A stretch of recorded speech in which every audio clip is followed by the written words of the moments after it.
Leo traversed into the Marvel Universe, initially discovered by Iron Man amidst an alien spacecraft, becoming the adopted son of Tony Stark.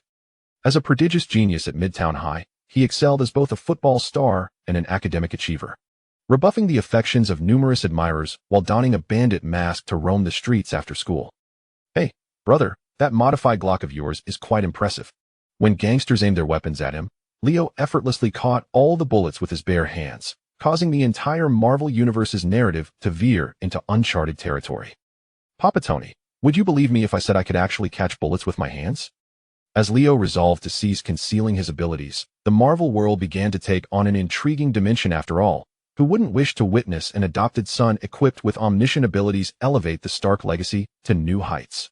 Chapter 1. Arrival in the Marvel Universe. Wow, DC, you heartless fiend, you're inhumane. This is abysmal. Just look at what DC has produced in recent years. My Superman, my beloved Superman. Who would have thought that the Snyder Universe would meet its demise? Indeed, DC's greatest adversary is Warner, not Marvel. Marvel? Is it not flawed? Good grief, Shang-Chi fails to connect, and even in Black Widow's death, they continue to exploit her memory. Eternals? Hilarious, a bunch of LGBTQ characters. I declare the age of superhero films to be at an end. As Leo observed the barrage of comments scrolling by, he found himself engulfed in an indescribable void and tedium. Was this truly the conclusion of it all? He couldn't help but reminisce about those days spent with close friends watching Avengers. In-game in theaters, the echoes of the electrifying line Avengers assemble, reverberating in his mind. Perhaps fatigue from staying up late was taking its toll. Gradually, he closed his eyes. A sudden, intense tremor jolted Leo awake. Struggling to open his eyes, he found himself devoid of the familiar ceiling.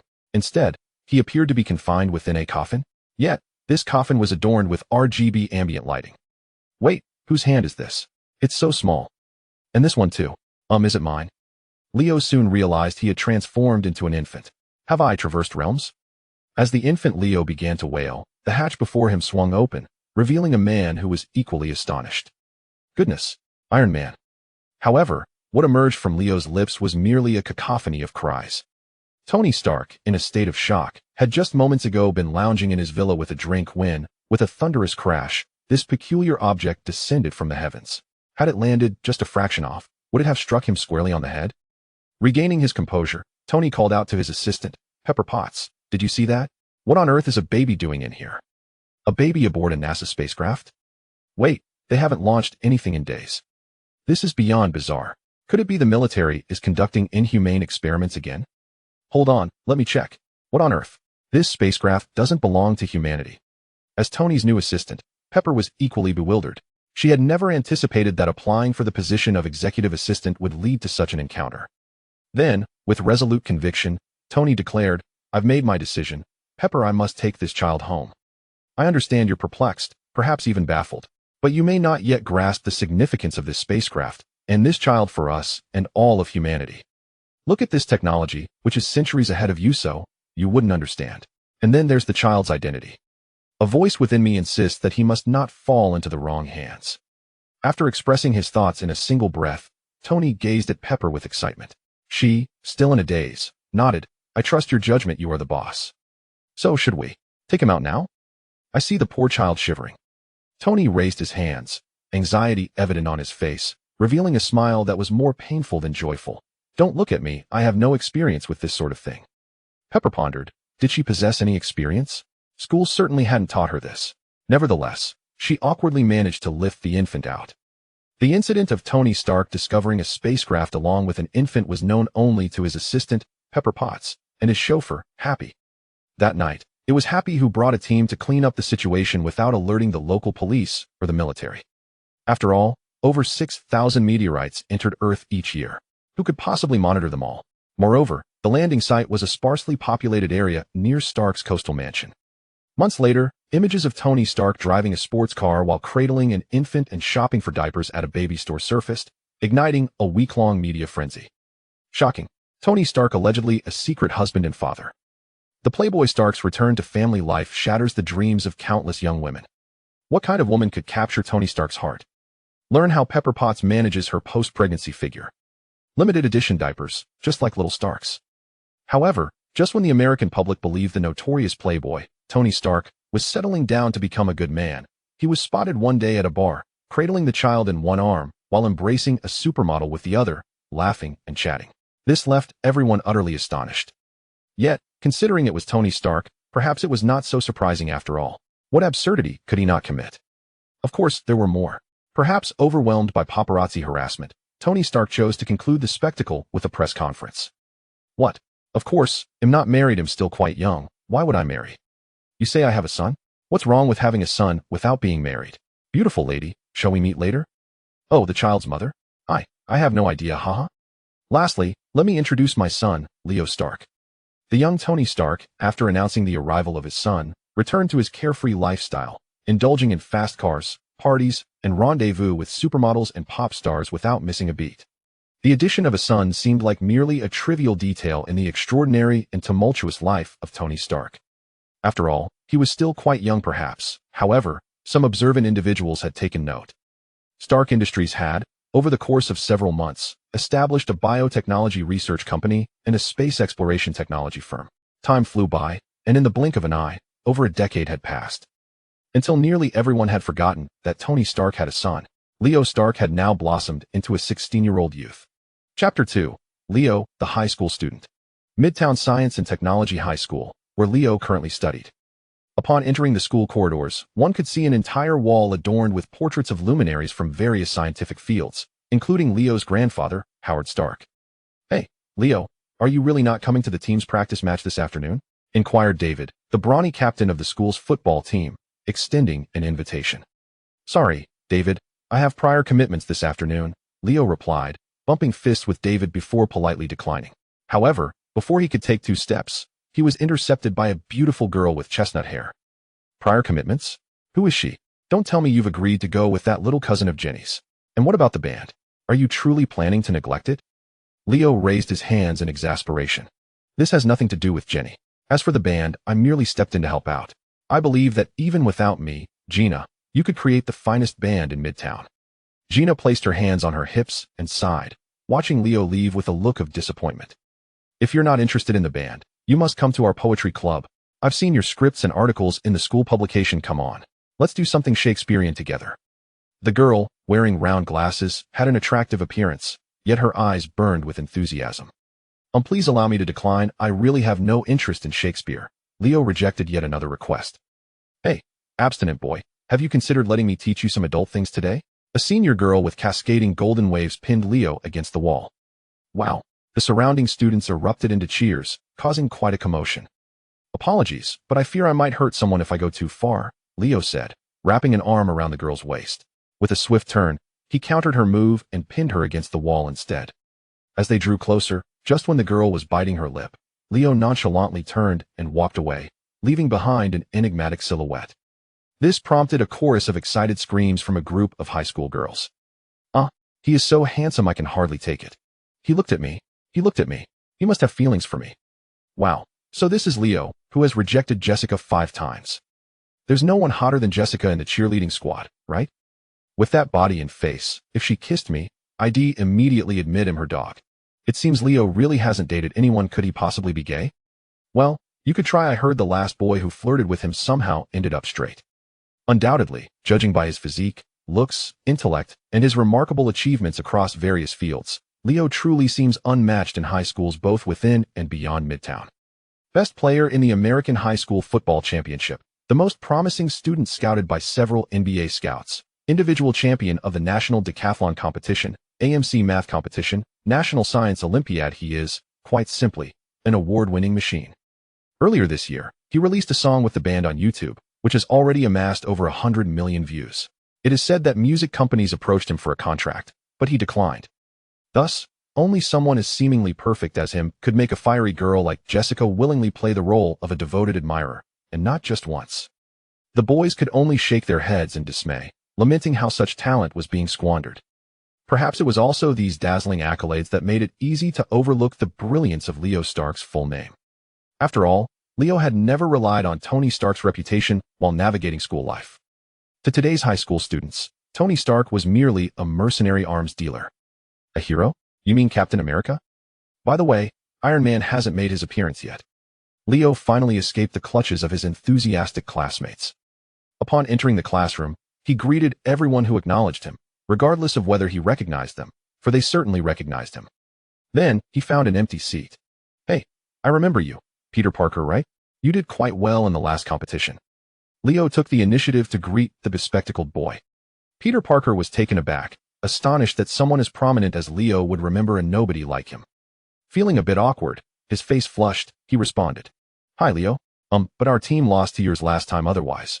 We would have represented the school." Leo smiled knowingly, patting Peter on the shoulder, and said, "Well, it seems your luck is about to change next year. The opportunity will certainly be yours." Upon hearing this, Peter Parker couldn't help but raise an eyebrow. "Are you saying you want to join us?" But Leo shook his head. "Sorry, I've already withdrawn." Throughout the biology class, Peter Parker was quite active. He answered nearly every question posed by the teacher, while only Thompson, that guy, insisted on challenging Peter. Perhaps it was because he was Peter's substitute in the competition team. As for Leo, he was merely waiting for the class to end. Finally, the last class concluded. Not participating in any after-school activities or clubs, Leo now only wished to leave the school. Peter Parker was still just a clever, ordinary high school student. His adventures would perhaps take some time to unfold. Regrettably, Leo found himself seeking amusement alone. Becoming a hero? No, that was not Leo's aim, it was merely a result of his interests. Just as his previous high school life had been vibrant, it inevitably grew tiresome. In a nameless, deserted alley, Leo changed into a black outfit and donned a black bandit mask. To be frank, in his current guise, it was unlikely he would deter criminals. In fact, they might mistake him for one, and the police would certainly draw their weapons at the sight of him. "Hey bro, are you robbing someone? Pretty cool that extended magazine you have. Is it a real Glock? Don't tell me you've modified it for full auto. If so, you're breaking more than one law." But before Leo could finish his sentence, the man, who had been aiming his gun at an elderly woman, turned and directed his weapon at Leo. "Pray tell, which path do you traverse? Have you no sight, you fool? I am here to engage in my own affairs, yet you persist in your incessant prattle. Do you wish for demise, you cross-dressing deviant? Never underestimate an armed individual, for you can never ascertain whether they are inebriated or not. Beware of accidental discharge. In truth, I fear for your own safety." The sound of gunfire reverberated an extensively modified Glock, capable of a staggering automatic firing rate of 1,800 rounds per minute. In the blink of an eye, the man had exhausted an entire magazine. In the following moment, he stood in utter disbelief. Chapter 3. Stacy. The newcomer, a hail of bullets rained upon Leo, sparks flying as they struck. The astonished assailant, an older black man, thought to himself, "Is this drug really that potent? Can one even see hallucinations from it?" The absurdity of a bulletproof, cross-dressing freak was almost too much to bear. "Wait, why does my thigh hurt?" As he reached down, his hand came away stained with blood. "Have I started my monthly cycle too? I've been shot. Damn it. Help! Help!" Leo watched as the man collapsed, clutching his leg and wailing in agony. With a resigned gesture, he spread his hands and remarked, "Did I not just say that ricochets are perilous? You nearly ensured your own demise." He continued, "But fret not. I called for an ambulance before I arrived. The police should be here shortly." Turning to the woman behind him, he added, "Oh, and you, have a pleasant evening." As the wail of sirens grew louder, Leo turned and melted into the dark night sky. Suspended above the twisted streets of Queens, he pondered whether this was the daily life of a street hero. The friendly neighborhood Spider-Man. Before darkness fell, he had thwarted a bicycle theft, assisted children in retrieving a cat stuck in a tree, helped an elderly lady cross the street, and just moments ago, resolved a violent armed robbery. Yet now, all he could think was, "Parker, when will you finally step into the limelight?" Clearly, Leo was far from the archetype of a good neighbor. He did not even consider himself a hero. His phone beeped, revealing it was already 8 o'clock in the evening. It was time to return home for dinner. He decisively clocked out. On Manhattan Island, at the Stark family's seaside villa, Pepper was still busy in the kitchen preparing dinner after a long day's work. However, she relished this task, insisting that at least once a week, she must cook a meal for Leo. As for Tony, he was not home. "How was school today, Leo?" Pepper inquired at the dining table, embodying the role of a caring mother. "Same as always. Everyone loved my Kung Pao chicken today. It was absolutely delicious and remarkably authentic." Leo's palate was notoriously discerning, and dishes like General Tso's chicken were simply unacceptable to him. Pepper beamed with delight at his approval, unaware that over time, her repertoire had become predominantly comprised of Chinese cuisine. Perhaps it was due to Leo's influence, as even Tony had developed a fondness for a dish or two. Last year's Christmas turkey had even been transformed into beggar's chicken. By the way, have you decided which university to attend? Empire State or MIT? What career path are you considering? I see your interests are quite broad. Pepper was already fretting over Leo's future. Yet, at times, she found herself quite troubled. Regarding Leo's development, she often felt her involvement was insufficient. It seemed he had always been the epitome of composure as a child, neither crying nor fussing, adhering to his routine of sleeping and eating. Even before he was weaned, he managed to change his own diapers. As he grew older, he began to walk and leaf through books, even engrossed in watching Fox News and ABC. Pepper even harbored the illusion that Leo was more composed than his father, who was perpetually in the headlines of tabloid magazines. Now, at 16, he had already obtained his driver's license. When, then, would Leo's rebellious phase commence? To her surprise, Pepper found herself harboring a flicker of anticipation. College was merely a year away, wasn't it? I suppose I'll aim for Empire State University. As it's south quite close to home, Leo replied. In that instant, Pepper felt her hopes dashed. Shouldn't a boy of his age have dreams of becoming an underground punk rock star? Yet, she quickly recalled another matter. What about girls? Didn't you say everyone likes you? Is there no one among them who truly captivates you? Leo shook his head, indicating otherwise, and promptly switched the television to the news channel. Once again, Pepper's hopes plummeted. Come on, you're already 16.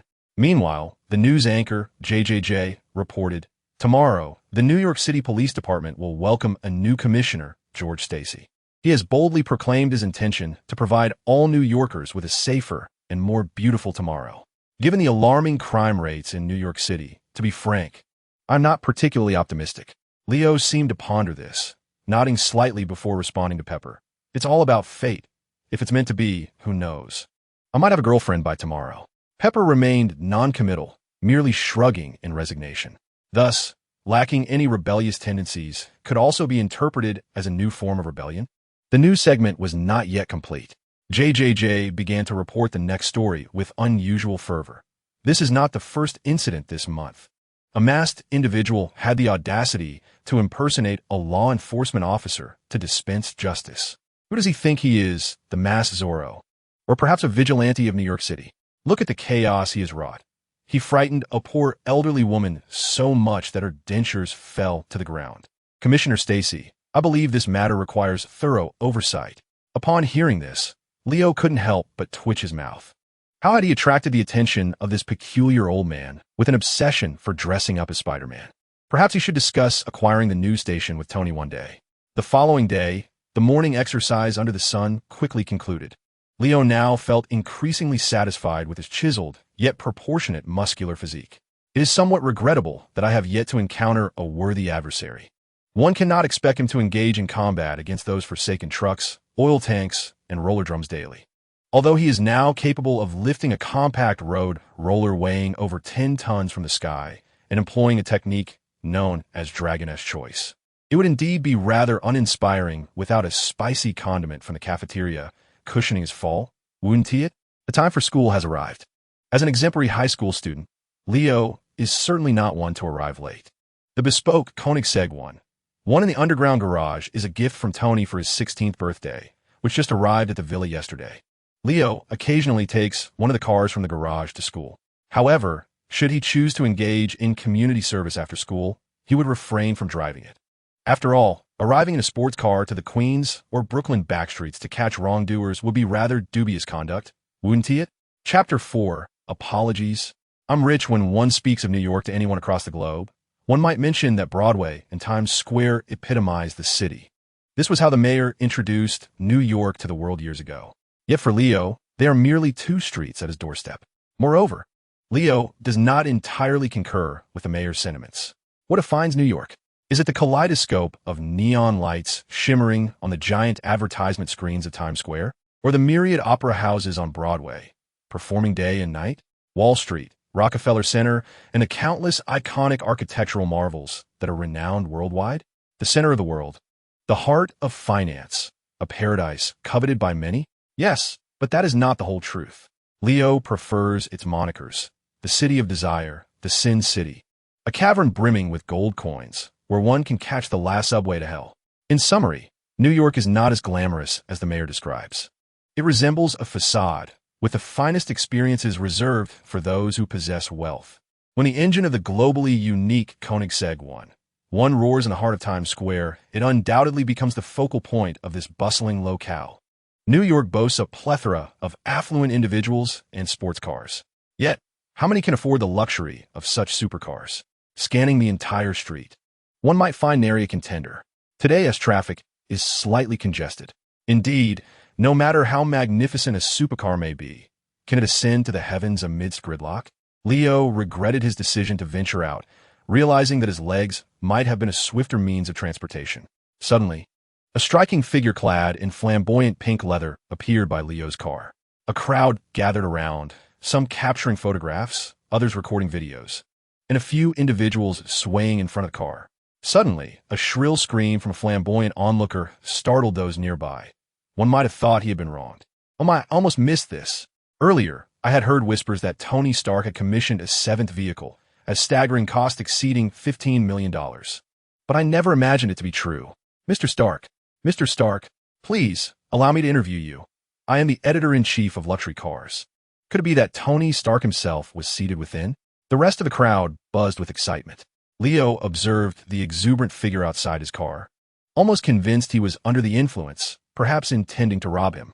Nearby, a police officer on duty had already placed a hand on his holster and was approaching. Concerned for the safety of the flamboyant individual, Leo decided to lower his window. Are you not Tony Stark? The flamboyant man gazed at him with exaggeratedly adorned eyes, scrutinizing Leo from head to toe. Thank you. Leo removed his sunglasses and gestured for him to look at the understated golden lettering on the dashboard that read, "For Leo Stark." The flamboyant man was taken aback. Sir, do you require our assistance? Two friendly white police officers inquired, cautiously observing the seemingly intoxicated individual. As the crowd noticed the police's arrival, they instinctively stepped back, creating space. I believe I do not need assistance at this moment. Thank you both. However, my teacher at school is still expecting me for class. With the traffic having cleared, Leo pressed the accelerator and his sports car sped off. Just as the flamboyant man regained his composure, he called out, "Interview. Please accept my interview, Leo Stark." Yet, the two officers had already positioned themselves in front of him, contemplating whether to detain this harassment-prone individual. The traffic jam was merely a minor inconvenience. Midtown High School was located in Manhattan. Just a minute prior, affluent Thompson had driven his father's convertible Audi to school, hoping to impress. Just as he stepped out of the car, he was met with the excited screams of his classmates, some of whom were already pulling out their phones to take photos. Before he could bask in the momentary glory, the sound of a sports car roared from behind. Buzzing, Thompson turned in astonishment. Damn, it's him again. His expression morphed into a forced smile, more painful than a frown. As he stood frozen, the impressive sports car came to a halt right before him. With practiced ease, Thompson hurried over to the driver's side, smiling as he opened the door. Good morning, Leo. Leo alighted from the vehicle and gently patted Thompson on the shoulder. Come on, buddy. No need to be so formal. Thompson chuckled with a forced smile, pondering to himself that if it weren't for Leo's surname Stark, he wouldn't even be worthy of opening his own car door. It was merely a privilege afforded by his billionaire father. Becoming the center of attention at school was something Leo had grown accustomed to. Regardless of whether these individuals were drawn to him for his fame or fortune, it made little difference in his eyes. Although he could not read minds like an alien or a mutant, his acute hearing allowed him to discern much beneath the surface. For instance, the initial jibes from Thompson, or the murmurs from onlookers in the distance. Ah, isn't that our school's superstar? Switched to a new sports car today. Almost forgot he was a Stark. The wealthy arms dealer, just profiting from the chaos of war. Every bolt of that car might as well be stained with blood. Not to mention, Tony Stark is perpetually entangled in a life of excess. So who knows what little Stark is up to behind closed doors. Yet wealth does have its privileges. Wherever he goes, there are admirers. But what would he be without that fortune? Indeed, one could question Leo's character, intellect, or appearance. Yet his wealth was beyond reproach. Let us not forget, this is America. Money reigns supreme. A pretentious classmate remarked to those nearby. Upon hearing this, no one bothered to refute him. They merely nodded in agreement. Just then, a mocking laughter echoed from behind. The group turned to see only a slender silhouette with flowing golden hair. Watford, who is she? Was she mocking us, or that Stark? Is she a student from Midtown? What a striking figure. I've never seen her before. I have a little insider information.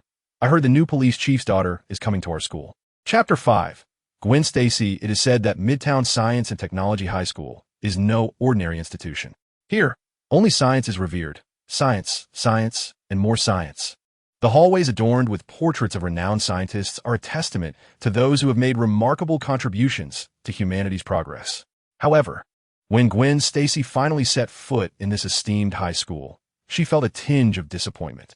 The accolades from her peers were not reserved for groundbreaking scientific discoveries, but rather for a luxurious sports car reeking of affluence. The object of their admiration was not a learned professor, but the high school student who owned that very car.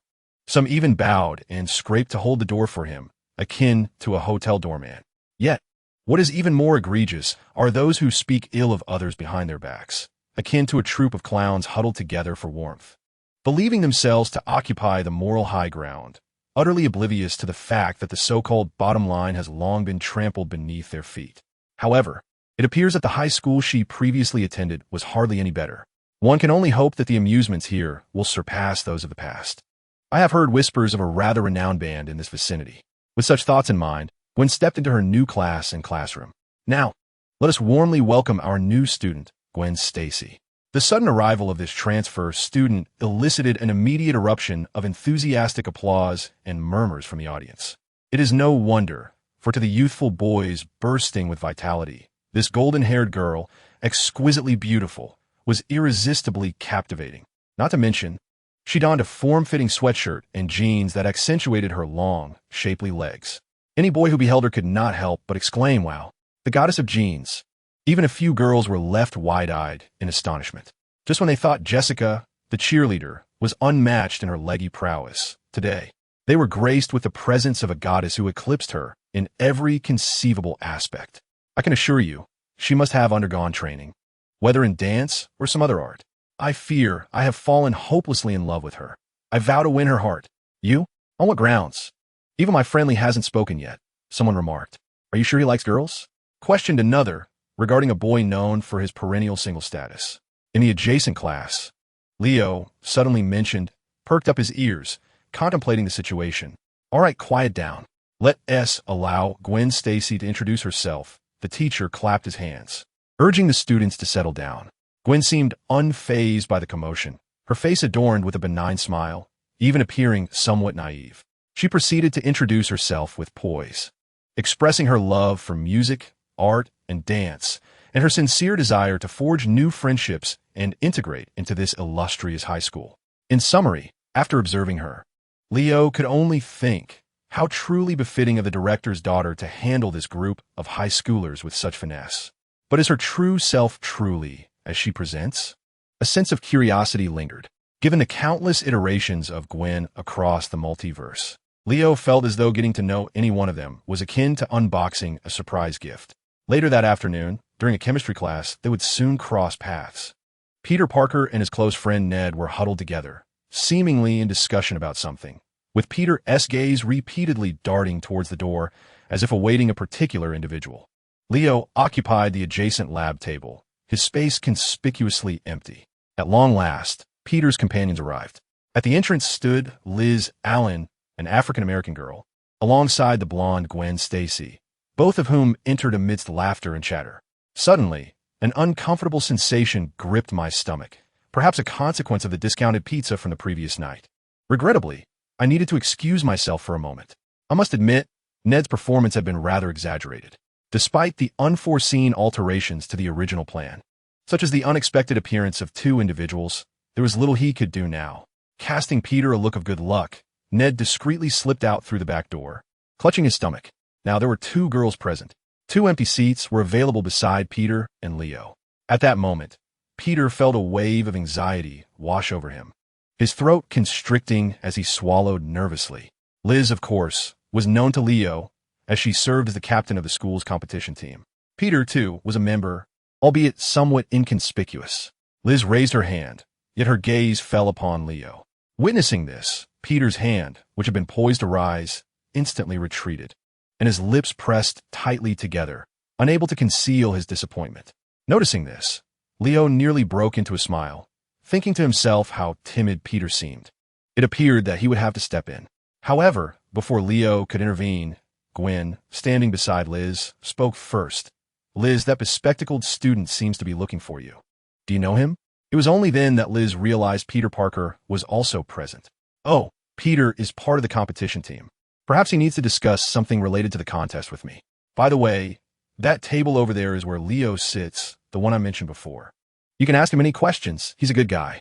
When Liz finally took a seat beside Peter, he found himself once again ensnared in a stammering incoherence. As Liz inquired if he had something to say, he surprisingly began discussing a past competition with her. Meanwhile, Leo casually greeted Gwen. "Hi, Gwen Stacy. How are you?" Not one to leave a conversation hanging, Leo continued. "So, how does it feel on your first day here?" Gwen nodded, appearing relaxed. "Quite well, actually. The enthusiasm of my fellow students is infectious, and there are exceptional individuals like Liz." Leo pressed on. "So, did she invite you to join?" Gwen replied, "Yes. Your school's competition team has quite the track record, having secured 6 championships over the past 2 years, correct?" Leo nodded affirmatively. "Indeed, but now it should be our school." Gwen then posed a pointed question. "What about next year? If you were to withdraw, would the championship still be attainable?" Leo was taken aback. It was unexpected for their first encounter to yield such a sharp inquiry. It was clear Gwen sought to gauge his perspective. How did he view the team's victories? Were they solely a result of his contributions, with others merely embellishments? What kind of arrogance must one possess to maintain such a formidable reputation in school? Or perhaps, like a modest gentleman, one might resort to a few superficial pleasantries to appease her. Chapter 6, Spider-Woman, Debut. In a certain light, Gwen and Leo belong to the same ilk. Take, for instance, their simple family backgrounds. Could anyone genuinely believe that law enforcement in America is a paragon of integrity, impartiality, and unwavering justice? It is well known that the affluent in America often indulge in philanthropic endeavors. Local police departments, under the guise of charity, readily accept donations. At such times, the police must reciprocate, perhaps by presenting these benefactors with commemorative cards that symbolize friendship and acknowledge their benevolence. The denominations of these cards range from humble sums to extravagant amounts, including hundreds, thousands, tens of thousands, and even millions. Tony Stark possesses one such black gold card, personally bestowed upon him by the former chief. That card now resides in Leo's sports car. As for its worth, Leo neither inquired nor intended to. What purpose does it serve? Perhaps as long as no lives are jeopardized, crashing a sports car into the precinct is of little consequence. After all, this is America. In all honesty, there are few departments that rival the NYPD in terms of lucrative opportunities. However, it remains uncertain what the landscape will look like under the new chief, George Stacy. Yet, given that George Stacy has ascended to this position, one must assume he possesses considerable skill. Otherwise, who would believe it? In response to Gwen's inquiry, Leo shrugged and offered an unexpected answer. "I'm sorry, but I never really considered it. Just like the school's football team, basketball team, or even the hockey and tennis teams. Would their goal not be the championship without me? The rotation of the earth does not depend on my existence, and my pursuits, driven by interest, have never been for anyone else. Thus, you might understand that I have never really cared." Leo's response widened Gwen's eyes in astonishment, leaving her momentarily speechless. So what does this signify? A high school student who unabashedly flaunts his wealth, nearly sweeping every accolade, is the epitome of popularity, an object of both admiration and envy. He possesses a musical talent that has propelled a band to viral success with a single song. Yet, he claims that the earth is unchanged by his presence, and that he is not at all conceited. He asserts that he simply engages in activities that pique his interest, completely detached from others or any notion of victory, as he genuinely does not care. What a profound and lucid sense of self this is, but it cannot be deemed arrogance. After all, it is a matter of his own merit, a natural consequence of his abilities. How could one label it as hubris? Suddenly, Gwen found this high school, as well as the person before her, to be quite intriguing. Her presence breathed new life into Leo's nearly exhausted high school experience. At the very least, others would no longer speculate that Leo was somehow unworthy of a girlfriend. Of course, this does not imply that Gwen and Leo had developed any romantic involvement. Rather, it was simply that they had grown closer in recent times, leading others to mistakenly believe something was afoot. The reason for their compatibility was straightforward. They found each other engaging. Whether conversing or collaborating on tasks, they resonated on a similar wavelength, devoid of unnecessary complexity. In fact, Gwen had become the second woman to occupy the passenger seat next to Leo, the first being his mother, Pepper, given that they could share the same vehicle. It was only natural for others to misinterpret their relationship. Leo chose not to clarify, as it spared him from unnecessary attention. Gwen, too, remained silent, as it protected her from numerous unwanted advances. Alas, it seemed that my dear Leo had to step up. Regrettably, I, the champion of denim, vehemently opposed the notion of Leo and Gwen being together. Why should the best be monopolized by that guy? TSK, they are a match made in heaven. Who am I? A mere goblin, to object? What being a goblin? I have a fondness for the radiant blonde knight. The Minotaur protested, requesting to join the fray. Huh, the champion of pure love is here. I revel in beef. Time passed without notice, and nearly a month slipped by, until one day, Leo keenly sensed that something had changed within Gwen, rendering her even more extraordinary, unexpected, yet undeniably more fascinating. The catalyst appeared to be a field trip organized by Gwen's class to visit Osborne Biotech 2 days prior. Had the grand opportunity that rightfully belonged to Peter Parker been snatched away by Gwen? After taking a day off, she returned to school. Naturally, as a friend, Leo felt compelled to inquire. So, how's your cold? Have you recovered? Would you like me to give you a ride home after school? However, Gwen seemed somewhat evasive. No, my dad said he would pick me up. I actually have something rather personal to attend to, so I won't accompany you, Mr. Stark. Ha ha ha.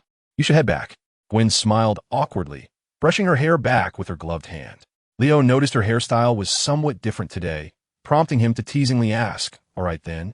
So the sick girl managed to find time to get a haircut? Gwen's large eyes blinked in surprise before she replied, I only had 3 inches cut off. You noticed? In that moment, Gwen's cheeks flushed with embarrassment. Ultimately, Leo decided against further teasing and bid her farewell. Unbeknownst to Gwen, Leo parked the sports car in a certain parking lot immediately after leaving the campus, and then made a phone call. Abby, are you busy? Oh, you're free? Then could you do me a favor?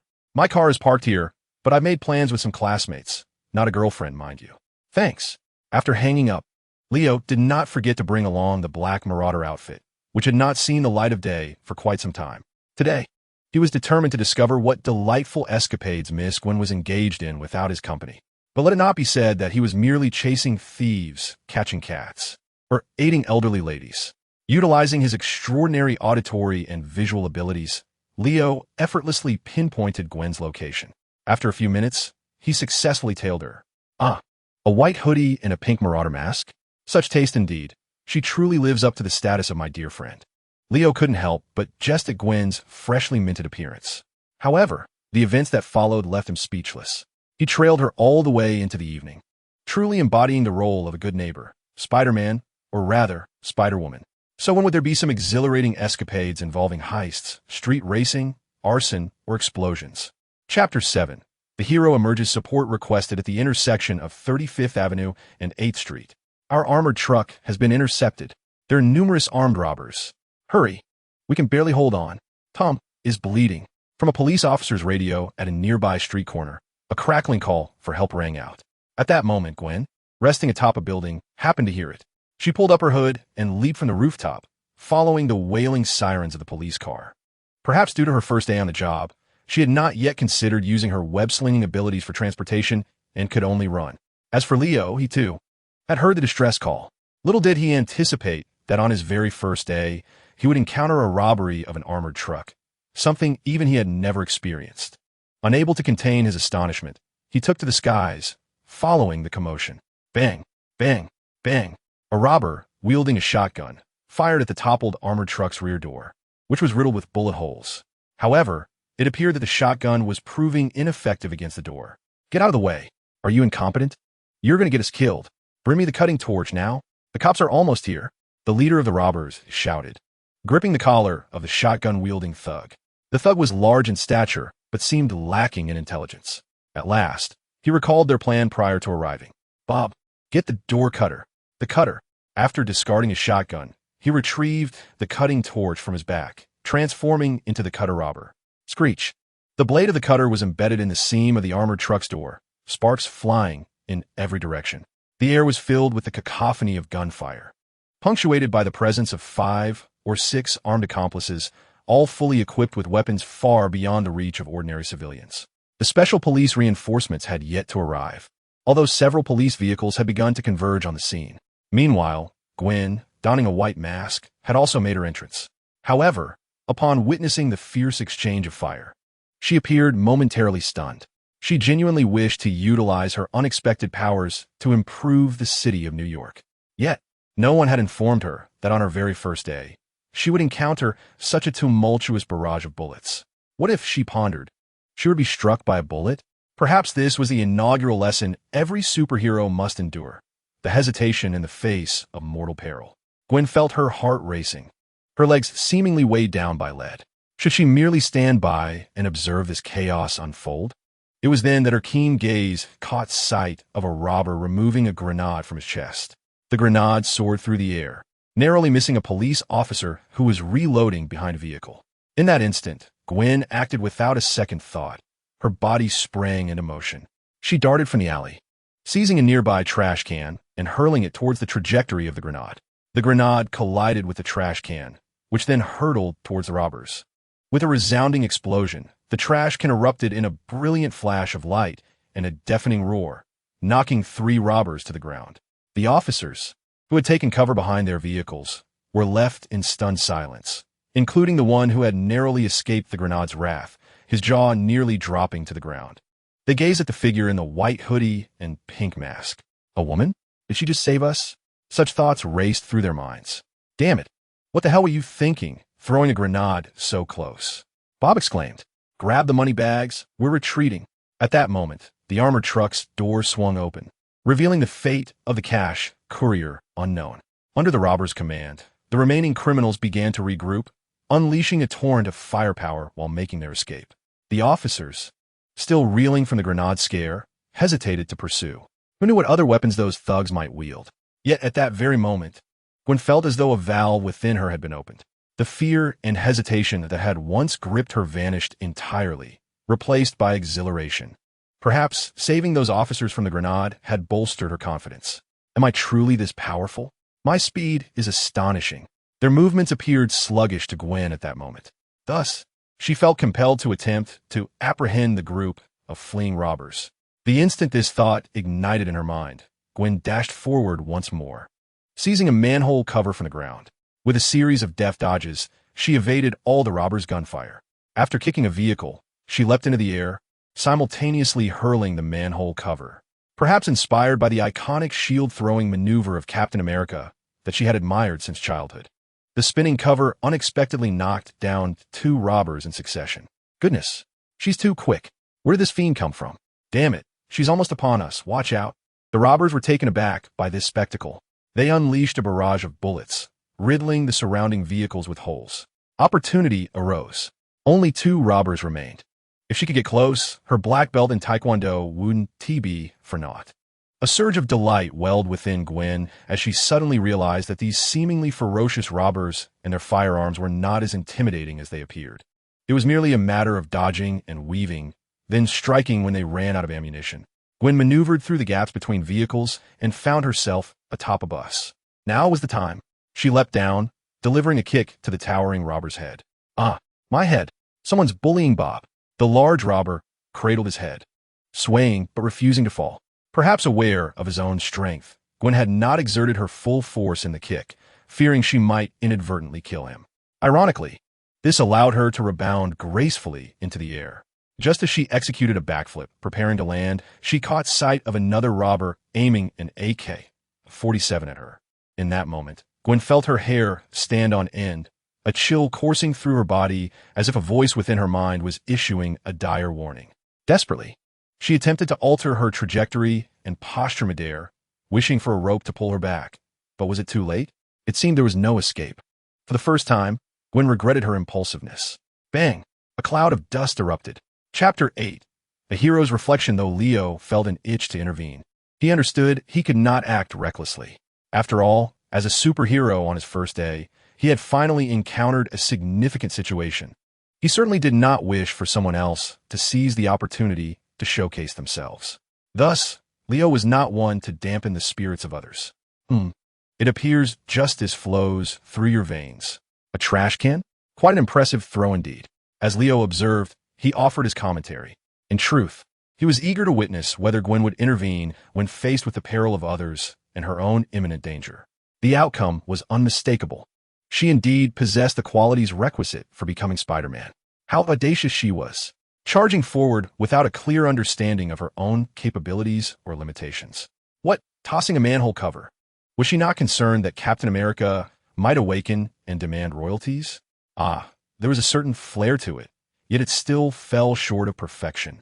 Leo continued to spectate, eagerly anticipating the unfolding events until he caught sight of the ringleader of the robbers, whose furtive demeanor suggested a mind brimming with malice.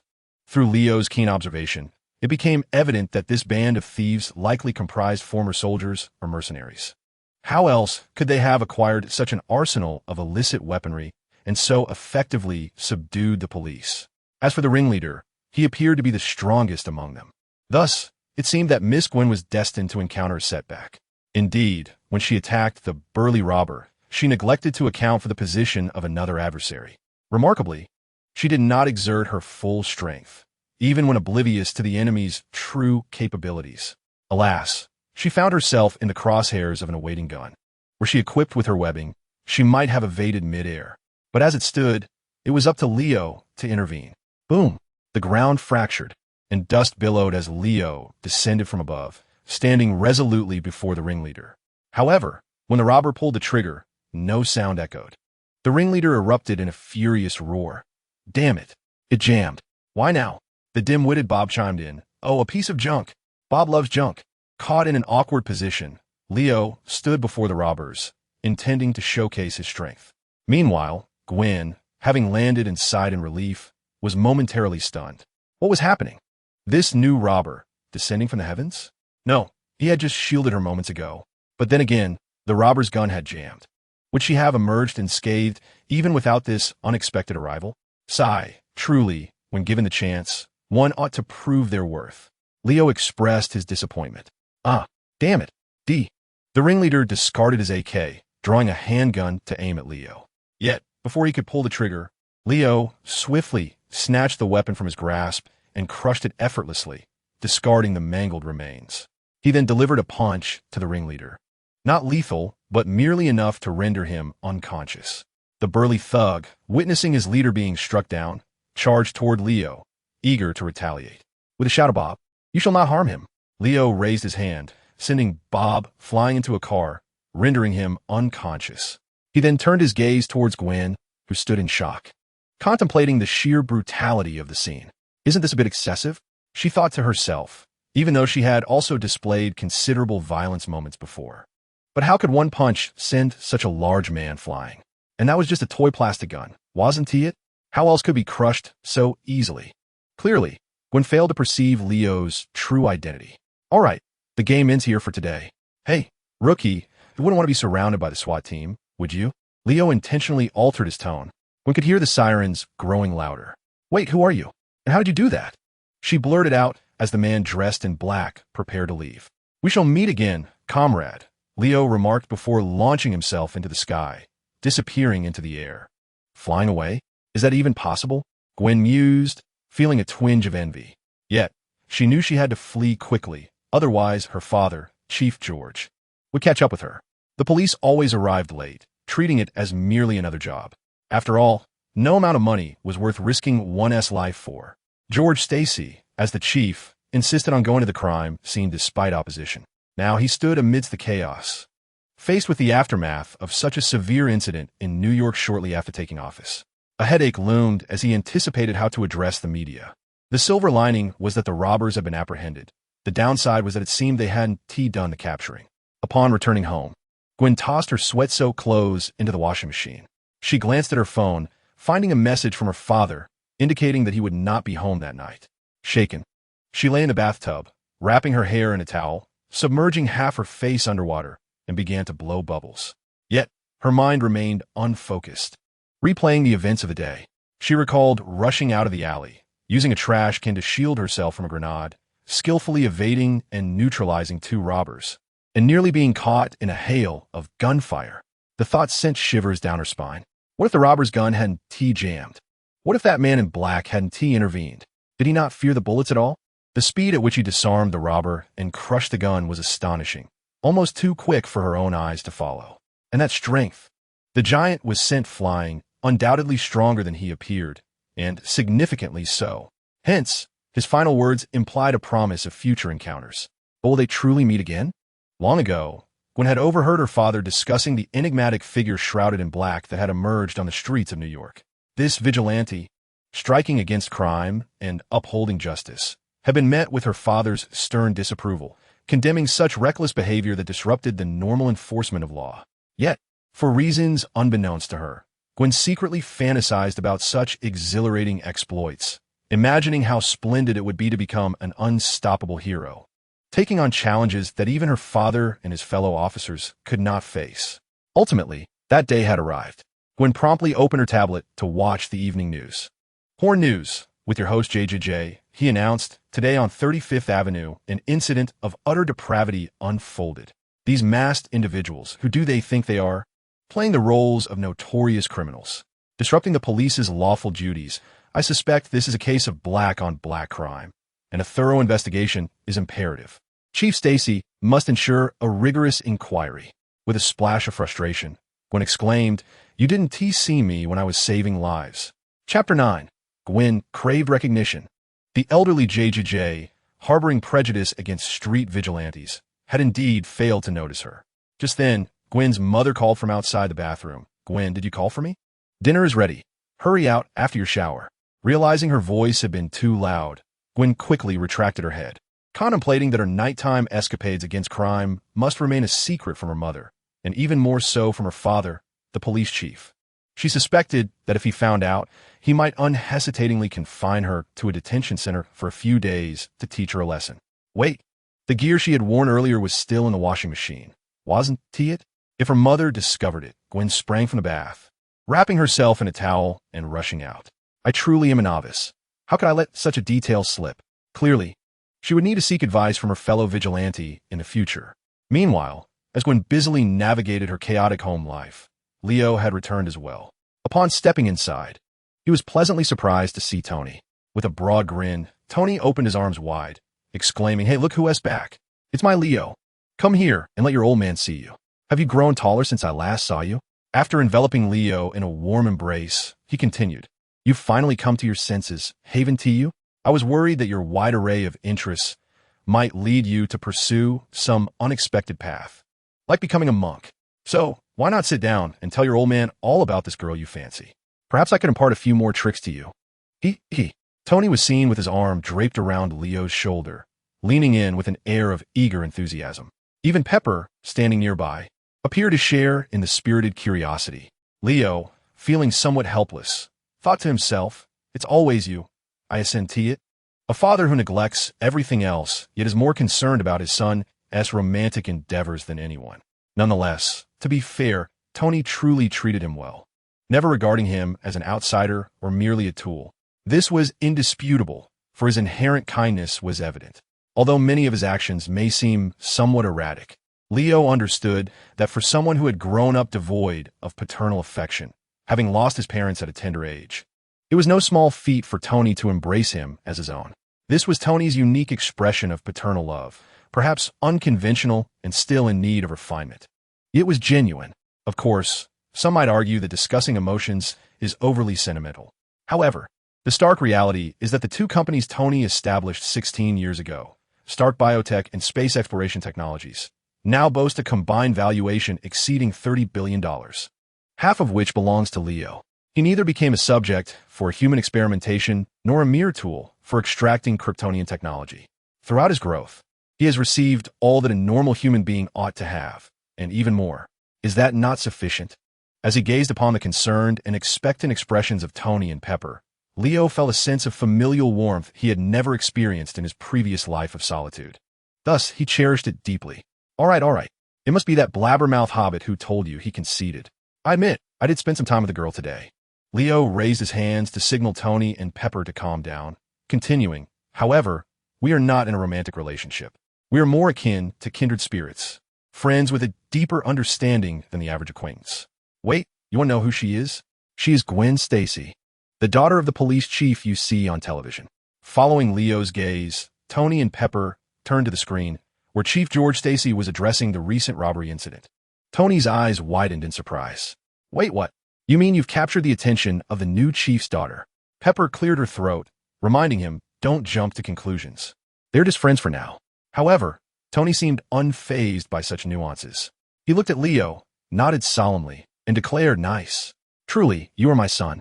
I wholeheartedly support you in your quest to win her over. If I cannot manage to win him over, surely you can win his daughter, right? Ha ha. I can hardly wait to see George's reaction when he finds out. Leo concealed his face, pondering if this indeed was the renowned Tony Stark, a man who navigated through the myriad of romantic entanglements without a trace of commitment. Tony's insights on matters of the heart were undeniably profound.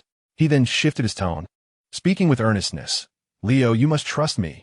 Finding a girlfriend who shares your interests and with whom you have a deep connection is of utmost importance. Perhaps you feel there is nothing substantial between you two at present, but I assure you, the outcome of your relationship will soon reveal itself. It was rare to witness Tony's seriousness. Leo contemplated what his feelings for Gwen truly entailed. Surely, they were superior to any feelings he had harbored for previous acquaintances. To claim indifference towards Gwen would be a falsehood. Yet, he had not descended into an abyss of infatuation or love. Moreover, the situation was not solely within Leo's control. If Gwen felt no attraction towards him, he certainly wouldn't impose any emotional expectations. As the saying goes, like flowers that fall without intent, the stream need not bear affection. Listening to his brother's advice, Leo thought, in this day and age, we shan't indulge in unrequited affection. Suddenly, a buzz from his phone interrupted his thoughts. It was a message from Gwen. Gwen, hey, are you asleep? Leo, not at all. Gwen, oh, have you been watching TV? Leo, why, what channel? Gwen, it's that horror news. They reported a massive shooting incident today. Quite terrifying. Leo, are you all right? You didn't go near the scene, did you? Gwen, no way, how could I? I just saw my dad on television. Leo, Chief George, he must be quite busy. Gwen, indeed, he has swamped. By the way, did you catch the other news they mentioned? Leo, what news? Oh, they apprehended all the criminals. Gwen and Leo, the money wasn't stolen. Gwen, is that all? Leo, are you referring to the eyewitnesses who claimed to have seen a black and a white duo engaging with the robbers? Gwen, do you genuinely believe that? Leo, haha, I'm just joking. They must be emulating Captain America, playing the heroes. Gwen, oh please, they're undeniably impressive. They fought off criminals and even rescued police officers. Doesn't that deserve some commendation? Leo, absolutely. Superheroes are the best. Shouldn't there be a banner celebrating them on national news? Gwen, never mind. Let us talk tomorrow. Sleep well. Chapter 10. The commencement of the gala. Gwen was in high spirits today. She hummed a cheerful tune while perusing her tablet. Hey, what are you so engrossed in? Leo had just stepped off the court, handing her a bottle of water. They had initially agreed that she would come to watch him play, yet Gwen, instead of cheering him on, seemed entirely absorbed in her own world. Gwen was engrossed in a video on her tablet, laughing to herself with unrestrained delight. She naturally accepted the water bottle and remarked, I'm watching the footage from yesterday's shooting scene. It's gone viral online. You haven't seen it? Wow. I never imagined it would look so impressive from this angle. Truly remarkable. Leo turned his head slightly to catch a glimpse. The video indeed showcased the crime scene from the previous day, filmed from a perspective likely within a nearby residential building. As for the comments section, the tone was as follows. That is definitely a woman. Of course, I would want my favorite hero to be a pink muscle man. Incredible. A girl can throw a trash can that high. Is throwing a trash can really the point? The highlight is that she saved more than 5 or 6 officers. She runs with such agility. The robbers couldn't even aim at her. I love her action of throwing the manhole cover. It's a tribute to Captain America. That horror news channel is just spreading nonsense. She is clearly the guardian of this city. Gwen liked each of these comments in succession. There were, however, some contrasting opinions among the commentary. If you ask me, she is just a rookie. She almost got herself killed. Is being a hero that easy? You should see who saved her in the end. It was the Dark Knight. He had been active long before her. I like that name, Dark Knight. It's far better than the white-clad rookie. Though the white-clad rookie has some cool moves, I think the Dark Knight is far more impressive. He ended the fight in just a few punches. Awesome. So cool. Powerful strength, swift actions, and then a stylish exit. Hey, white-clad rookie, take notes. That's what a superhero looks like. Haha, these people are quite amusing. White-clad rookie. I do like to think they don't mean any harm. Leo couldn't help but chuckle at the sudden shift in the tone of the comments. Just then, she received a playful glare from Gwen, which, though fierce, lacked any real malice. Leo, do you feel the same? Calling her a white-clad rookie is a bit much. After all, it was her first time in the public eye. We can't expect perfection right away. It was evident that Gwen had not contemplated this before. Upon becoming a superhero, she would face not only criminals and evil, but also the scrutiny and judgment of others. Leo chose to overlook Gwen's near slip. She pointed towards the sky and said to Gwen, "Humans do not thank the sun." Gwen tilted her head. Pondering this, are you saying that the sun provides us with light, allowing our planet to thrive, yet it asks for no reward from humanity? So, are you trying to tell me that to be a superhero, one must be like the sun, selflessly giving without seeking anything in return? Leo had not anticipated that Gwen would excel at solving reading comprehension questions. Thus, he added, well, what I mean is that it's merely the laws of physics at play. This applies to countless stellar systems in the universe, as well as to our own society. Gwen listened, somewhat perplexed, but suddenly recalled a beloved science fiction novel in which a world with 3 suns was depicted. Did not the stars, while nurturing life, also ruthlessly annihilate it? Therefore, if superheroes are likened to stars, it seems that there are quite a few of them on this earth. Some time had passed since the armored car heist, a period characterized by tranquility. Gwen had become increasingly adept at her community service in the neighborhood. She even upgraded her gear, adorning her suit with web patterns and equipping wrist-mounted web shooters. Spider-Woman was inching closer to her full potential. Perhaps only individuals like Leo and Gwen could navigate their high school lives with such ease. On an afternoon when school let out early, Leo was nowhere to be found. Nor was Gwen. Everyone speculated that the two had sneaked away to relish their romantic escapade, which stirred a twinge of envy among their peers. However, the reality was different. Sorry, Leo, I must head back first. Goodbye, Gwen had initiated. Yet, Leo could hardly cast judgment. He had once been equally dismissive towards others. And now Gwen mirrored his previous behavior. Ah, I see. So, your cat has a crick in its neck again, right? It appears I must attend the party alone. Leo feigned disappointment, shaking his head. In truth, Leo had indeed been invited to a party organized by his father, Tony, who insisted that Leo bring his girlfriend along. However, the notion of Leo possessing a girlfriend was merely fictitious, making it quite reasonable to bring along nothing but air. After bidding farewell to Gwen, Leo drove away from school in his new Lamborghini Reventon. This model, limited to just 20 units worldwide, features a full carbon fiber body and a sharply designed front, reminiscent of the Batmobile, which was one of Leo's reasons for his admiration. It was not overly expensive, merely over $1 million.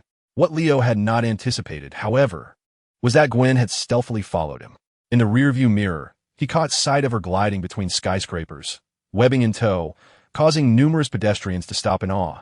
A janitor dangling from the building exterior shouted a few expletives at her. Simultaneously, a massive advertisement screen displayed a segment from Horn News, with anchor JJJ condemning Spider-Woman, branding her a deranged cross-dresser who frightens innocent bystanders as she floats overhead. Director George made a declaration in the news, assuring that they would apprehend the individual in question. With a rev of the engine, Leo brought the sports car to a halt, tossing the keys to the valet as he stepped onto the red carpet. The clicking of cameras resonated as a throng of reporters captured the moment. Tony Stark awaited him with an inviting smile and outstretched arms. So, this is the soiree Tony had mentioned? Such grandeur, it felt akin to a lavish gala. Wow, look who has arrived. Who is this charming young man? Of course, he belongs to the Stark family. Come on, give us a smile, Leo. Tony, ever the showman, embraced Leo before whispering in his ear, "Where's your girlfriend?" Well, it seems you still have some work to do, kid. I told you I'd teach you a few tricks, but you were reluctant. With that, he led Leo into the venue. At that moment, Leo realized this was indeed a charitable gala. Perhaps for Tony, there was little distinction between a dinner and a party. Distinguished guests, welcome. It is your generosity that has made the city of New York ever more splendid. On behalf of the Philanthropists Alliance Foundation, I extend my heartfelt gratitude to each of you present here. So it was not the New York Police Department after all. Leo had assumed that George Stacy could no longer contain his excitement and was intent on mingling with the elite of New York. Yet today, it was evident that Director George was not the focal point. Strangely, Leo was certain he had not crossed paths with him in any negative way. He had not even accumulated a single traffic violation thus far. So why was Director George regarding him with such a predatory gaze? Just then, Tony, with a mischievous grin, chimed in, "My apologies, Director George, I was unable to fulfill my promise. If you seek someone to blame, look no further than this lad. He failed to bring Miss Gwen along." Ha. What an unexpected turn of events. Leo had not anticipated that Tony's father would be the source of this predicament. George Stacy scoffed, casting a glance at Tony before directing his icy demeanor towards Leo. "So, you're Leo Stark? I have heard Gwen speak of you often. It is a pleasure to finally meet." Leo could not suppress a slight twitch at the corner of his mouth. The exchange Tony had with George sounded rather like, "Hey, mate, my son's fiery chariot is parked downstairs. Where's your daughter?" A father's unreliability meant a son could not afford to be foolish. "I have indeed heard much about you from Gwen. Your tireless efforts for New York are truly commendable." Leo extended his hand to shake with George. George subtly nodded, adding, "Gwen holds you in high regard. Therefore, do not let me down. I shall be watching you, as well as you, Tony Stark." His demeanor had improved slightly, perhaps a shift from a perfect score to a near-perfect one. After exchanging a few words, he departed, as the police chief had numerous social obligations to attend to. Once he left, Leo could no longer restrain himself and inquired, "Pray tell, what have you done to offend the chief so gravely? And why have I been swept into this as well?" Tony chuckled lightly and replied, "Well, I merely informed him that my son is dating his daughter. Since our families will inevitably cross paths, why create such tension? Oh, and I mentioned my intention to make a donation to the NYPD, a rather generous one." Yet the old chap seemed ungrateful. Leo, of course, was well aware of Tony's modus operandi, money talks. Or perhaps it could be said that in New York, and indeed in America, such practices were commonplace. At that moment, Leo suddenly spotted a familiar face at the gala, a bald, white-bearded elder, Obadiah Stane. Tony affectionately referred to him as Obi. Obi, the antagonist from Iron Man, colloquially known as the Ironmonger, was a close friend of Howard Stark, and even Tony addressed him as uncle. However, knowing all this, Leo harbored no fondness for him, and Obi reciprocated with considerable disdain. In fact, it was Obi who had thwarted Tony's attempt to have Leo join the Stark Industries shareholder meeting, as he was one of the shareholders himself. Naturally, he could not interfere with the other two companies. Tony was well aware that Leo and Obi had never seen eye to eye. Thus, he refrained from inviting Leo to join him, encouraging him instead to enjoy the evening independently. After all, there were plenty of socialites at the gala, and Tony suggested that Leo need not hang himself on a single tree. Yet, Leo had no inclination to pursue romantic entanglements. Just then, a resounding crash echoed through the hall as a pickup truck smashed through the glass doors, careening directly into the banquet hall. Fortunately, no one was severely injured, though many sustained cuts from the shattered glass. What a tumultuous turn of events. Holding a glass of juice, Leo scanned the crowd for Tony, but did not spot him. Instead, he used his abilities to see that Tony was with Obi in the back of the hall, where Obi seemed to be preventing him from leaving, keeping him temporarily safe. Moments later, a figure leaped from the pickup. This individual, resembling a disheveled vagrant, was unkempt and even exuded a foul odor, contrasting starkly with the other well-dressed attendees. I want you all to die. You wretches who feast on human flesh and drink human blood. It is you who have forced my hand, compelled me to act." The security personnel surrounding us were paralyzed with fear, none daring to approach. For this man bore what appeared to be explosive devices strapped to his chest. In his left hand, he clutched a detonator, while his right wielded a handgun. The sight struck terror into the hearts of all present, men and women alike. However, after a fleeting glance, Leo decided against intervening, for he discerned that the explosives were mere fabrications. What transpired next was entirely unforeseen by Leo. While the esteemed guests trembled in fear, Gwen's father, George Stacy, stepped forward.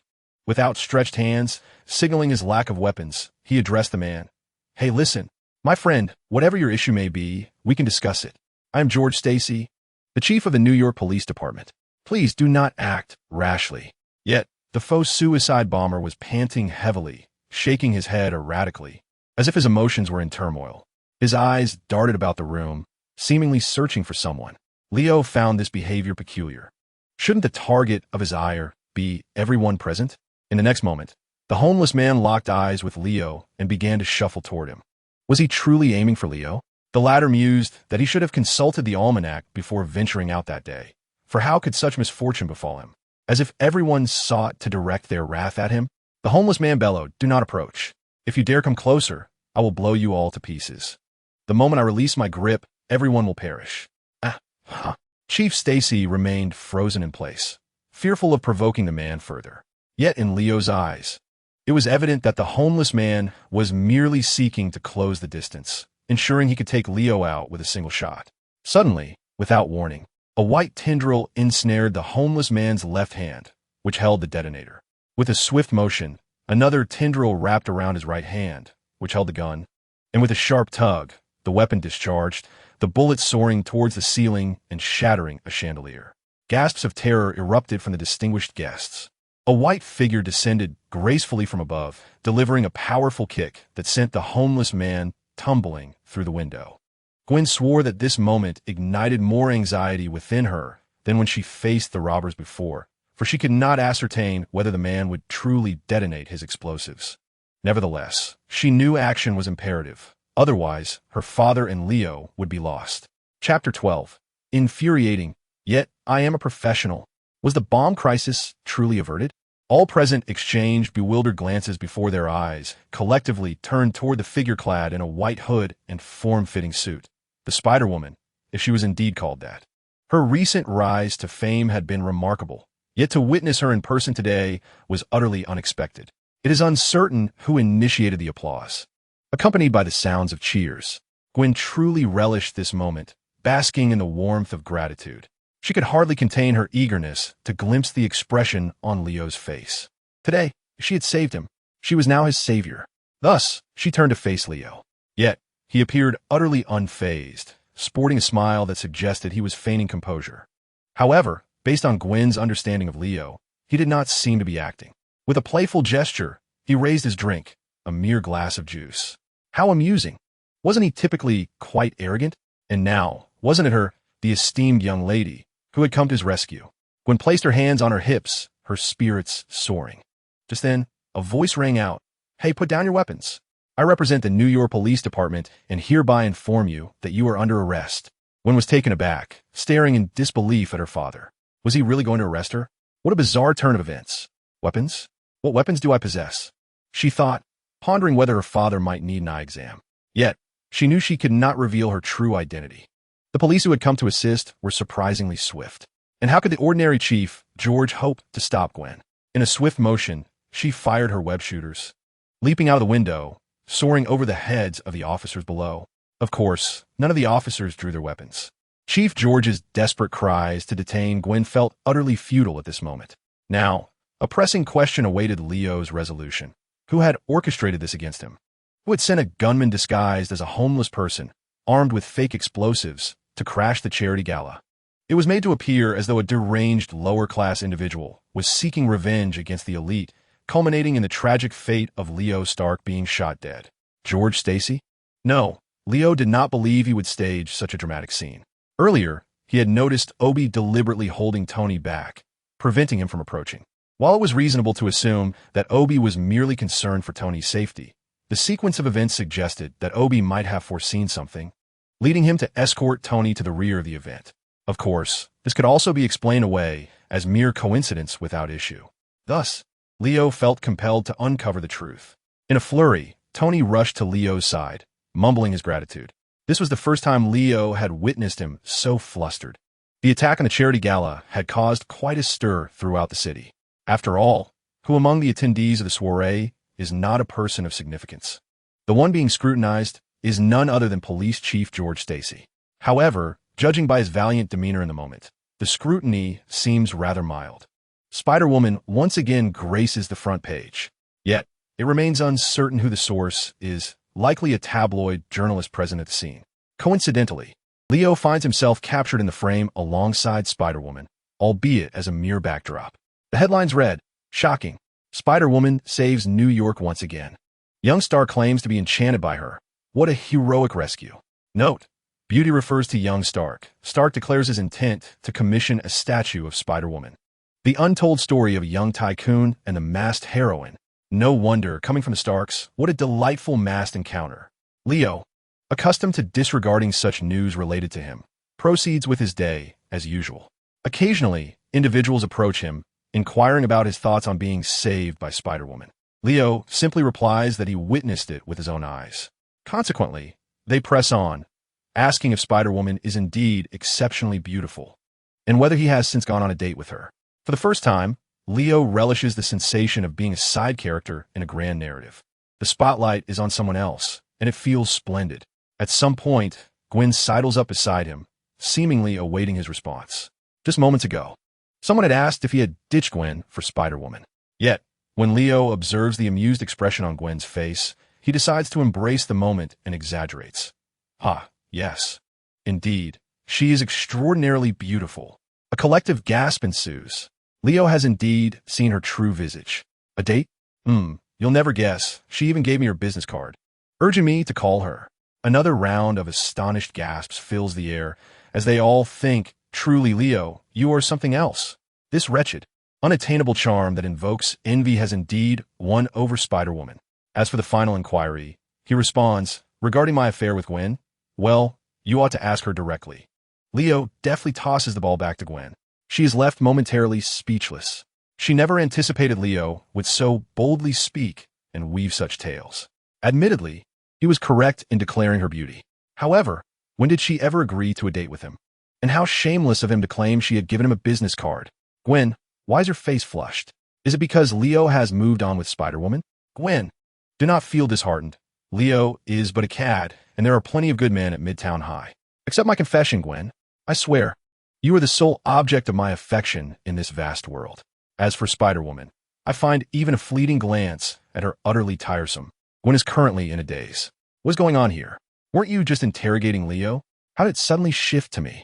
However, when she glanced at Leo, she sensed the mirth in his eyes, as if he were saying, the roles have reversed, and I bet you're feeling quite flustered now. Aren't you? All she wished for was to escape. Finally, after enduring until the end of school, Gwen did not hasten to leave, but sought out Leo. Hey, were you doing that on purpose? Those words you just said? Gwen questioned Leo with a hint of indignation. Leo, as always, maintained an air of nonchalance.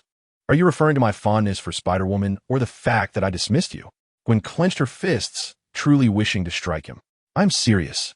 You can't possibly have developed feelings for her, right? For some inexplicable reason, Gwen felt a sense of shame in uttering the name Spider-Woman. Who knows? Leo replied. Weren't you quite fond of her yourself? You defended her at every turn. So, you think you can have feelings for her, but no one else is allowed to? The notion of being a fan of a celebrity is hardly commendable. Gwen's mind buzzed. Surely, this was an admission. Yet, why did she still feel so irate? Wait, why was she angry at all? Chapter 13. A modest exchange, it was now Leo who bid farewell to Gwen, leaving her momentarily stunned. To onlookers, this clearly resembled the scene of a callous man dismissing his girlfriend. One couldn't help but feel sympathy for Gwen, treated so flippantly by Leo. After all, he bore the Stark name, a lineage renowned for its prowess in matters of the heart. Indeed, it would have been better to have relinquished Gwen to Leo from the start, but it seemed there was still time to reconsider. At this moment, a throng of male high school students from Midtown began to stir with renewed interest. Leo had his own affairs to attend to, thus he departed. What were these affairs? Naturally, it involved uncovering who was targeting him. Where to begin? Leo had already formulated a plan in his mind. Do you recall the armored truck heist? He remembered the robber mentioning a name, Kingpin. Kingpin is a figure well known, whether among those in the shadows or the light, as the underground emperor of New York. In other words, an incident of such magnitude, an audacious attack at a charity gala, threatening the city's elite, could not have escaped Kingpin's notice. But could he truly be the mastermind behind it? Leo remained skeptical. Such actions might not bode well for Kingpin. Who knows how many individuals at that evening's gala were in cahoots with him? Casting the blame upon his partners, Jean Bing finds himself in a precarious situation. Unless the benefits he can offer are truly irresistible, his prospects appear dim. Clad in black, Leo melds into the obsidian night. His next target is unequivocally the harbor, where Jean Bing's smuggling operations are extensive. However, Leo has chosen a particularly significant location.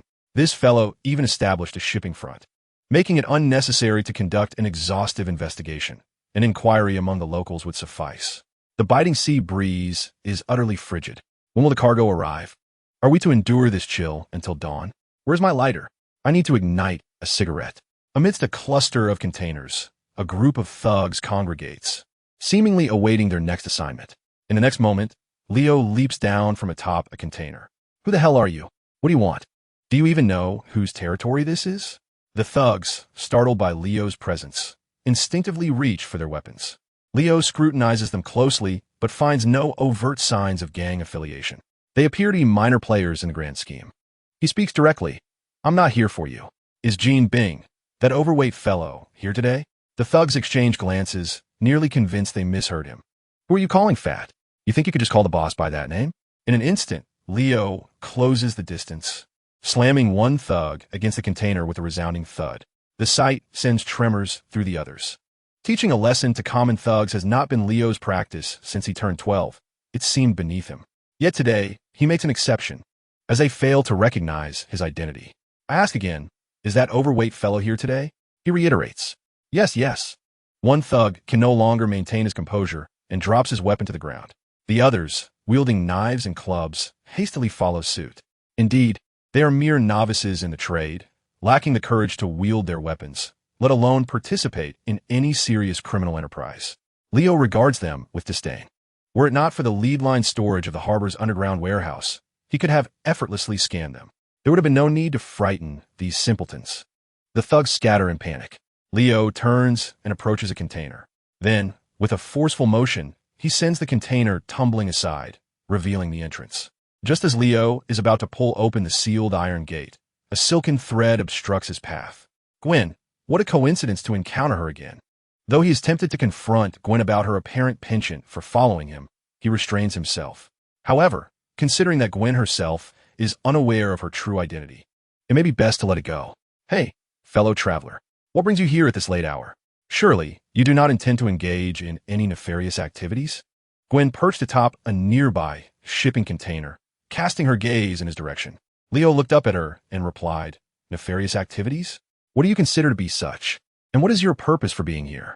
Could it be that our hasty parting has left an indelible mark on your memory, prompting you to follow me? Beneath her mask, Gwen furrowed her brow, her fondness for this companion diminishing significantly. Your words remind me of an insufferable individual. I am here for my own reasons, and thus I have claimed this space for myself. I advise you to leave. Gwen was anything but polite. Her tone suggested a certain displeasure. Perhaps it was her growing powers that granted her newfound confidence when facing Leo. No. First come, first served. Surely, you understand this principle? Or do superheroes disregard the rules of engagement? Leo was eager to see how long Gwen could endure this exchange. Clearly, Gwen did not subscribe to such twisted logic. She retorted, is the pursuit of justice to be dictated by a cue? Before her words could fully dissipate into the air, she launched an attack. A strand of web shot toward Leo's face, signaling that a confrontation was inevitable. Leo tilted his head to evade, yet Gwen swiftly closed the distance. One could only surmise that her speed and strength had significantly increased since their last encounter. With a flurry of punches, Gwen's strikes met Leo's elbow, which he used to block her blows. A spinning kick aimed at Leo's head was deflected by his palm. Gwen gracefully landed, creating space between them. Why do you hold back? Do you deem me unworthy of your full effort? Gwen felt a sting of disdain, an unpleasant sensation. Are we enemies? I do not pull punches against foes. Leo stood, arms crossed, unfazed. Very well. Gwen simultaneously shot strands of web. Yet her target was not Leo, but the two stacks of shipping containers nearby. With a swift tug, she sent them crashing towards Leo. For a fleeting moment, she felt a pang of concern. However, upon witnessing Leo's reaction, his fist striking the containers with a force that sent them flying like mere paper, she realized her worries were unfounded. Gwen refrained from further attacks, possessing enough self-awareness to recognize that she was still no match for Leo. Yet, she chose not to depart. Instead, with a hint of playfulness, she declared, "All right then, you may go first. I shall follow closely behind." Chapter 14. The underground Emperor Leo and Gwen had reached a temporary understanding. They would venture into the underground warehouse together. Leo extended his hand and gently pulled at the two iron gates, revealing a staircase that descended into the depths below. Gwen watched from the side, momentarily questioning if those iron doors were perhaps made of paper. It was only when she lightly kicked one with her foot and felt its weight that she realized the truth. "What on earth brings you to this place tonight?" she inquired, unable to contain her curiosity as she followed behind him down the corridor. Leo did not turn around but replied, "A personal matter. I intend to consult an acquaintance." The mention of an acquaintance caused Gwen to falter in her pace. "You aren't truly involved with these individuals, are you? I'm beginning to wonder if you might be one of them." Leo continued without pausing, "There is indeed a connection, but that was long ago. Now, I suppose I am retired. No, transitioned." Gwen responded, "So, you mean to say you once engaged in dubious activities, but have since turned over a new leaf?" Leo replied, "If you must interpret it that way, then so be it." In her mind, Gwen began to piece together a narrative of a wayward soul who, upon a sudden epiphany, sought redemption, a tale reminiscent of those depicted on television, where reformed villains often garnered the audience's admiration. Yet, should a virtuous individual err, the consequences could be dire. "Stop! Wait here," Leo suddenly commanded, halting his strides. Gwen, puzzled, asked, "What? Are you going to leave me behind to pursue your own ends?" But before Leo could respond, an alarm bell rang in her mind, prompting her to swiftly duck behind a corner. The next moment was met with a barrage of deafening gunfire, a cacophony that rattled her senses. "Is it a Gatling gun?" she exclaimed, her surprise causing her to utter a rare curse.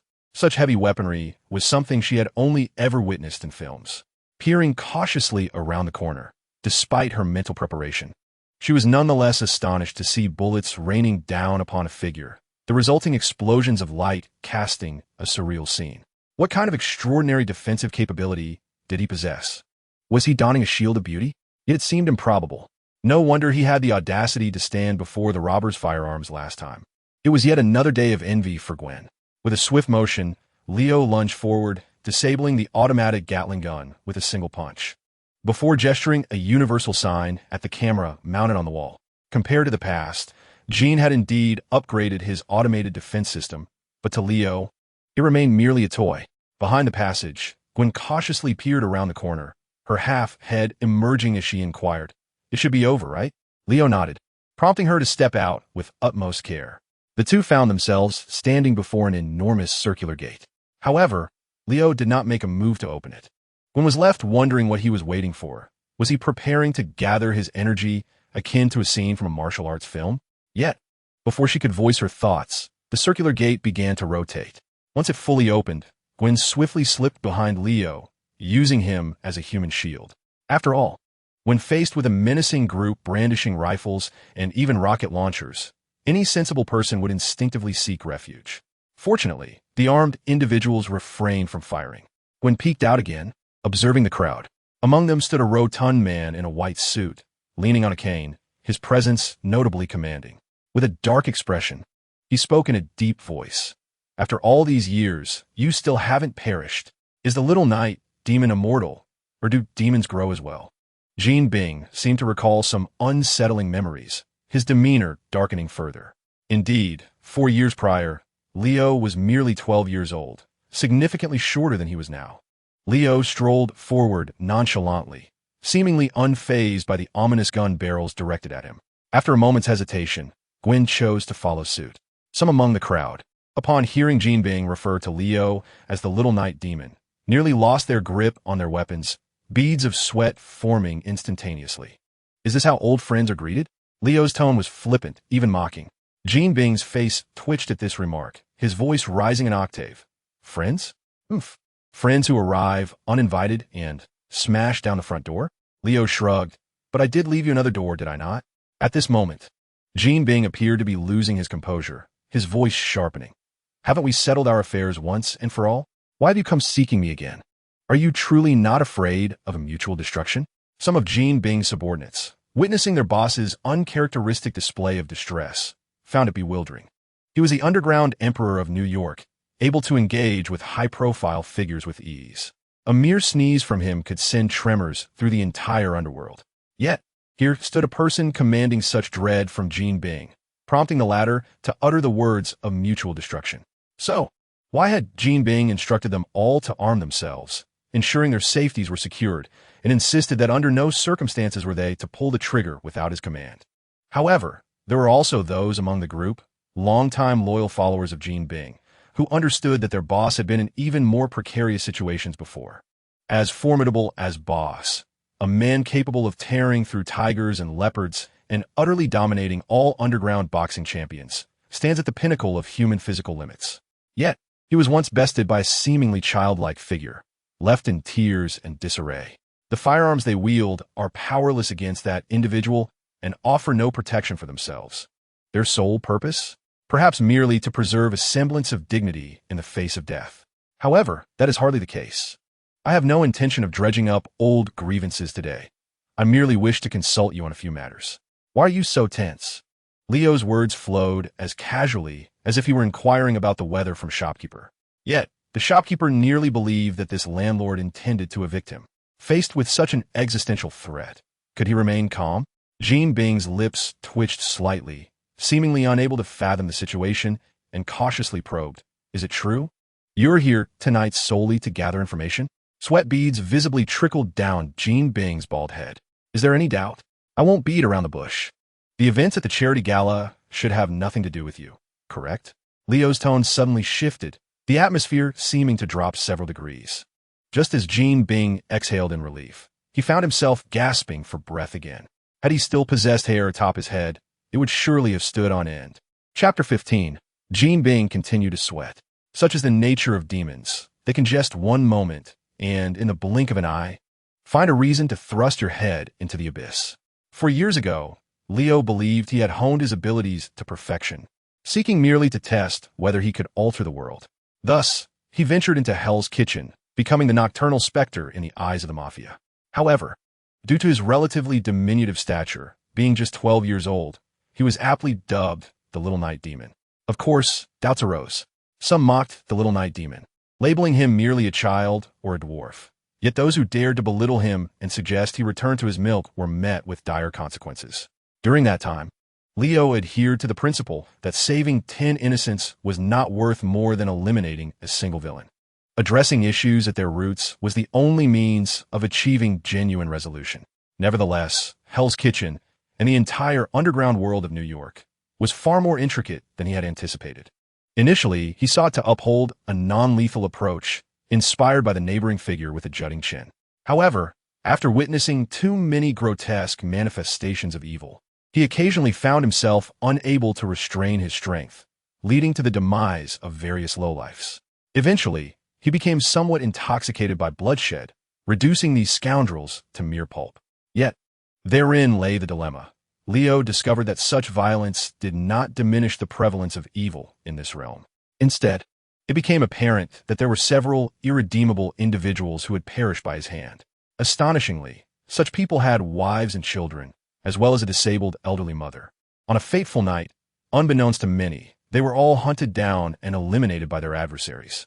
He had to confront a stark reality.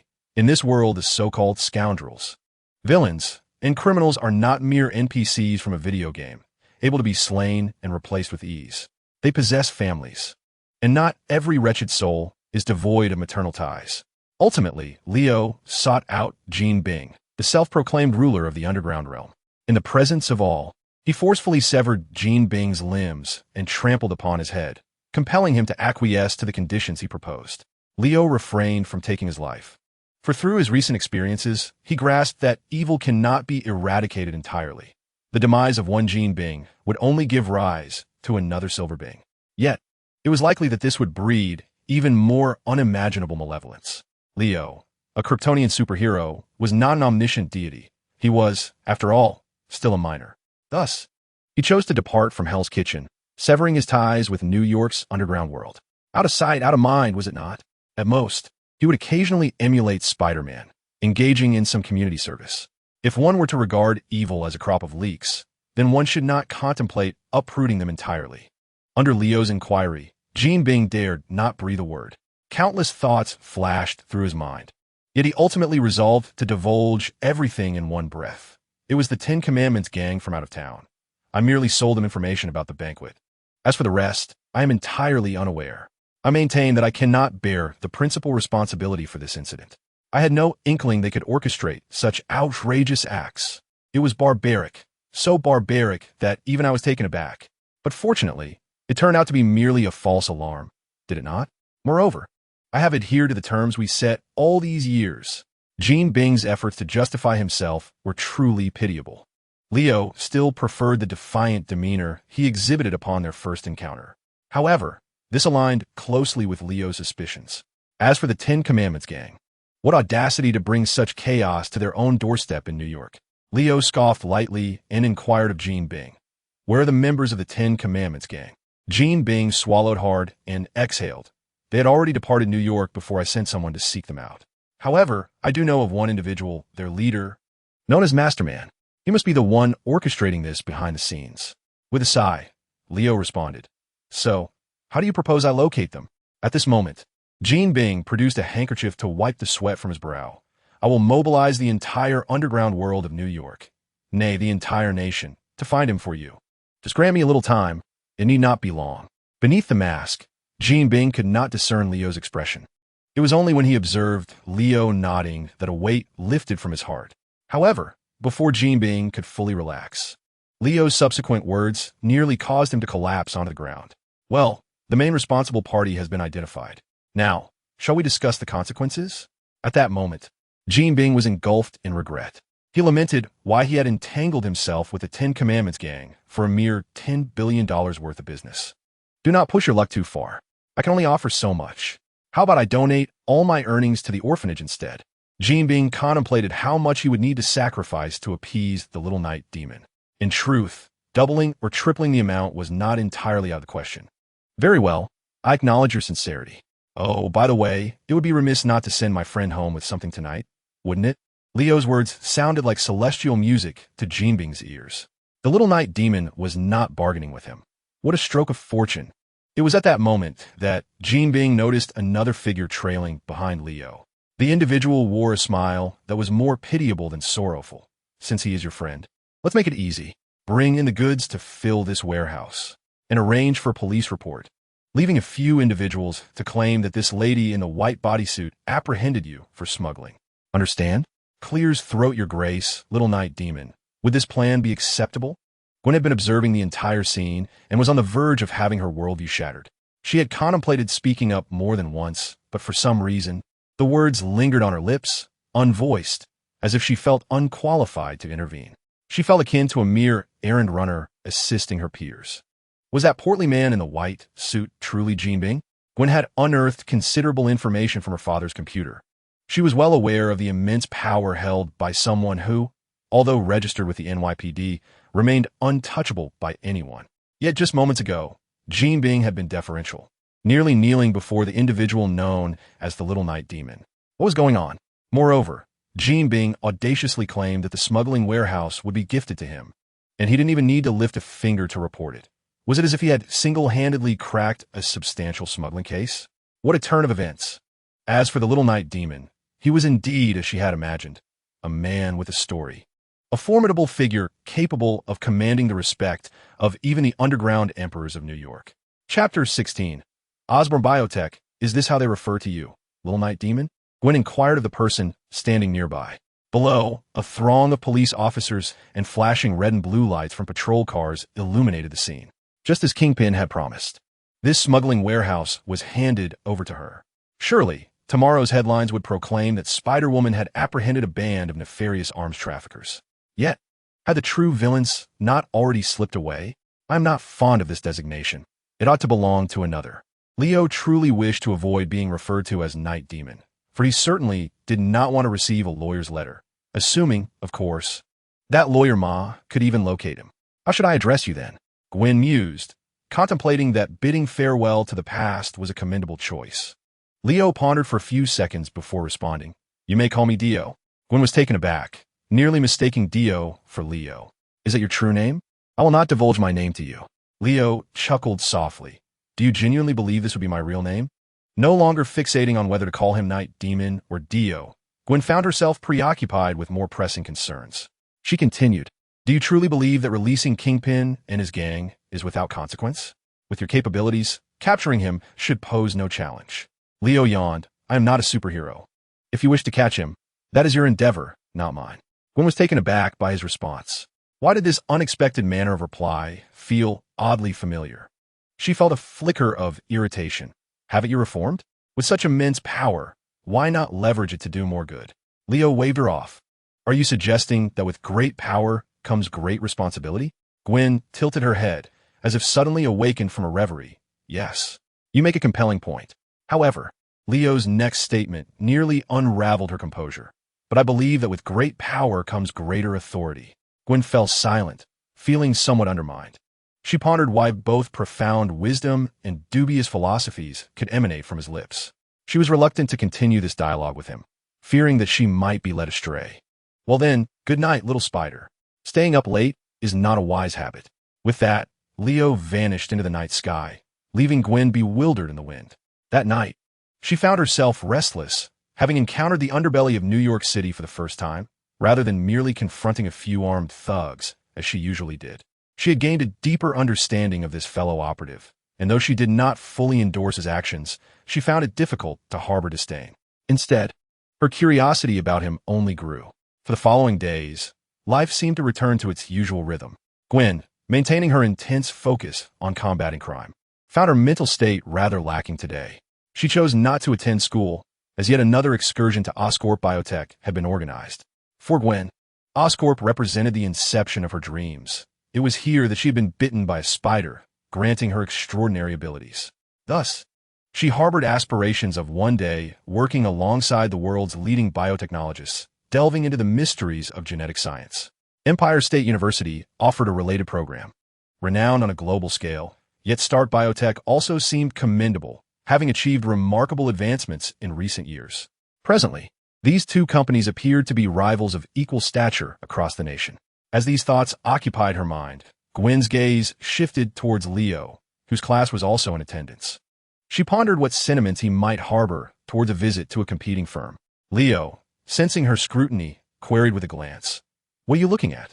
Do you think I would cause trouble at Oscorp?" Perhaps he might indeed.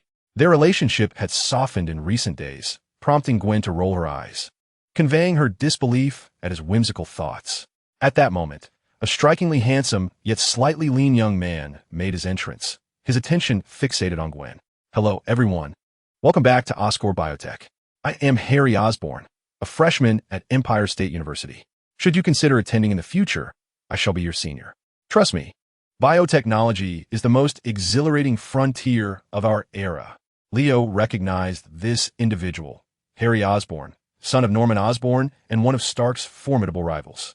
Could they be dubbed the Green Goblin Duo? A charming and knowledgeable upperclassman, heir to the Osborn legacy, he would undoubtedly captivate many high school girls. Harry proceeded to guide the group of high school students, showcasing genetically modified spiders and their resultant high-tensile silk. Gwen was already well acquainted with such wonders. Additionally, he introduced projects like cultivating genetically modified electric eels for clean energy and cross-species genetic engineering in the medical field, which purportedly held the promise of limb regeneration. Harry spoke with such conviction that even laypersons could not help but be impressed. Even Gwen listened intently, captivated by his discourse. It was at this juncture that Harry's gaze shifted to Leo. As he drew everyone's attention, he spoke. "I have long heard that Stark's biotechnology company possesses the most advanced genetic technology available today. However, I wonder if our Osborn endeavors can measure up. Leo Stark, could you enlighten us?" Leo and Gwen often found themselves together, and Harry Osborn had long been aware of the rumors surrounding them. Today, witnessing their interaction firsthand, he felt their relationship was indeed exceptional, which left him feeling somewhat uneasy. Mentioned once more, Leo became the focal point of attention, with all eyes on him, eagerly anticipating his response. While everyone was aware of Leo's formidable abilities, the challenge lay in the fact that Harry Osborn was delving into the sophisticated realm of biotechnology, an arena not easily compared to mere accolades. Yet, Leo maintained his composure, stating, "Stark Biotechnology is focused on the evolution of human genetics. It differs significantly from Osborn's research on various animals, reptiles, insects, and arthropods. A gasp of surprise rippled through the crowd. The intensity was palpable. Was such a description of high technology truly appropriate? It sounded rather cheap and trivial. Harry Osborn's smile became somewhat strained. Chapter 17. A dose of substance? A shocking revelation. Harry Osborn smirked and adjusted his glasses, saying, "Indeed, Stark is renowned for its high-end research. Humanity has evolved from primitive ancestors over millions of years, and so have other species, often taking tens of millions or even hundreds of millions of years. So, how long does Stark plan to invest in researching human genetic evolution? Will they still be in the initial stages by the time the investors' funds are depleted?" Huh. His feigned jest concealed a sharp critique, prompting laughter among those present, including not only Osborn's employees but even high school students. If human genetics were so readily amenable to evolution, then how could we have sent probes beyond our solar system within a century, yet still struggle to resolve a simple peanut allergy? If humanity's scientific achievements in fields like physics could be likened to a grand edifice, the study of genetic mysteries scarcely resembled even a dilapidated hut. Harry Osborn added thus, "Unlike Stark, we at Osborn do not reach for the unattainable. We pursue interspecies genetic inheritance technology, extracting and perfecting the genes of evolved organisms that already exist on Earth to benefit humanity." His words were met with resounding applause from those around him. In the eyes of others, Leo might seem to have suffered a complete defeat, rendered speechless by the confrontation. However, Gwen did not join in the mockery. Instead, she offered him a reassuring glance, a gesture of comfort, perhaps. Yet, Leo merely smiled, remaining silent, showing no signs of a defeated spirit. As a Kryptonian, he was well-versed in genetic technology, operating at a level far beyond human comprehension, transcending countless epochs. Tony Stark, having gleaned just a fraction of knowledge from Leo's genes and that small spacecraft, was already on par with Osborn. It was unclear what Harry Osborn was trying to prove. Leo felt a bit strained, but he refrained from expressing it, fearing the label of madness. Nevertheless, since he had arrived at this venue, it was only fitting that he put on a show, rather than slink away in defeat. Leo began, "Osborn has indeed made strides in recent years, but alas, what a pity." What I mean by that? Everyone was eager to hear if Leo could unveil something remarkable. The unfortunate truth is that the direction of research is fundamentally flawed. Flawed? They questioned. With Osborn's vast enterprise, you claim is flawed? Then, Leo approached the holographic projector, which displayed Osborn's most impressive scientific achievements. "Cross-species genetics, is it? I see here that you have conducted over 5,000 experiments on limb regeneration in mice. The most successful result yielded merely a regrowth of a forelimb, and yet, just 5 minutes later, boom, the genetic structure collapsed entirely. If I were an investor, witnessing the outcome of a $30 billion project, I would surely be driven to madness." At this, a group of high school students raised their eyebrows in surprise, redirecting their gazes toward Harry Osborn. Moments ago, he had touted this research as extremely promising, claiming that Osborn had achieved astonishing results, believing that soon those who had lost limbs due to various accidents would be able to stand once more. But after all this, merely 5 minutes for a mouse? Harry Osborn had not anticipated Leo would challenge him from such an angle. Despite Leo's assertions reflecting a grim reality for the project, he was prepared with a counter. Scientific research is never straightforward. Failing thousands of times is entirely normal. I assent it. Yet you, Leo Stark, how much do you truly understand about genetic technology? Speaking off the cuff? Oh, I forgot you're still just a high school student, untrained in these matters. Perhaps you should wait until you attend university before offering your opinions. Indeed, Leo's previous comments were not unfounded when viewed from the perspective of an investor. In the eyes of those wholly dedicated to scientific research, the matter at hand may seem rather superficial. Nevertheless, Leo had no intention of halting his endeavors. Seeking substance? Allow me to enlighten you, dear spectators, with a glimpse into the realm of genetic technology. In essence, it revolves around gene editing techniques, which involve the selection and modification of specific target genes within organisms, whether through insertion, substitution, or removal, all aimed at ultimately altering the genetic information and phenotypic expression of the organism. If I'm not mistaken, you are inducing specific double-strand breaks in the genes of mice and utilizing non-homologous end joining technology to introduce the self-repair genes from the selected lizard. Leo began to expound with confidence. Initially, his discourse was composed of rudimentary concepts. However, as he continued, the high school students began to feel increasingly bewildered. A plethora of specialized terminology filled the air. What on earth was this? It was far more complex than any mathematics class they had attended. Meanwhile, the Osborn employees, who had been preoccupied with their tasks, found themselves drawn to the extraordinary knowledge emanating from this high school student. They paused, straining to listen, yet the more they absorbed, the more disconcerting it became. Goodness, did this lad just glimpse my experimental data? But I haven't even placed it on the table. How could he possibly know? What? He claims there is an issue with my parameters? Hold on, let me recalculate. This notion regarding the base pair matching on this strand. It seems rather intriguing. Harry Osborn also found himself momentarily stunned. He suddenly realized that the genetic engineering knowledge Leo was articulating had transcended the syllabus, surpassing even that of a first-year university student. Just observe the Osborn researchers, alternating between shaking their heads in disbelief and muttering to themselves. Leo Stark, are you for real? From the back of the crowd, a middle-aged man with round glasses and blonde hair appeared, seemingly out of nowhere. Yet, upon hearing Leo mention the formula for gene decay algorithms, he was taken aback, his eyes widening in astonishment. Wait, you are referring to decay? You actually know the process of gene decay? How do you know this? I need you to tell me everything in detail. Dr. Curtis Connors, the head of the Osborn Biotechnology Division, rushed forward, his remaining right hand pushing through the crowd to reach Leo. His eyes were filled with an insatiable thirst for knowledge, bordering on madness. Chapter 18, Riding the Roller Coaster. Breaking down defenses, Dr. Curtis Connors. Is that truly him? Isn't he the research leader at Osborn Biotech? Could Connors be the distinguished expert in the field of biological sciences? Last year, he nearly secured the Nobel Prize in Biology, only to narrowly miss out. This year, should his interspecies gene fusion technology prove successful, one could hardly imagine the significance of this suddenly appearing golden-haired, one-armed man who carries a remarkable background. A group of high school students gazes upon him with unbridled admiration. However, the current demeanor of Dr. Connors appears somewhat peculiar. Could it be that Leo Stark's earlier nonsensical remarks have incited this eminent figure in the scientific community? Yet, there lingers a hint of pleading in his tone. Can one truly believe such a notion? Not only the high school students, but also Osborn's researchers share an expression of astonishment. For the gene decay calculation formula that Leo Stark just mentioned is precisely what Dr. Connors had previously discussed with them. This formula is the very crux of the interspecies gene technology.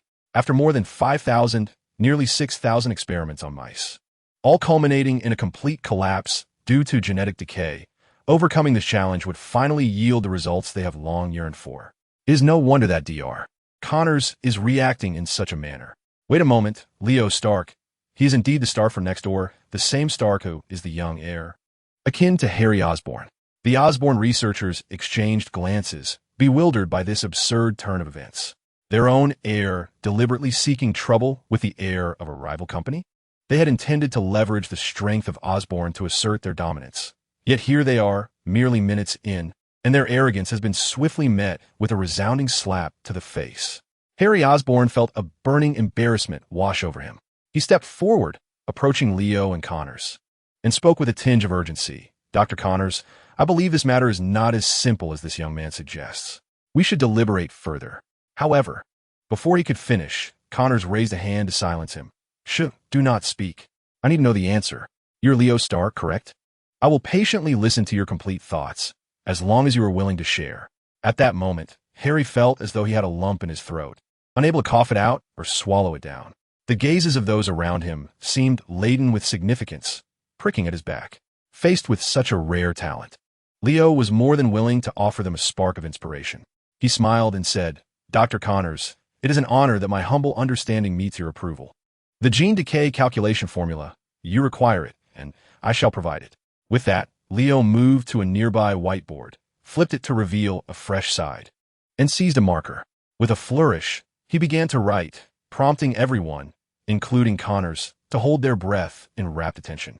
Although among those present, only Leo himself and Connors seemed capable of understanding.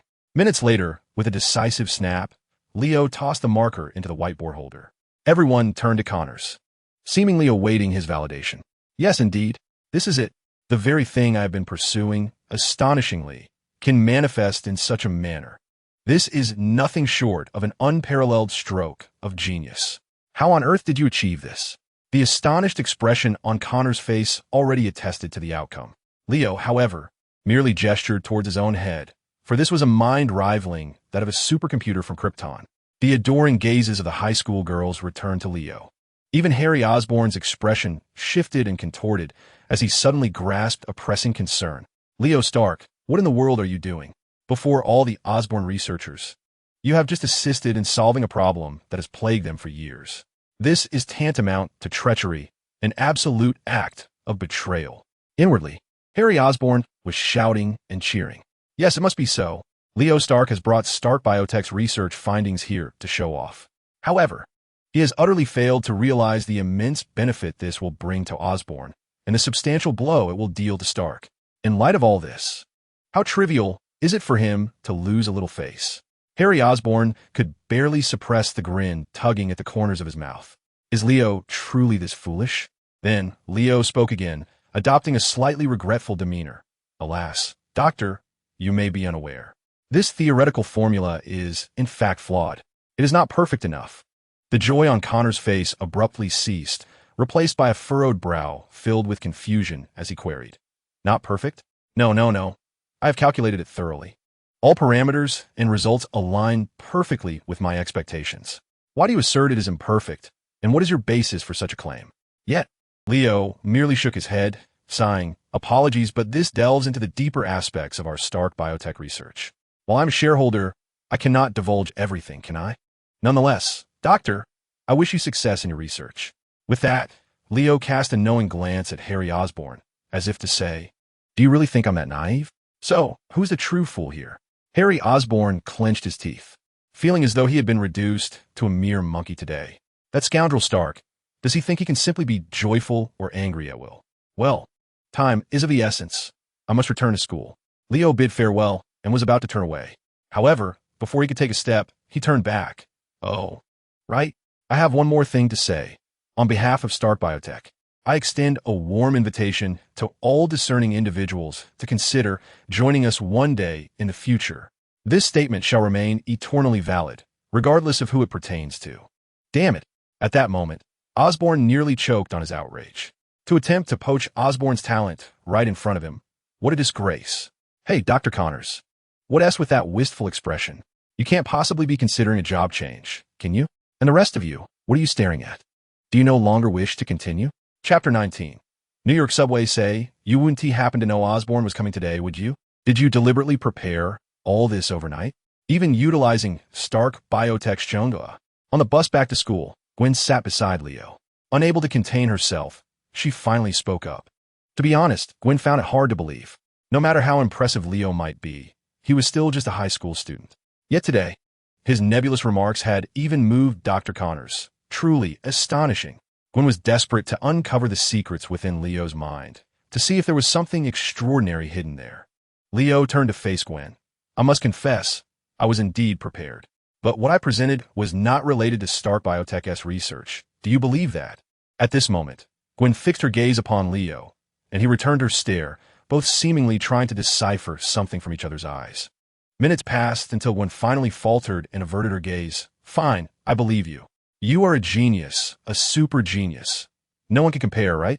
Yet her tone seemed almost patronizing. Leo's lips curled slightly as he casually asked, so, compared to Harry Osborn, who would you choose? Me or him? Gwen, who had just taken a sip from her water bottle, nearly choked at his words. Cough, cough. Are you joking? Why would I have to choose between you two? Wait, are you harboring some hidden intentions toward me? What is this? Did your Spider-Woman reject you, and now you wish to provoke me? Gwen regarded Leo with a look of disdain, as if scrutinizing a cat. Yet at that moment, Leo appeared profoundly shocked. He defended himself. What are you thinking, Gwen? The Mid-City High School is soon to select its top 10 youth of the decade. Harry Osborn, a graduate from Mid-City, is merely a year ahead of us. Hence, I find myself pondering whom you would cast your vote for, him or me. Gwen lifted her water bottle and slowly took a sip. She remained still, although her ears suddenly flushed crimson. In an instant, she transformed, resembling a perturbed little kitten. Turning to Leo, she glared fiercely, declaring, "As for voting, I shall only vote for myself." Leo, with a smirk playing on his lips, shrugged his shoulders. He had no intention of teasing her further. If he pushed too far, he couldn't guarantee that this girl wouldn't perch on his windowsill in the dead of night. "All right, I was merely jesting. Don't take offense. How about I treat you to dinner tonight? You may choose any restaurant in New York." Surprisingly, Gwen did not outright reject the offer. Instead, she contemplated it for several seconds. Ultimately, however, she declined. "I'm sorry, I have other commitments after school today, but I shall remember this meal. I will make sure to treat you to a proper feast when I have the time." Clearly, Gwen prioritized her duties as a street hero. What more could Leo say? A competent Spider-Man is often late for dates. Gwen had a legitimate reason to be elsewhere. In fact, she had been investigating a missing persons case over the past few days. The intel, of course, was extracted from her father's computer. After tirelessly patrolling the streets, she had managed to gather a few leads. There was no way she could afford to delay or abandon this pursuit. The Bronx area of New York, densely populated with Latino residents, is notorious for its high crime rates. This time, rather than weaving through the city, she opted to delve into the New York subway system. The New York subway is a peculiar realm, where one can encounter all manner of bizarre characters. Thus, Gwen, clad in her spider suit, appeared rather unremarkable. The surrounding passengers seemed unfazed, creating an atmosphere that was both mundane and slightly eerie. On the subway television, a news segment was airing. The anchor, JJJ, spoke sternly. In the early hours of the 17th, at the Queensboro Plaza subway station, a man was assaulted repeatedly, without provocation, until he lost consciousness. The assailant remains unidentified. On the evening of the 15th, a man was slashed in the neck at the Queens Plaza subway station. On the 14th, a 16-year-old high school student was stabbed in the thigh while on the subway. On the same day, at another subway platform, a deranged individual scratched a woman's face. Violent incidents in the New York subway are on the rise, instilling fear among the citizens. Preliminary statistics reveal that this year alone, Gwen pressed her forehead, feeling a slight headache. One can only say that watching the news is quite a task. How splendid it would be to be like Leo. Out of sight and out of mind. The rumbling sound of two trains intersecting momentarily dazzles the light. Suddenly, a familiar figure appears in the seat across from Gwen. Clad in black, he is engrossed in a car magazine, casually crossing his legs. "When did you arrive?" Gwen inquires, surprised to encounter him here. "Me? I intended to visit the Bronx Zoo. What about you?" The response is as unexpected as ever, though Gwen is gradually becoming accustomed to this rhythm. "But as far as I know, the zoo closes in the afternoon." The companion turns a page, not looking at her, and remarks, "Do you really think I would enter through the front gate?" Gwen takes a deep breath. "So, you plan to sneak in, do you?" At that moment, he snaps the magazine shut. As the train arrives at the station, a group of intoxicated individuals staggers in, their faces painted black with skull designs. They pass around what appears to be an illicit cigarette. Almost immediately, Leo and Gwen catch their attention. Others, witnessing the scene, hastily retreat to the next car, clearly reluctant to confront this troublesome crowd. "This is your territory now, Spider-Woman," Leo declares, exhibiting no gentlemanly demeanor as he departs with the others, magazine in hand. Just as Gwen is about to speak, she hears the group behind her shouting lewd remarks about a tight-suited girl, suggesting she might join them for some fun or that they could assist her in loosening up. Clenching her fists, Gwen suddenly thinks that as long as she doesn't kill anyone, it should be fine. Perhaps breaking a limb or two would suffice. After a few days of recovery, they will be as good as new. Surely, this could be considered a contribution to public safety in the New York subway, could it not? Chapter 20. Where have the mutants gone? With a thud, Gwen swiftly takes down 5 or 6 of the ruffians. Before long, she witnesses them sprawled across the floor, groaning and clutching their limbs. At both ends of the carriage, a crowd gathers, capturing the spectacle on their phones, undoubtedly eager to share it across the internet. The media will likely report this as yet another incident of subway violence. Once the train halts, Leo disembarks behind Gwen. Finally, she can no longer contain herself. She erupts into a barrage of criticisms and complaints. "I've realized that your people, much like your taste in clothing, leave much to be desired. Were you truly just sitting there, doing nothing? Did you never consider lending a hand? I thought we were friends. but now I feel I may have overestimated our relationship. Leo closes the magazine he had just opened. Indeed, are all Spider-Men such chatterboxes? Gwen remarked, hands on her hips, her voice rising considerably. What are you talking about? Oh, I haven't finished. You know, your entire ensemble is truly dreadfully outdated. Have you never considered donning something else? Or do you simply revel in this dark, twisted aesthetic that thrives in shadows and screams? It appeared that Gwen had been under considerable stress lately. Yet, it seemed that every superhero encounters a certain tumultuous adolescence. From an initial fervor, brimming with passion and dreams of altering the world single-handedly, one eventually finds themselves suffocated by the mundane trivialities of reality. Balancing the identities of an ordinary person and a hero can become exceedingly challenging. Leo understood this all too well. Thus, he resolved to offer Gwen a warm bowl of heartfelt encouragement. He began, have you encountered any challenges in your life recently? Worry not. I do not wish to pry into your ordinary existence. I could be a very good listener. Moreover, I want to convey that what you are experiencing now is entirely normal. Feelings of anxiety, restlessness, and even self-doubt regarding the significance of it all. Am I right? Gwen paused, momentarily taken aback. This was the first instance she felt this fellow hero could converse like a normal person, and it resonated deeply with her current predicament. Well, you are indeed more experienced than I. How do you manage it? She inquired, referring to the balance between the ordinary and the extraordinary. Seeing that she was engaged, Leo continued, as for me, I do not perceive heroism as mere employment. I understand that you may feel an urgency, but do not rush. Your intentions are commendable, striving to assist everyone to the best of your ability. However, have you considered that even superhumans have their limits? If you do not learn to let go, that rope may snap, and you will be the first to suffer. Ultimately, the outcome might be far worse than you anticipate. Gwen's emotions gradually calmed. With her intelligence, she would eventually grasp these insights on her own, even without Leo's input. He merely offered a hint of advice, hardly guidance. Perhaps it was the long-suppressed emotions finally finding release. She exhaled deeply and said, I apologize. You certainly make a valid point. I was a bit overly emotional earlier. I also shouldn't have equated your character with your fashion sense. Leo scratched his head. So you genuinely think my outfit is utterly atrocious, do you? In truth, he hadn't given the matter much thought. Dressed entirely in black, he seemed to draw inspiration from a certain enigmatic figure known as Shinsei from a neighboring production crew.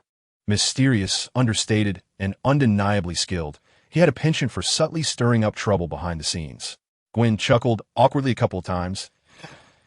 In truth, one need not be overly concerned with the opinions of others. Yet Leo, with his hand resting on his chin, appeared to be deep in thought. After a few moments, he spoke. I find your attire quite impressive. Did you design it yourself? The interplay of black, white, and pink, coupled with the web-like patterns, is striking. How about I entrust the design of my new outfit to you? You can set your price. What do you say? Gwen was momentarily taken aback by Leo's suggestion. Huh? Me? She had not forgotten the purpose of their venture. Clues regarding the missing persons case had gradually emerged, leading them to the New York subway. Together, they ventured into a long-abandoned tunnel. Leo inquired about the details of the case. Are you suggesting that children from various welfare institutions in New York have gone missing? He noted that the subway's surveillance cameras had captured their images. Gwen nodded. I suspect this may be a case of child trafficking. However, since these children are orphans from welfare homes, they garner little attention. As for the police, they claim to have made no progress. At this point, Leo offered a contrasting perspective. Child trafficking? That fat man Gene promised me he wouldn't cross that line. Moreover, those in the underworld are unlikely to engage in such business unless a newcomer arrives who is willing to flout the rules. After exchanging their thoughts, they resumed their exploration deeper into the forsaken tunnel.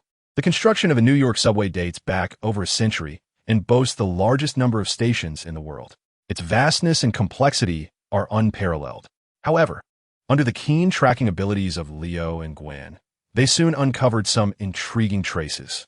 Leo exclaimed, a thick crab. This must have been disturbed just 2 days ago. And these scraps, along with the chaotic footprints, they're both adult and child sizes. This at least indicates that they have lived here for some time. It seems we are quite close. Just 10 minutes later, Gwen perceptively detected a faint vibration emanating from the ground. Leo, utilizing his superhuman hearing, also caught an unusual sound. The two silently approached. Yes, just like that. You must learn to control it, understand? It's akin to your arms, fingers, and legs. Do not fear it. Once more, a woman, likely under 20, was directing a young boy to hurl 2 fireballs, which exploded violently upon striking the wall. Gwen and Leo were both taken aback. Leo pondered to himself, could this be a mutant? Yet, have not all mutants vanished into oblivion? He could not help but furrow his brow. As a matter of fact, he had delved into the matter of mutants 2 years prior. However, upon arriving at the entrance of Xavier's school for gifted youngsters, he was met with nothing but ruins. There was no trace of Professor X, nor Magneto, Wolverine, or Storm. They seemed almost non-existent in this world. Of course, there had been no large-scale annihilation of mutants by Sentinel machines. Days of Future Past, the Wolverine, none of it seemed to align. Chapter 21. Wanda and Quicksilver. Who is there? Hurry, John, run. The woman, employing some unknown means, had sensed Leo and Gwen's presence. Under her command, the boy who wielded fire turned and dashed into the corridor. It seemed there was no need for concealment any longer. Leo and Gwen stepped out from their hiding place. Gwen was the first to speak. Are you the one who abducted the child? What is the situation with that child? Harnessing superhumans with extraordinary abilities must be your objective. Gwen was fully prepared for battle. Yet, the woman before them, with a wary expression, remained silent. Suddenly, a red glow began to emanate from her body. As she extended her hands, a wave of crimson energy surged toward the two. Gwen, quick on her feet, released a strand of webbing to evade the attack. However, Leo, standing in place, was struck directly, sending him flying against the wall, leaving an imprint of his form behind. The woman appeared momentarily stunned, perhaps taken aback by her ease in hitting him. Gwen, undeterred by Leo's plight, shot multiple strands of webbing toward the woman in an attempt to restrain her.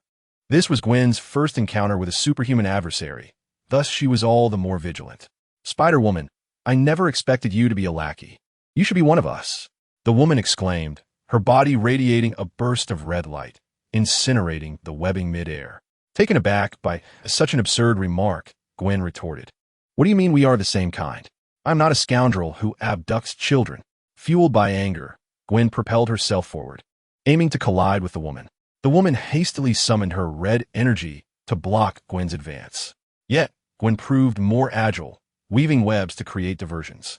The woman began to falter under the pressure, realizing Gwen was closing in on her. However, just at that moment, a fleeting silver figure, difficult to discern clearly, suddenly appeared in Gwen's line of sight. In the next instant, Gwen felt herself struck by an overwhelming force, sending her hurtling backward.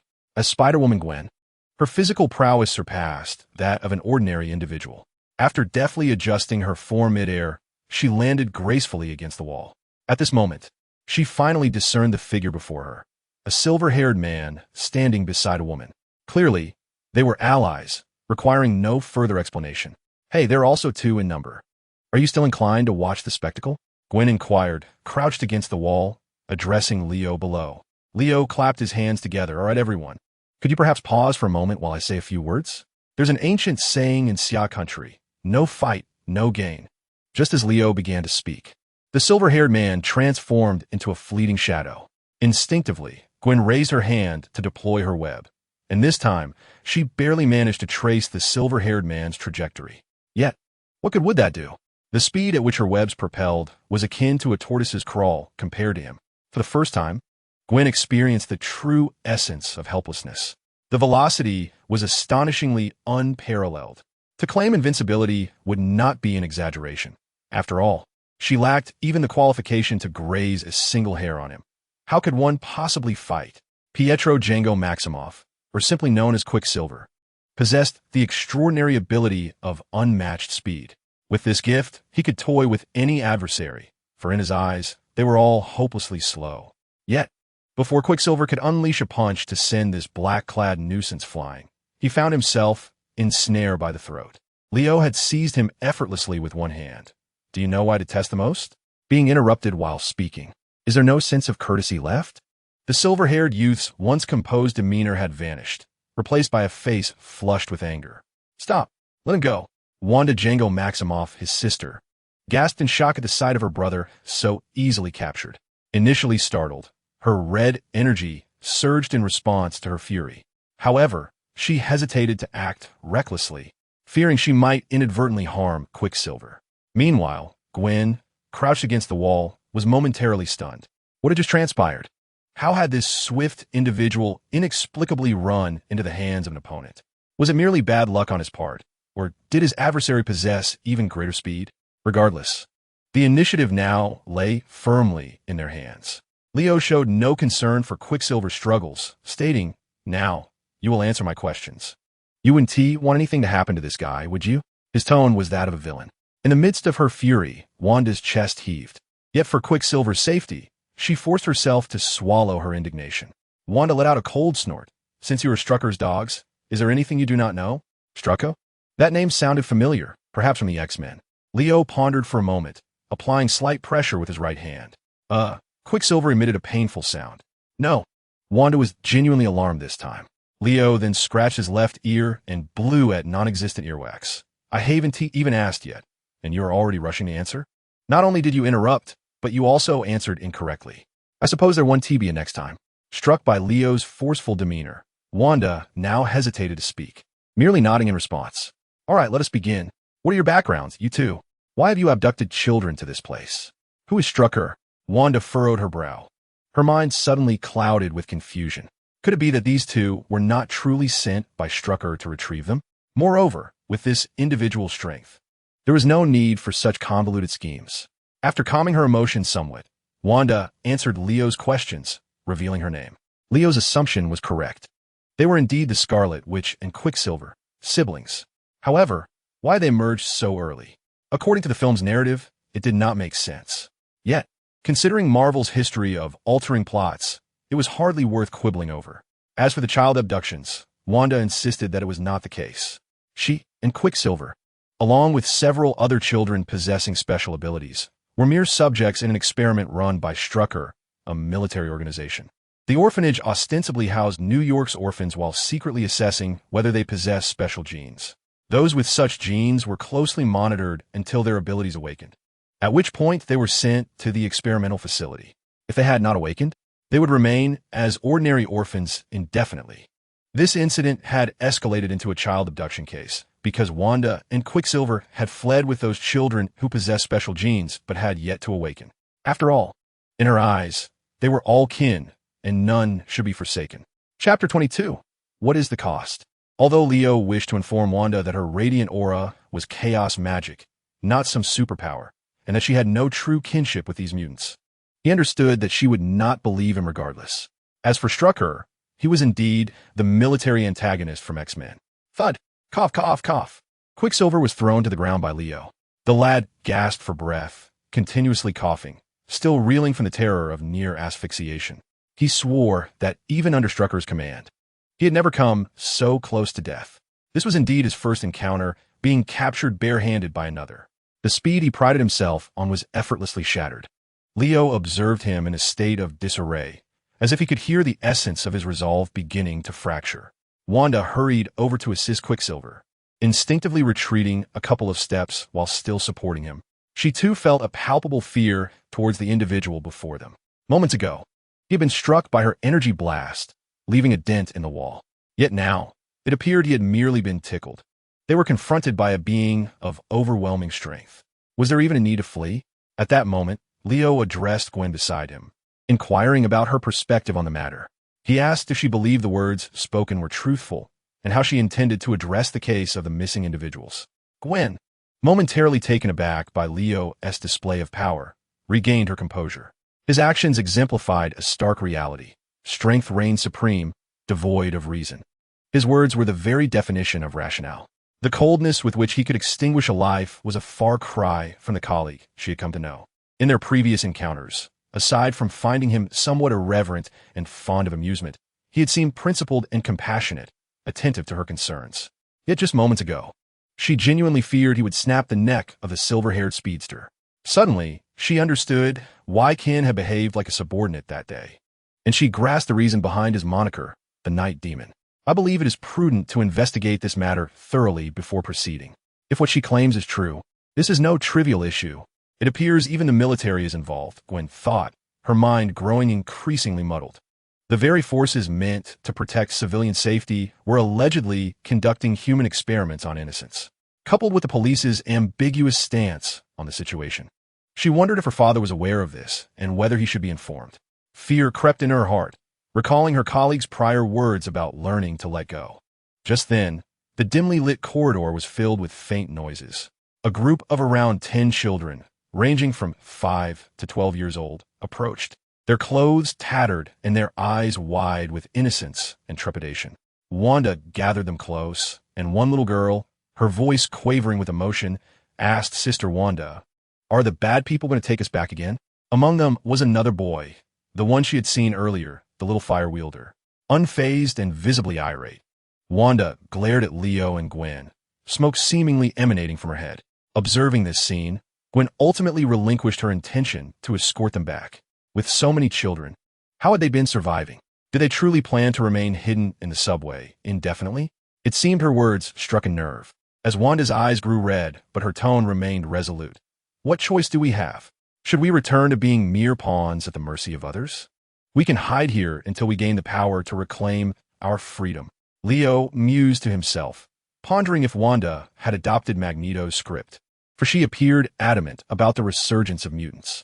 If left unchecked, it wouldn't be long before chaos erupted throughout the city. Not to mention the potential strength of other mutant children, particularly Wanda, the Scarlet Witch, whose future abilities were immeasurable.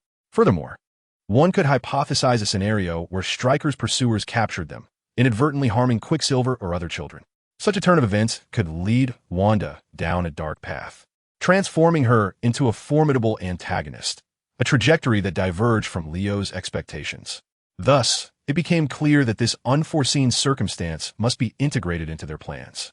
Now, dear friends, both young and old, allow me to say this. I am not a villain, nor can I be deemed a hero. Firstly, I'm not aligned with those who imprison you. Secondly, I am inclined to extend a generous offer to assist you. Imagine hot meals, delectable cakes, and ice cream, followed by a warm bath and a cozy blanket for a restful slumber. Oh, and let's not forget the PS3 gaming console, along with a plethora of animated series. Barbie dolls and Transformers could also be included. Leo began counting on his fingers, capturing the children's rapt attention. They had never experienced such luxuries in the orphanage. Even Wanda, upon hearing about the cake, couldn't suppress a swallow, and the mention of a hot bath made her feel an irresistible itch. However, before Wanda or any of the other children could voice their thoughts, Quicksilver suddenly straightened his drooping head and exclaimed, "I'm in. I'm willing to accept your help. Is that PS3 for real? And do you have the Uncharted disc? Oh, and Wanda, why are you kicking me?" Wanda shot a furious glance at her brother, as if to say, "You, with your prominent brows, are the first to betray us? Even children are more steadfast. Just agree to it. Can we really stand against him? I can't escape, let alone you all." Quicksilver rubbed his leg, a look of grievance plastered across his face. Meanwhile, Wanda furrowed her delicate brows in contemplation. A pair of emerald green eyes shifted thoughtfully. Then, as if having made a resolute decision, she spoke. "So what is the cost?" Indeed, this woman proved to be rather astute. Leo promptly snapped his fingers. "In exchange for my assistance, of course, I require your recompense. To put it simply, I shall employ you. We can discuss the particulars in detail, and a contract can be signed. Rest assured, I am not a heartless employer from a malevolent factory. I also promise not to subject you to any inhumane experiments or restrict your freedom. How does that sound?" The notions of terms, employment, and contracts may sound like mere fanciful tales, yet they appear to be open for negotiation. Wanda had already begun to envision the worst possible outcomes. Chapter 23. Leo's new uniform. Noticing Wanda's lingering hesitation, Leo continued, "How about this? I will offer you a position. Whether you choose to accept it and how you proceed is entirely up to you. After all, I'm not a villain." Upon hearing this, Quicksilver instinctively recoiled. Gwen, however, found no objection. She was pondering how to accommodate these children. The prospect of receiving compensated assistance from fellow traveler, despite being uncertain of his ulterior motives, was undoubtedly preferable to having the children hide here like timid mice. Out of curiosity, she inquired, "Where do you intend to place them?" Leo, unreserved, disclosed the location to Gwen and Wanda, right at the Bronx Zoo. Both Gwen and Wanda were taken aback. "You plan to throw them, us, into a zoo?" Leo waved his hand dismissively. No, The specific location is within the zoo. There lies my secret base. Though not vast, it can comfortably accommodate a dozen or so individuals. The group suddenly comprehended the situation. Gwen then added, "So, what you mentioned earlier on the subway about going to the zoo was indeed true." Leo nodded in affirmation. He had excavated his secret base several years prior, having desired to create his own version of a bat cave. In a moment of inspiration, he had filled it with an array of items. It was equipped with electricity and water, providing for both leisure and sustenance. However, it must be noted that he was not motivated by altruism alone. Why not recruit the future Scarlet Witch to work for him? Oh, and Quicksilver along with other mutant children could be included as well. After all, he possessed wealth and could offer them the respect and freedom they desperately needed. If necessary, a little show of strength could serve to intimidate. The principle of balancing kindness with authority, though unpalatable to some, proved to be effective. Leo and Gwen exited the subway. For both of them, this matter had reached a temporary conclusion. Gwen would return to continue her investigation. As for Leo, he too received a call. It was from Jean Bing and the Ten Commandments gang, informing him, "We have located him." According to Jean Bing, he had established a connection with the Ten Commandments gang through his business dealings in the Middle East. Clearly, this masterman was oblivious to the fact that he had entangled himself with the entire New York underworld. The business in question revolved around smuggling, specifically the illicit transport of weaponry to that tumultuous region, which has long been plagued by conflict. Whether it be the local warlords engaged in fierce battles or the marauders drawn by the scent of oil, there is an incessant demand for arms. Leo intended to personally investigate when time permitted. Quicksilver was an indispensable ally. For Wanda and the other mutant children, he was essential, whether for aiding their escape or for unleashing Strucker's hounds upon the chaos of New York City, along with pilfering basic necessities for their survival.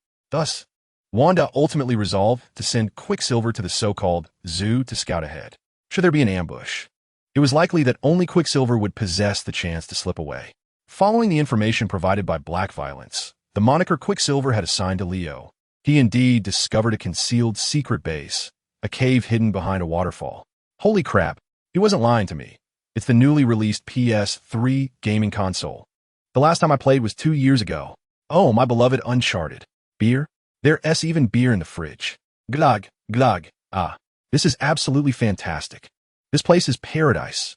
Quicksilver immersed himself in gaming until the early hours of the morning, only to suddenly remember the task entrusted to him by his sister. On his return, he nearly found himself suspended by Wanda, who was poised to strike him with her crimson energy whip. As for the means of discreetly relocating everyone, it would indeed depend on his pivotal role. Quicksilver, rubbing his backside, muttered a few complaints under his breath. Perhaps this new leader, Black Violence, might actually be reliable. At long last, Wanda would be able to indulge in a hot bath, lie on a soft bed. She reflected on all that she had endured, a profound yearning for freedom that had awakened within her at some unknown moment. By chance, she had seen a live broadcast on television, perhaps a high school debate competition. Truth be told, she felt envious of those high school students, only slightly younger than herself, who seemed to live so unburdened and freely. If only she were an ordinary person, she might have been a university student by now. Yet these individuals, seemingly oblivious to the essence of freedom, spoke with such grandiloquence. A boy, looking quite presentable, delivered a speech. Indeed, one must survive, but for the sake of evolution. One may endure suffering, but to alleviate all future woes, one must fight. Survive, evolve. The suffering endured? Wanda felt that those words were directed at her.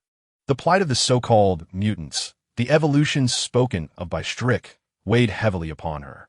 But why should they, the mutants, endure such suffering? A fight? Indeed, a fight was warranted.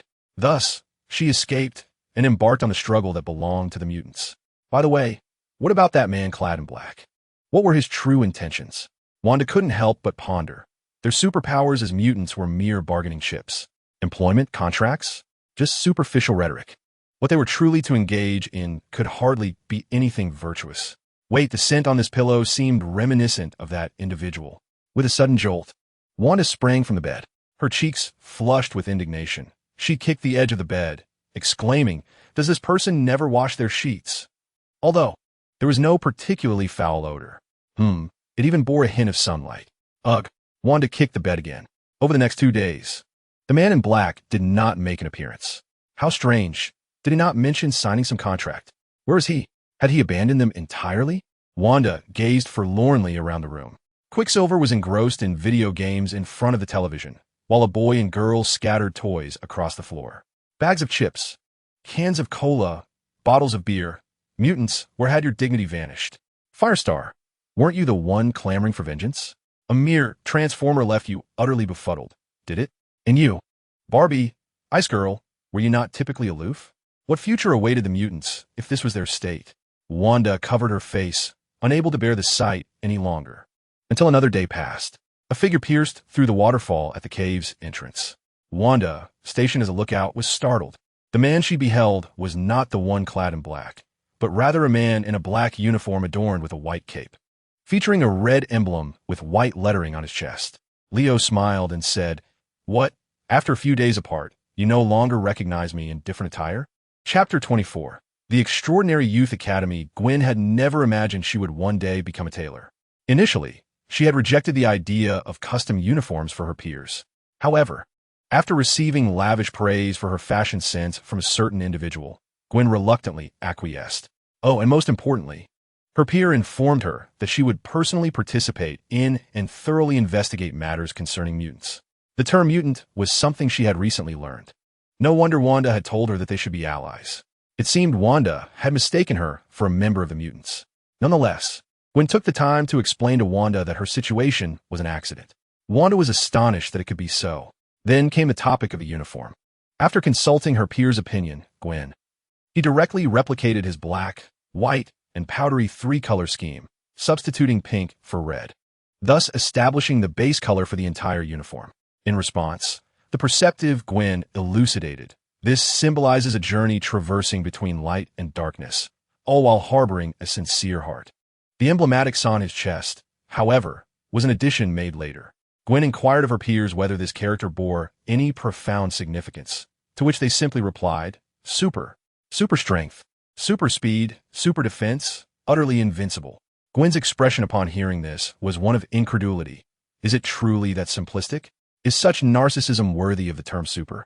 She quipped, "You might as well call yourself Superman." The moniker of Superman was indeed magnificent. "From now on, you shall refer to me as Superman. When I achieve fame, should anyone inquire, I shall attribute it to your idea." Leo once again left Gwen speechless. After recounting the tale of his new attire to Wanda, she too found herself at a loss for words. Yet what perplexed Wanda even more was her observation, "Superman, you look quite peculiar. Why is it that though I can see you, I simply cannot remember you? Have I developed prosopagnosia?" Indeed, Leo's uniform bore no mask to obscure his face. Gwen echoed Wanda's confusion, and Leo explained that he possessed a unique ability known as a bioplasmic field. This bioplasmic field had limitless applications, one of which was rendering his true appearance indiscernible to others. But let us discuss these trivialities later. I must now take you to meet two individuals and engage in a serious conversation regarding the employment contract. Leo stated to Wanda. She understood that there was no alternative. Surprisingly, the first person Leo chose to take on a flight was Wanda. At this point, Wanda could hardly be called the Scarlet Witch. Her chaotic magic was more akin to flailing than artistry, lacking both grace and finesse, let alone the skill to fly. Their destination was Hell's Kitchen, to a particular room where a rotund man in a white suit and a blind man wearing sunglasses sat at a table, separated by a considerable distance. It was hard to fathom that these two had once been sworn enemies, ready to take each other's lives at the mere sight or sound of one another just a few years prior. However, today they sat amicably, all thanks to Leo's influence. As the door swung open, Kim and attorney Matthew turned their heads. It appeared that Kim had encountered Leo before and was not overly surprised by his new attire. As for attorney Matthew, he relied on sound rather than sight.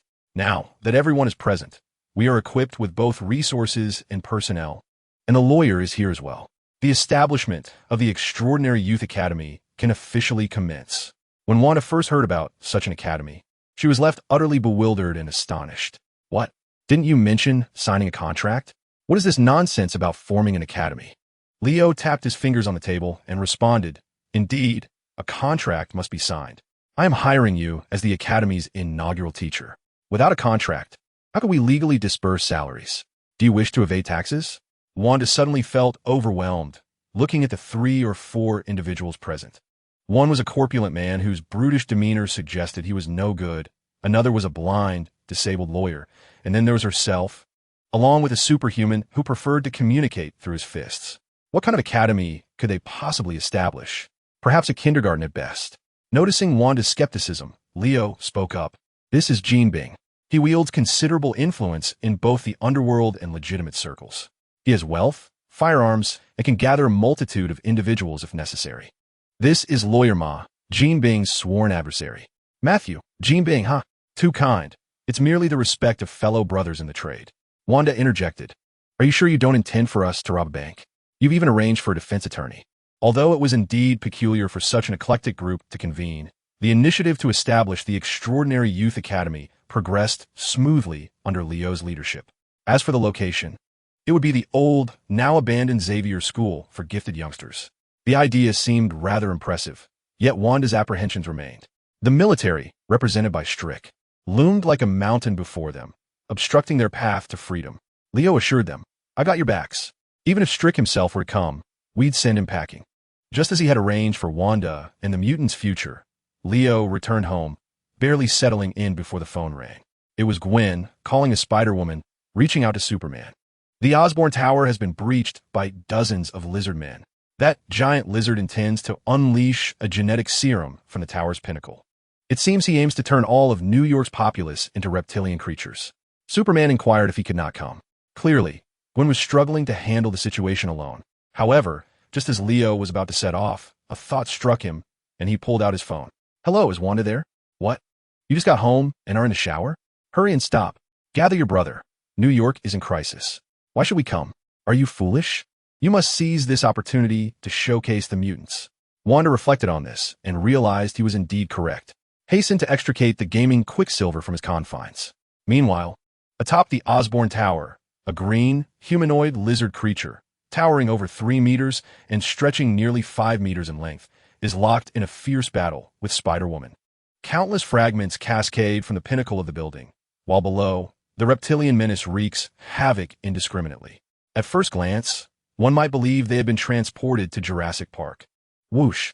Above the heads of the populace, it seems as though a fighter jet is soaring past. Chapter 25. The lizard's pinball Connors has transformed himself into a lizard man.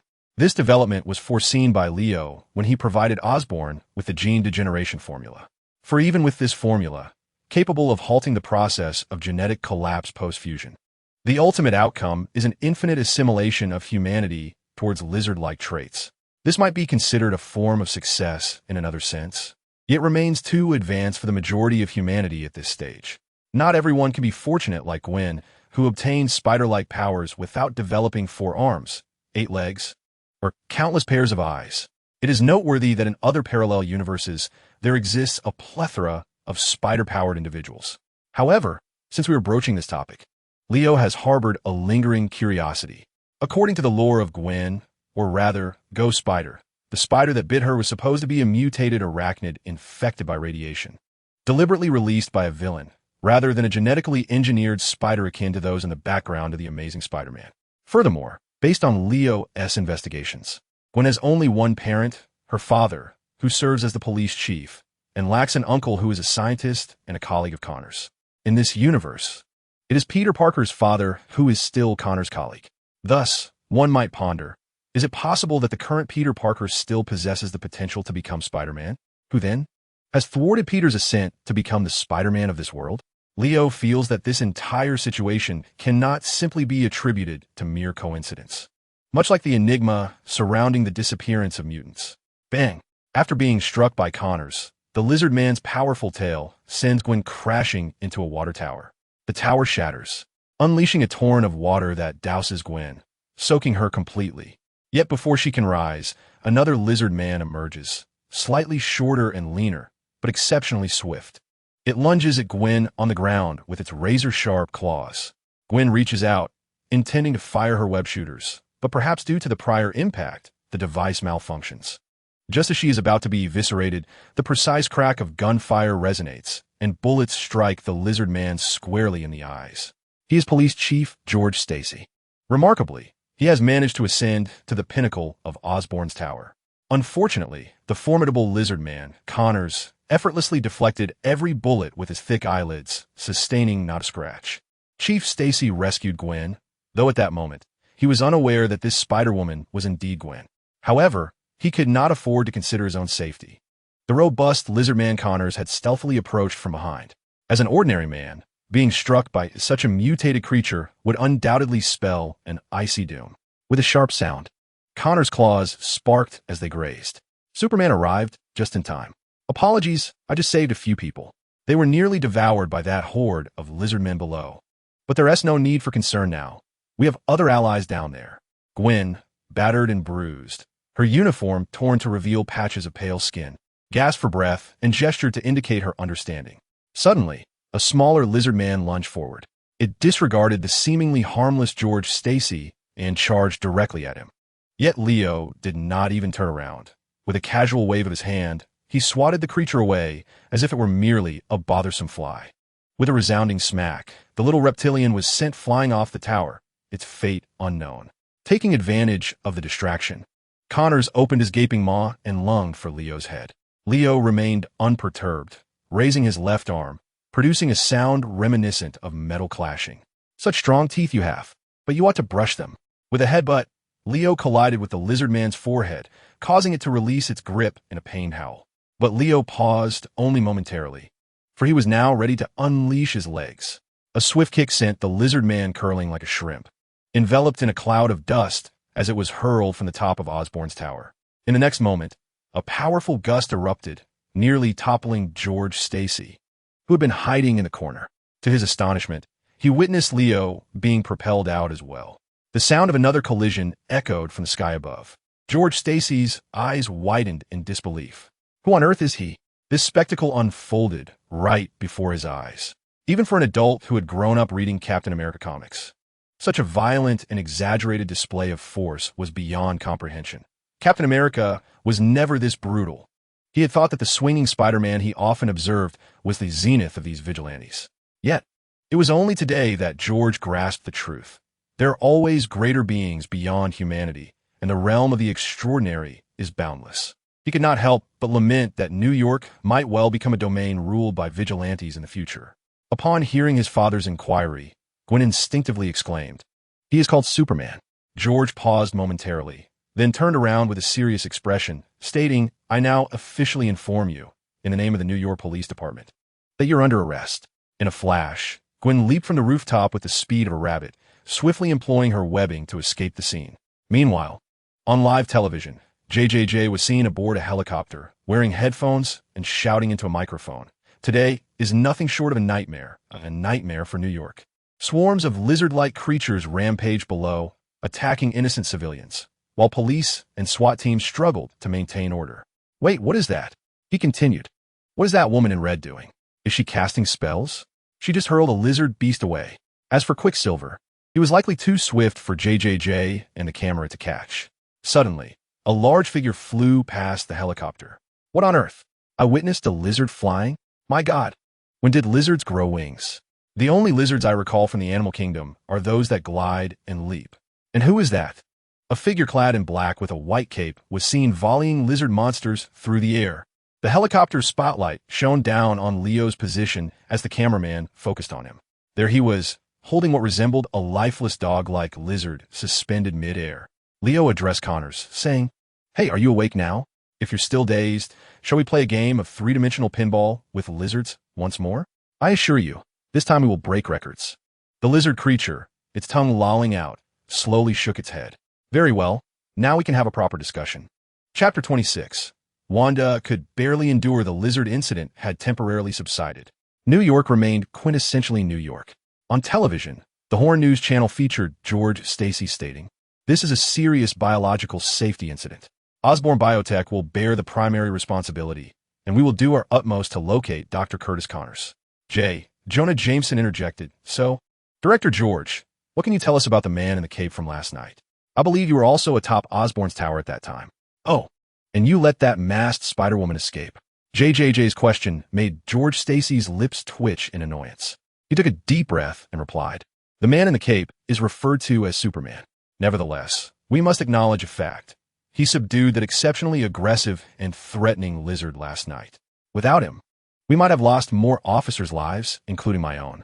Not merely JJJ, but even a multitude of fine citizens before their television screens inhaled deeply in unison. The chief of the New York City Police Department, standing before the nation, acknowledged a sensational truth. A lizard-like creature capable of trampling the NYPD as if they were mere ants. And a human who could treat this creature as though it were a mere ball? Who can assure us that this human is not a monster themselves? Now, no one dares to presume that a woman who bears resemblance to a man is definitely not armed like a helicopter. Thus, what justification exists for being more terrifying than a monster to be deemed human? JJJ wore an expression so despondent that it seemed he might weep. He posed a question that lingered in everyone's mind. Are you implying that the current New York Police Department is incapable of safeguarding the citizens of New York? And must we now rely solely on that fearsome superhuman, hoping for their mercy to rescue us, the pitiful, ordinary folk? Such a piercing inquiry struck at the heart of the matter, causing Chief George to break into a cold sweat. He had even steeled himself for the possibility of resigning or being dismissed after the interview. Yet he spoke nonetheless. I cannot guarantee that we can save everyone from the monster. The only assurance I can provide is that at least I, along with countless officers like myself, will always stand before you. In this moment, George's words carried a hint of tragic solemnity. Tens of thousands of ordinary officers, watching the live broadcast, instinctively removed their hats, their eyes glistening with tears or uncertainty. Perhaps, in this era where superhumans and supermonsters abound, it is they who should feel the most fear. Unfair is truly unjust. Why must Wanda steal the spotlight? They even gave you close-ups. Merely because you were born a few seconds before me? Quicksilver sat before his computer, scrolling through videos online. Wanda glanced at him and remarked, "It's 30 seconds, not just a few. And who told you to run so fast? In the eyes of the camera and those people, you might as well be invisible. Besides, as the face of mutants, what harm is there in receiving a bit more screen time? I should have changed into something more photogenic before stepping out. It's all that guy's fault." Quicksilver scoffed dismissively. "You're so brave. Why not say that in front of the boss?" But in all fairness, the boss is exceedingly bold, perhaps even too much so. I can hardly imagine what it must feel like to be kicked like a ball at 1,000 meters in the sky. It seems he was holding back that day. He truly values me. Wanda gave him a sharp tap on the head. Just a few days had passed, and he was already calling her big boss. Do you intend to betray your own sister? Have you learned to divert your elbows outward? Subsequently, Quicksilver was ushered out by Wanda to tend to the children. After casting a glance at the door and locking it with a wave of her hand, she finally dared to click on the video. The title read, "His name is Superman, an invincible figure." The video was not particularly clear. It appeared to have been filmed by someone with a camera on the rooftop of a building, the shaky footage resembling a documentary. It commenced with Superman delivering a powerful kick that sent the lizard man flying from Oscorp Tower, vividly illustrating the essence of absolute strength, speed, and precision. Enveloped tightly in a black and white uniform, his well-defined muscular physique resembled that of a sculpted statue. Even in the video, no one could discern his true appearance. Yet, this created a peculiar phenomenon. No one could possibly be him, yet everyone could also be him. Consequently, the comments and live reactions on the video took on this tone. "Hey, listen up, I absolutely know this guy. He was my elementary school classmate. You might not believe it. What a boast. I saw him just yesterday in Kentucky. He is definitely our Superman. Laugh out loud. I think he asked my husband, who loves to work out. Last night, I nearly begged him to admit he was Superman. As a New Yorker, I must speak up. I was almost devoured by a horde of reptilian monsters yesterday. He knocked 2 away with 1 punch and kicked 3 others aside. Given the proximity, I felt he must be someone I knew. Otherwise, why would he have saved me? Superman is undoubtedly my idol. This is what my sixth sense tells me. I can't take it anymore. I'm about to give birth. You better be a pregnant woman upstairs. Damn, is this really Superman? A humanoid electronic male succubus, exerting power through the screen. So, who exactly is Superman? Is he truly here to protect us? Wanda felt a wave of heat envelop her, her cheeks aflame. She couldn't help but recall the sensation of being taken into the sky by him that day. Although he had only used one hand, she felt surrounded by an invisible force. Could that be the so-called biofield he mentioned? In any case, it felt exceptionally safe, just standing beside him, Wanda experienced an unprecedented sense of security. She quickly shook her head and patted her cheeks, scolding herself in irritation. Moments ago, she had been berating Quicksilver for lacking ambition, only to realize she was no better, contemplating the unknown of someone whose face she had never even seen. With this leisure time, wouldn't it be worthwhile to ponder the future of mutants? One wonders what such a sensation might feel like. Wanda gazed at the screen, indulging in a foolish grin. Chapter 27. The inspiration of Tony Stark in the age of the internet. The dissemination of information occurs in mere milliseconds. The following day, upon arriving at school, Leo noticed that nearly everyone around him was engrossed in videos about Superman on their smartphones and tablets. When conversations inevitably revolved around Superman, he realized the hero had truly captured the public's attention. This marked Superman's first audacious appearance in the collective consciousness. Yet, what did Superman's rise to fame matter to Leo? Hardly anyone acknowledged him anymore. Even Jessica, who once pursued him relentlessly, now brandished a high-definition screenshot of Superman, boasting to anyone who would listen about how she had drunkenly flown to the moon with him the previous night. She cast a disdainful glance at Leo, as if to say he no longer deserved her, before strutting away. It would be unwise to find this peculiar or absurd. After all, narratives require logic, while reality adheres solely to the laws of physics. Once extraordinary beings, whether monstrous or heroic, intrude upon the lives of ordinary individuals. Can those ordinary eyes still remain fixed on the mundane? At this moment, Leo's sentiment was one of realization. Had he known it would come to this, he would have acted differently. It seems the most effective way to render oneself inconspicuous is to become more conspicuous. The more one gains fame, the more one fades into obscurity. Granted discharge from the hospital and in good spirits, Leo entered the classroom and casually sat beside Gwen. However, upon seating himself, he sensed something was amiss with her. He stared at Gwen, who was fixated on him. "Gwen, why do you keep looking at me? Is there a flower blossoming on my face? Or perhaps you were so entranced that you wish to confess your feelings? Ah, it seems my charm knows no bounds." Although Leo's celestial looks might render such boastful remarks amusing rather than offensive, Gwen remained unmoved. "You seem off. Are you hiding something from me?" she inquired, for reasons unknown. Since the previous night, Gwen could only envision Superman when she closed her eyes, yet when he turned, it was Leo's visage that appeared. Although experts had emerged to debunk this as a collective psychological phenomenon akin to the Mandela effect, suggesting that everyone felt familiar with Superman as if they had encountered him before, Gwen found it peculiar nonetheless. Previously, during the battle against the Lizard Man, Gwen suddenly sensed an inexplicable intuition, a feeling she could hardly articulate, yet it was undeniably acute. Subsequently, she observed Leo resting his hand on his forehead, feigning a troubled expression as he declared, "It seems I can no longer keep this from you, Gwen. I am, in fact, Superman." The classroom remained indifferent to Leo's proclamation. After all, throughout the day, one could encounter numerous individuals claiming to be Superman. Well accustomed to running laps around the schoolyard, the admission of being Superman had become a viral meme. So was such a declaration truly peculiar? For a moment, Gwen found herself questioning the absurdity of it all. Yet, in the next breath, she exclaimed, "Dio." Leo stood up, striking a pose with his hands on his hips. And before Gwen could process her astonishment, he added, "Even the Egyptian meme brigade is aware of this. You dare claim you're not part of the anime realm?" Gwen's expression faltered. "Huh?" And thus, Leo proceeded to enlighten her. It was then that she learned who Dio was, his full name being Dio Brando, colloquially referred to as the Egyptian femme fatale. Today, Gwen had resolved to disregard him entirely. Meanwhile, as the world searched for Superman, Tony Stark focused intently on the screen before him. Currently, he found himself at the secret experimental base of Stark Space Exploration Technologies. The small one-man spacecraft that had brought Leo to Earth was housed here. Years had passed, and Tony had indeed gleaned substantial advanced technology from this vessel. However, in the grand scheme of the mysteries it harbored, his discoveries were but a mere fraction. Even a genius like him, who had been admitted to MIT at the tender age of 15, could not unravel all its secrets. Nevertheless, he had acquired valuable insights, particularly regarding the nature of the civilization known as Krypton, along with its cryptic inscriptions and the significance of the S symbol, which represented hope.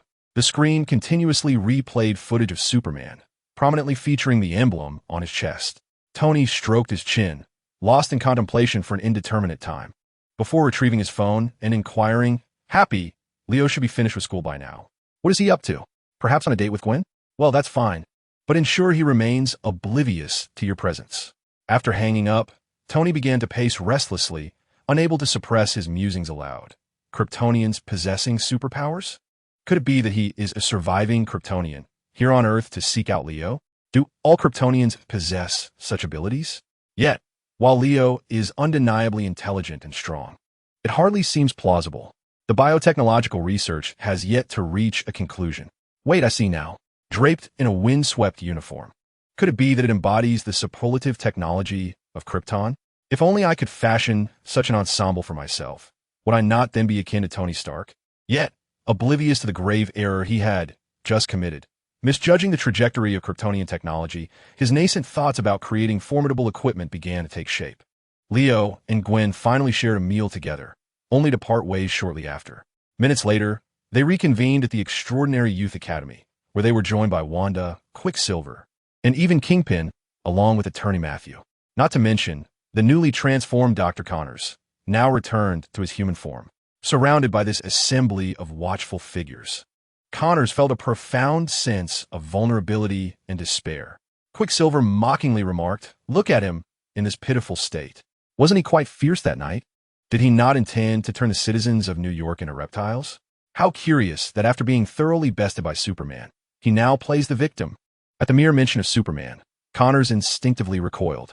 While his transformation into a lizard had unleashed his primal instincts, it did not equate to a loss of memory akin to senility. The harrowing recollections of that fateful night resurfaced, and he vowed never to encounter that monstrosity again. Wanda furrowed her brow and spoke. "So you intend to appoint this dangerous individual as the children's teacher? You cannot be serious." Chapter 28. Shall Iron Man begin? At the moment when the humanoid Connors was coerced into signing an unequal treaty, becoming yet another tool for Leo, somewhere beneath the city of New York lay Peter Parker, clad in nothing but his undergarments. The story of how Peter Parker found himself in this predicament traces back several days. He, too, had accompanied the group visiting Oscorp Tower, only to serendipitously encounter Leo flaunting his prowess, which rendered Peter even more inconspicuous. However, when Leo unveiled the decay formula, Peter was left in astonishment, for he had stumbled upon this very equation while sifting through his parents' old belongings at home. Following an exhaustive search online, he unearthed a long-forgotten case concerning his father and Dr. Connors. It was said that their divergent research philosophies had driven them apart. Yet Peter's father had taken with him a portion of crucial experimental results, vanishing thereafter. Peter vividly recalled the rain-soaked night when his parents disappeared, a haunting memory that had become a burden upon his heart. He had long vowed to uncover the truth behind that fateful event, and with his father's notes in hand, he set out to seek Dr. Connors. Peter's misfortune was indeed rather unfortunate. He unexpectedly encountered Connors, who was agitated by his failed experiment and was poised to conduct human trials on lizard gene fusion. As a result, not only did Peter fail to uncover the truth, but he also became the second experimental subject of the frenzied Connors, transforming into Lizard Man number 2, Peter Parker. It could be said that this lad was quite lucky. After being flung off the Osborn Tower by Leo, he fortuitously fell into a filthy gutter, only to be swept into the sewer. Eventually, Peter Parker awoke, his eyes opening to reveal eerie yellow slit pupils that vanished in an instant. At Stark's residence, it was a rare occasion for Tony to be home for dinner. However, midway through the meal, Tony suddenly remarked, "Superman has been causing quite a stir lately, as you all are aware."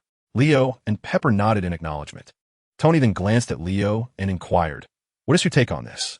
I mean, this world has suddenly been inundated with an array of peculiar phenomena. It seems that everyone's focus in life has shifted entirely." Leo shrugged nonchalantly. "Is it strange? This world has always been rather odd. I was quite astonished when I discovered that Captain America, a character from comics, was actually a figure from history, assuming his superpowers were merely exaggerated portrayals." Pepper interjected, "New York is becoming increasingly perilous. Perhaps we should consider relocating back to Los Angeles, where at least there are no flying lizard men." Tony shot another glance at Leo. "Aside from the lizard men, isn't there also Superman here? By the way, Leo, have you encountered any unfamiliar individuals at school recently?" Leo shrugged again. "Does the janitor count?" She has probably a new hire. Tony raised an eyebrow and probed further. What about that man? The one in the bizarre attire? Leo appeared genuinely astonished. You can't possibly think I have an interest in men, can you? My relationship with Gwen is progressing well. We even go out for meals together. Although, she seems quite busy at the moment, perhaps too preoccupied for romance. Upon hearing Leo's remarks, Tony became animated, casting aside his previous thoughts. What? A meal is all you consider a date? What about flowers? Gifts? A romantic ambience? You can't possibly be unaware of what girls like. Tony lamented, covering his forehead in exasperation. Shouldn't matters of courting women come to one naturally at a certain age? The group exchanged opinions and advice regarding Leo's single status. Engaging in a light-hearted conversation, Tony suddenly recalled an important matter. He nearly forgot about a business deal. The military's procurement plan for Stark Industries' new weapons has been approved, which means a substantial order has been secured. Tomorrow, I will personally fly to the Middle East to finalize this arrangement, so I will likely be away for 3 or 4 days. Pepper was not surprised by this news. After all, she is an indispensable assistant to Tony in his business endeavors. When Leo heard this announcement, he paused for 2 seconds, deep in thought. He then addressed Tony, saying, "The Middle East? I would like to accompany you. There's nothing new to learn at school anyway, and I am quite interested in business." Initially, Tony intended to decline, considering that although the flight is direct to a military base, it is still foreign territory. Risks and unexpected events, no matter how minor, could arise. However, reflecting on the recent events in New York, where even lizard men clashed with superheroes, the notion of absolute safety seemed rather foolish. Thus, allowing Leo to gain some exposure to business was a worthwhile endeavor. Consequently, Tony readily agreed. Pepper advised both of them to prioritize safety and return promptly upon completing their tasks. Stark's private jet departed on schedule and prior to takeoff. Another passenger joined them, Colonel James Rhodes, a close friend of Tony's and a future superhero known as War Machine. "Hey, Leo, let me give you a hug. You've gotten so much taller. Are you still playing football at school?" Leo was indeed familiar with him, and their relationship was quite amicable. Initially, James had even suggested that Leo join him in the military, asserting that his talents should not go to waste. Naturally, Leo declined the offer politely. The flight attendants were exceptionally beautiful, but with Leo present, Tony maintained a serious discussion with James regarding the order. The nearly 12,000-kilometer journey would take at least 10 hours to reach their destination. Leo suddenly began to miss his flying mode. At a speed of Mach 100, he could complete this journey in just over 5 minutes. Now, aside from playing on his phone, gaming, or sleeping, there was little else to occupy his time. However, he could engage in conversation. After connecting his phone to the satellite communication signal, Leo messaged, "Gwen, guess where I am right now?" Gwen replied, "You took the day off and didn't come to school. You aren't sick, are you, young master?" Leo responded, "I am currently flying over the Atlantic Ocean. It's so boring." Gwen replied, "I'm still at the bottom of the Pacific Ocean. Do not disturb me unless necessary. I am quite occupied. At this hour, Gwen is likely roaming the streets once more. Let us converse with someone else." Superman, "Wanda, can you guess where I am right now?" Wanda, "What? Are you off on another mission?" "But I was just about to take a shower." Superman, "Well, do you reside in the bathroom?" Wanda, "Is that relevant to the mission?" Superman, "Not at all. Forget it. Go take your shower." As Wanda glanced at her phone, noticing that Superman had ceased his messages, she pondered for a moment, her cheeks suddenly flushing. Could he have been contemplating confessing his feelings to me? Chapter 29, Leo's Choice Bagalon Air Force Base. Welcome, Mr. Stark. We have all been eagerly awaiting your demonstration of the latest Stark weaponry. A military official extended his hand to Tony Stark. Leo trailed behind Tony, unnoticed by the others. "Well, let us dispense with the pleasantries and commence." Tony gestured. The grand toys, loaded onto the military transport aircraft, were unveiled. Soon, they arrived at the launch site, where the enormous apparatus was assembled. It was a missile launcher capable of firing 4 missiles simultaneously. As the star of the show, Tony began his performance. Is it better to be feared or respected? Perhaps both could coexist, couldn't they? Now, please enjoy the most advanced anti-gravity missile launching system from Stark Industries. A true ace among aces. Whoosh. A missile was successfully launched from the platform, aimed at a distant mountain range. Then, Tony raised both hands and proclaimed, "The best weapon is only fired once." Boom. The explosive effects resembled a cluster bomb, nearly obliterating the entire mountain range. The shock wave surged forth rapidly, stirring a fierce wind that swept away nearly everyone's hats. As the performance concluded, the audience was left speechless, utterly astonished. Surely, even the rodents hiding in their burrows would meet a grim fate. Now, it was time to celebrate with champagne. Tony raised his glass and jested. For every successful deal of $500 million, we shall include a case of chilled champagne. The business had flourished, and it was time to return home. Climbing into the robust Hummer that Tony had described, Leo's fate was about to unfold alongside him. However, this time, Leo was at Tony's side. A soldier turned to Tony and inquired, "Mr. Stark, it is said that you have connections with the cover girls from January to December." But before he could finish his sentence, Tony intervened, saying, "Stop, there are minors present. Let us discuss something healthy and positive." Suddenly, the Hummer in front of them seemed to be struck by a rocket, exploding spectacularly. "Enemy attack. Quickly, take cover." The sound of gunfire and explosions filled the air, deafeningly intense. In that fleeting moment, Tony was momentarily stunned, yet instinctively, he shielded Leo beneath him. The next instant, a soldier who had just exited the vehicle was riddled with shotgun pellets, while the Jeep itself was peppered with bullet holes. Tony realized they had to escape. The vehicle was too conspicuous, and the next rocket might very well strike here. "Hurry, Leo, we must leave," Tony shouted, pulling Leo from the other side of the vehicle. They dashed toward the shelter of a nearby rock.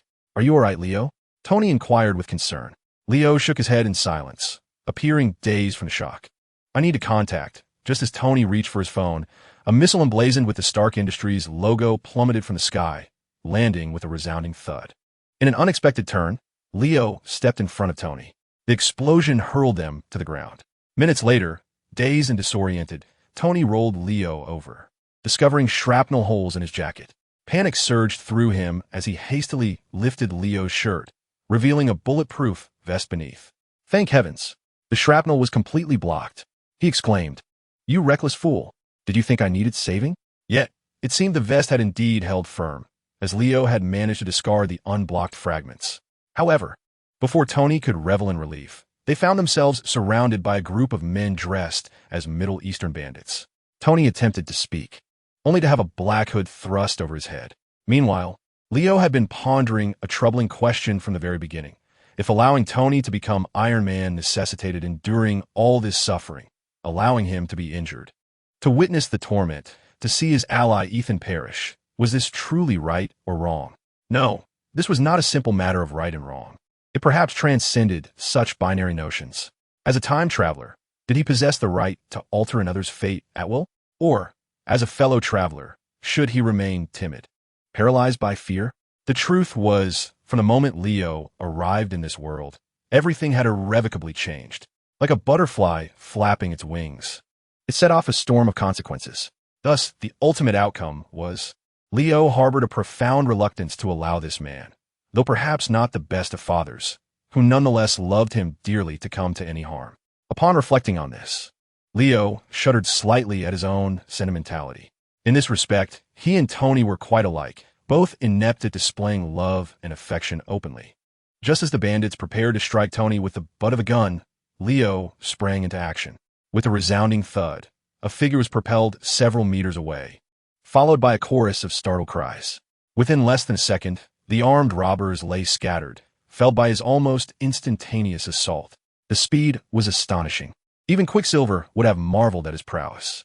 It was beyond the capacity of the human eye to comprehend, especially since Tony was still encased in a hood. What transpired? What had happened? By the time he tore off the hood, the chaos had already subsided. Leo, having completed the task, still wore the hood, for he possessed the ability to see through it. Who had saved them? Tony was utterly bewildered, yet as he gazed at Leo, a realization began to dawn within him. Could it be that superhuman, the one who had been protecting Leo all along? Perhaps he had inadvertently saved Tony as well. This notion seemed rather far-fetched, though not entirely implausible. Or perhaps this so-called superhuman. For reasons unknown, Tony did not pursue the thought further, nor did he voice it. He simply embraced Leo, reminiscent of how Howard Stark had once done many years prior. Before long, the reinforcements successfully repelled all the bandits. Upon witnessing the Stark father and son emerge unscathed, even without a scratch, the military officials exhaled in relief. Thus, Stark's journey to the Middle East concluded. There were no more shrapnel in his chest or mini-arc reactors, nor was there the iconic Mark I suit. Ethan was still alive, although he might face prolonged captivity. Would the future be brighter? At the very least, it should not be too grim. Chapter 30. Tony requires his iron form aboard an Air Force transport plane. They flew directly to New York. When the cargo door opened, Pepper and Happy had been waiting for quite some time. Tears glimmered in Pepper's eyes. They had only recently received news of Tony and Leo's ambush in the Middle East. Although they had spoken on the phone while still on the plane, assuring that it was merely a false alarm, women are, after all, creatures of emotion. She sprinted towards them. Upon seeing this, Tony opened his arms in anticipation of an embrace, only to find Pepper enveloping Leo instead. This led to a moment of awkwardness, and Tony rubbed his nose, chuckling, tears of joy, I suppose. No need to change bosses. It seems you are quite elated. The ever-charming Tony, who possesses an undeniable talent for winning a woman's affection, has now uttered such blunt words to Pepper. At this moment, Pepper bestowed upon him a belated embrace. Yet she cast a knowing glance at him. While I have my resume prepared, I am indeed relieved not to be seeking a new job. Leo observed their exchange, smiling silently, contemplating who had once proclaimed that one should seek a girlfriend who shares an unspoken understanding and common interests. However, it appears that when confronted with true love, individuals often become unwittingly obstinate. Their next destination was a press conference, although they could have kept the incident in the Middle East under wraps. Tony insisted that Pepper release the information, the reason being he intended to publicly unveil a sensational announcement. As the vehicle came to a halt, the media's flashbulbs were primed and ready. Were it any other businessman, the attention would not be nearly as intense. After all, he is Tony Stark. Look who has returned.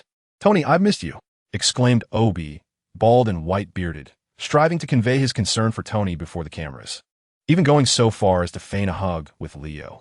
Yet, Leo responded with a knowing glance and added with a hint of sarcasm, I truly appreciate your assistance on this trip, Tony and I. This left Obi visibly taken aback. Little did he know, an even greater surprise awaited him. At that moment, Tony, having procured a cheeseburger from Happy, chose not to take the podium, but instead sat down on the ground. I think I shall remain here. After a lengthy flight, I suspect I might have developed a fear of heights, Please, take a seat. It will allow those behind to see as well. Tony Stark remained as unpredictable as ever, and to the astonishment of the media, they complied and sat on the ground as instructed. At this juncture, a reporter raised their hand to speak. Mr. Stark, we have heard that you encountered an attack by terrorists in the Middle East, and that you were nearly killed in an explosion. Is this true? Tony chewed on his burger, swallowing before responding. I must clarify. It was not just me, but also my son, Leo Stark. We are both survivors of this assault. The reporters were taken aback by the explosive revelation. It seemed the Stark lineage had nearly faced extinction. Turning their heads, they spotted Leo Stark beside Pepper, who raised his cheeseburger in a gesture of nonchalance, appearing utterly unfazed. Immediately thereafter, Tony redirected everyone's attention. In fact, I have an even more significant announcement. The journalists perked up their ears as he continued. Even just moments ago on the airplane, I was still apprehensive about whether the missiles produced by Stark Industries might strike us once again. What does this mean? What do you mean by Stark Industries missiles striking us again? Yes, you guessed it correctly. On that battlefield, nearly 12,000 kilometers from New York, I and Leo nearly met our demise at the hands of a missile we manufactured ourselves. Fortunately, that did not happen otherwise. The Spectre seated here would not be able to enjoy a hamburger. Tony Stark spoke with a lightheartedness that belied the gravity of the situation. However, the journalists, especially those trained in the field of journalism, could easily conjure a Hollywood blockbuster from his words. This incident was indeed ripe for cinematic adaptation. As everyone was still savoring this revelation, Tony Stark had finished his cheeseburger, stood up, and approached the microphone at the podium. With a solemn tone, he began, Many years ago, did my father, Howard Stark, ever doubt the righteousness of his endeavors? During World War II, he invented and developed advanced weaponry for the sake of peace. Wasn't his involvement in the Manhattan Project also aimed at peace? Yet today, the missiles I have created have come back to haunt me. My son even risked his life to shield me from shrapnel. I believe it is time to cease the weapons development and production division of Stark Industries. Everyone present fell into a brief silence, as if reflecting on Tony Stark's profound words. Shouldn't the mission be to uphold justice and intensify efforts? Shouldn't it be to pledge an unwavering fight against terrorism for the future of America? What? He claims he will halt all weapons production? Is he joking? Has the explosion damaged his mind? A weapons dealer declaring an end to weapons sales. This is undeniably seismic news, capable of sending shockwaves throughout half of America the next day. For one could hardly fathom how many individuals have invested in Stark Industries stocks. Tony had intended to say more, but at that moment, a figure with a face as pale as a ghost, akin to having just consumed an enormous quantity of oatmeal, rushed in to intervene between him and the media. The stock was plummeting, but the repercussions for him were far graver. Following this press conference, a storm was brewing for all of Stark's enterprises, and the architect of this upheaval, Tony Stark, had yet to discern the direction that lay ahead. Tony inquired of Leo and Pepper, "You don't hold any resentment towards me, do you?" Leo replied, "Not at all. It's merely business. If one doesn't wish to engage, then one need not proceed. With your genius intellect, are you truly concerned that you cannot conceive something far superior to missiles?"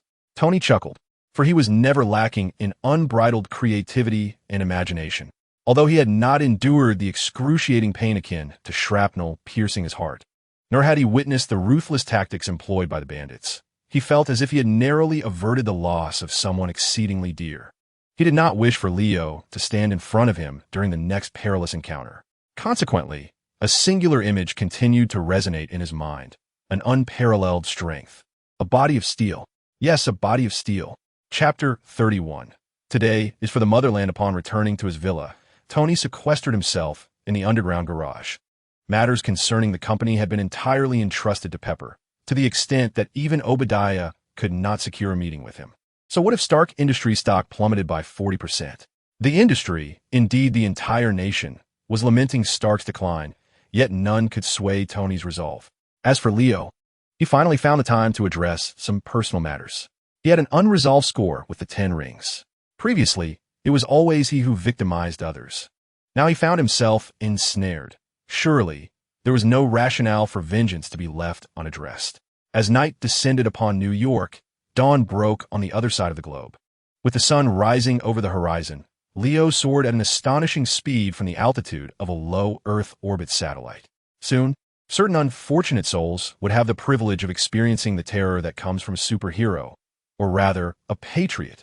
I instructed you to obliterate them with missiles. Yet, here they stand before me unscathed. I have compensated you with Stark munitions several times over, you wretched scoundrels. What nonsense is this 10 Rings gang? In a remote, mountainous region of the Middle East, at the makeshift base of the 10 Rings, a bald-headed man received a call from an employer on the other side of the earth. Their original intent was to capture Tony Stark and extract the last vestiges of his worth. Ideally, they sought to have him manufacture the missile known as Jericho. The profits to be gained would far exceed anything this foolish American could provide. A 2-for-1 deal, double the reward. What sheer brilliance! The bald man rubbed the top of his head and spoke into the phone. Rest assured, we will provide you with a satisfactory resolution. We have operatives in New York who can assist in resolving your troubles. On the other end of the line, you had better follow through with your words. The call abruptly ended. The bald man suddenly sensed a shadow looming above him. Was it a cloud? He turned and squinted upwards. The sun appeared to be obscured by something, a figure seemingly hovering in midair. At that moment, others in the base also witnessed this spectacle. What is that? A flying man? Alert! The enemy! Quickly, load your weapons. It was hard to fathom that this ragtag group, hiding in the mountains, their attire tattered and unkempt, would wield an arsenal of American rifles and anti-tank rocket launchers. No wonder these heavily armed bandits dared to assault the military convoy for captives. It was unclear who fired the first shot, but it ignited a tempest of metal. A barrage of bullets rained down upon the sky, sparks dancing upon the imposing figure. The bald man observed this scene, muttering to himself, a skeptic of divine existence. A demon, with an explosive force, the man crashed through the air like a human meteor. Ah! Cries echoed. An anti-aircraft machine gun, along with some unfortunate soul, was obliterated into fragments. The unique dry sand and gravel of the region swirled down, while the figure once again plunged, scattering the dust that had been stirred up. In an instant, he landed amidst the armed crowd, the tremendous impact shattering metal, stone, and flesh alike. But this was not the end. His eyes glowed crimson, reminiscent of the demons depicted in ancient scriptures. Two beams of scarlet light swept through, cleaving the figures on the ridge and the mountaintop in two. Next, the ammunition depot was struck by the rays, igniting several tons of munitions and missiles in an instantaneous explosion. A fierce blast and flames erupted, ascending in a mushroom cloud. Yet, the figure emerged slowly from the fire and smoke. Although the bald man did not witness this, he had already retreated deep into the cave. The iron door within the cave slammed shut with a resounding thud. Clutching a gun, the bald man stared at the door, terror etched upon his face. Meanwhile, a man named Ethan, frightened, raised his hands in surrender. Upon seeing the bald man rush in, he assumed the commotion outside meant the military had breached their defenses and that he was about to be silenced. However, the bald man's focus was entirely elsewhere. What transpired beyond that door? Creak. The iron doors were torn open. The bald man was so terrified he nearly forgot to fire his weapon. Then, they heard the demons speak. "Are you Ethan?" Trembling, Ethan replied, "Yes, I am." Leo nodded slightly. "Congratulations, you are now free." Ethan, with trembling legs and hands raised, found his mind clouded with confusion. Who was this person? Why was he here? Why was he now free? "Do you know Master Man?" Leo offered him a chance to live. "Take me to him." He approached the bald man and seized his collar, lifting him off the ground. The bald man nodded vigorously, his head bobbing like garlic being pounded. Just as Leo turned to leave with the bald man in tow, he suddenly looked back and said, "Ethan, if you return to New York, you might try to find Stark. You should know who I mean." Ethan paused for a moment before nodding. "Yes, I know. We had a brief encounter that year in Bernier." The man, cloaked in black with a white cape, departed without revealing his face. Ethan, drenched in sweat, sat on the ground, taking a while to regain his composure. Was everything that had just transpired not a dream? Picking up the gun discarded by the bald man, Ethan cautiously made his way out of the cave. Upon reaching the entrance, he was struck dumb by the sight before him. A desolate ruin, frozen in ice and snow. A shiver ran through him. It was snowing? He looked up, bewildered at the bright blue sky. This was actually Leo's considerate gesture, cooling the inferno before his departure to prevent Ethan from becoming a familiar face. The lair of the 10 Commandments. Master Man?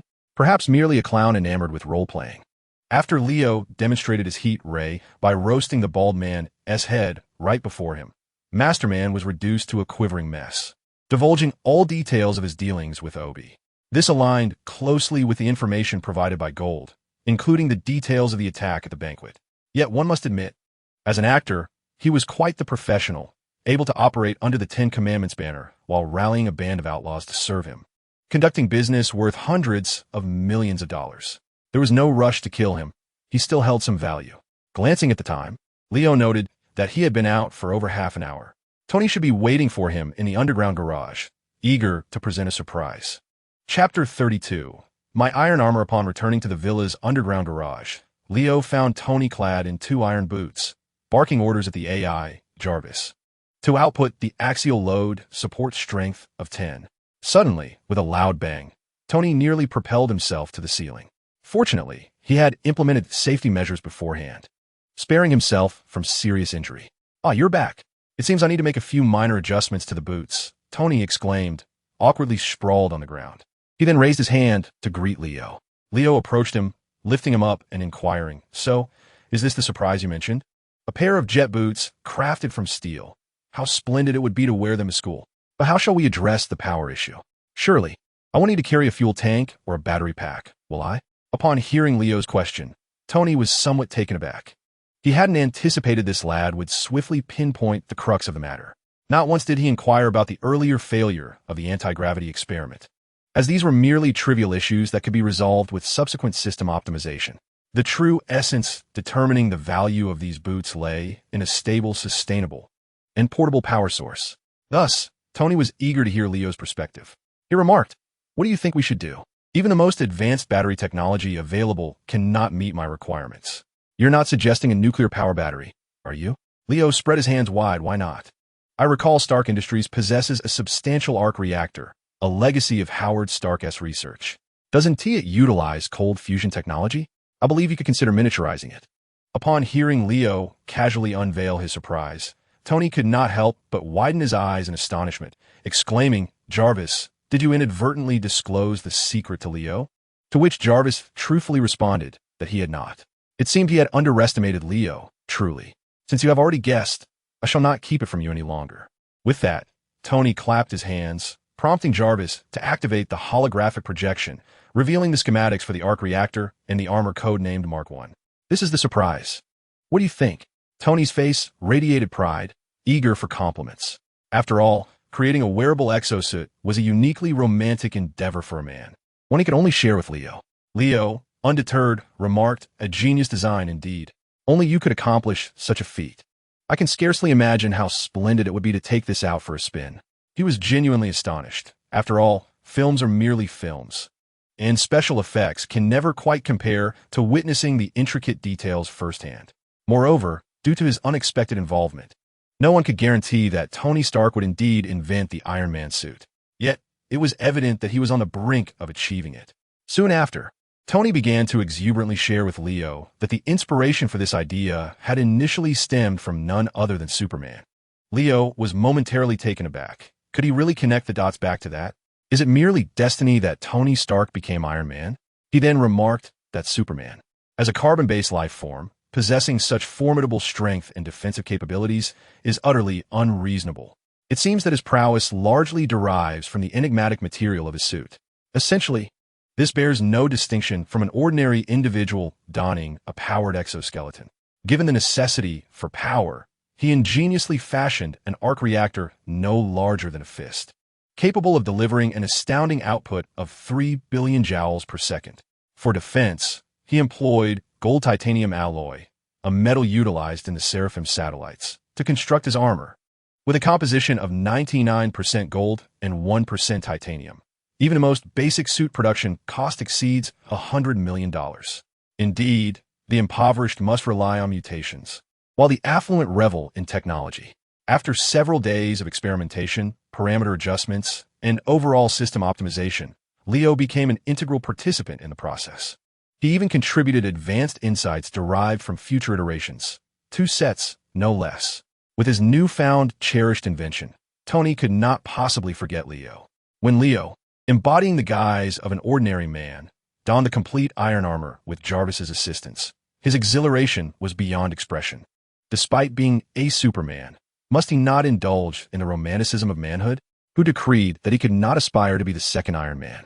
Leo could hardly suppress the corners of his mouth as he envisioned a day when, clad in iron armor, he might be bested by a villain, only to dramatically unveil his true identity. Surprise! "I am Superman." The villain's astonishment would be palpable. What the hell? There's a second phase? Leo and Tony soared from the underground garage, ascending directly to an altitude of 15,000 feet. Although the exterior of the suit began to ice over due to the frigid temperatures, Tony's earlier acceptance of Leo's suggestions ensured the armor retained its power. They flew smoothly, reached extreme heights, and executed rapid maneuvers, boasting agility and thrust that even the Raptor fighter jet could not rival. With 2 astonishing trails of flame, they etched their flight path across the night sky of New York. Clearly, their revelry was far from over. Yet, at that moment, Tony received a call for Pepper. "Tony, will you attend the charity gala for firefighters sponsored by Stark tonight? There has been talk that you're suffering from post-traumatic stress disorder. Even Obadiah has offered to excuse you." Initially, Tony wished to disregard such mundane matters. However, today he felt unusually buoyant. At that juncture, Leo chimed in, "Aren't you going? It seems Director George will also be attending. I believe one will be there too, so I shall be going as well." Under Leo's persuasion, Tony readily agreed to attend the banquet. However, the primary reason for Leo's insistence was not Gwen. Rather, he had prepared a grand surprise, albeit for the old bald man. In truth, this was also quite a surprise for Tony. The evening would have been rather dull without his presence. The 2 of them traveled by car, with their driver, Habby, delivering them to the entrance of the soiree. This marked Tony's first return to the public eye since he announced the cessation of arms sales. Clearly, despite Stark Industries stock plummeting over 50%, Tony Stark remained one of the wealthiest individuals in the nation, still the center of attention. Chapter 33. The Attention of S.H.I.E.L.D. Superman. Suddenly, the exclamation caught Leo off guard. momentarily leading him to believe his identity had been compromised. However, as the crowd collectively turned to investigate, he quickly found relief. Across the street, a massive advertisement screen was showcasing a video montage of Superman, accompanied by a query regarding his whereabouts. Indeed, since the Lizardman incident, it had been over half a month since Superman last made an appearance. This was not what the public had anticipated. Some believed that Superman should be there to save lives wherever needed, while others contended that his absence was preferable. His presence often heralded significant events. Meanwhile, their friendly neighborhood Spider-Woman continued to thrive on the front lines. Yet, as Leo and his companions entered the banquet hall, a familiar voice caused Leo to pause. It was Gwen, who had taken great care in her appearance today. Her white evening gown accentuated her golden hair, making her resemble an ethereal sprite. After giving Leo a knowing glance, Tony excused himself. "It seems you've been doing quite well these past few days, attending banquets and all," Gwen remarked, her eyes narrowing as she scrutinized Leo. "Rumor has it at school that you've developed PTSD. A faint smile graced Leo's lips as he stepped closer to Gwen. "Indeed, I have PTSD. The kind that makes my heart race at the mere thought of not seeing you." He held her gaze unwaveringly. Gwen, as expected, was the first to falter. A brief flicker of shyness crossed her face, and a hint of color rose in her cheeks. "It seems Mr. Stark has taught you quite a bit during this time. They used to say you were indifferent to women. It appears those were mere rumors, weren't they?" There was an inexplicable intensity about Leo that caused Gwen to turn her head slightly, retreating a half step. However, Leo had no intention of letting her off the hook. "In truth, what they said was not entirely unfounded. Before encountering you, I was indeed indifferent to women." At this moment, Gwen's ears flushed crimson. Yet, she suddenly recalled that she was Spider-Woman. How could she falter at such a moment? With her chin held high, Gwen faced Leo anew. "Oh, really? Then you must truly thank my charm. Do you dance, Mr. Stark?" Typically, it is the gentleman who invites the lady for a dance. But not Gwen. She intended to tread the path that Leo followed, leaving him with no escape. Leo chuckled softly. "Very well, beautiful lady." He took Gwen's hand, his other hand gently resting on her slender waist. This scene would surely ignite fury in director George S. eyes. He could hardly bear to watch as Stark S. Piglet laid claim to his treasured cabbage in mere minutes. However, tonight, the director had more than one headache to contend with. "Hey, everyone gather around. I have an announcement to make. I am a terrorist." At some point, a disheveled, short old man had approached the microphone at the podium and declared himself a terrorist. Which asylum did this lunatic escape from? The esteemed guests were left in a state of bewilderment. Where were the security guards? How could no one remove this man from the stage? Was this a planned segment of the evening? Everyone paused to watch. You all recall the recent incident where Tony Stark nearly perished in the Middle East, right? This old man had just dropped a bombshell. The crowd gasped in shock. Could this be Osborn's deliberate ploy to vex Stark? Yet, one individual in the audience was already drenched in sweat. It was not Tony, though his complexion was indeed rather pale. "Ha, that was me. Impressive, right?" the old man proclaimed loudly. At this point, everyone could be certain that he was indeed deranged.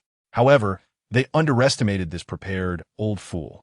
The screen behind him began to display footage. On it appeared a familiar figure, Obadiah Stane, one of Stark Industries' shareholders, speaking in a chilling tone about hiring the 10 Rings to assassinate Leo Stark during the previous banquet. After failing, he had approached the 10 Rings once more, claiming there was an opportunity to blow both Stark father and son to smithereens in the Middle East. The matter is far from over, as his final transaction with the 10 Rings occurred in New York, where he continued his assault on Stark. This disheveled old man vividly recounted to everyone how he had exploited the guise of the Mandarin during his years in the Middle East, even revealing all evidence that Obadiah had provided Stark's weaponry, down to the serial numbers of each gun and box of ammunition. "No, this is slander," Obadiah exclaimed desperately. "Tony, you must believe me. I am your father's close friend, and we founded Stark together. How could I possibly betray you?" He looked at Tony, still fervently shouting his defense.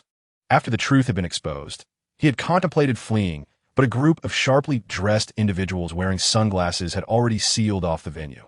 Moreover, the agent from the Department of Homeland Security, Agent Coulson, stood before Obadiah. "Obadiah Stane, I am arresting you for endangering national security. Please accompany us."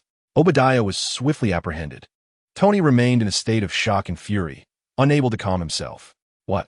You're serious about this tonight? The guests felt their worldviews shaken once more.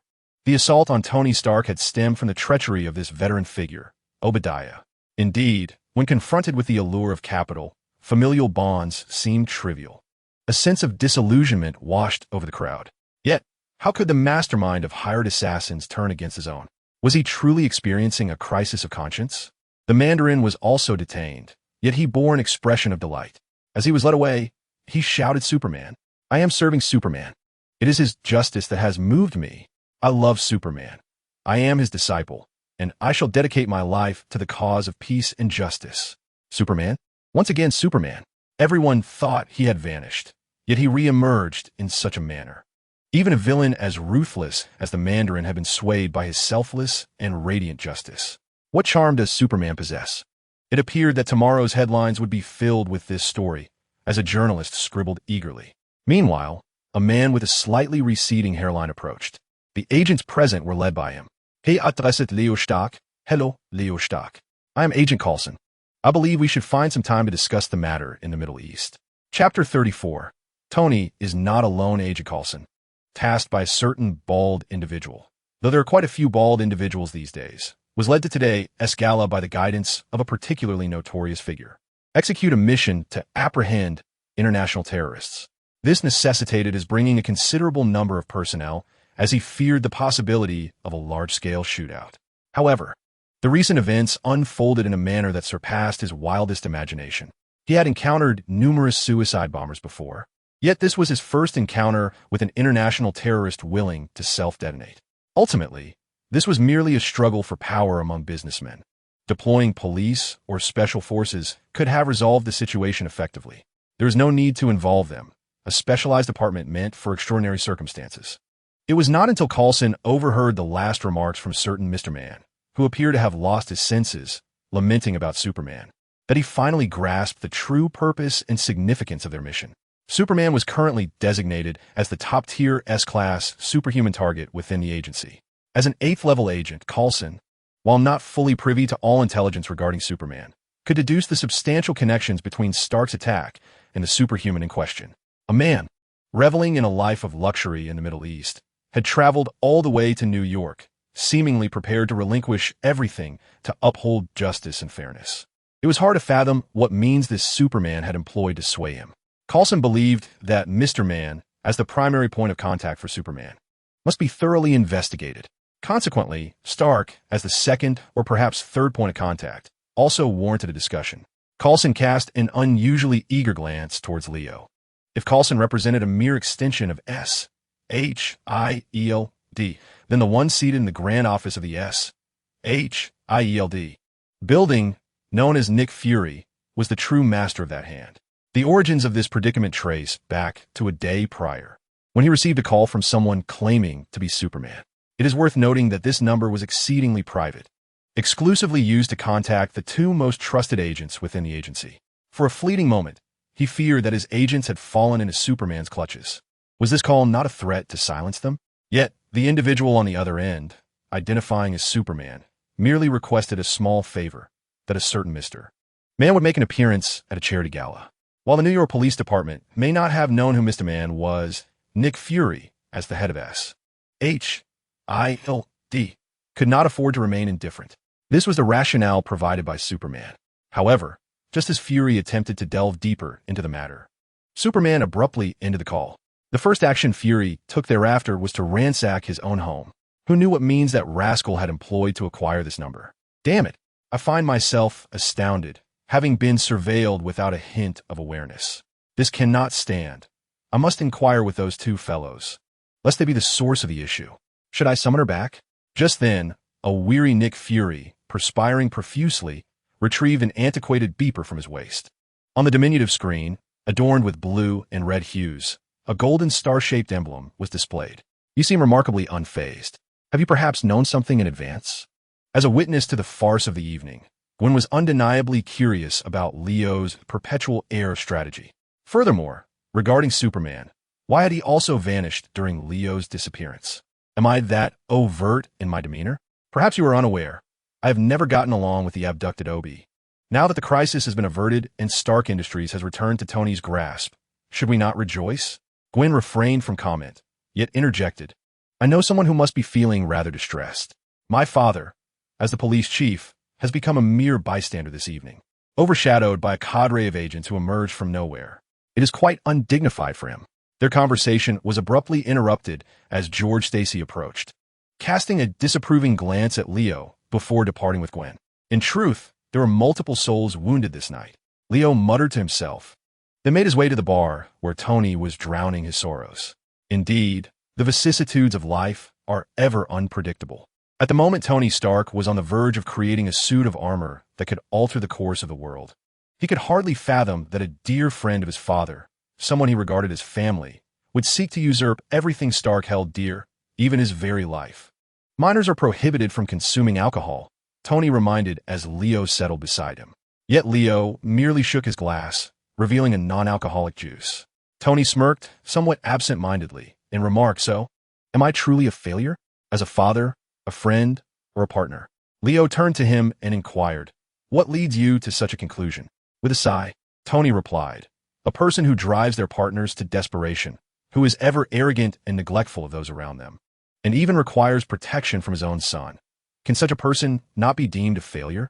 In that moment, Tony appeared pitiful, perhaps experiencing for the first time a profound self-reflection through the lens of failure. Nevertheless, Leo placed a reassuring hand on his shoulder, emulating Tony's usual gesture. Yet the Tony I know possesses a heart of warmth. Is he truly so unreliable?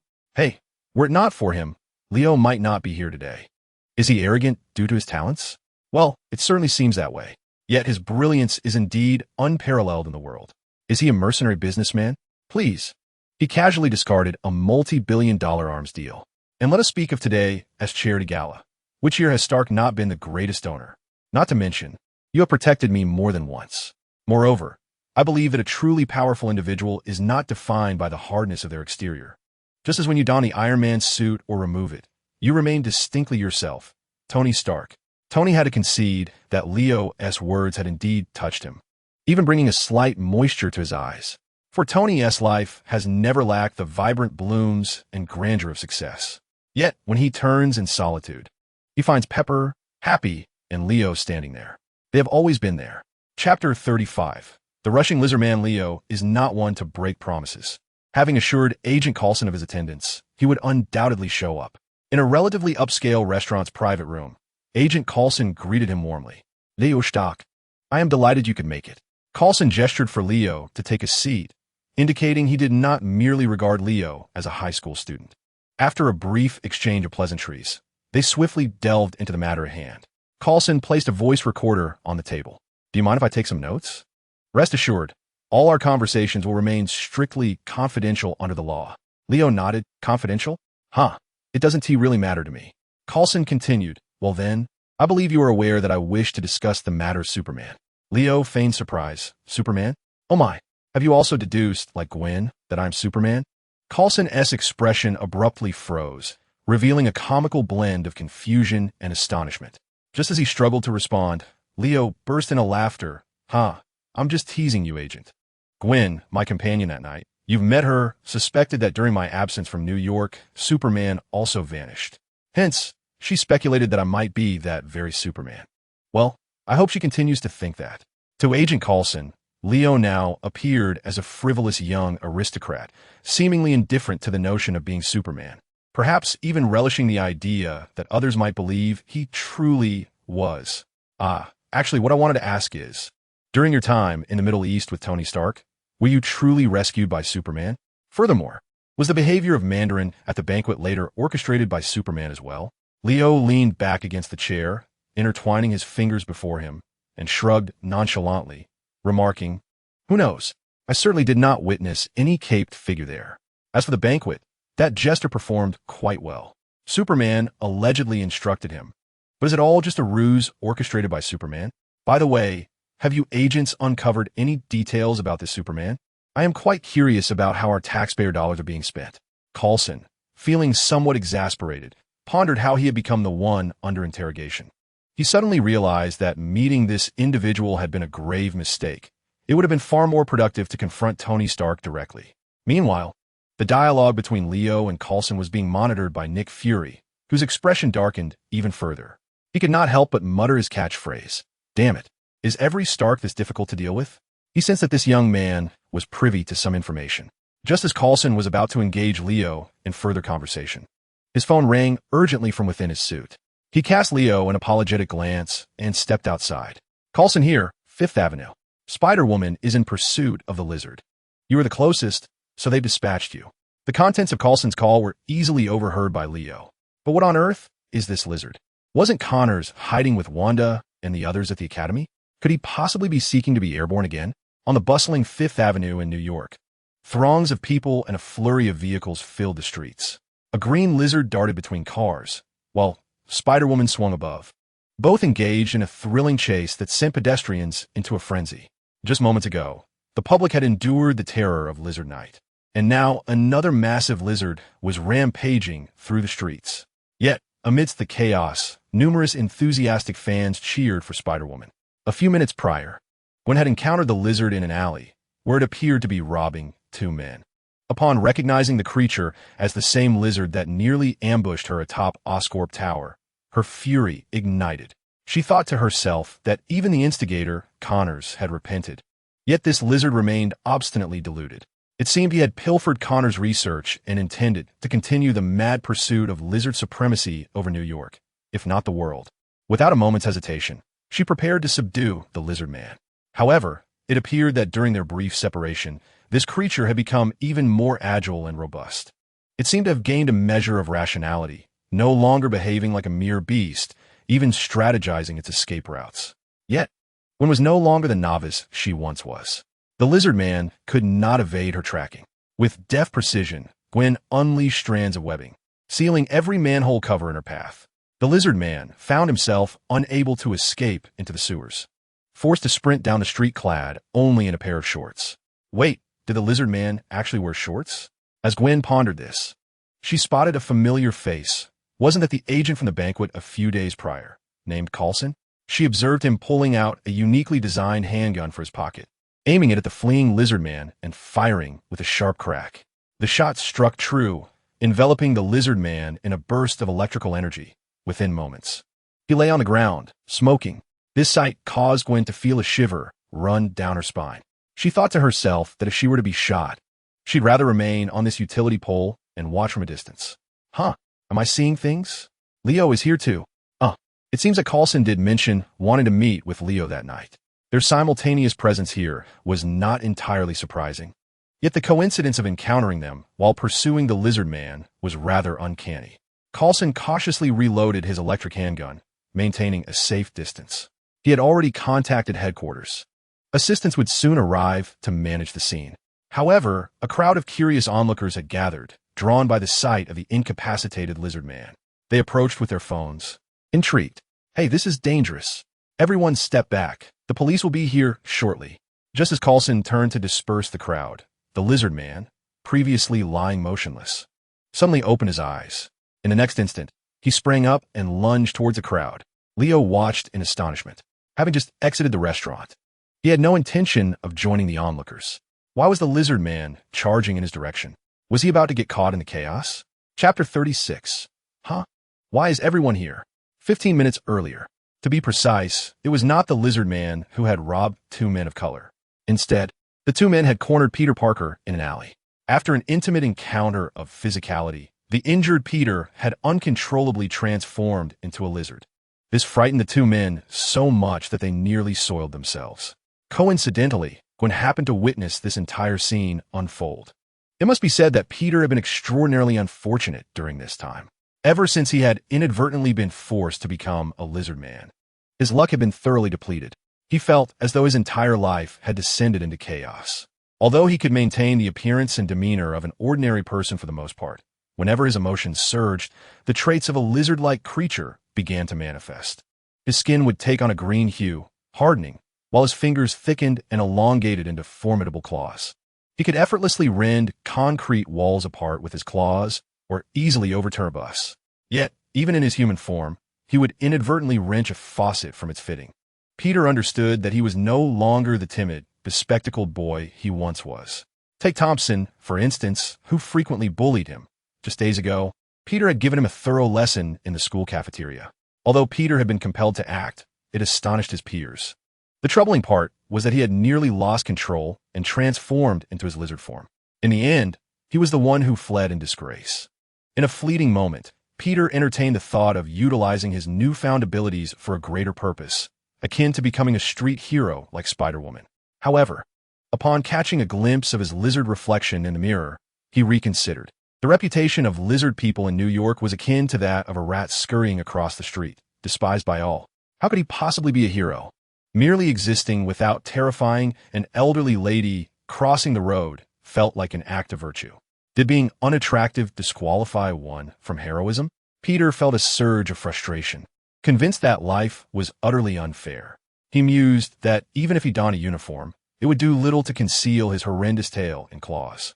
Thus, he pondered that it might be better to relinquish these powers altogether. He could not be a hero, nor could he perform good deeds. He might even end up subjected to experimentation. If only he could revert to his former self, he would at least be free from the constant threat of losing control. The problem, however, was that Dr. Connors had vanished without a trace. Who then could assist him? Suddenly, Peter recalled the day Leo had intervened at Oscorp. Moreover, Stark Biotech was engaged in genetic research. If only Leo could lend him a hand. To his astonishment, Peter unexpectedly encountered Leo on the street. Despite the apparent inopportune timing, Peter yearned to take a chance, to convey his goodwill. He wanted Leo to understand that he was a kind-hearted, friendly lizard person. "Leo, hi there." Peter's voice was gravelly and coarse. Help!"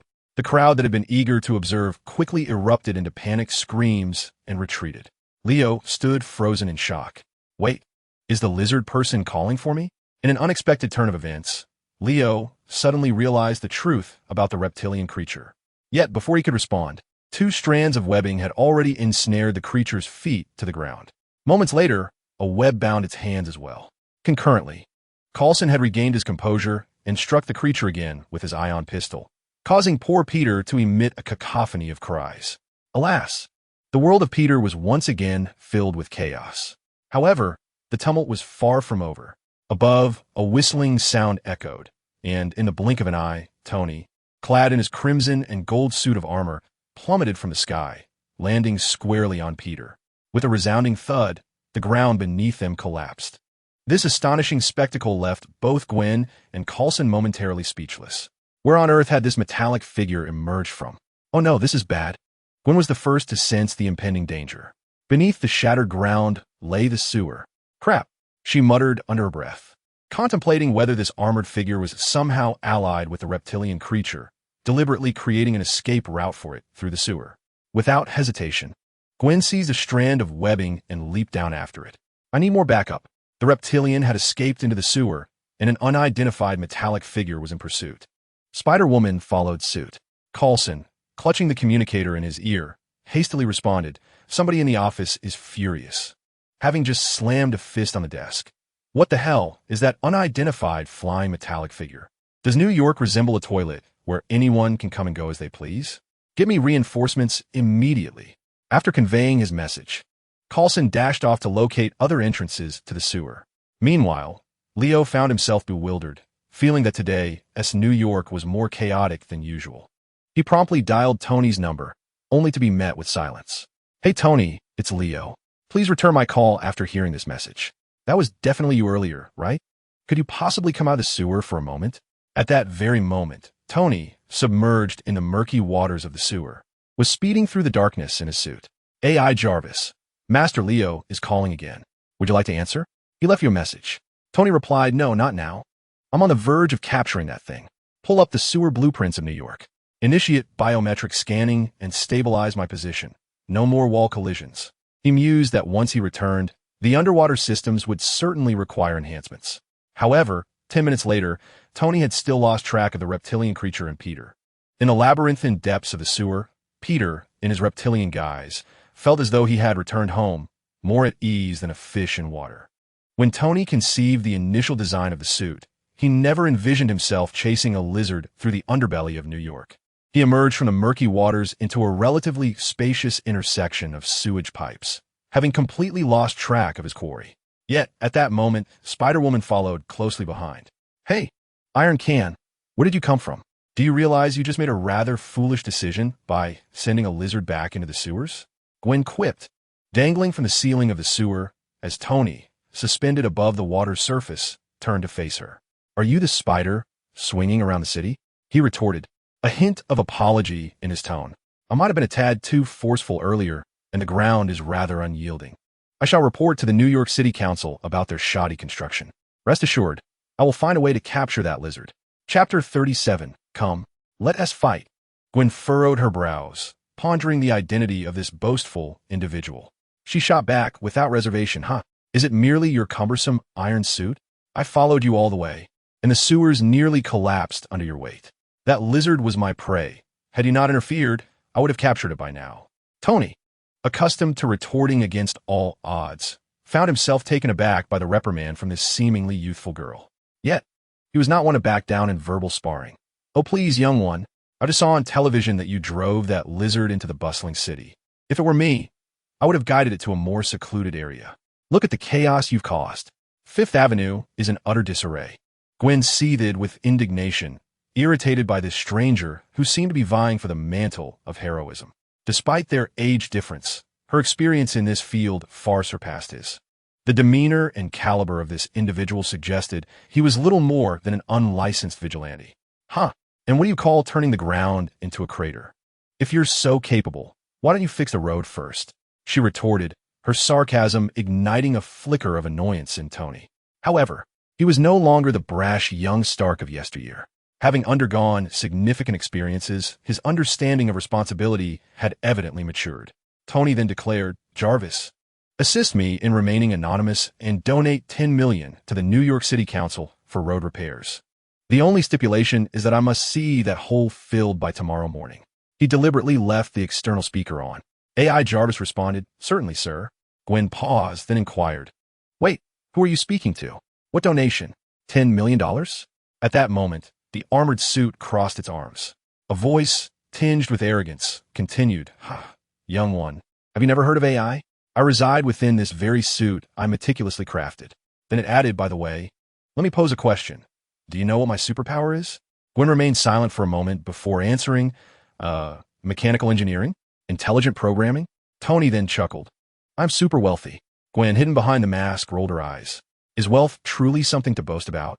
If being rich equates to having superpowers, then Tony Stark must be a superhero, right? But is he? Leo sensed that something was amiss. It had been quite some time, and Tony had yet to return his call. Contacting Gwen through Superman's identity yielded no response either. He hoped they hadn't clashed over the Lizard Man's incident. Suddenly, Leo's mind conjured images of Spider-Man fiercely battling Vulture, or perhaps being overpowered by him. What on earth was happening? He decided it was time to change into Superman-esque attire. What? Superheroes always wear their costumes underneath. Leo thought to himself that he did not share that peculiar habit of wearing clothes beneath the external garments. Who, in their right mind, would wear a uniform every day without reason? They are not corporate drones. With a loud clang, the sewer cover was flung open, and Tony soared into the air clad in his iron suit. Shortly thereafter, Gwen leaped out as well. Tony spoke first, let it be known. Should anyone damage property or harm anyone during this competition, Gwen interjected, then we will consider it a loss. And the losing party shall have no right to pursue the quarry. Oh, and let us add another rule. The loser must serve as a community volunteer for a month. Tony maintained the energy output in his palms, allowing himself to hover in the air, looking down with a commanding presence. Rest assured, I will reduce the power output to ensure you remain unharmed. Before his words had fully escaped his lips, Gwen had already launched 2 balls of webbing. The webbing exploded in midair, forming an expansive net intended to ensnare him. However, Tony's combat system was remarkably astute, requiring no input from him. His suit's soles erupted with energy, while his hands stabilized his balance, maneuvering the entire armored suit to twist and evade the web seamlessly. Then, he shifted his posture and charged directly toward Gwen's position. Gwen's response was equally swift. 2 strands of webbing pulled themselves onto the billboard. The armored suit landed with a punch, but struck nothing. However, in the next moment, Tony raised both hands, unleashing 2 energy blasts aimed at Gwen. Yet, Gwen's body abruptly arched backward, flipping off the billboard. The blast barely grazed the edge of the advertisement. Oomph. You think you can trick me into vandalizing property? Tony once again took to the skies. You think you're the only one who can wield webs? A firing port sprang forth from his arm. With a sharp whoosh, a large net shot toward Gwen's landing point. Ha! Try to ensnare me with webs? Gwen scoffed, followed by an astonishing maneuver.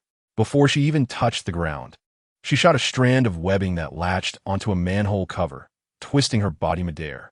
Using the momentum, she yanked the manhole cover upward and hurled it back. The net launched by Tony collided with the cover and was sent flying back. Bang! A one-handed energy blast. The manhole cover spun in the air, shattering the net above it into pieces. With a clang, the cover landed back over the manhole, undamaged. Gwen knew she had to find an opportunity to engage this Iron Man in close combat. However, first, she had to evade his energy blasts. The AI-controlled targeting system was no easy foe to outsmart. Thus, she decided to lead Iron Man on a winding chase, seeking a blind spot. Who knows? Maybe he would crash into something and concede. Upon seeing the cunning spider swing away, disappearing around the corner, Tony accelerated in pursuit. As long as he maintained a certain altitude, exerting aerial pressure, how could this spider sprout wings and strike back? The chase had commenced, capturing the rapt attention of the onlookers in New York. What is that? An armored robot. Spider-Woman is battling it. A flying Iron Man.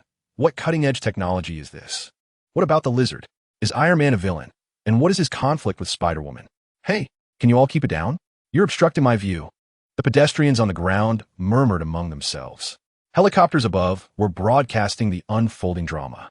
Old friend JJJ initially thought his report on the lizard sighting on Fifth Avenue was concluded. Yet here he was, witnessing the masked spider and the masked iron figure clash once more. Can't we just finish the day without further chaos? This is infuriating. I told you these vigilantes would turn on each other eventually. See? I was right. Though he spoke such words, the excitement in JJJ's eyes was undeniable. Chapter 38. Have you heard of the Godfather of New York? JJJ might be the most critical yet captivated broadcaster in the city, always expressing disdain. Yet he was currently reveling in the thrilling pursuit between Spider-Woman and Iron Man. Behold, that spider has taken refuge beneath the eaves. Astonishingly, she has successfully executed a surprise attack, ensnaring the foot of the flying Iron Man with her silken thread. Oh no! Iron Man is about to take her to the skies.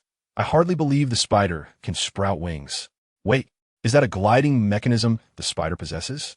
Meanwhile, pedestrians on the street cannot help but pause before the television display, or stand rooted in place, gazing at their phones. And those New York police officers, despite having received an alert from the command center, choose to dawdle. Do they truly expect to capture those two extraordinary entities soaring through the air? Suddenly, a whistling sound resonates above, prompting everyone to instinctively look up. Look, that white smoke, it is Superman. I knew he would return. Who dares to wreak havoc on New York without consulting my brother? Pray, do not tell me that those three are about to engage in combat. Are you jesting? Those two have never encountered airborne lizard projectiles, have they? Well, they are all heroes. Surely their strikes will not be too severe. Do you truly believe Superman would charm the lizard man with love? If so, he ought to grow a pair of wings and don a halo. The commotion is undeniable. Iron Man and Spider-Woman cannot be oblivious to it. Both choose to seize hostilities simultaneously, alighting upon a rooftop. Mere seconds pass before Superman stands before them. This marks the first time Tony confronts the Man of Steel directly. Within his armored suit, he discreetly issues a command to J.A.R.V.I.S. to activate biometric recognition.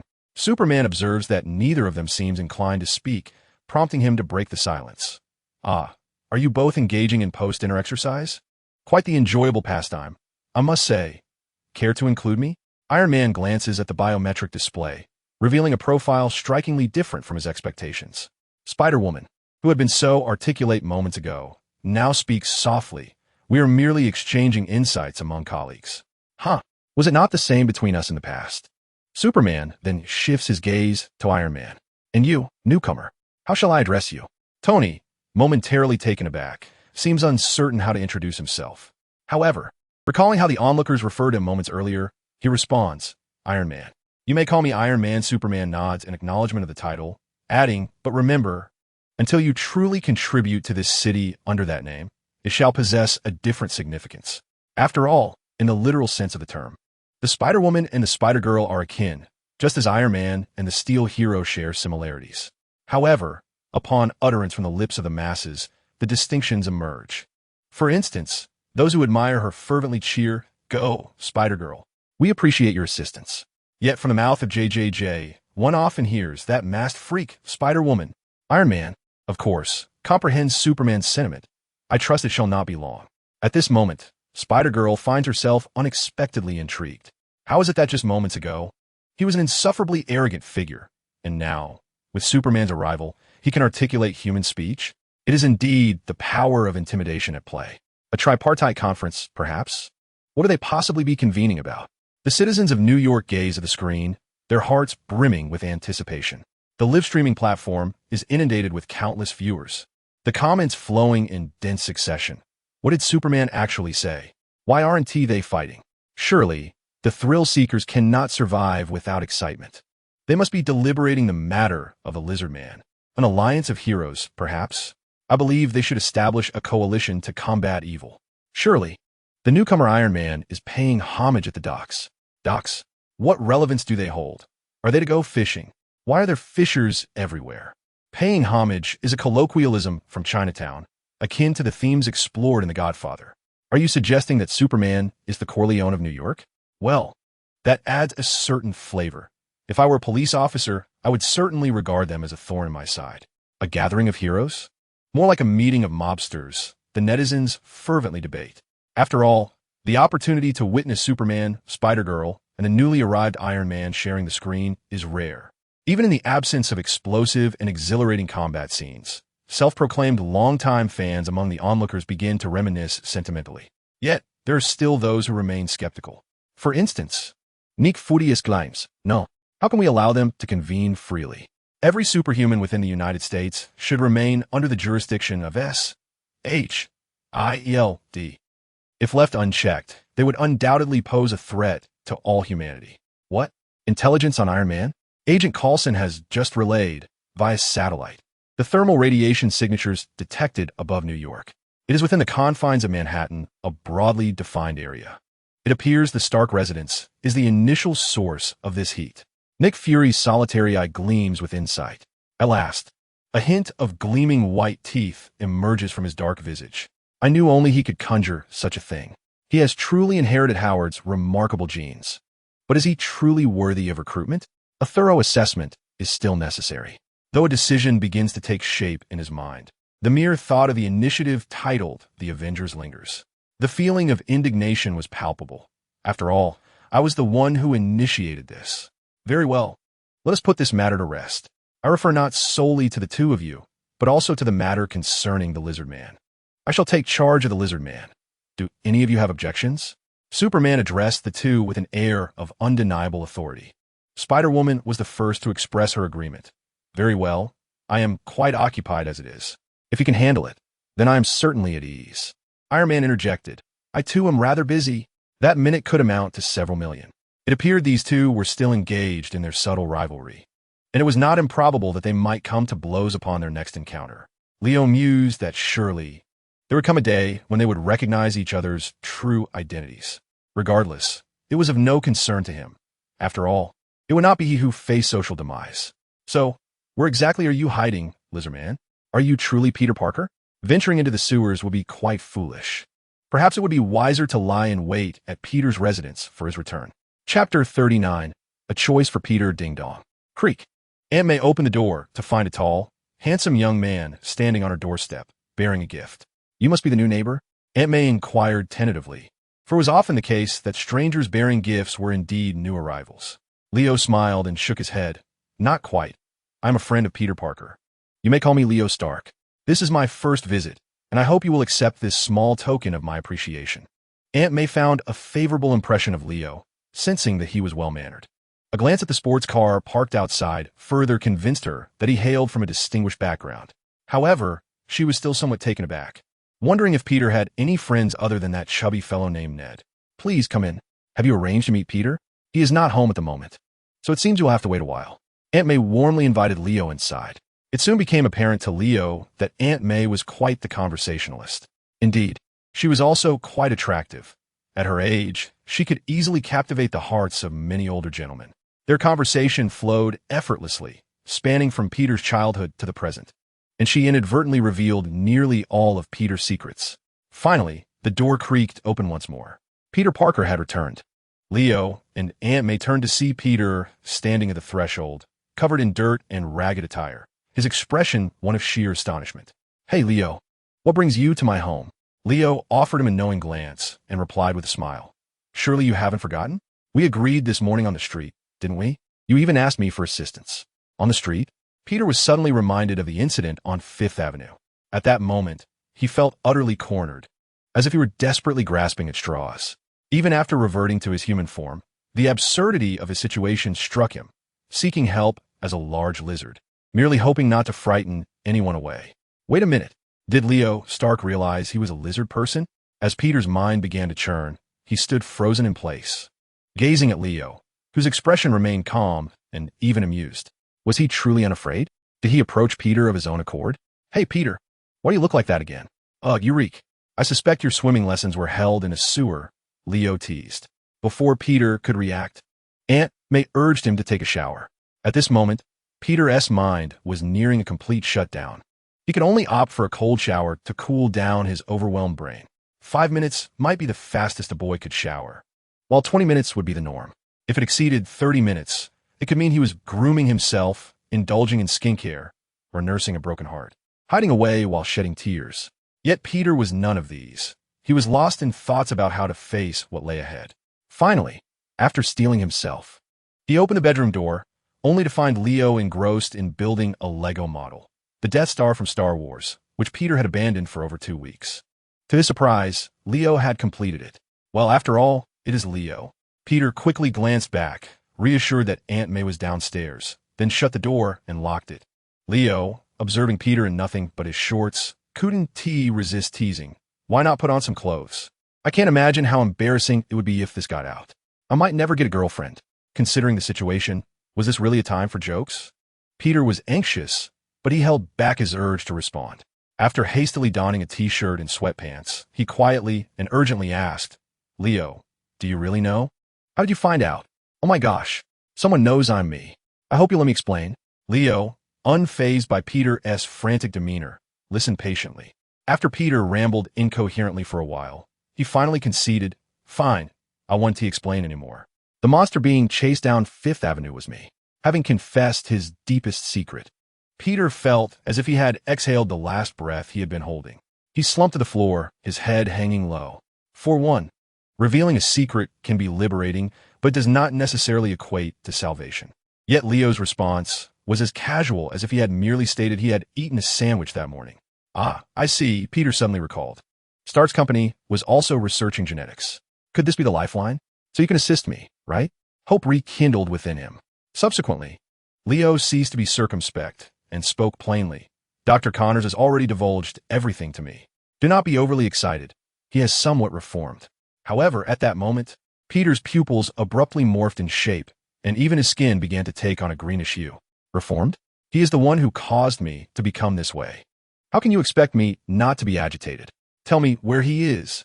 Leo regarded Peter, thinking that anyone unaware might assume he was about to transform into the Hulk. Yet, Leo's next statement plunged Peter into silence, even causing him to feel a sense of vulnerability. "Are you certain you wish to transform here? Allow May to witness the true nature of her beloved nephew, whom she has cared for all these years." Peter struggled, letting out a low growl as his chest heaved and gradually calmed. He ultimately managed to suppress the lizard gene within him, which did not entirely align with his own genetics. Had it been the spider gene designed by Peter's father, such a situation would likely not have arisen. Leo offered him a small piece of advice. The first step in controlling your power is mastering your emotions and desires. The genetic serum does not inherently corrupt a person. Peter knelt, panting heavily, gazing up at Leo, and asked, "Was it all Dr. Connors who informed you? And just now, were you truly not afraid of me?" Leo's expression remained a blend of amusement and intrigue. "Me? Without fear, there is nothing to be afraid of. However, you might want to contemplate the consequences of such actions." For some reason, Peter felt a chill down his spine. as if an instinct was warning him of the immense danger that lurked within that individual. Leo continued, "Peter, you have two choices ahead of you. One is to return to your former self, resuming your original life, thereby severing ties with the world of superhumans. You could find a girl you adore, graduate from high school and college, and perhaps even become an accomplished journalist. Eventually, you might have a family and lead a blissful life. Yet one day, you may suddenly feel that your life is missing something. What I wish to convey is that, regardless of your choice, a price must inevitably be paid." Chapter 40. Wanda, you have gone too far. And what is the other choice? What is the cost? Peter Parker's second question seemed to echo one that Wanda had previously posed. However, their circumstances were utterly different. Wanda finds herself with no options, whereas Peter is granted a second chance. Will he return to a life of ordinariness? Or will he choose the extraordinary path, fully aware of the costs that accompany such a decision? Haven't you already sensed much of this in advance? Furthermore, I must mention that this path may subject you to greater trials and even suffering in the future. However, in contrast, you will also bring salvation to countless individuals. Your uniqueness is irreplaceable, even by that Superman fellow. To be candid, when Leo informed Peter of the possibility of resuming a mundane life, he was elated beyond measure, nearly ready to agree instantly. Yet, when Leo cautioned that even in a return to normalcy, Peter might someday feel a profound sense of loss, he hesitated. Why the uncertainty? Could it be that he still clings to his identity as a lizard? Or perhaps it is the unparalleled power he possesses, the ability to effortlessly resist bullying from his peers, and the fervor to enact change in this world? However, Leo's final statement was enough to rattle his convictions. That is, Peter Parker could offer redemption to more people than even Superman could. Did Leo truly equate his existence as a lizard with that of a hero? No. A superhero like Superman? Such a sentiment seemed overly flattering to himself. At that moment, Peter's emotions were indescribable. "Leo, do you genuinely believe this?" He pondered. "Yet, here I am, merely an unsightly, fearsome lizard. I was even chased through the streets by Spider-Woman, and that iron canister mercilessly broke 3 of my ribs, leaving me in agony for quite some time." Leo chuckled softly and continued, "I truly believe so. The level of popularity Peter Parker will attain in the future will surpass even that of Superman. Therefore, before Dr. Connors can procure your antidote, you have 1 week to make your final choice." In truth, Leo's second option for Peter offered no certainty that he would forever remain a lizard. A lizard? It was never the focus of Peter's father's research. Spiders were, specifically utilizing Peter's genetic template as a perfect match. What, then, will be Peter Parker's ultimate decision? Additionally, prior to visiting Peter's home, Leo had greeted Spider-Woman and Iron Man in his capacity as Superman, leaving the matter of the lizard entirely in his hands. Henceforth, if the lizard's whereabouts were to be discovered, no hero should take matters into their own hands.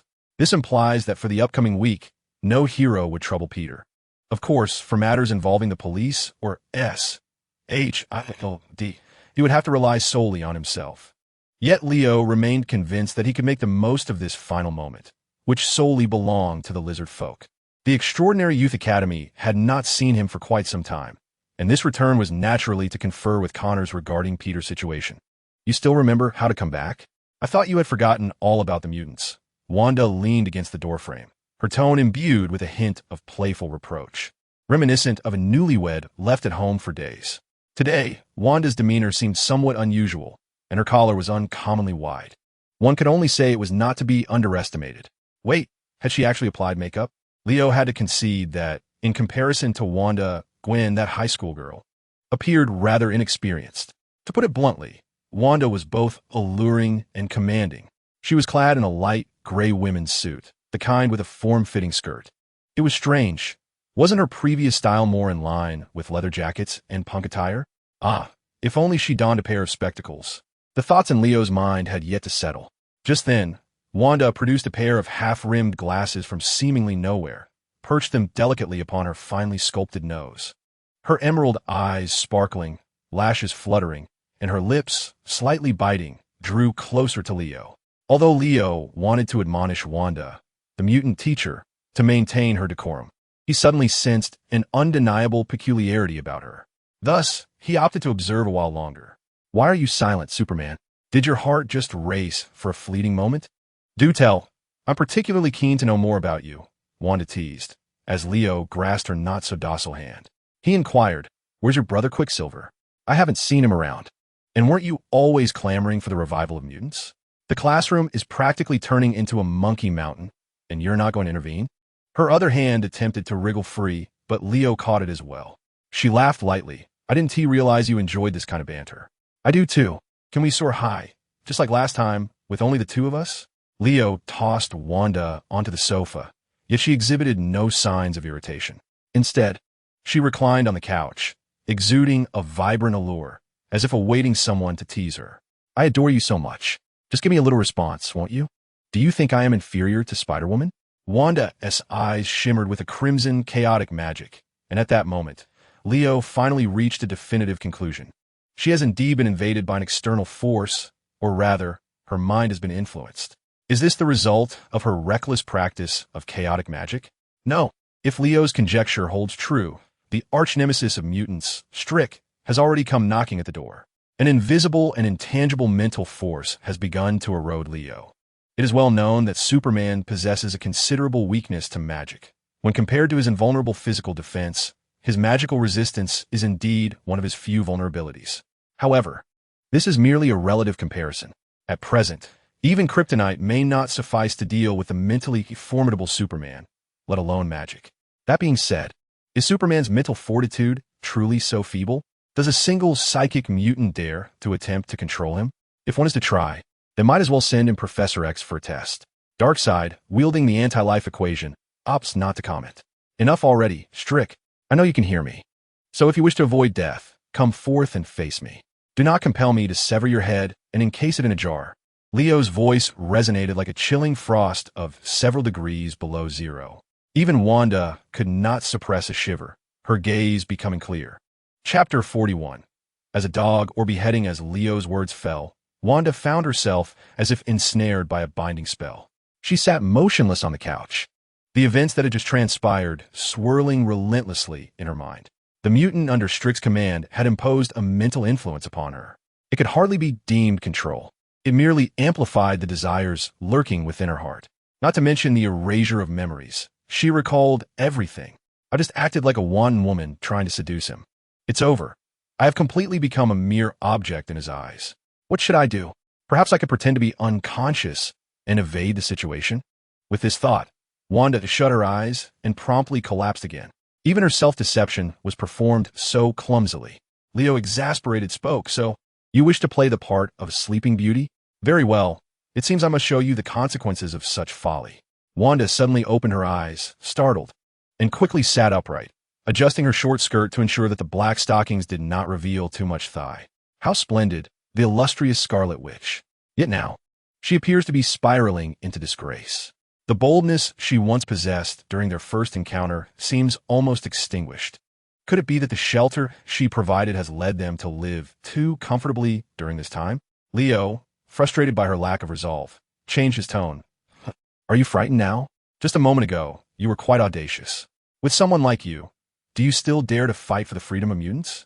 Unaware of when she fell into the trap, it is no wonder that Strick disregards you entirely. You might as well consider finding a good man to marry, bear a couple of children, and embrace the life of a homemaker. Ah, could it be that you are genuinely contemplating this? After receiving a sharp reprimand from Leo, Wanda appeared somewhat dazed, her large eyes glimmering with wisdom. She gazed at Leo and slowly inquired, "Why are you telling me this?" Observing her reaction, Leo pondered whether any residual effects from her mental state lingered. Surely her mind had not been irrevocably damaged. He then softened his tone slightly. "I am currently your employer. The reason I share this with you is undoubtedly for your benefit, for the Academy, and more importantly, for the future of mutants. Reflect upon the children you have brought forth, and think of your adversary, Strick. You bear an undeniable responsibility. We all need you." Perhaps the mention of that despicable individual stirred memories of her past as a mere subject of experimentation, reigniting the fury in Wanda's eyes, which now shone with renewed determination. It seemed Leo's persuasive rhetoric had made a slight impact. After all, he was, in some regard, a capitalist. Yet, the extent of Wanda's awakening remained uncertain. Nevertheless, that was of little consequence now. Leo would ensure there was ample space for Wanda and the mutants to demonstrate their worth. Did he truly consider himself a philanthropist? This was America. After all, what charity could exist without profit? As for Strick, Leo had never anticipated truly frightening him away. He had only laid out two paths for Strick: either obediently play the dog or become a dog destined for execution. You bastard! You despicable mutant! With a crash and clatter, Strick transformed into a master of desktop decluttering, sweeping everything from the table onto the floor. However, after uttering that curse, his countenance darkened further. For his son was also a mutant. Thus, he had inadvertently condemned himself in the process. That wretched creature. Who did he think he was to threaten me? A flying, cross-dressing freak dares to intimidate me? Huh. Does he believe he has become the sovereign of this city? Sooner or later, I shall toss all you mutants into the meat grinder. Strick, despite his current volatile and arrogant demeanor, possessed an understanding of superheroes that perhaps even the present-day S.H.I.E.L.D. could not rival. This included knowledge of the superhuman powers, speed, vision, and hearing. Consequently, he categorized Superman among the mutants. He was also aware of Superman's vulnerabilities concerning his X-ray vision. After all, he has been monitoring and investigating mutants for more than just a year or two. He is even aware of the dealings between Superman and the New York gang, as well as the affairs with Kim. Strick is concealed within this underground laboratory, fortified with lead blocks and soundproof materials, initiating a new scheme against Superman. He paces back and forth, contemplating for several minutes before finally issuing his next command: release that tank. If he wishes for me to pay him a visit, then let us make it a grand affair. How can mere mortals hope to withstand the might of a malevolent deity? In an unknown prison, a nearly 3-meter-tall human is restrained by heavy metallic shackles, binding his limbs, torso, and even his head. However, in the next moment his eyes, hidden beneath a thick iron helmet, suddenly snap open, glimmering with a peculiar light. Perhaps he is yet another mutant whose mental abilities have been manipulated or controlled by Strick. The metallic restraints binding this giant begin to deform, visibly expanding his stature. With a resounding smash, all shackles are shattered. The prison alarms blare to life. This individual, whose skin is a vivid red, twists and shifts his body before charging toward the wall like a tank. The half-meter-thick concrete and rebar crumbles as if it were mere paper. 1 layer, 2 layers, 3 layers. After breaching the final wall, he is met with an array of armed guards. Yet, when the hail of bullets strikes him, it feels akin to children's toy BB pellets. The Red Tank, a name he earned during World War II, exhibits no concern for the barrage of firearms directed at him. He continues his assault, toppling one watchtower after another. This figure does not appear to harbor intentions of escape. Rather, he seems intent on demolishing the prison itself. Simultaneously, the power bestowed upon him, known as the Blessing of Sidorak, surges with greater vigor. Coughing, one must wonder who has granted Strick such audacity. How dare he provoke Superman and expect to flee? We will inevitably capture him. Quicksilver, ever astute, deftly diffuses the situation. Previously, he had been dispatched by his psychic sister Wanda to the West Coast on an errand, and has only just returned. As for Leo, he realizes he has underestimated Strick's animosity towards mutants. After all, he fathered a mutant son, resulting in the tragic loss of his wife. If he does not act with extremity, who will? If he does not descend into madness, who will? Indeed, it is high time for Superman to establish a cautionary example in New York, particularly against the villainous types. Chapter 42. The Heroic Journey of Tony and Peter Swish. In the streets of New York, some individuals lift their heads upon hearing the sound. Only the sight of the iron suit soaring through the sky, trailing a fiery tail, was fleeting. Some, however, missed the spectacle and inquired of those nearby, was that Superman? Yet the replies were no. That is Iron Man, the new hero of New York. Given Tony's character, it was unlikely he would occupy himself with such trivialities unless formidable adversaries, like lizard men, appeared on the streets. Surely, he would not waste his time prowling the streets in his armor to apprehend petty thieves. People had heard of the friendly neighborhood Spider-Woman, but Iron Man hardly qualified as a neighbor unless one possessed considerable wealth. Previously, the pothole on Fifth Avenue had been swiftly filled, and the municipal office had announced the receipt of a generous anonymous donation of $10 million attributed to Iron Man. Well, Now who in New York remained unaware that Iron Man was a fabulously rich benefactor? A netizen from the Eastern Summer Kingdom remarked, "A true hero serves their country and people. He has donated money, so let us call him Iron Man." Consequently, the current Google automatic translation feature had incorporated the definition of Iron Man under Iron Man. Tony was immensely pleased by this and remarked, "Haha, it seems that altering public perception of Iron Man was not as challenging as I thought. A little expenditure suffices." Evidently, for Tony, matters that could be resolved with money were hardly matters at all. However, online commentary soon emerged, questioning, can mere wealth make one a hero? Does the $10 million he donated benefit any of you in the slightest? All he does is donate, and donations are merely business. Truly laughable. Just the day before, Spider-Woman had rescued my phone from the hands of a robber. Should we not be grateful for such heroes? Thus, another Eastern netizen declared, heroes arise from the people. How can the ordinary not forge greatness? Upon reading this, many netizens experienced a moment of enlightenment. Well said. Every small act by Spider-Woman is indeed ordinary. Yet, these seemingly trivial deeds compose the fabric of our lives. Thus, I cast my vote for Spider-Woman. Iron Man, can you buy my vote? When Tony encountered such assessments, he experienced a fleeting impulse, not to purchase votes, but to acquire the website and rename it Iron Man Network or Iron Man's Home. However, mere seconds later, he relinquished the thought. Such an action would only render him a wealthy fool in the eyes of others.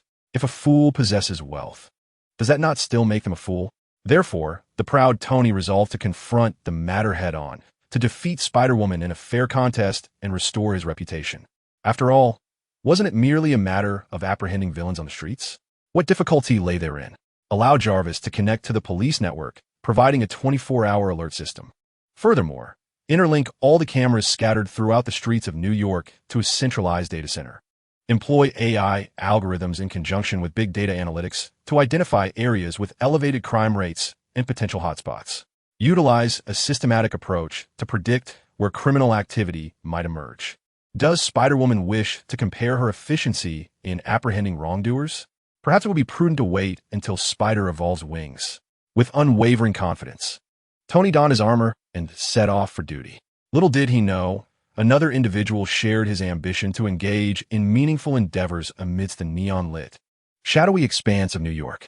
Peter Parker, having invested considerable thought, designed himself a suit inspired by the lizard. It is the kind of attire that would prevent him from tearing apart entirely upon transformation, leaving only a pair of stretchy shorts. What? You claim this is a lizard-themed bodysuit? Well, it makes sense, but surely it is preferable to merely wearing a pair of shorts. The very creation of such a lizard-inspired suit indicates that Peter Parker harbors a restless spirit. This insatiable sense of duty, difficult to articulate, lingered in Peter's mind, refusing to dissipate and rendering him incapable of falling into slumber. He understood he must take action. Hey, old Doug, why are you withdrawing money so late? Are you waiting to bring warmth to us, huh? At a street corner bank ATM, a group of masked individuals, wielding crowbars, welding tools, and cutting machines, appeared. A frail, white-bearded elder stood before the ATM, trembling as he struggled to retrieve his card. One of the masked men approached, placing a hand on the old man's shoulder and leaning in to inspect the machine. Goodness, Doug, how destitute are you? You don't even have $100. Looks like you won TB warming us tonight. Consider yourself fortunate to have crossed paths with us. Can you believe it? The would-be robbers, instead of seizing the old man's meager remaining $100, each contributed a few $5 and $10 bills to assist him before allowing him to leave. They then proceeded to commence their work, hammering, smashing, and drilling. At that moment, Tony, patrolling above, received an alert from Jarvis. ATM theft detected at 34th Avenue in Queens. Crisis level assessment, 2 stars. Would you like to respond? Tony clicked his tongue. While a 2-star incident rating was somewhat lackluster, he pondered the negligible losses a few ATMs could incur if left unattended. However, considering he had some free time, he decided to go. Tony proclaimed, "Let us go. Fight crime, no matter the scale." Jarvis, I am currently charting a route, with an alarm preset for 10 minutes from now. At this moment, Peter has just stepped outside, having recently departed from his residence in Queens. Clad in a tight-fitting hoodie and with his head bowed, he appears anything but heroic. In fact, one might be more inclined to view him as a junkie preparing to make a deal. As he crosses the intersection, he spots an elderly gentleman, slowly swaying with the aid of a cane. Peter hastens over, But before he can utter a word, the old man exclaims, "I have no money. Please don't rob me. The ATM behind you. They have money. They're the good people. If you want cash, go to them." Peter is left utterly perplexed. What on earth is he talking about? At this late hour, there are no good people around. Yet, despite his confusion, he feels compelled to investigate further. To his astonishment, the good people the old man referred to are indeed vandalizing the ATM. An opportunity has presented itself, Peter Parker. This is a chance to transform everyone's perception of you. Gather your resolve and act decisively. Peter encourages himself, his heart racing with anticipation. Chapter 43. The Chattering Lizard Man. Hey, good people, robbing an ATM is hardly commendable. Why don't you consider halting your actions? Peter pushes open the glass door and greets the group with a friendly wave. However, the cacophony of the cutting tools and drills drowns out his voice. "What? I can't hear you," one of the robbers shouts. "Johnny, is that masked guy by the door one of your recruits?" You mean Bob? ISNT he in jail? Speaking of cutting tools, Bob was the best at it. "I almost miss him," Peter thinks awkwardly as he stands there, realizing that no one is paying him any heed. Well then, it seems I must take more decisive action. Peter closes his eyes, summoning the power within him. 2 seconds later, when he opens his eyes again, they have transformed. His physique begins to expand, and a long tail quietly emerges from behind him. At this moment, please refrain from inquiring whether there was a pre-existing slit in his tight suit. Good heavens! What on earth is that? How disgusting! A portly robber happens to catch sight of this transformation, and in fright he squeaks, "Ah?" Then the other robbers turn to see the lizard man, whose head nearly touches the ceiling. "Help! This is terrifying, Mommy. Are we to be devoured by this monster as a snack? Call the police, someone." "Oh no, I left my phone on the bed when I stepped out." "Grandpa, where are you? Quick, see if he's gone far." Peter scratched his head with his large claw, then cast an apologetic glance at the hole he had made in the ceiling. Afterward, his gaze shifted to the corner where a group huddled together. Were they perhaps a family of robbers? Peter extended his long tongue to lick his fangs. Goodness, he was already contemplating which of us he might consume first. I should have started dieting last month. Yet, who has to say he might prefer the leaner option, more tender to the bite, akin to the bacon in a Del Mar deli sandwich? And let us not forget the number 4 combo, without pickles, of course. The dim-witted group exchanged glances before turning their eyes back to Peter, seemingly awaiting his opinion on whether he favored the plump or the slender. First and foremost, I do not indulge in cannibalism. Secondly, I have never partaken in such an act. And when it comes to sandwiches, I hold a different view. Pickles are a must, preferably crushed. Peter's rough voice rang out, emphatic in its declaration. The portly robber attempted to interject. Are you referring to the number 5 combo? Peter shook his head vigorously. That is absolutely essential. The hefty robber replied, Goodness, are you a local lizard? Peter covered his mouth with his large claw. Damn. How could I make such a rookie mistake? What if my identity is revealed? The portly robber reassured him. Hey, don't worry, lizard man. As far as I know, Uncle Delmar sells thousands of sandwiches a day. Who knows how many people enjoy the number 5 combo? Just then, a muffled thud echoed outside. An Iron Man descended from the sky, accompanied by the sound of mechanical footsteps. Ah, the number 5 combo, is it? Lizard boy, I'm almost on to you. But fear not. I want to concern myself with your business for now. Now, you lot who are robbing the ATM, why don't you hurry and tie yourselves up? Do you wish to experience the taste of Justice's Iron Fist? The scene left the robber family utterly astounded. Goodness, even Iron Man has arrived. If this gets out, we will definitely be infamous. Hey, Iron Man, I heard you're good friends with Superman. Could you give me an autograph? Then, turning to the lizard man. By the way, could you share how it felt to be kicked like a ball by Superman that day? Tony's mouth twitched, suddenly pondering whether he should take matters into his own hands and personally escort these peculiar ATM robbers to the police station. Peter shook his claw. That was not me who was kicked like a ball. However, I did engage in a tussle with Superman once. Tony glanced at the somewhat verbose lizard, wondering what this proud tone was all about. Having narrowly escaped death after being swatted aside by Superman like a mere fly, one cannot help but feel a sense of pride. The portly robber, in a moment of admiration, even raised his thumb, proclaiming, That's so cool. You are undoubtedly the most dashing villain in New York this year. Once we land in prison, I will surely tell the others that you are Superman's worthy adversary. Meanwhile, the more sensible members of the gang had already begun binding themselves with ropes. Upon hearing this, Peter was incensed, exclaiming, "Stop right there. I am here to put an end to your criminal activities. I am no villain, so do not tarnish my reputation." The hefty robber stood momentarily stunned, questioning, "Huh? Weren't you here to partake in some black market dealings? I assumed you were here to make a quick buck." Tony, observing Peter, chimed in, "Really? The Lizard?" A street-level hero known as the Lizard sounds rather peculiar.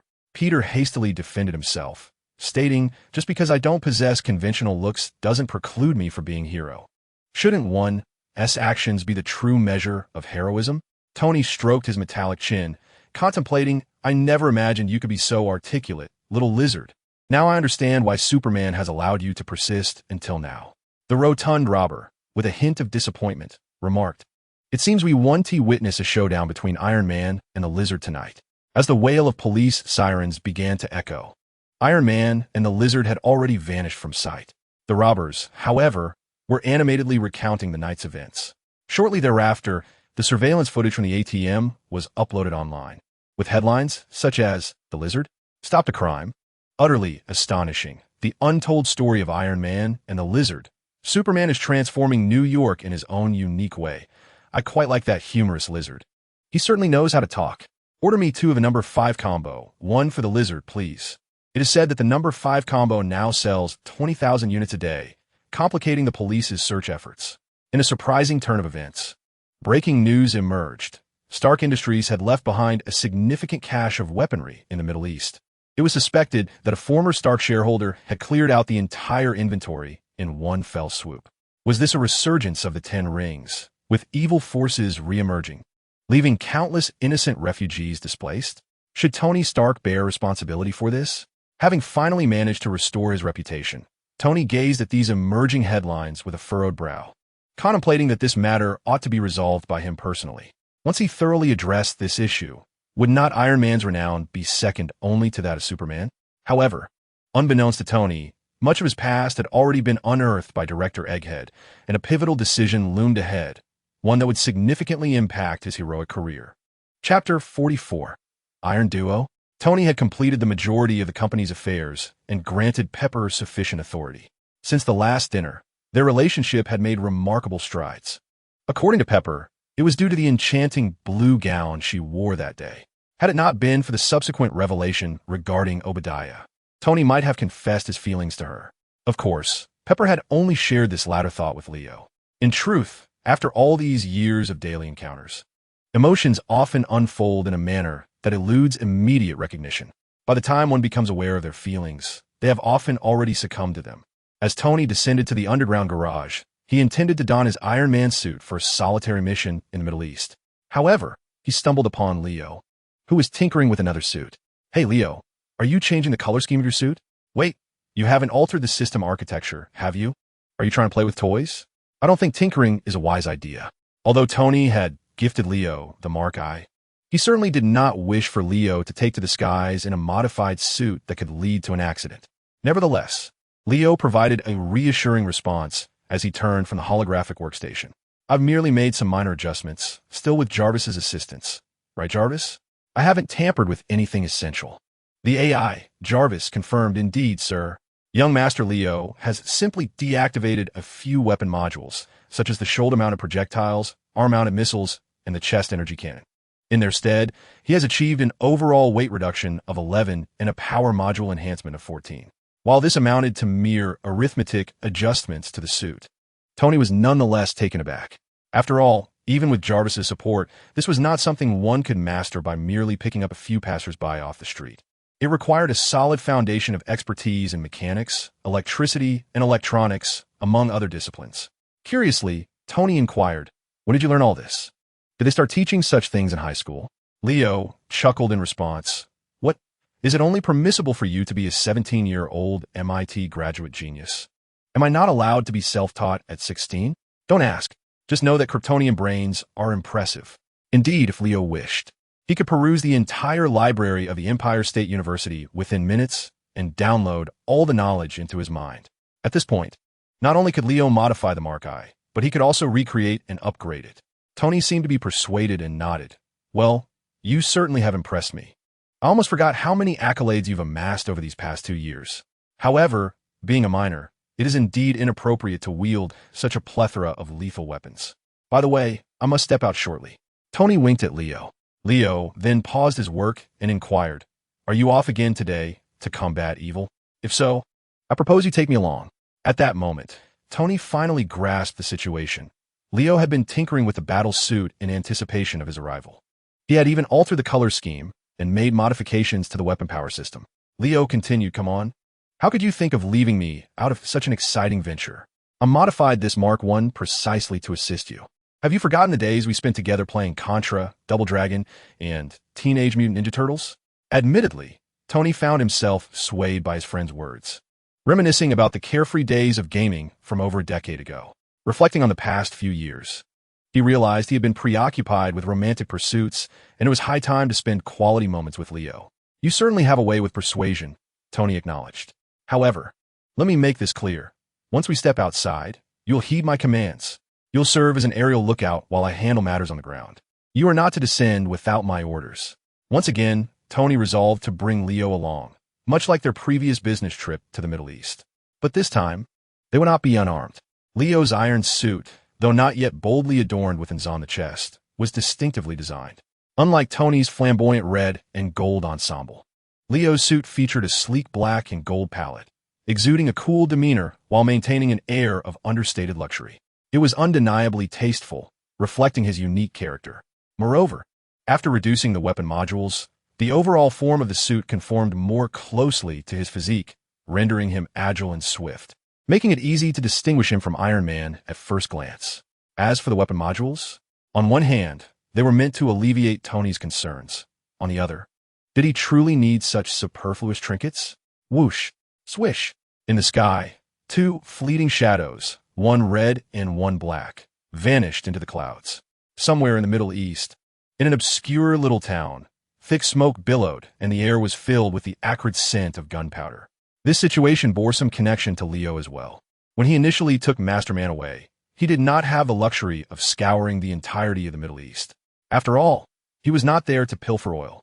Thus, the disappearance of Masterman, the leader, indirectly led to the chaos among his subordinates in the Ten Commandments gang, although it was hardly a power struggle worth mentioning. It was merely a group of villagers armed with advanced weaponry engaging in petty skirmishes. While the scale was small, the repercussions were decidedly negative. "Thou, please maintain vigilance from above," came the urgent reminder. "Mark all threatening units on the map below. While closely monitoring their movements, contact me immediately if any situation arises. Leave the subsequent matters to me." The voice of Tony echoed through the wireless channel. The two of them were currently utilizing the same warfare resource sharing system. Akin to playing a video game, Leo marked the enemies he observed, which simultaneously displayed on Tony's suit. It was akin to having a comprehensive map hack. Leo hovered in the air and responded, "Received. Remember to proceed with caution." Tony then descended from the sky in his suit, joining the battle. Such small-scale skirmishes were indeed suitable for Tony to hone his skills and accumulate experience. Leo felt no necessity to intervene excessively. However, at that very moment, far across the ocean, Nick Fury of S.H.L.D.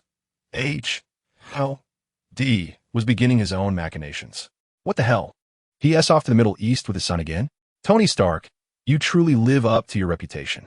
If it weren't for me keeping those fools at the Department of Defense in check, you could have been gallivanting for much longer.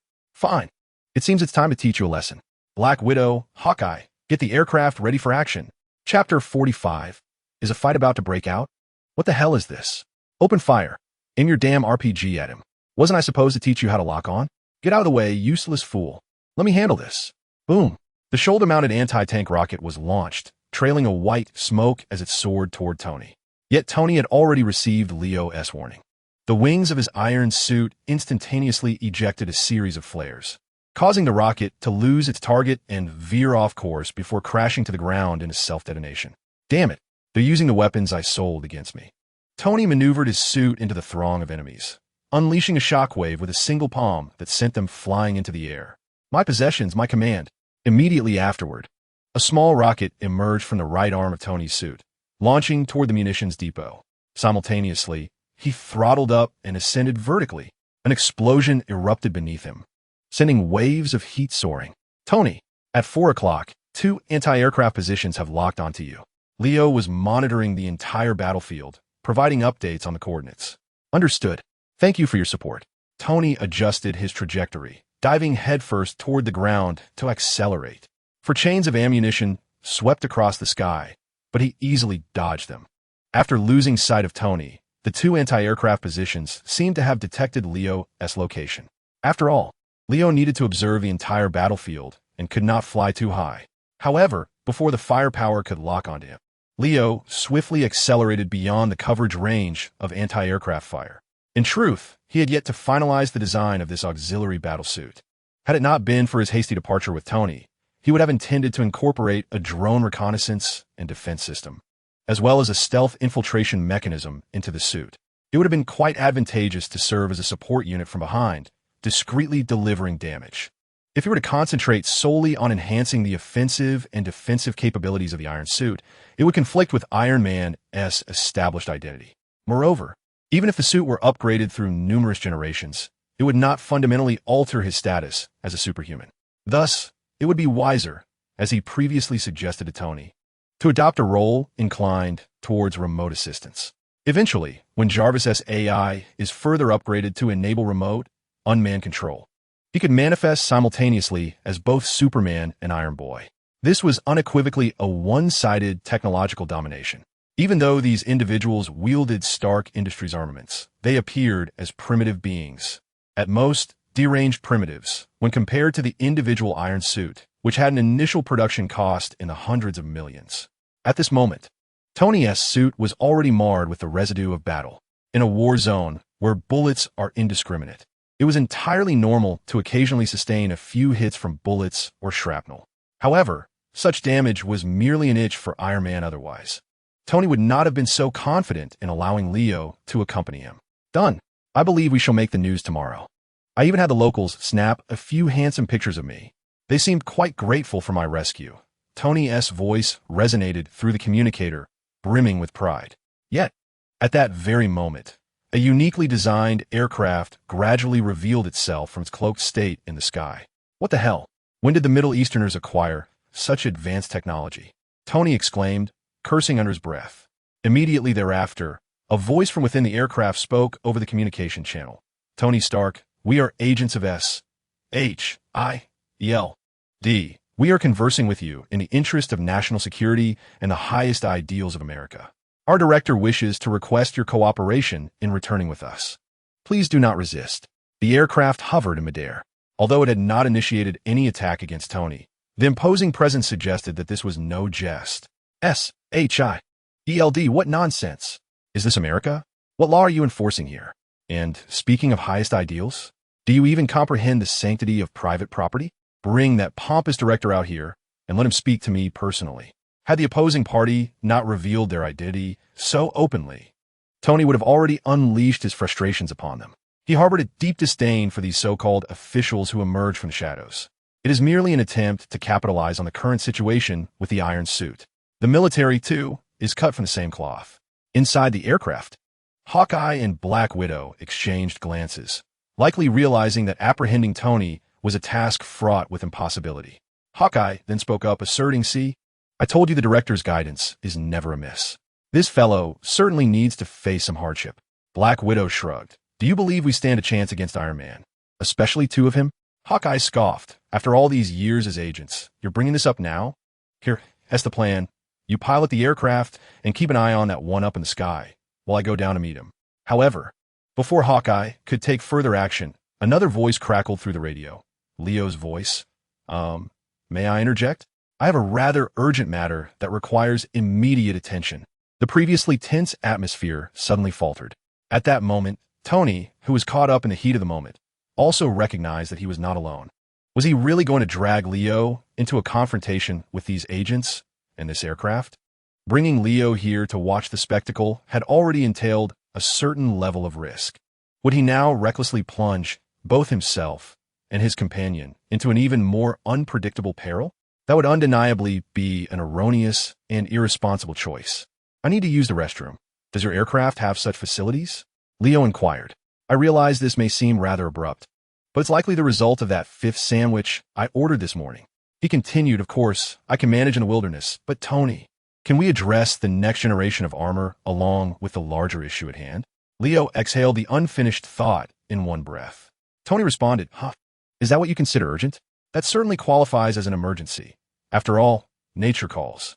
He added, moreover, the mark I can only handle the minor issues, not the larger ones. Hawkeye and Black Widow, two senior agents of S.H.I.E.L.D., found themselves at a loss for words. One comment had rendered three superheroes speechless, a testament to their prowess, perhaps. The latest model of S.H.I.E.L.D.'s aircraft can trace its origins back to the long-ago Pegasus project, incorporating a wealth of reverse-engineered alien technology. It would not be an exaggeration to call it the most advanced sixth-generation fighter jet currently in existence. Although this aircraft primarily serves to transport S.H.I.E.L.D. agents globally for various missions, this very fact ensures that its facilities are thoroughly equipped. Granting Leo a moment to attend to his needs could perfectly defuse a conflict that need not have arisen at all. If one were to ponder who might triumph if a confrontation had indeed ensued, the answer remains uncertain. On one side stand the battle-hardened Black Widow and Hawkeye, while on the other is the newly emerged Iron Man, his armor still in its first iteration. Had Leo not concealed his abilities, his chances of victory would have been rather slim. The highly sophisticated Iron Man suit is particularly vulnerable to EMP electromagnetic interference. Leo harbored no belief that the agents of S.H.I.E.L.D. would approach Iron Man without preparing EMP weapons. Thus, it would be far more prudent to engage in a cordial discussion. Furthermore, there seems to be no fundamental conflict of interest between the parties involved, despite the dubious reputation of the Hydra-infiltrated S.H.I.E.L.D. Chapter 46, outwitted by a high schooler. The interior of the aircraft, while not excessively spacious, offers ample room for comfort, allowing for an absence of concern regarding knees colliding when all seats are occupied. Are you two agents of S.H.I.E.L.D.? What does that bow and arrow signify? Hawkeye shot Tony a quizzical glance. Were you planning to engage me with that? If Stark had not ceased his arms dealings, Leo would have certainly sold him something worthwhile. Although their previous altercation had not materialized, Tony was known for seeking opportunities to reclaim his honor in various settings. Hawkeye frowned and regarded Tony with a hint of irritation. Perhaps we will have the chance to test our skills. He continued, by the way, are those two LED lights on your helmet bulletproof? Lights? Tony pondered for a moment, suddenly realizing that Hawkeye was referring to the eye section of his helmet, which indeed resembled two white LED lights from an external perspective. Tony chuckled. Oh, so you mean to say you are an impeccable marksman, correct? But how far do you believe the range of a bow truly extends? I would recommend you prepare a more practical anti-material sniper rifle. Hawkeye merely scoffed, having lost interest in further discourse with the insufferable Stark.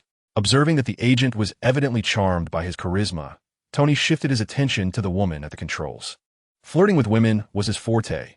Hello, I must admit, it's quite a surprise to see you here. This stunning agent. I feel as though I have encountered you before. Has S.H.I.E.L.D.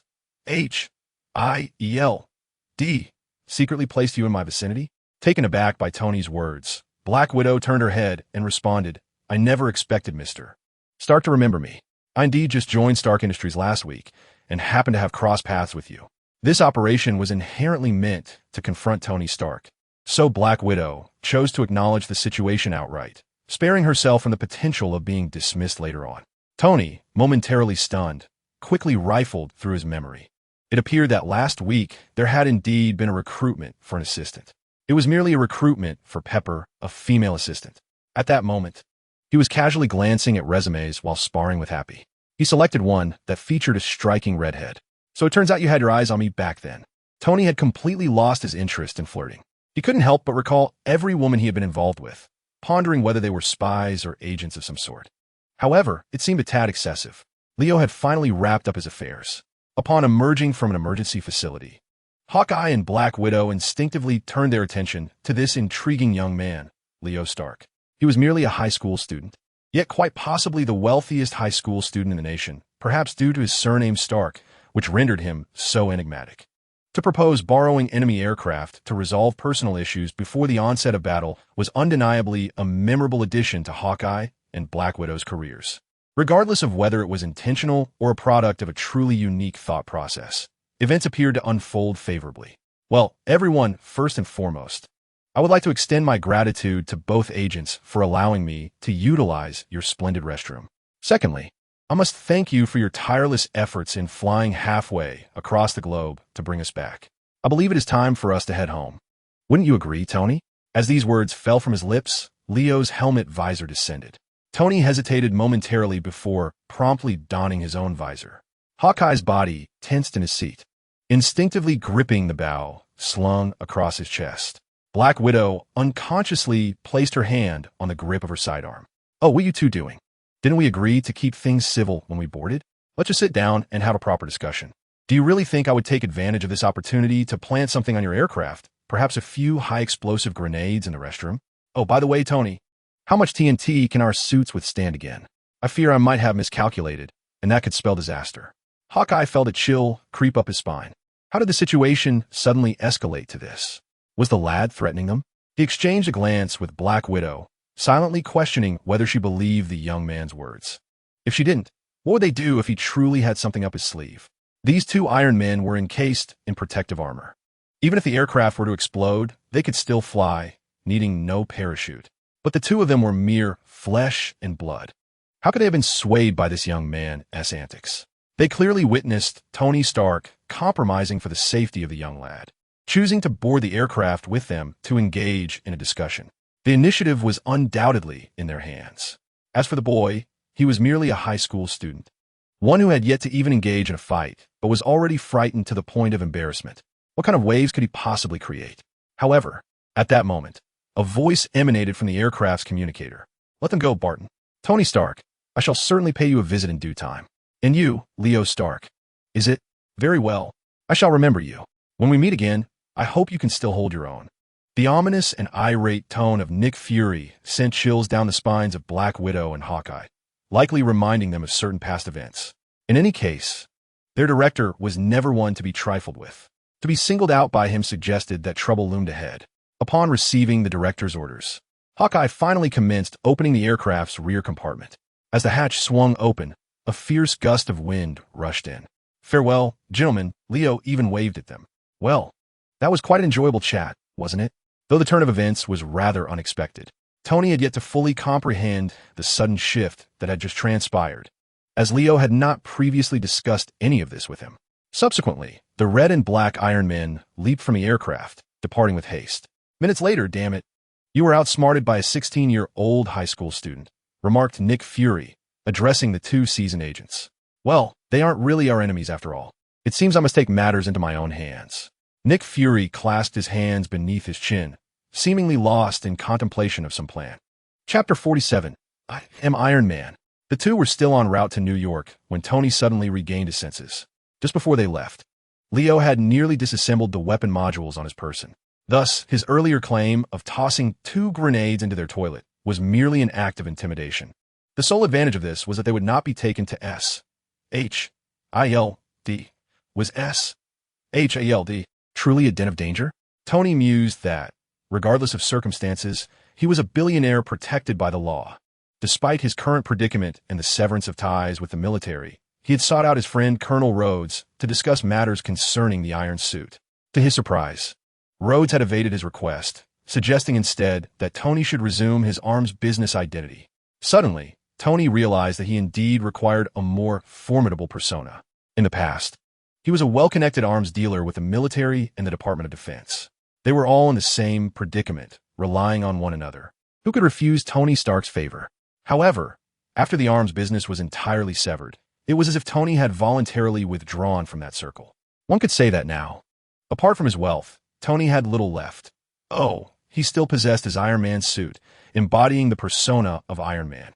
Thus, he needed an identity that resonated more profoundly. Not everyone can easily assume the mantle of a hero, can they? A superhero. What if everyone knew that I am Iron Man? Tony felt it was time to hold another press conference, not only to present the future of the arc reactor to the world, but also to declare, "I'm Iron Man." The sound of flashing cameras and shutters was incessant. Mr. Stark, what is your perspective on Iron Man's appearance in the Middle East? Destroying stark Industries leftover munitions? Why would Iron Man assist you in this matter? There are also reports of Iron Man being sighted near your villa on Manhattan Island. Is Iron Man merely the new generation of weaponry from Stark Industries? Faced with the barrage of eager questions from the crowd of reporters, Tony pondered which inquiry to address first. He glanced at the prepared statement in his hand, which primarily discussed Stark Industries' vision for the future and the revolutionary potential of the compact, controlled cold fusion product, the arc reactor. However, it seemed that no one was interested in those topics today. It appeared that everyone was fervently eager to uncover the truth. Who exactly is Iron Man? And what is his connection to Stark? Suddenly, Tony cast aside his notes and spoke in the most matter-of-fact tone, "I am Iron Man." All the questions coalesced into a singular answer. Tony dropped the facade. He revealed his truth. A profound silence enveloped the room for several seconds before an eruption of astonished gasps followed. Iron Man? Tony Stark had actually admitted to being Iron Man. Tony Stark is indeed Iron Man. It turns out that after ceasing the development and sale of weapons, he chose to become a hero. A billionaire inventor created a suit of armor to combat evil and promote justice. But may I ask, why did you choose to become Iron Man? According to reports, there is more than one Iron Man. Are you truly the only Iron Man? Is Iron Man merely another tool of war provided by Stark Industries to the military? Yet amidst the astonishment, a more pointed question arose. Could Iron Man become another form of modern warfare? Given that this is not the case, why has a second Iron Man emerged? With the advent of a second, will there not inevitably be a third, a fourth, and thus a production line? Tony had not anticipated that these journalists possessed an olfactory acumen surpassing that of dogs. Moreover, considering their penchant for embellishment, if he fails to address this matter, it is certain that headlines tomorrow will proclaim that Stark's cessation of arms manufacturing and sales is but a facade. The so-called superhero has devolved into a mass-produced weaponry. Iron Man, merely a war machine. Thus, Tony resolved to disclose the truth to them. He extended his hands downward, signaling for silence, before stating, "As for the second Iron Man, I believe you ought to bestow upon him a new designation. He is my son, Leo Stark. That suit of armor belongs to him." The reporters were taken aback. What? Leo Stark? If memory serves, he is merely a high school student. Mr. Stark, do you truly believe that a 16-year-old can bear such a responsibility? Is this not rather frivolous? Such a formidable weapon in the hands of a minor. Does that not pose a grave danger? What if he were to misuse the armor? Well, Tony understood that even if these individuals uncovered the truth, they would not easily allow it to remain pure and untainted. They would never hesitate to interpret anyone's actions through the lens of the worst possible intentions. Therefore, Tony left them with one final thought at the press conference.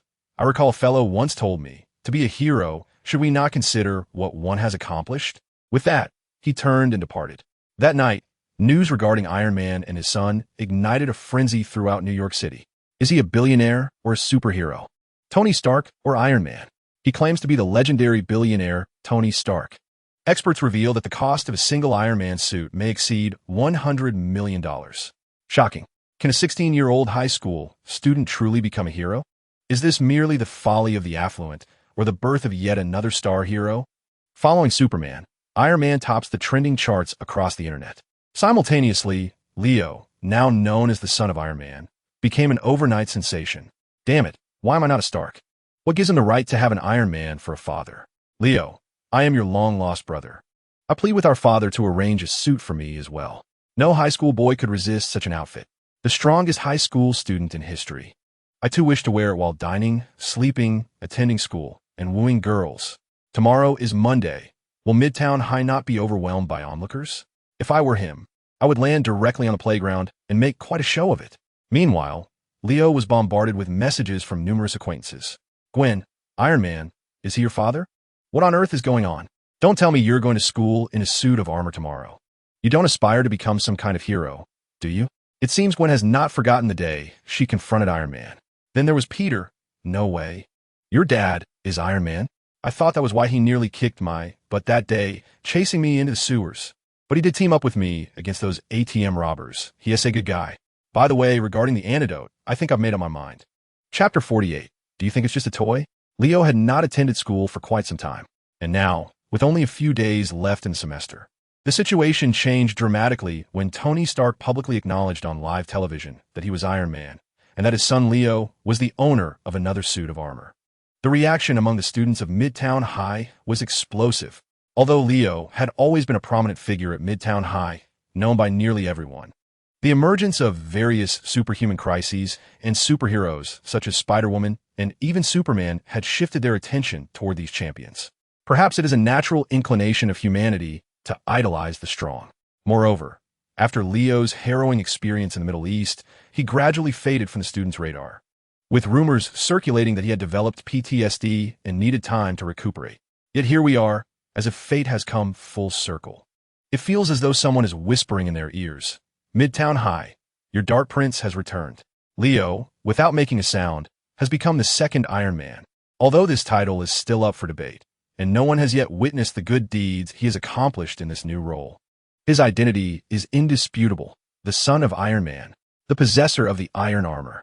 One can only imagine who wouldn't be envious? Well, Gwen is not envious.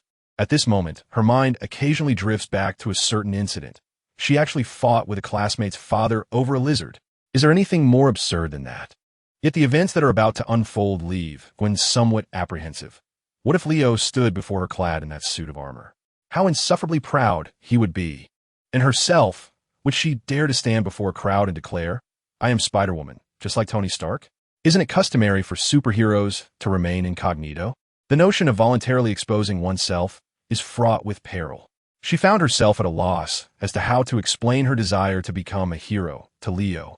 Contemplating the hardships that lay ahead, with a heart laden with apprehension, Gwen frequently glanced out of the window.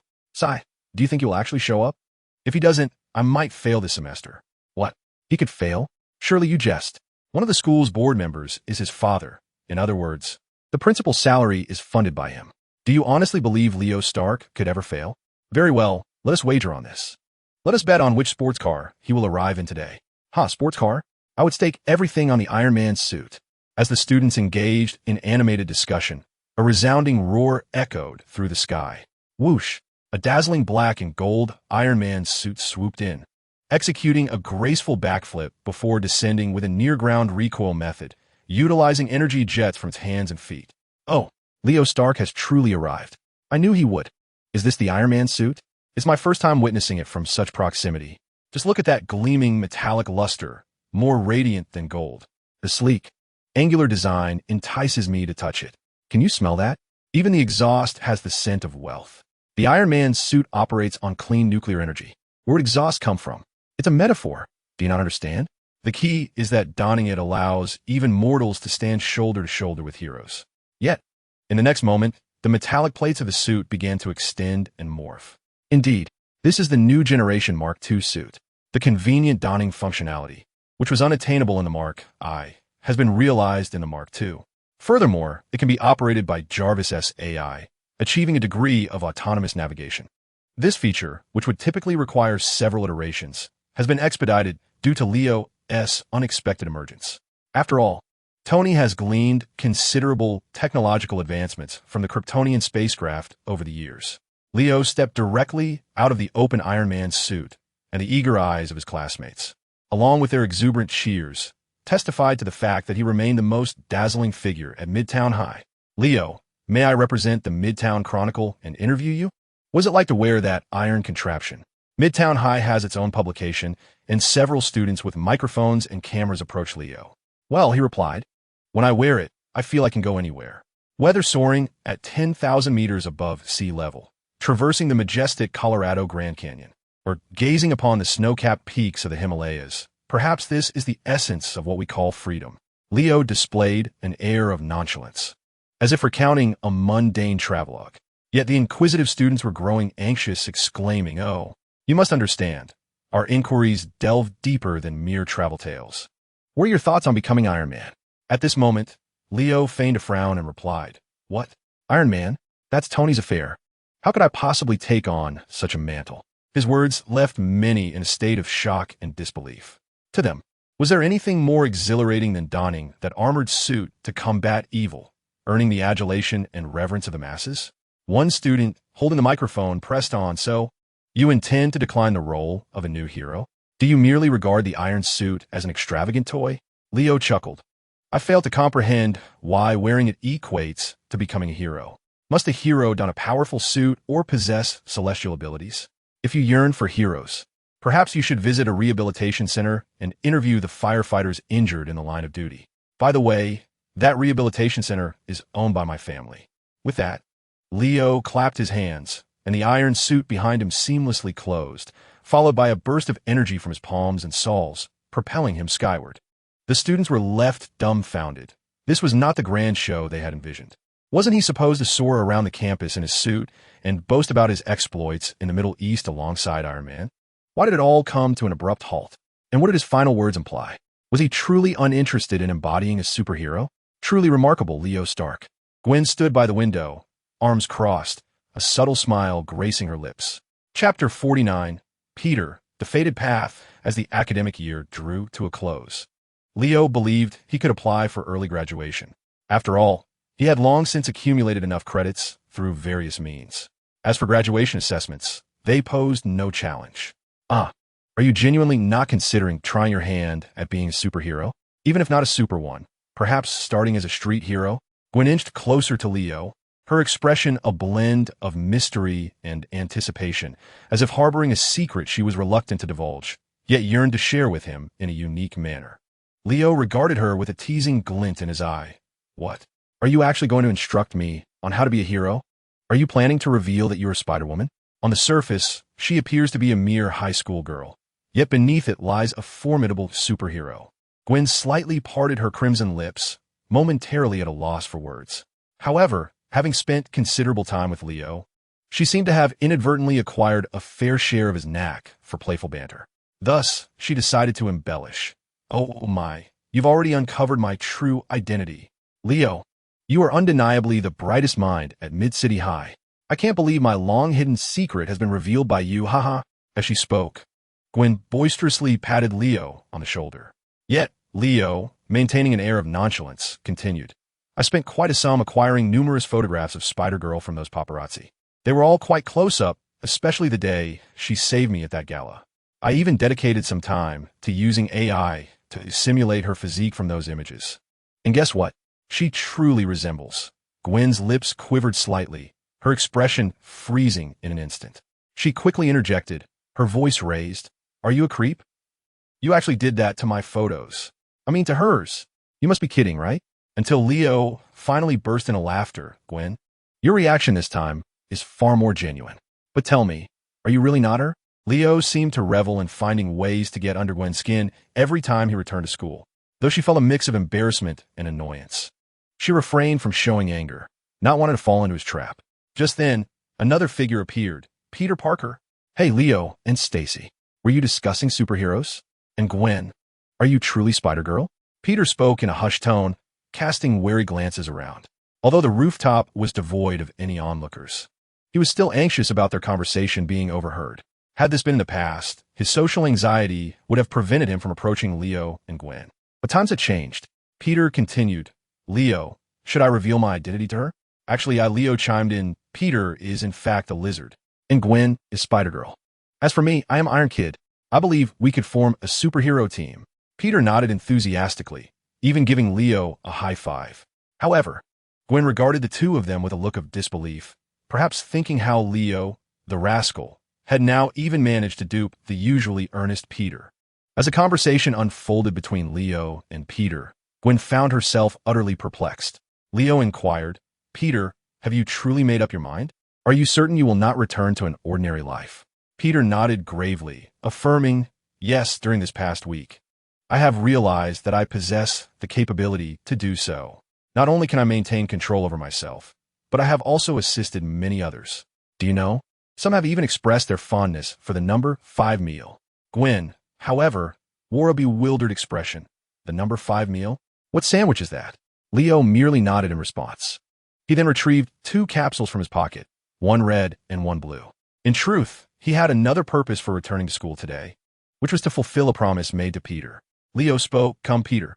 Choose one as we agreed." Peter's eyes widened. The red and blue capsules were familiar to him. In the Matrix, the blue pill represented a return to reality, while the red pill allowed one to remain in the dream. "But Leo, I prefer to maintain the status quo. Do I not bypass the choice?" Yet, Leo's answer was still unexpected. "I recall someone stating that the probability of living in a non-virtual world is nearly 0. So, Does it truly matter whether we dwell in reality or a dream? Perhaps we have never had the opportunity to choose. The red one can help stabilize your genes, while the blue one allows you to return to your original path. So, do make a choice, Peter. Peter undoubtedly trusted Leo, for Leo was the first to uncover his true identity and offered him a lifeline in his moment of need. Now, Peter felt he had discovered his lifelong mission, not to become a lizard person or something else, but to utilize this power to make a difference for all. Thus, his choice was the red pill. However, Leo would not disclose to Peter that regardless of his choice, he would inevitably embark on his destined path. Although the red and blue capsules held slight distinctions, this could serve as a small surprise for Peter in the times to come. Meanwhile, Gwen, who had been observing the entire exchange, felt utterly astonished and bewildered. What on earth was transpiring? What riddle were these two engaged in? The term Riddler sounded familiar, yet she could not recall where she had encountered it. But that was not the crux of the matter. What secrets lay between Leo and the earnest Peter? Gwen was eager to uncover the truth. As she watched Peter depart with the red capsule in hand, she finally found her voice. Leo, you wouldn't be deceiving Peter with 2 candies, would you? Please, tell me what you were just doing. I couldn't comprehend a word. Leo turned his gaze towards Gwen. She spoke softly. Didn't he? I just mentioned that Peter is indeed a lizard man. What is the matter, Miss Spider-Woman? Are you really not going to confide in me? I had always believed I was your closest friend. Gwen gazed into Leo's eyes, finding no hint of jest within them. Should she truly reveal her true identity to him? Previously, she thought of Leo as merely an ordinary individual. Disclosing her secret would only place him in jeopardy. But now, with his armored suit, he could surely protect himself. Not to mention, he had a fiercely protective father in Iron Man suddenly. Gwen felt an inexplicable urge to rise onto her toes. She whispered softly into Leo's ear, indeed. I am Spider-Woman. Chapter 50. The Red Tank and the Green Giant. Heroes Arise. At Culver University, Bruce Banner, a genius with 7 doctorate degrees, was collaborating with the military on a biochemical project originating from World War II, also known as the Super Soldier Program. The renowned Captain America, Steve Rogers, was the most successful product of this initiative.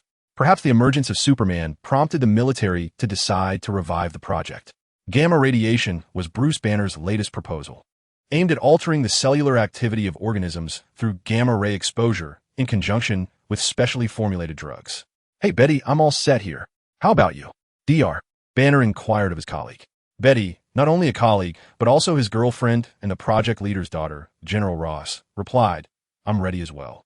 Let us commence the 67th live mouse experiment. After adjusting the parameters of the gamma-ray emitter, Betty pressed the button. Just then, a violent rumble erupted within the laboratory walls. A figure resembling a colossal red giant emerged from the smoke, nearly collapsing half the lab. The fate of the personnel present remained uncertain amidst the chaos. Superman, come out. I'll come for you. Where are you hiding? The red tank, feeling the peculiar fluctuations from the strange instruments before him, furiously swung his fist. Boom! Betty was knocked to the ground, witnessing Dr. Banner engulfed by the fiery explosion of the gamma-ray device. Wounded and bleeding, General Ross crawled to shield his daughter. The red tank scanned his surroundings, shook his head, and snorted, There's no Superman here, only a bunch of pests. With that, he turned and departed through the hole he had created in the wall. What in the world is happening? General Ross watched the receding figure of the Crimson Giant, internally howling in frustration. Why had they been inexplicably attacked? Moreover, the assailants seemed to have no interest in them, but rather in Superman. The red tank, after departing from the hellish confines of Devil's Island, had taken considerable time to arrive here. Unfortunately, he had yet to locate Superman. After all, for one whose mind was beset by both an evil deity and errant mutants. Merely reaching a location far from New York was no small feat, however. In the next moment, amidst the flames of the laboratory, a series of furious roars erupted. A green figure began to swell rapidly. The red tank, who was on the verge of departing, suddenly halted, a flash of red light flickering in his eyes. He spoke in a peculiar, gravelly tone. I smell the scent of hell. Inside the laboratory, General Ross and Betty were engulfed in profound shock upon witnessing the spectacle. General Ross muttered to himself, could it be that the experiment has succeeded? Betty shouted, Bruce. But all that responded to them were the roars of fury. With a thunderous crash, twisted, misshapen metal debris was hurled outward. The red tank allowed it to smash against his body, shattering into fragments. Instantly, the green figure followed suit, bursting forth. The red tank's pupils constricted sharply as he beheld a massive green counterpart, similar in stature to himself. The clash of red and green, two titanic beings collided, akin to two speeding trucks crashing together. A resounding boom echoed, dust swirling around them.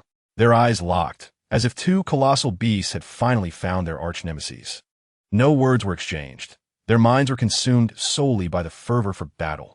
The red tank seized the Hulk's hands and delivered a full metal heavyweight headbutt. The Hulk was momentarily dazed, followed by a flurry of heavy punches that resonated with each impact.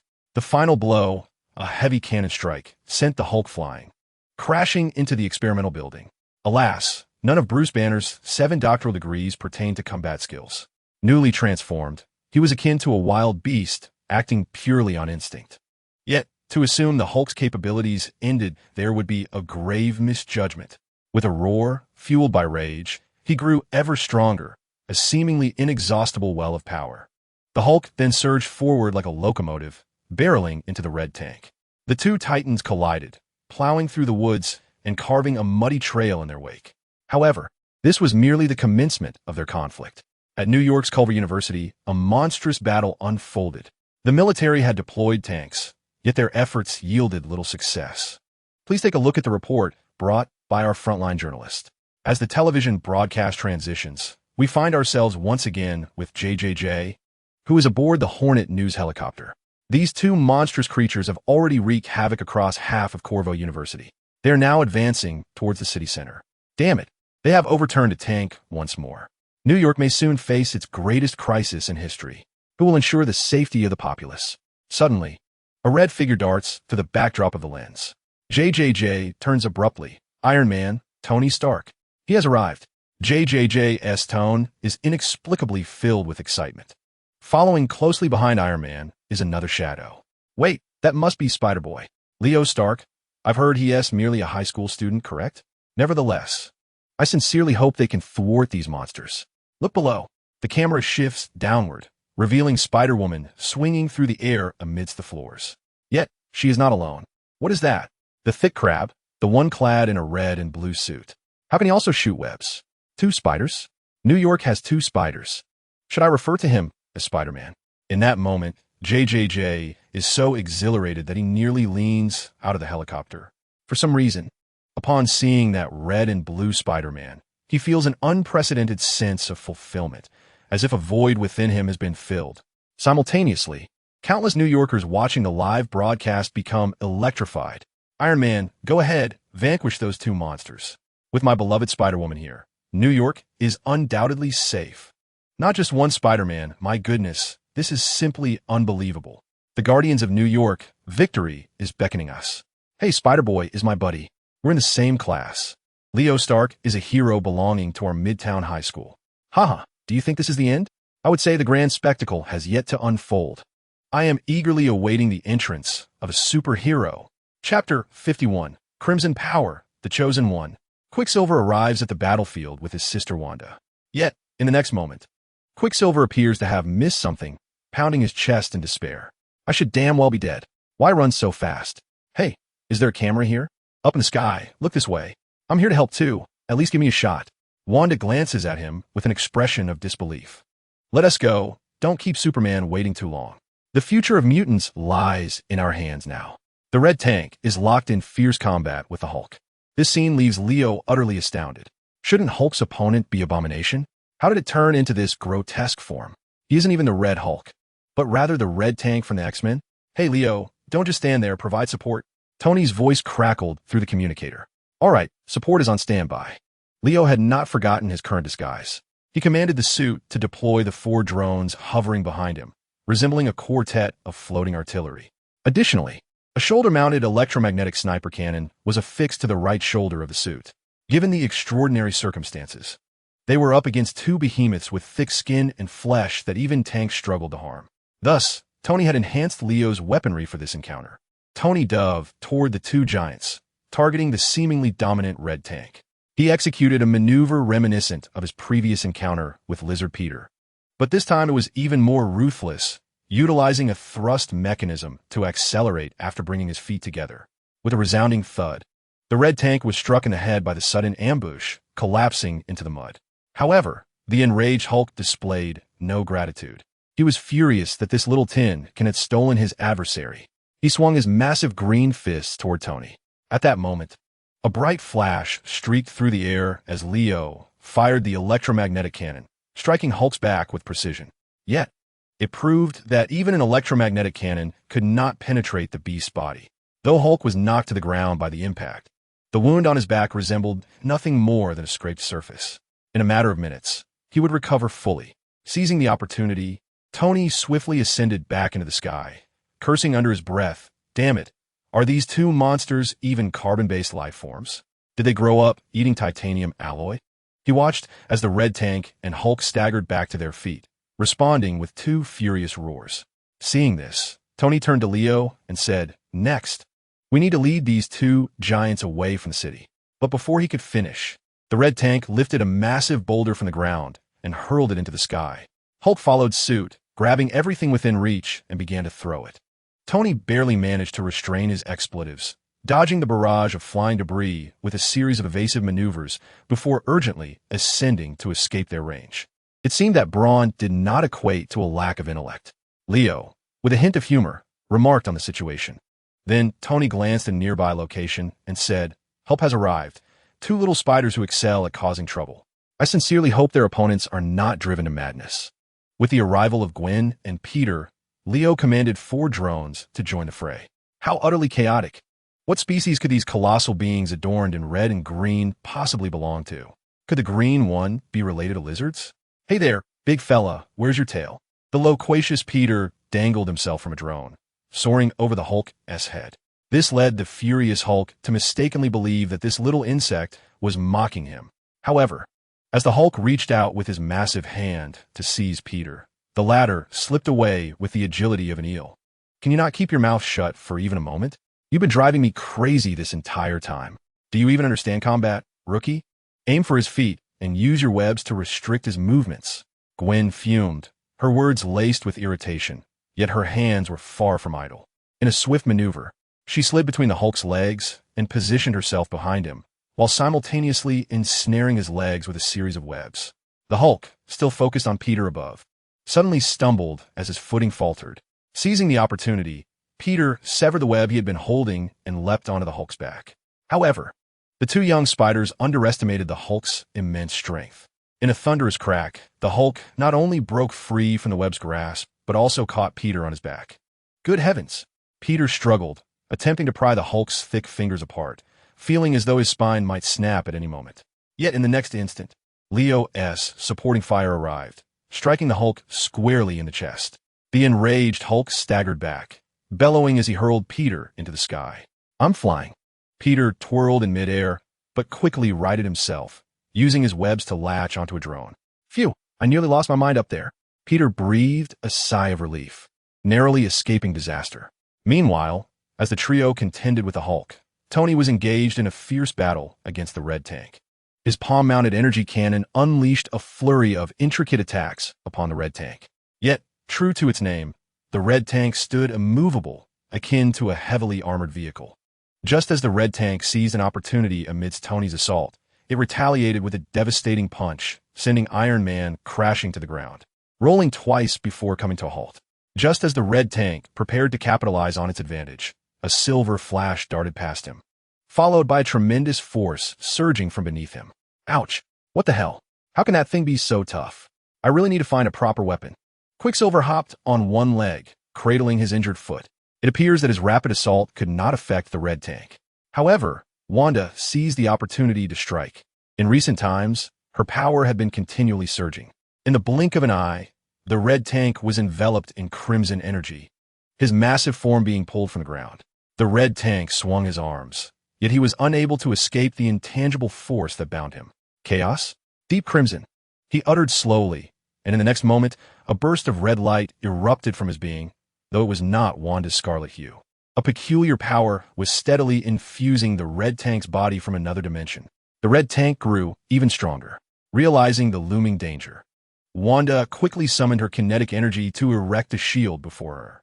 Yet, the red tank was already soaring towards her, delivering a powerful punch. Chapter 52. I see you. Explosive kill. How exhilarating this is. Can I truly witness this for free? 1, 2, 3. There's so many superheroes. Some of those monsters have been hurt. It's more thrilling than a blockbuster. How splendid. Can you imagine? 2 little spiders, double the joy. I adore Iron Lad's sniper rifle. When will I receive one as well? Is Iron Man's close combat not exhilarating enough? Real men don't engage in ranged attacks. Are you all blind? That girl in red is neither strong nor beautiful enough. And that silver-haired lad, could he be a hero? He seems more like a clown to me. The audience in front of the live stream debated fervently, seemingly oblivious to the fact that just minutes ago, this was a crisis threatening countless lives. The SHIELD had hundreds of agents on standby, ready to strike. However, director Nick Fury had yet to issue the command. He was fixated on the screen. 2 Iron Men, 2 spiders, and 2 mutants. Did this ragtag group truly believe they could handle those 2 menacing entities? Damn it, it was undoubtedly that Superman leading them. Nick Fury's thoughts were consumed by the Avengers, now feeling as though he were being robbed of his due recognition. He then redirected his frustration towards Agent Coulson, exclaiming, "The Cotton Candy Novel Network has granted you ample time. Where's the Superman I requested?" Agent Coulson, noting his superior's less-than-pleasant demeanor, sought to divert his attention. Regarding Spider-Woman, we have analyzed her movement patterns and determined she appears to be a high school student from Midtown High. Additionally, we can confirm the identity of another Spider-Man as Peter Parker, also from Midtown High.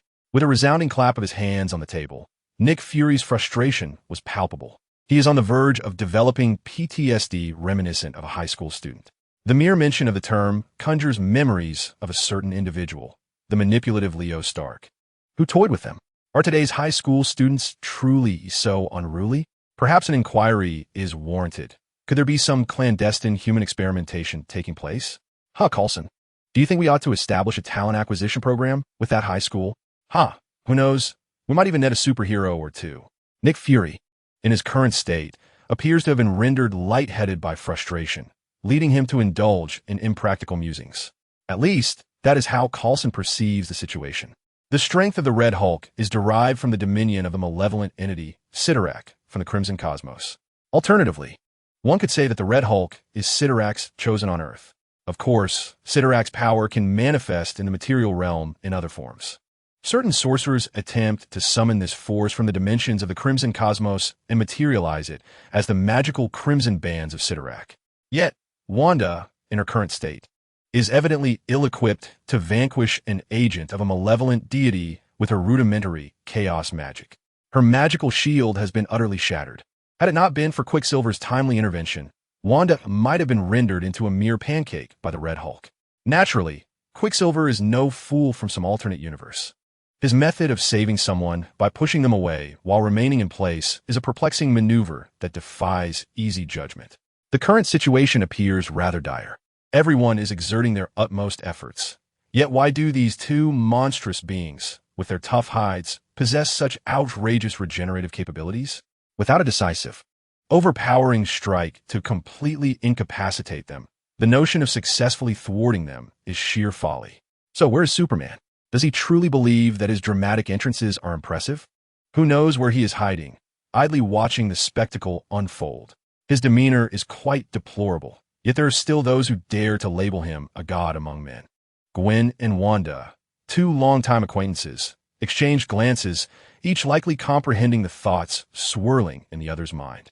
What exactly is Superman up to? Is Leo merely coasting within his armored suit? However, the suit is vacant, operated by the AI, Jarvis.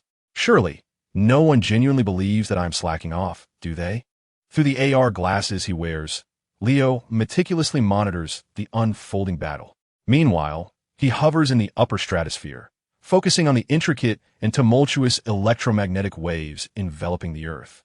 It is unsurprising that Superman can achieve this, as he inherently possesses the ability to absorb and utilize sunlight, which is a visible form of electromagnetic radiation.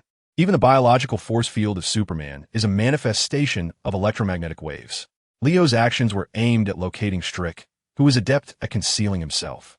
Simple visual scans and auditory detection proved futile in uncovering his whereabouts. However, Leo discerned an anomaly emanating from the red tank. The metallic helmet of the red tank was incessantly receiving electromagnetic signals from an undisclosed location. This represented a novel approach for Leo, necessitating the engagement of all his senses and his super intellect. Thus, a certain amount of time was required. "I see you, Strick." It was evident that he had found his target. With a resounding boom, Leo's velocity displaced the surrounding atmosphere, even creating a brief vacuum. In a desolate desert of the western North America, he pierced through nearly 1,000 meters of earth, directly reaching an underground military facility. Strick's heart raced as he looked up to see the lights on the ceiling flickering. Hood, hood, hood. A cacophony of muffled sounds erupted from outside, only to be followed by an eerie silence. Instinctively, Strick drew a handgun concealed beneath the table, aiming it toward the entrance, and cautiously retreated until his back pressed against the wall. His other hand was not idle. He retrieved what appeared to be a communication device from his pocket and pressed a button. With a creak and a clang, the metallic gate was torn away like a roll of toilet paper. "He has arrived." Strick swallowed hard, beads of sweat trickling down his forehead. In the flickering light, that figure approached, embodying fear itself. "You are Superman. How could you kill me? I am serving America. I have already reported your illegal incursion into this military base to Congress. If you dare to harm me, you will find yourself in the newspapers as America's enemy tomorrow. Let us collaborate, Superman. I promise to give you what you desire." In the next instant, Strick was reduced to a gruesome mess. The crimson glow in Leo's eyes gradually extinguished. Still contemplating his canine-like demeanor, it was too late. "I am pressed for time. I shan't linger." Once again, he broke through the Earth's layers to return to the surface. The next destination, the outskirts of New York, reachable in approximately 6 seconds.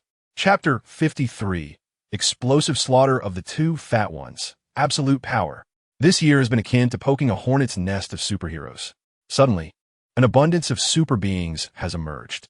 Yet, the viewers in front of their screens began to feel a sense of unease as it seemed that the villains had also become increasingly formidable. What are they doing? 6 against 2, yet they are still struggling? Surely, the two red and green monsters appear to be growing more powerful. Hiss! Iron Man has once again been sent flying. The two little spiders, do they possess no other lethal moves apart from shooting webs? Well, compared to the formidable weapon of Iron Man, Spider-Man seems rather auxiliary. That silver-haired speedster, does he only know how to run? He may perform a rescue, but relying on him to inflict damage is folly. I suppose it would be wise for me to gather my belongings and make my escape. Is New York truly a place for humans? Goodness. Superman wouldn't consider a vacation here, would he? Suddenly, a rumble echoed from the heavens above. In the next moment, even Iron Man, Spider-Man, and everyone else understood the sheer magnitude of power, thunderous might. Just moments ago, he had raised his hand, poised to strike at Spider-Man, only to vanish into thin air. After a brief pause, a deafening thud reverberated, shaking the very air. Superman remained in a fist-swinging posture, gliding several meters across the ground before coming to a halt. Such overwhelming force delivered a blow that sent the previously invulnerable green giant hurtling backward like a pinball, soaring hundreds of meters away. What the hell? Did you just send him flying? Superman, do you realize how foolish I look right now? Shocked, Peter maintained his stance, ready to shoot webs. The strands erupting from his wrist floated through the air like confetti in celebration. Gwen finally caught her breath, sitting on the ground. Always late, such a lack of chivalry. Huh. Perhaps reflecting on Superman's past actions, he bore no resemblance to a gentleman. The red tank kicked Iron Man aside and struck the spot where Wanda had stood, creating a crater. A mere glance left Quicksilver trembling with fear. He had just saved Wanda again. Upon seeing that familiar figure, he could no longer hold himself back. Damn. This red menace is getting faster, even learning to predict our moves. I suspect that next time, he might just end up killing us both. Boss, we need you to save the day again. Wanda finally exhaled, the continuous output of energy nearly exhausting her. At that moment, Superman collided with the red tank. Leo, with a speed akin to teleportation, delivered a formidable punch, yet the red tank merely blocked it, forcing him back by a good 10 meters. From that single blow, Leo discerned that the red tank far surpassed the current version of the green giant. The green giant had just transformed for the first time, with virtually no combat experience. The red tank's true age likely exceeded a century. The deep crimson power coursing through him could even grant him immortality. If Leo recalled correctly, the red tank was indeed a being capable of facing Hulk head-on. However, the source of his deep crimson power was entirely bestowed by Sidorak. In other words, should Sidorak choose to withdraw his gifts, he could strip him of his power. He is nothing but a foul little brother, or rather, an odious old man now. Superman, I have finally found you. Cool mate. Let us engage in a fierce battle. Before the red tank could finish his words, Leo swung his fist forward. But this time, the force was magnified. The red tank was sent crashing to his knees. Tony watched this scene in a daze. His Iron Man suit was already sparking with electricity. After flipping up his visor, he inhaled a deep breath of fresh air. Then, as if struck by a thought, he exclaimed, I need a more robust and powerful suit. No, a battle armor. An armor designed to combat these colossal creatures. What do you think, Leo? Should I procure one for you as well? A voice crackled through the communicator. You handle the close combat. Such violent matters do not suit me. I prefer to provide long-range support. But tell me, have you ever seen a support unit pressing an enemy's main tank into the ground? Leo's words belied his actions, as he unleashed a flurry of punches that caused the ground to tremble. Hud. Half of the red tank's body was ensconced in the earth, while only Quicksilver, observing through a bullet-time lens, comprehended the sheer terror of the moment. The ferocity and speed of those strikes were increasingly horrifying to witness. Just moments ago, the towering foes that had been pursuing them were now being battered into oblivion by Superman, likely unrecognizable even to their own mothers. Good gracious, boss, are you operating a pile driver? I find myself pitying that rotund fellow. Little ones, perhaps it is best to close your eyes, while the children may remain unaware. A certain egghead had shut his eyes tightly. He had just received a shocking revelation from the Department of Defense. Mere minutes ago, a military base was suspected to have suffered an assault by Superman. The head official was killed instantly, in a grotesque manner that required a shovel to scrape up the remains. Nick Fury, feeling powerless, uttered, "Let them prepare for the cleanup. But we must avoid letting the military intervene. As for the Department of Defense, I will handle it. Damn it, are we truly to be led around by the nose like this? I mean, if that individual who wields two monsters and unleashes a barrage of blows ever feels displeased and decides to treat me or the president in the same manner, even pinning us against the wall, what shall we do? Rally forces? That would be too humiliating." This time, Coulson wisely chose not to interject. Though Egghead's words suggested such a course of action, mere moments prior, he had wavered in his resolve, nearly summoning that woman back. For she might be the only one capable of matching Superman. Is it over? It should be, shouldn't it? The green behemoth was swiftly reduced to a mere shadow of itself by a single blow from Superman. As for the red giant, Superman has even prepared his grave. You might think this is merely a boss fight, but there is still a second phase to consider. Superman, in this instance, has indeed exhibited a degree of violence that could frighten children. Violence? If Superman were to refrain from such aggression, one would be left to endure the dual onslaught of both the red and green giants. Here we go with the sanctimonious rhetoric. Why not mention that even monsters have rights? Something feels amiss. Why is Superman standing motionless? Just when everyone believed that all had settled, Superman stood there like a statue, completely still. Leo surveyed his surroundings and discovered himself in an unfamiliar, dim crimson space. Upon raising his gaze, he beheld an enormous deity towering over 1,000 meters. An evil god is still a god. Without a doubt, who else could it be but Sidorak? Its fearsome and ghastly visage drenched in blood-red hues. Chapter 54. The Multiverse Through the Eyes of the Evil God. Had he been transported to the Crimson Universe? No, if Sidorak could so effortlessly pierce through two realms, especially on Earth, it would have long since transformed the planet into its playground of terror. Thus, even a demon like Sidorak can only entice its minions with magical trinkets like the red gem. This indicates that Earth's defenses are far from ordinary. Therefore, Leo theorized that his consciousness had merely been drawn to this place.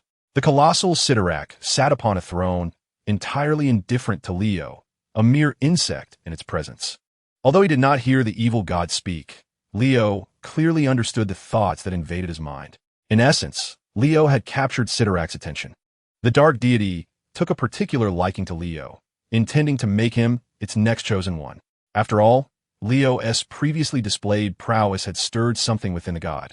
Though this stirring was perhaps akin to a mere awakening, a yawn upon rising, it was sufficient to instill Leo with an unprecedented sense of pressure. Indeed, the realm of the mind is not Superman's forte, let alone in this Crimson universe.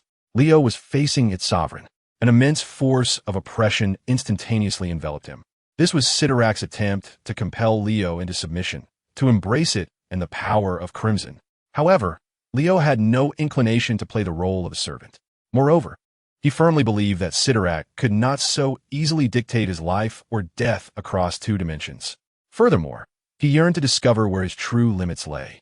Was it sufficient to simply live as an ordinary Superman? Was it enough to reign over this small blue planet? Leo was unwilling to be an ordinary superhero who started at the beginning yet found himself at the end. The malevolent deity was quite pleased and intensified its efforts. The crimson earth beneath Leo began to crack, yet his knees remained as steadfast as iron. The malevolent entity, intrigued, began to admire this creature before it. Every muscle in Leo's body tensed and bulged as stellar energy began to surge forth from within him. What transpired next captured the deity's attention. Leo was not crushed to the ground, but rather began to rise slowly into the air.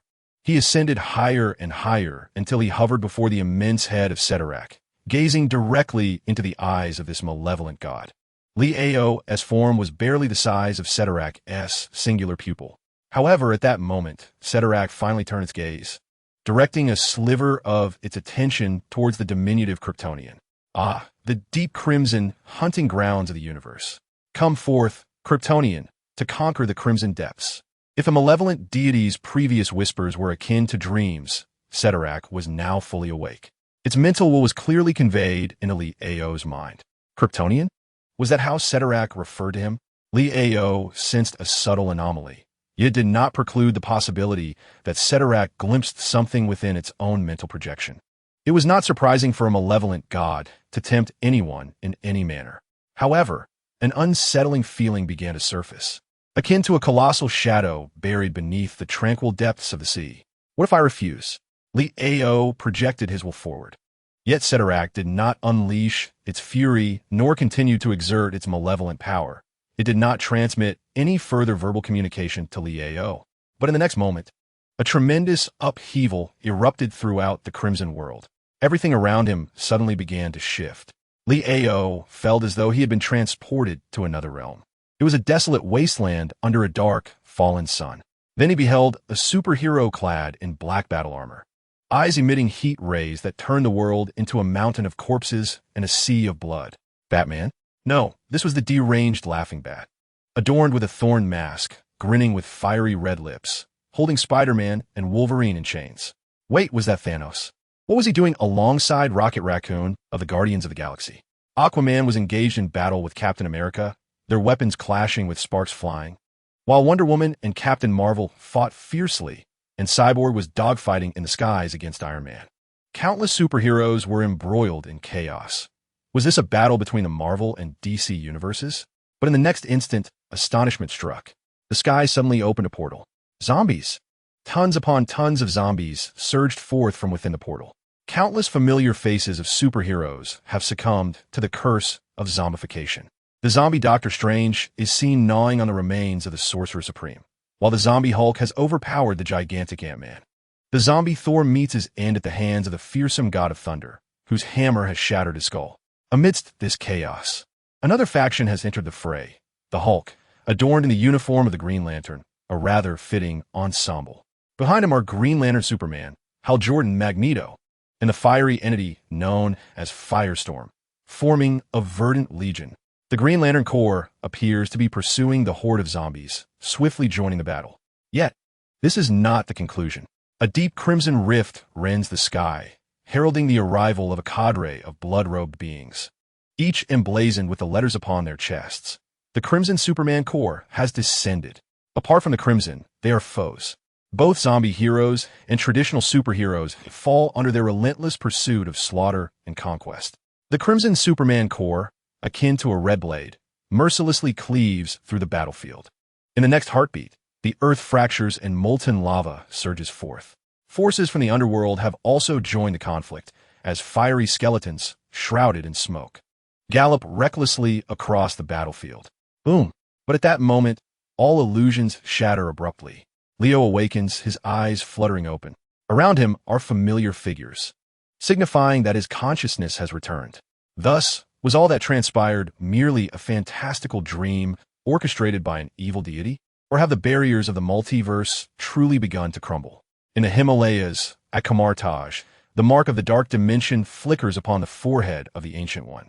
It has just repelled yet another incursion from an alternate dimension.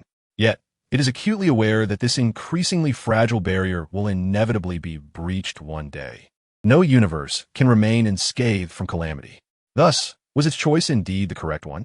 The Kryptonians have once again been tainted, much like the first time. Leo gazes at the deep crimson patterns entwining his right arm, a remnant left by the malevolent deity before its departure. He can still faintly hear the whispers of Sidorak. Slaughter, conquest. You can become a god among mortals, and not merely one. The ticket for entry has already been prepared for you. Chapter 55. Superman called to attend a hearing? JJJ has donned a new ensemble. This time, he is neither stationed in a live studio nor soaring in a helicopter. Instead, he is taken to the streets, armed with a topic to explore. Superman, once again Superman. I feel as though my life is being overtaken by this superhero. One individual even penned a letter, urging me to stroll through the streets and discover the public's genuine sentiments towards Superman and other heroes. And here I am. JJJ then selects the most eye-catching figure from the crowd, a flamboyant gentleman clad in pink leather pants. Greetings, dear friend. May I inquire about your perspective on Superman? The flamboyant figure, adorned with long lashes, cast a few glances at JJJ. It is evident that I adore Superman. His muscular physique captivates my heart. If he were donned the pink leather hot pants I designed, he could command me to do anything. JJJ's lips twitched. It appears you are a fashion designer. So, it seems you value Superman's physique, correct? Yet, the flamboyant one disdainfully rolled his eyes at JJJ. Who told you that? I am the editor-in-chief of an automotive magazine. Of course, I have aspirations to venture into the fashion realm. JJJ shuddered, contemplating the need to seek a more conventional individual for an interview. Thus, he set his sights on a hurried gentleman clutching a briefcase.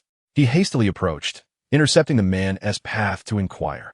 Sir, what are your thoughts on Superman? Do you have anything you wish to convey to him?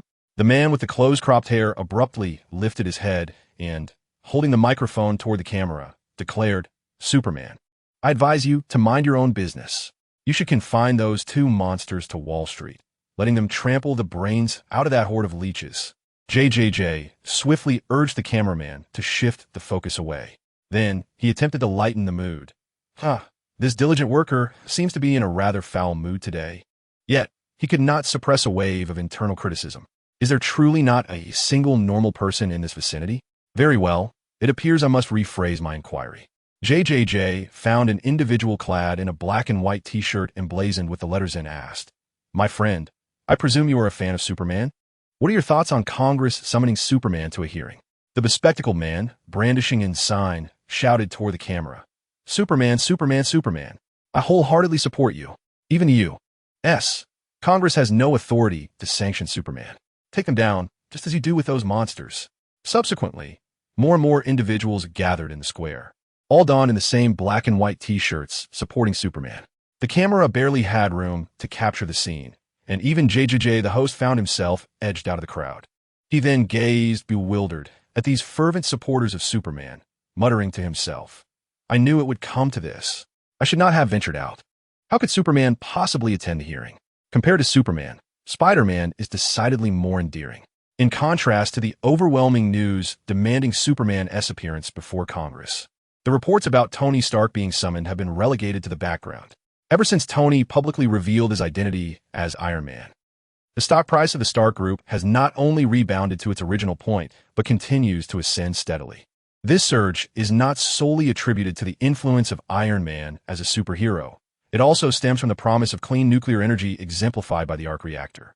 It can be confidently asserted that, compared to traditional energy sources, the future undoubtedly belongs to nuclear power.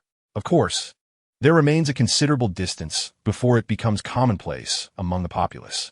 Nevertheless, this does not deter investors from harboring boundless optimism. It is utterly ridiculous that these imbeciles expect me to attend a hearing. They even wish for Superman to join. Do they intend to interrogate him for purported threats to national security? They seem to believe that Iron Man's suit and Superman should fall under their jurisdiction, reduced to mere superweapons at their beck and call. Tony Stark seethed with indignation. He felt that both he and Superman were heroes who had once again saved New York. Yet, the lofty figures in Congress turned around and betrayed them. Such a notion is simply unacceptable. Leo momentarily drifted into thought, perhaps due to some lingering presence in his mind vying for attention. He spoke up. So, do you think I would attend? I mean, they have also summoned me. Tony turned to him, shrugged his shoulders, and replied, perhaps you are still a minor. They did not specifically call for Iron Kid's presence. What? Do you wish to engage in a debate with those individuals? Leo shook his head with a hint of regret. Perhaps this is why we have yet to venture beyond our solar system, let alone this universe. Tony tilted his head in contemplation. Are you suggesting that humanity's history is perpetually caught in an endless cycle of internal strife? Well, perhaps the next Mars expedition should be led by Stark Industries. Constructing homes on Mars, I believe, will not take long. Pepper returned just as her workday concluded. She is now the CEO of Stark Industries. Publicly revealing Iron Man's identity and then delegating responsibilities to Pepper was a plan Tony had long devised. Then, Pepper inquired, what are you two discussing? Oh, by the way, Leo, your acceptance letter from Empire State University has arrived and all necessary paperwork has been taken care of. Is the CEO of Stark Industries truly so unoccupied as to personally attend to such trivial matters? Leo expressed his gratitude with a hug and then, visibly excited, declared, I have finally shed my identity as a high school student. The title of university student sounds rather splendid. Tony patted Leo on the shoulder. Indeed, you have graduated high school, yet you have not even had a girlfriend. Do you not feel that your fleeting high school life is rife with regrets? Leo raised his hands in surrender. Please, no need for reproach. After all, I am, in some ways, a hero now, am I not? Having a girlfriend, does it not merely hinder my pursuit of justice? Tony and Pepper exchanged glances, their expressions tinged with a hint of exasperated amusement. In truth, ever since the fateful meeting of the three Titans on the rooftop, Gwen had confided in Leo about her identity as Spider-Woman, while Peter had also become aware of her secret. Moreover, Gwen learned from Leo about Peter's extraordinary adventures. In stark contrast to the harmonious Stark household, Peter Parker and Gwen Stacy found themselves ensnared in considerable turmoil.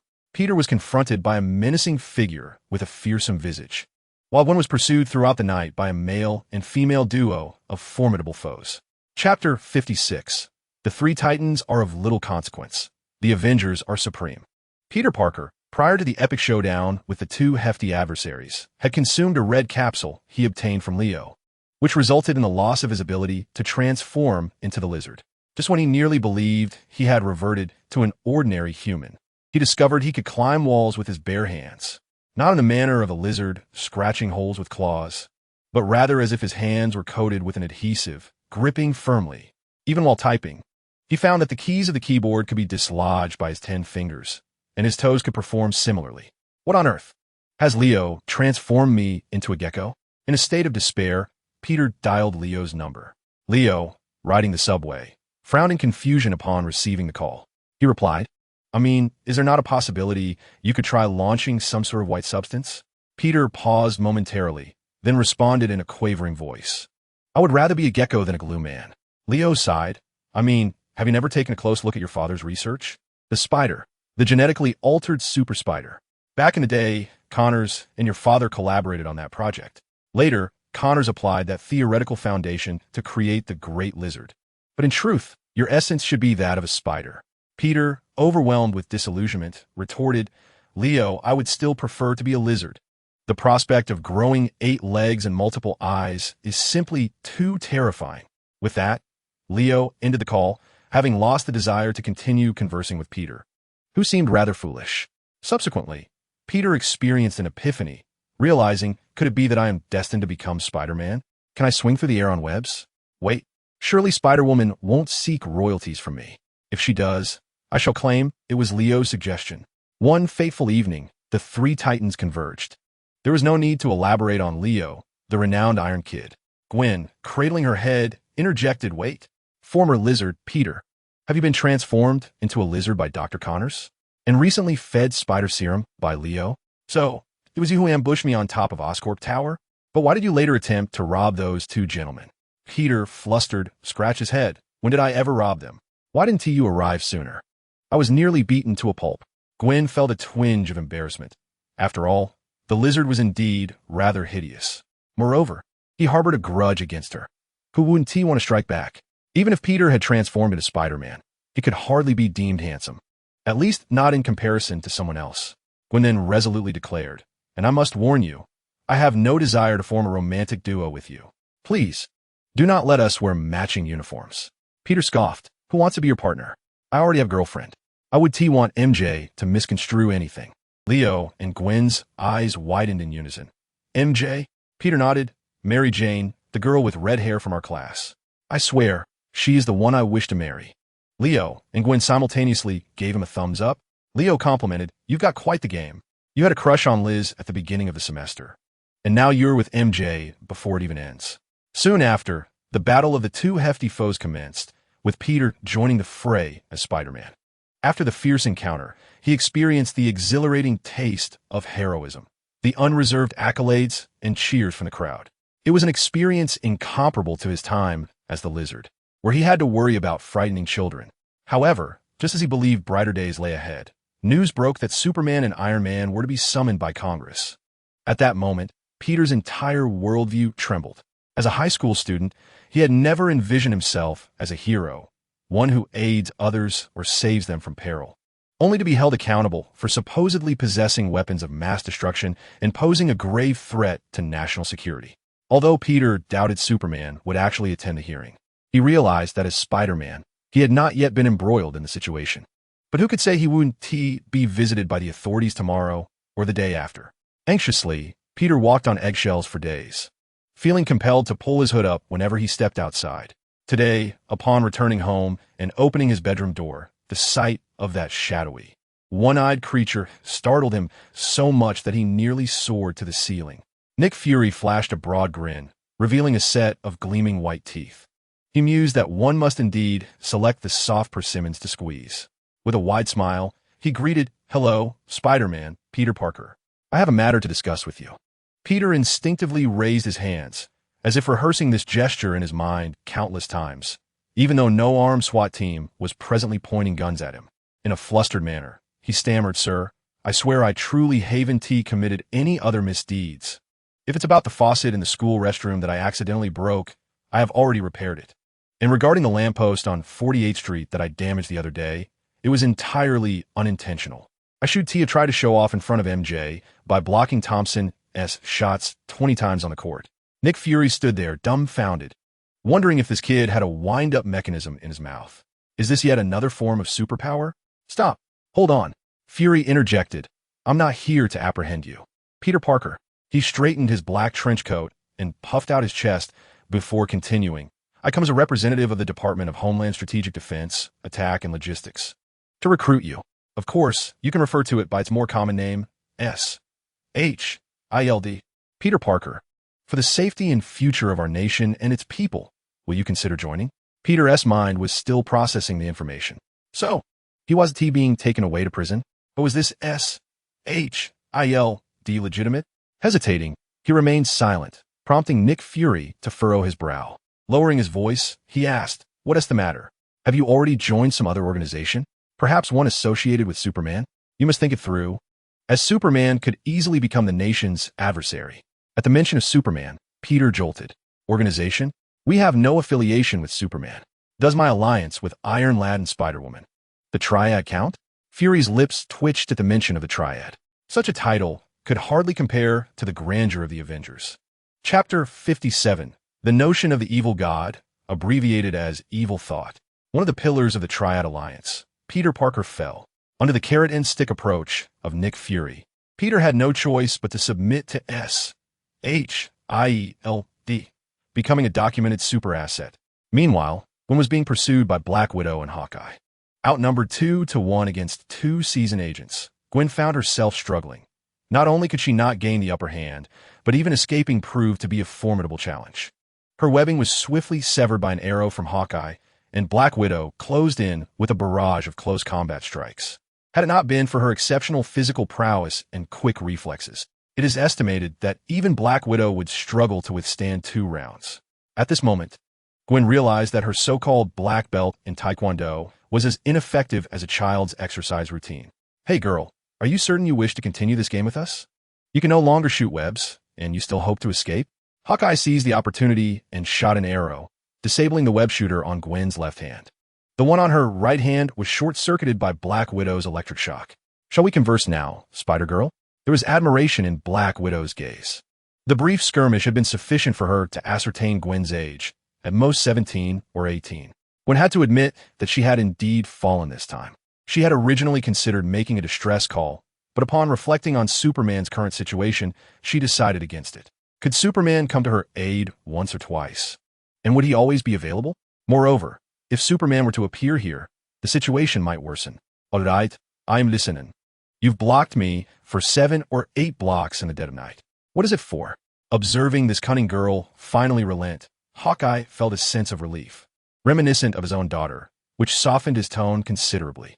He began, "We come on behalf of S.H.I.E.L.D.S.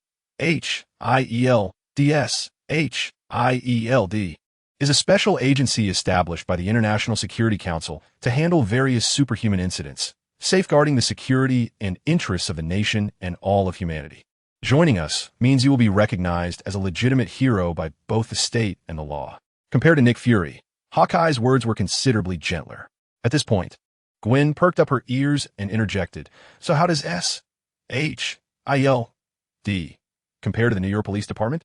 I mean, in terms of law enforcement authority, aren't you supposed to be superior?" Hawkeye was taken aback that her focus was on this matter and confidently replied, "Of course. We are directly governed by the International Security Council. The priority of our law enforcement actions theoretically supersedes that of other agencies. What do you think of our proposal?" Gwen was indeed somewhat tempted. On one hand, she had little choice. Continued resistance would lead to her forcible arrest. On the other hand, the notion of being a legitimate hero, an agency more formidable than the New York Police Department, would surely allow her to overshadow her father. If she were to encounter him again, she could present her badge directly. Gwen even felt a thrill at imagining the myriad expressions that would cross her father's stern face. The young Peter Parker and Gwen Stacy had no inkling that leaving one vortex would only lead them into another. Originally, Tony and his son Leo, it is indeed Nick Fury's intention to personally engage with these targets. However, the distinction between these two individuals and the Spider Duo lies in the fact that the two Starks have attained their heroic status not through mutation, but rather through financial prowess. The congressional hearing summons represents the vested interests of numerous parties, as many covet Stark's remarkable suit of armor. Even S.H.I.E.L.D. must now tread cautiously. Nick Fury is not merely a man of appearances. If S.H.I.E.L.D. were truly as invincible as Hawkeye suggests to Gwen, effortlessly soaring above the rest, then this hearing would be unnecessary. Yet, the current reality dictates that Tony Stark must attend the hearing. Beyond the atmosphere of Earth, what are you waiting for? Embrace the Crimson, as it will serve as your essential ally on this path of destiny. Have you not witnessed the formidable strength of your Kryptonian brethren? Surely, you do not believe that every Kryptonian possesses the might of gold or even the capability to transcend dimensions. This universe is on the brink of becoming a slaughterhouse. Therefore, you too must not desire to see this world reduced to ruins, Superman. Floating in the vastness of space, Leo absorbs the pure, unfiltered rays of the sun. Listening to the incessant chatter of the Dark God in his mind, he furrows his brow and remarks, "When did the Crimson Sovereign's prestige diminish to this extent? Perhaps it is time for you to adopt a more fitting title, Loquacious Dark God." In response to Leo's mockery, the Dark God remains unperturbed, retorting with a jester's flair. "I am but a trivial fragment of the Crimson Sovereign's consciousness. I shall endeavor to fulfill the Sovereign's ambitions to the best of my abilities. If you prefer, I can even alter my voice. Does this please you?" The voice in his mind transforms into a feminine tone. "Come now, take hold of me. I reside upon your right arm. I can hardly wait. What are you enduring?" Boom! Leo's right fist strikes forth. The power of Crimson illuminating the cosmos in a spectacle akin to a supernova. Silence. If you continue this madness, I vow never to utter another word to you. Leo admonished. All right, I shall be obedient henceforth, the dark god conceded. You see, the existence of Superman embodies violence and conquest. How perfectly this aligns with the will of Crimson. We are indeed a match made in heaven. The dark god's thoughts, now devoid of madness, take on a more trivial tone. Leo disregards this and gazes down at the blue planet beneath him. If this place were to transform into the battleground of the multiverse, how long until that day arrives? Suddenly, he speaks up. Should I attend the hearing then? The dark god eagerly responds, why not? You are Superman. You can do as you please. Crush those fools. Let the entire world tremble beneath your feet and submit to your will. If you aspire to save this world, the foremost task is to claim it as your own. Leo remained non-committal. Drawn by the force of gravity, he accelerated toward the Earth.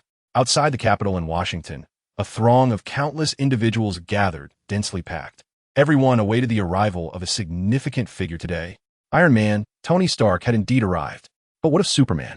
Would he make an appearance? Chapter 58, Superman has arrived. Sweating profusely, Tony Stark, do you acknowledge possessing a weapon of formidable offensive capability? An assemblyman inquired from the podium, addressing both Tony and the audience. However, even at the hearing, in the presence of these esteemed lawmakers, Tony maintained his relaxed demeanor. Casually, he lifted a glass of water from the table and took a small sip. Observing Tony Stark's apparent indifference, the assemblyman shifted his approach, addressing him anew. Mr. Stark, once more, I ask you, does Iron Man pose a lethal threat? At last, Tony directed his gaze toward the assemblyman and calmly replied, no, I do not concede that. A weapon? I have never regarded it as such. The assemblyman continued to present his prepared inquiries. Yet we have all witnessed it firsthand. On multiple occasions, you have piloted that suit as Iron Man, engaging in battle with various non-human entities. How would you describe your iron suit? Upon hearing this, Tony chuckled and responded. I would actually describe it as a high-tech prosthetic. Do you understand what a prosthetic is? A prosthetic, and a sophisticated one at that. The audience erupted in laughter. The assemblyman's expression darkened, and with a hint of irritation, he retorted, very well, regardless of whether it is a prosthetic. We require you to surrender it for the sake of all citizens of this nation. Yet at that moment, Tony vehemently interrupted the assemblyman. No, do not even think about it. The iron suit is an extension of myself. I am Iron Man. Are you suggesting I submit myself to you? Do you think I'm here to sell myself or surrender my autonomy? Even if I were to consider such a thing, it would depend on the jurisdiction. So forget it. In a public forum, broadcast live across the nation, Tony audaciously broached the subject of selling oneself in front of American legislators. Did he truly regard them as pimps? Once again, the crowd was amused by Tony's candid and rebellious spirit. The assemblyman, momentarily bewildered, thought to himself, who in the world discusses such matters within the hallowed halls of Congress? He decided to summon the military assessment team to present the facts directly. Continuing, he remarked, though I am not a specialist in this matter, we have. In the next moment, Tony abruptly interrupted the congressman's speech. What? You claim to lack expertise in selling your soul? Come on, you're a congressman. With his argumentative demeanor, Tony mocked the official before turning to the camera and flashing a peace sign. A serious hearing was nearly transformed into a party by Tony's antics. At that moment, the congressman on the podium was visibly infuriated, his face flushed with indignation. Just as everyone anticipated that Iron Man would triumph in this confrontation, a figure clad in military attire seized the microphone and proclaimed loudly, "What about Superman, Mr. Stark? We possess ample evidence to substantiate that Superman assaulted a military base and ruthlessly murdered an army colonel. Furthermore, Mr. Stark, we have sufficient grounds to investigate the potential close ties between you and Superman." Upon hearing the name Superman, Tony's brows furrowed in concern. Compared to the matter involving Superman, his ownership of the iron suit seemed trivial. As for the accusation of a connection between himself and Superman, Tony could easily deny any association.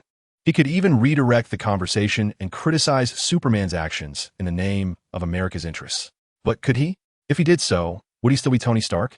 He turned resolutely and stated, "Superman? I do not know who Superman has killed, nor do I care about the insignificant scoundrels involved. What I do know is that when the safety of the citizens of New York was threatened, it was Superman who saved them. It was he who stood before all of us while you, the esteemed congressman, were helplessly hiding in the Capitol, merely exchanging words. Is this not clear? I stand alongside Superman in our mutual fight for the people. Following a brief silence, thunderous applause erupted, with nearly all the onlookers and witnesses rising to their feet in appreciation. Just then, the doors of the hearing room swung open unexpectedly, and everyone turned in unison to look. Superman, and behind him, a multitude of ordinary citizens who had gathered around. These common people had been waiting for Superman until this very moment. They followed him like the most devoted of disciples, creating the illusion that if Superman merely waved his hand, this fervent crowd would storm the building. At this moment, Superman's once white battlesuit had completely faded, replaced with hues of red and black, including the bright reds emblazoned on his chest. Superman. It truly is Superman. He has actually arrived. Oh my God. It is my first time witnessing Superman from such proximity.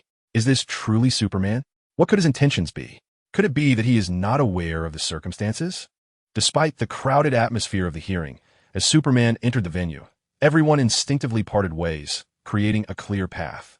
The members of the highest council observed the man in the crimson cape advancing towards them, their bodies involuntarily leaning back against their chairs. Some even found themselves unable to remain seated. Yet could they dare to leave? If they did, would that not also mean abandoning the dignity of America? At that moment, Superman halted before Tony Stark. With a calm demeanor, he addressed him. Thank you. I heard everything you said earlier. I believe I will remember it for a lifetime. After all, we fight side by side, do we not? Superman extended his hand towards Tony, who appeared still in shock, unable to fully comprehend the situation. He had never anticipated that Superman would arrive at this hearing, extending a hand to him as if they were old friends. I merely spoke the truth, Tony replied. Yes, we do fight side by side. As Tony clasped Superman's outstretched hand, the live broadcast captured that moment in time. Now it was Superman's turn. Ladies and gentlemen, you summoned me here, did you not? Yet, why is it that none of you speak? He inquired. Senator, is it too warm for you? You seem to be sweating. Superman directed his gaze towards the senators, who were dabbing their foreheads with handkerchiefs, yet none dared to maintain eye contact with him for more than 2 seconds. Was it possible they feared Superman's eyes might glow red if he were displeased? Chapter 59. Superman has lost his mind. The senators, unable to withstand the pressure of the moment, were acutely aware of the countless eyes, perhaps millions, watching from outside and on the live screens. Clearing his throat, one senator spoke, his voice slightly trembling.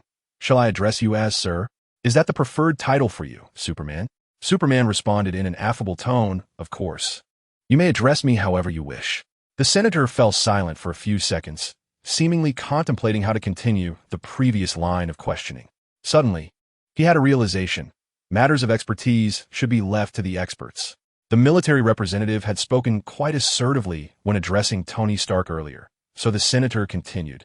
Since I am not the expert on this matter, let us allow the military representative to pose the next question to Mr. Superman. Upon finishing his statement in one breath, he awaited the next turn of events. Hastily, he grasped the water cup and took a sip. Subsequently, everyone, including Superman, directed their attention towards the military representative who had just questioned Tony Stark. This individual, unlike the timid politicians, displayed a rare semblance of steadfastness and courage.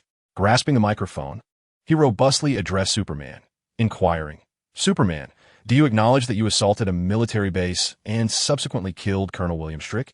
The moment the question was posed, an instinctive hush fell over the crowd. Questioning Superman in such a manner was akin to daring fate itself. Military experts had long evaluated Superman's formidable power, and among the myriad strategies devised, only the nuclear option boasted a semblance of success. And what was that success rate, one might ask? Better to have some measure than none at all. The military had classified Superman as a humanoid weapon of mass destruction. Yet it must be noted that, despite his unparalleled strength and ruthless methods, assessments confirmed that Superman's character leaned towards humanity, at least favoring order. This hearing resembled more of an exploratory tactic, probing the boundaries of Superman's limits. In response to the military representative's inquiry, Superman spoke without a trace of hesitation. Indeed, it was I who did it. I also killed Strick. A collective gasp echoed through the assembly. Superman had admitted to a crime tantamount to treason. Opposing the military was synonymous with opposing the nation itself. In the hearts of many, The emblem of justice and heroism that Superman represented began to show signs of fracture. However, this was precisely the revelation that the military and politicians yearned to hear. Some even allowed themselves a smirk. Shattering Superman's previously untouchable image was merely the first step. The military representative instinctively raised his chin, his tone growing more assertive. So, Superman, do you feel any remorse for your actions? How do you intend to make amends to this nation and its citizens? Yet in the next instant, two searing red beams pierced through the marble column beside the military representative, abruptly halting all thoughts. Superman, nonchalantly brushing off non-existent dust from his shoulder. Maintain a congenial tone. Oh, my apologies, I just noticed a bug. I'm not particularly fond of insects, especially those foul-smelling, buzzing nuisances. Now, where were we? Please continue. The military representative collapsed onto the ground, a lingering sensation of searing pain still echoing in his right ear. In that fleeting moment, he envisioned his own head transforming into a watermelon, splattering everyone in sight. Yet, he felt fortunate to be alive. Superman's action undoubtedly instilled fear in many. Then, he heard Superman chuckling. Hey, I was merely jesting. Why are you all so tense? Have you discovered a buzzing mosquito in your home? And felt an impulse to swat it with an electric racket? By the way, I was actually using an eye-tracking mosquito zapping laser just now. Superman seemed utterly unconcerned by his previous antics. To openly engage in combat within the capital was to treat America's secular order and laws as mere playthings. He even contemplated emulating Tony Stark with a high-tech prosthetic joke. However, no one could muster a laugh, and in that instant, everyone comprehended the gravity of the situation.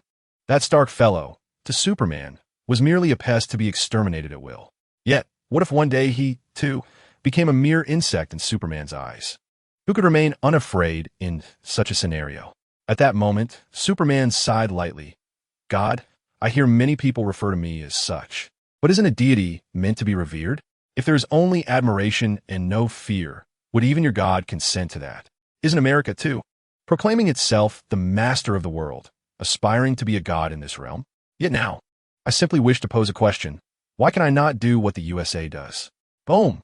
Superman's words instantly ignited the atmosphere, not only at the scene, but as the live broadcast image spread across America in mere seconds, the minds of all seemed to resonate with a sudden hum. Superman, has he lost his sanity?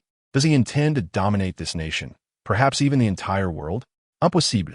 Even Superman would face countless adversaries in such a bid. The rivers would run red with blood, and lives would be devastated. Tony Stark, too, was in a state of panic. He believed he had crossed the threshold of madness today. Yet, Superman surpassed his wildest expectations of insanity. Just moments ago, he had vowed to fight side by side. Goodness, was Iron Man destined to become Superman's first sycophant in conquering the world?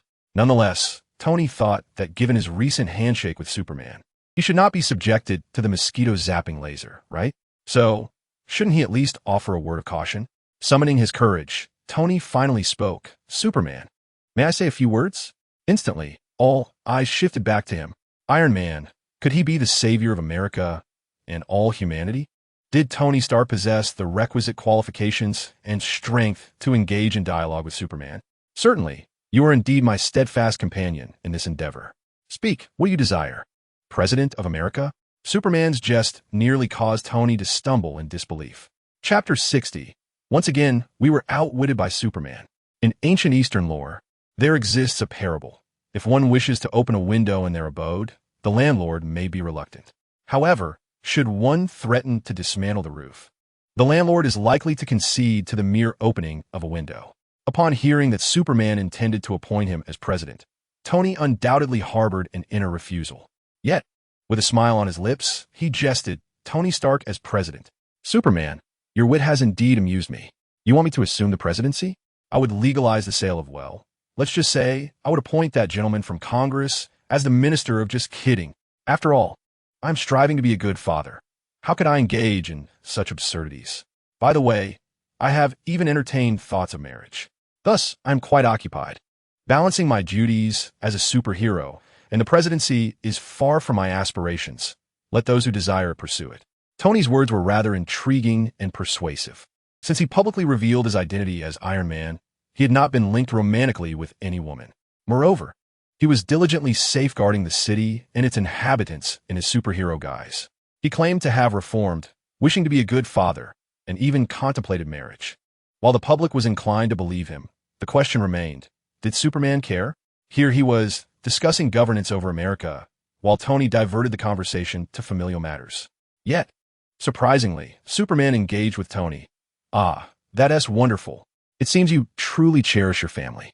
Family indeed surpasses all else. Even Family Guy wishes to commend you. I have heard whispers of your desire to be a good father, but your intention to marry is something I find hard to dismiss." "Ah, just kidding. Shall we return to the topic of the presidency? Wait, what is this? Superman has truly lost his mind, has he not?" Tony hadn't anticipated that Superman's focus would veer off in such a peculiar direction, yet was certainly preferable to discussions of ruling America.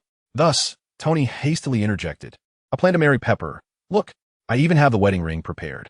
He began to search through his pockets. "Oh dear, I seem to have left the ring with Happy. Should I call him to bring it here immediately?"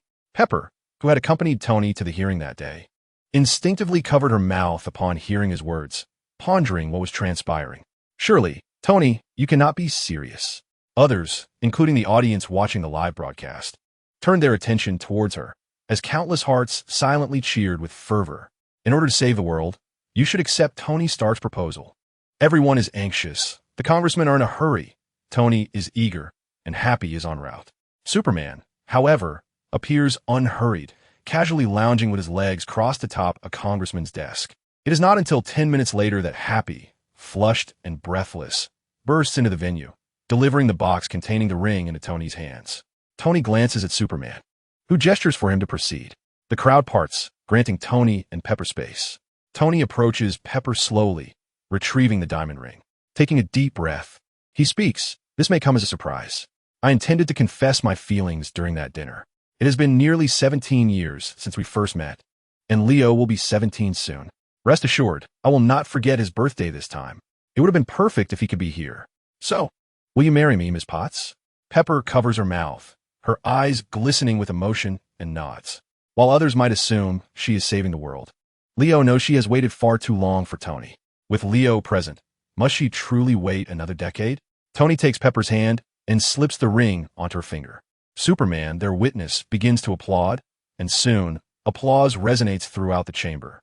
"Today has been quite surreal," Tony remarks, gazing earnestly at Pepper. "I proposed to you in the Capitol building, and you actually said yes." At that moment, Pepper stands on her toes and places a finger on his lips. "Well, this may be somewhat untimely and might dampen the mood, but I have something to announce. I am Phil Coulson, an agent of S.H.I.E.L.D. I wish to present evidence to the hearing and the congressman," Coulson declares loudly, having remained amidst the crowd, still adhering to Director Fury's orders, which are related to Superman.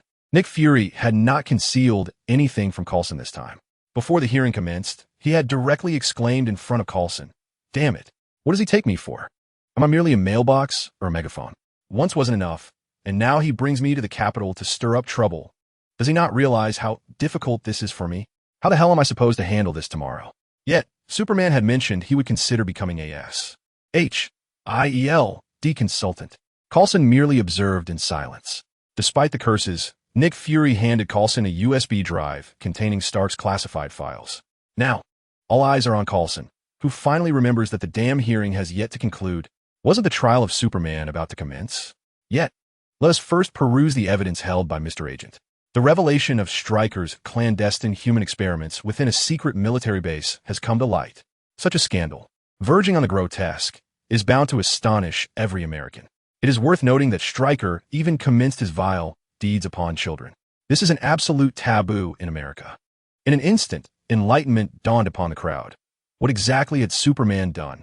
He eradicated a villain, exterminated a pest. Although the being slain was a mere germ, it was precisely because of its nature that only Superman could accomplish such a feat. Imagine, without Superman, who could withstand the oppressive tyranny of America's might and vanquish such malevolence? Is Superman thereby endangering the safety of the homeland and its citizens? He even spared the military representative who had spoken ill of him, casting aspersions upon his character. Suddenly, all gazes turned towards Superman, and he appeared immensely magnified. The so-called hero, a true hero, Is it not the essence of heroism to undertake that which ordinary mortals cannot? Superman has not disappointed me. He indeed stands with us. True greatness requires no words. Superman did not take a moment to defend himself. He needs no justification, for he is Superman. He has been silently safeguarding us. Were it not for Superman, how would we have known that this nation had become so corrupt and filthy? The sun, Superman descends upon us like a divine savior, bestowing redemption and hope. Listening to the accolades converging from all directions, Leo mused that even if his skin were tougher than the Earth's crust, he might still find it hard to endure. Chapter 61. The Supreme Mage is stirred. Did you witness that? The wicked thoughts of the Dark God. To conquer these individuals physically might require merely a glance. But now listen closely. This is the sound of souls being subdued. Eradicating adversaries on a physical level is exceedingly facile for me. But do you truly believe I would be foolish enough to create one enemy after another? Huh. If Ceterak could summon the Crimson Legion here and now, I would not hesitate. Yet, it simply cannot, can it? Leo addressed the dark thoughts swirling in his mind. Just moments ago, the Dark God's thoughts had incessantly echoed in his mind, urging him to implement violence to intimidate all humanity, then ignite the flames of war, to dominate the earth and conquer the cosmos. Yet Leo paid it no heed. It could only retreat in silence. Thus, is it now a case of Leo humiliating it? The Dark God's thoughts felt that even as merely a fleeting notion, it still possessed a dignity befitting a deity. You truly are despicable, thoroughly wicked. For a fleeting moment, I felt as though you were possessed by the malevolent spirit of Mephisto. How else could you engage in such repulsive manipulations of all? Behold those unfortunate souls who still express their gratitude for your salvation. I truly suspect you harbor intentions akin to a pawn seeking to infiltrate my crimson abyss. You are indeed a disgrace to Kryptonians, a traitor of the Scarlet. It seems the dark deity's thoughts have genuinely been incensed by Leo. A noble Kryptonian, instead of engaging in combat or employing force for conquest, has resorted to instigating division, fracturing hearts, and ultimately redirecting conflicts, all to bask in glory for oneself through such sordid machinations. However, one might argue that with Superman rapidly elevating his reputation, continuing down this path could also be a means of conquering the world, albeit in a different guise. Yet, the dark deity's thoughts discern a complexity in the matter. It attempts to inquire of Leo, what do you intend as your conclusion? To which Leo simply smiled. Conclusion? We are far from that point. Are you truly so oblivious as to not perceive that a certain individual has been lurking above us? It is quite astonishing that you, bearing the title of a dark deity, possess such a lack of perceptive ability. In an instant, a faint red glow emanated from Leo's arm. Good heavens! It is the esteemed mage of Earth, the servant of the supreme sorcerer, Wong. The disturbance has roused him. The dark deity's thoughts screamed within Leo's mind. Simultaneously, the space surrounding Leo began to fracture and split like a mirror. This is the mage's mirrored realm, a space entirely detached from the fabric of reality. Within this domain, everything is subject to the mage's will, and the occurrences therein shall not ripple into the real world. Leo suddenly leaped into the air, shattering layers of glass, and ascended above the Capitol. There, he encountered a bald figure clad in a yellow robe, who appeared to have been waiting for quite some time. The figure spoke in a feminine voice. Superman, let us converse. Converse? Yet another discussion. Leo wished to express that if mere conversation could resolve issues, then the presence of law enforcement would be futile. Frustration welled within him. Why does trouble seem endless? Nevertheless, he replied, very well, let us talk then. Where's the tea? Surely you wouldn't neglect such courtesies in a dialogue. The supreme sorcerer, Ancient One, wore that familiar serene expression tinged with amusement. With a mere wave of her hand, the surroundings transformed instantaneously. Is this Camartage? It appears as though they have been transported to a temple hall. One moment in Washington, the next amidst the eastern Himalayas? No, the mage's spatial movement relies on portals. This must merely be an illusion of spatial imagery. Please take a seat, Superman. Ancient One gestured for Leo to sit. Leo, feeling no need for formality, settled into his seat, lifting a cup of light tea from the low table beside him. He tilted his head back and drained it in one go. Gui merely took a delicate sip. Slowly placing the teacup down, he remarked, Tea drinking is an art that demands careful savoring and slow swallowing to truly appreciate its essence. Leo observed the tea spilling over the brim of the cup. Seizing the cup again, he gulped it down and declared, "It merely quenches thirst. Naturally, the quicker, the better." He shook his head in response. The power of deep crimson can indeed enhance your strength exponentially in a short time. However, the price you must pay may be beyond your capacity to bear.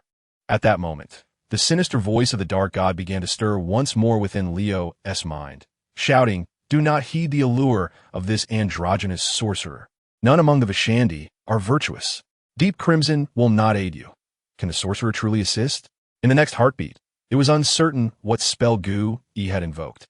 But the crimson light emanating from Leo's arm abruptly dimmed, and the dark god's thoughts fell silent. "How did you accomplish that? I usually disregard entirely. Can you extract this entity from my body? After all, the dark god's essence is not akin to a benign grandfather in a ring. Even if it were, I would prefer not to have a ticking time bomb within me." Regrettably, he shook his head. "The sovereign of deep crimson has been watching you closely. After all, Kryptonians are a rare presence in the multiverse. I just employed the Eye of Agamotto to temporarily isolate it in a dimension of time. You need not be overly anxious. Many among us as sorcerers collaborate with demons and dark deities. However, the problem is that Leo merely wishes to engage in a straightforward partnership.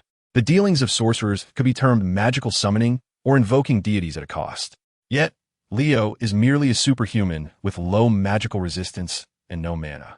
As the saying goes, inviting a deity is easy, but sending one away is difficult, unless Leo could manifest an overwhelming force of will, shattering the dimensional barriers and breaking the fourth wall to converse directly with the author. But is willpower truly so easily harnessed? It would be more feasible for him to learn magic and become a sorcerer. However, he had mentioned that the Eye of Agamotto is the time stone, correct? Leo directed a glance towards him. Seemingly sensing his intention, promptly refused. "No, the Eye of Agamotto cannot be entrusted to you. It is a sacred artifact used by the supreme sorcerer to protect the earth. Moreover, even if you were to obtain it, lacking the essence of sorcerer, you would be unable to wield it. Very well, this is indeed an exclusive tool for sorcery. For a superhuman to utilize it, one would need a device akin to the Infinity Gauntlet. Nevertheless, Leo mused that there might still be a path worth exploring. I mean, is there a possibility that I could learn magic as well? Chapter 62. Let us discuss, and once concluded, we shall engage in battle. Leo's sudden utterance left momentarily bewildered. Superman magic? He had indeed heard of Superman's experience with the Helmet of Fate. However, the crux of the matter was not whether Superman could learn magic, but rather whether it was necessary for him to do so. A mere punch from Superman could unleash devastation equivalent to the full force of a century-old sorcerer. Superman could effortlessly evade attacks at his high-speed state. An ordinary mage would be incapable of perceiving him, let alone launching a successful spell. To put it more plainly, each discipline has its own expertise. Superman might dedicate a lifetime to the study of magic, yet the results would likely pale in comparison to the tangible benefits gained from basking in the sun for a few months. Then, he heard Leo continue. "That green eye, only a supreme sorcerer is worthy of wielding it, correct? So, if I were to become a supreme sorcerer, would I not be justified in using it?" What? Gui could not believe his ears.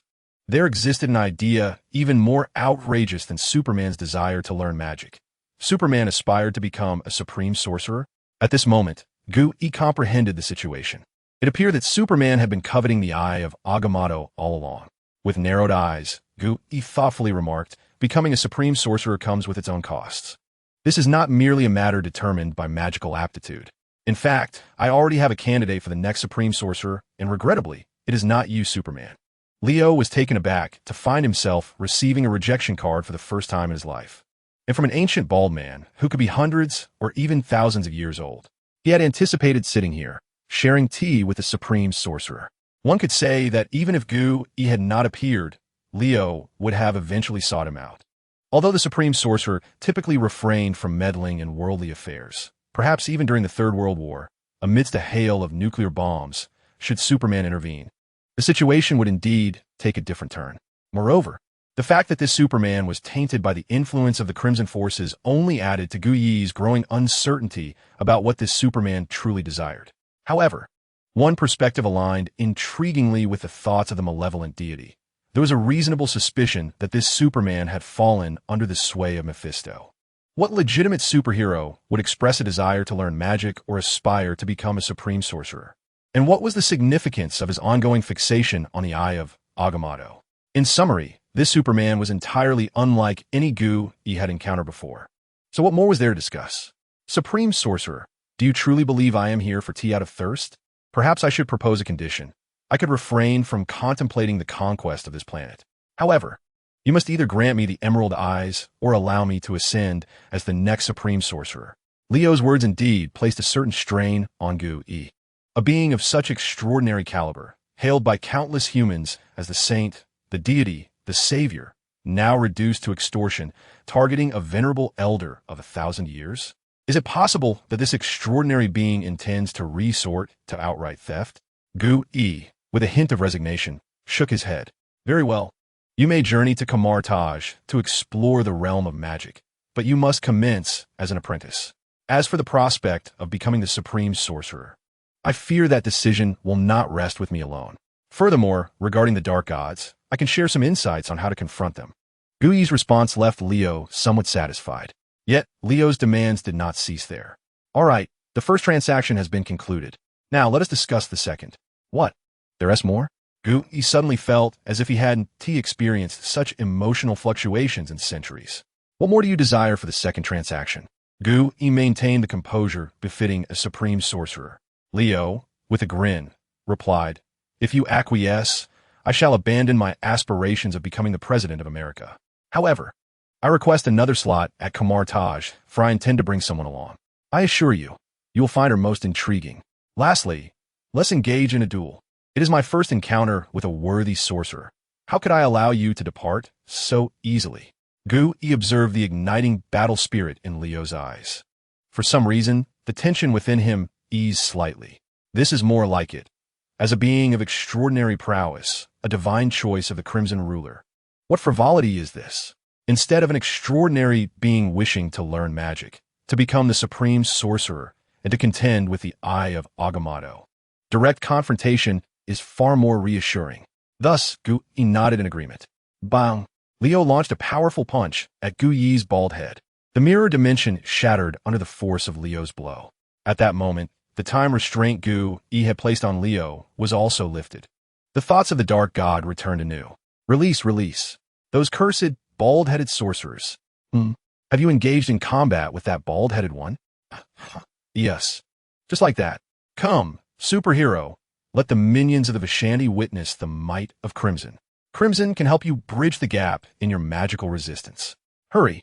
I can hardly wait to see that head of yours roasted. The Dark God's thoughts erupted in wild barks. Yet Leo paid it no mind.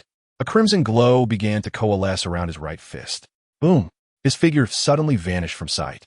The mirror dimension, newly re-established by Gu Yi, shattered like waves crashing against the bow of a ship under Leo's force. In the next instant, Leo stood before Gu Yi, fist at the ready. As the hands of Ancient One coalesced two golden magic circles in an attempt to shield himself, a resounding explosion erupted. A crimson glow detonated upon the edge of Leo's fist, causing the surrounding space to tremble in response. The entire mirrored realm could no longer withstand the force, and, in an instant, shattered into oblivion. Above the Capitol in Washington, a tremendous blast startled the onlookers, prompting them to gaze upward in unison. Mere moments ago, the superhero who had abruptly vanished before their eyes had now reappeared. It was Superman. There he stood. Against whom was he battling? Was it yet another supervillain emerging from the shadows? Surely, this adversary must be formidable. But wait, what is that? Let us zoom in a bit. Behold the thick-legged crab, a bald figure radiating green light and surrounded by swirling black smoke. Such malevolence. He is undeniably an embodiment of evil. If Ancient One were to overhear these humans, whom he has safeguarded for millennia, deem him a fiend, would he not be infuriated enough to cough up blood? Superman's recent crimson strike had indeed been overwhelming for Ancient One. Had it not been for the Eye of Agamotto, shielding him with its time-reversing powers, coupled with the temporary summons of the Dark Dimension's strength, Ancient One would surely have been gravely harmed, if not killed. At this moment, the dark insignia upon his forehead flickered incessantly, indicating that this battle would require his utmost exertion. Chapter 63. Dispelling Darkness. Igniting the sky, Ancient One commenced drawing power from the Dark Dimension. It is difficult to fathom that the supreme sorcerer and protector of humanity would taint himself with such malevolence. Should the mages of Kamartaj witness Ancient One in this state, one can only speculate how many devout white mages would find their faith shattered. Kamartaj strictly prohibits any research into dark magic. Even texts containing ancient darkness and the lore of malevolent deities are off-limits to ordinary mages. Yet, the creator of that magical sanctum, the supreme sorcerer Ancient One, now finds himself negotiating with a creature like Dormammu. See, I told you these mages are not to be trusted. It has long been said that this bald figure had ventured into the Dark Dimension to meddle with its mysteries centuries ago. Who would have thought the supreme sorcerer would truly conspire with the Dark Dimension? Just the thought is exhilarating. Does this bald antagonist intend to sacrifice the entire Earth to Dormammu? But the resolve of the Crimson shall not permit such a fate. Go forth, Superman, and vanquish the wicked bald head with your righteous iron fist. The malevolent deity, witnessing this scene, began to lose its composure. It seems the unsuspecting Little Red remains oblivious to the fact that Leo had forged multiple agreements with Ancient One during its absence.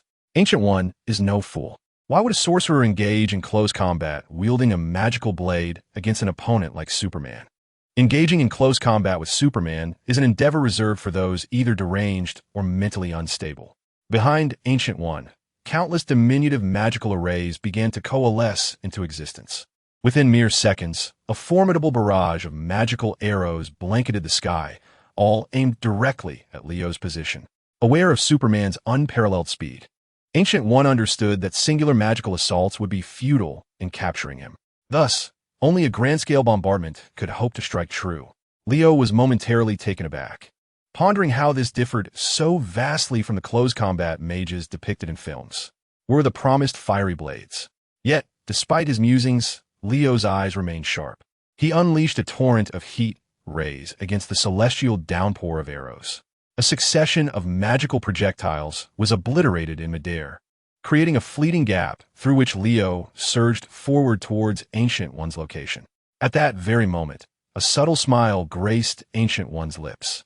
In the next instant, multiple magical arrays began to entwine around her arms. Surely, the vast array of magical arrows was not merely a simple display. Except for those obliterated by Leo, each arrow found its designated place, transforming into a series of magical chains that interlinked. In an instant, Leo found himself ensnared at the center, as thousands of golden chains began to intertwine and constrict around him. To be candid, the scene bore an air of unexpected absurdity. Yet, one could scarcely underestimate a supreme mage. Could such an illustrious sorcerer truly lack the prowess to conjure a spell of this magnitude?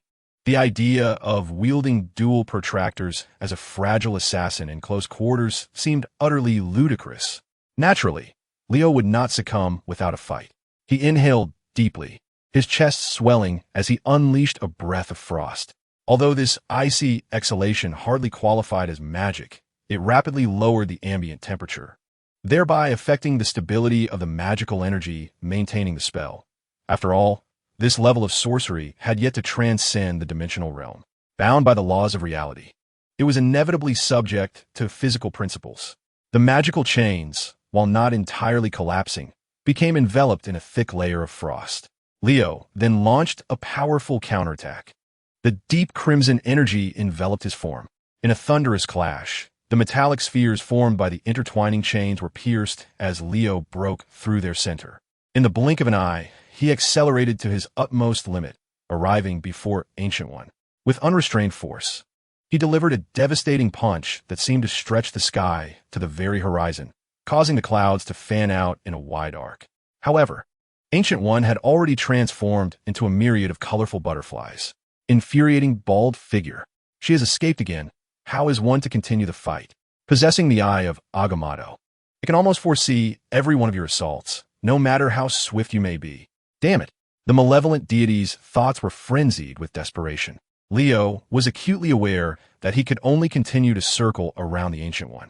The Ancient One dared not confront him directly, and he was unable to capture her. Yet in the next moment, the mirrored space behind Leo shattered violently.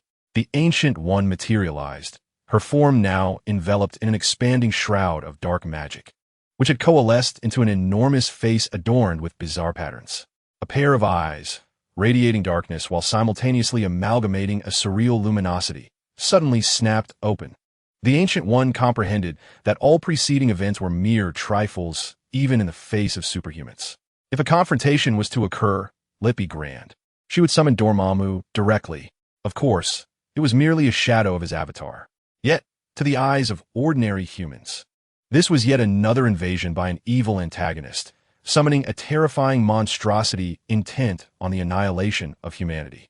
Ah, Ancient One, you have finally summoned me. Dormammu's voice echoed within her mind. The scent of Sidorak. Has this world begun as well? What splendid news. Embrace the darkness, Ancient One. However, she paid no heed to his words. It seemed her earlier promise to share some knowledge with Leo was not made lightly. The shadow of Dormammu radiated dark magic as it lunged toward Leo. His instincts compelled him to evade. But this strange force appeared to warp space while simultaneously creating a pulling sensation, akin to a black hole, another form of spatial magic. Leo accelerated in the air, striving to counteract the negative effects. Thick-skinned crab, what are you waiting for? He has summoned Dormammu. Crimson, you require more crimson power. Do you wish to be captured by that bald-headed fiend? The space began to tremble. The barriers between dimensions started to loosen. Atop his throne, Sidorak's eyes opened at that moment. The power surging within Leo coalesced into a new crimson battle attire. A clash of two dimensions? No. This was merely a trivial exchange in the protracted existence of Dormammu and Sidorak. The red and the dark collided violently in the sky, unleashing a brilliant explosion of light. As for which of these malevolent deities was superior, on the ground, people gazed up at the fiery clouds that stained the horizon crimson, and they likely understood that once again it was a victory for the superhuman. Chapter 64. The storm subsides, the pattern established. Although to the average observer, the battle between the superhuman and the enigmatic evil overlord on Capitol Hill was nothing short of cataclysmic, even apocalyptic in truth. It was insignificant within the vast tapestry of the multiverse.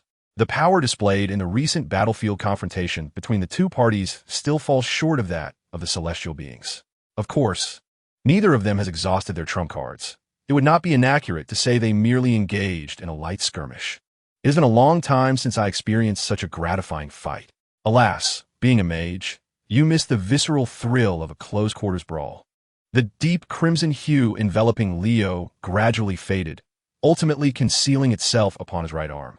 He addressed the nearby Ancient One, who was breathing slightly heavier and appeared far less composed than Leo.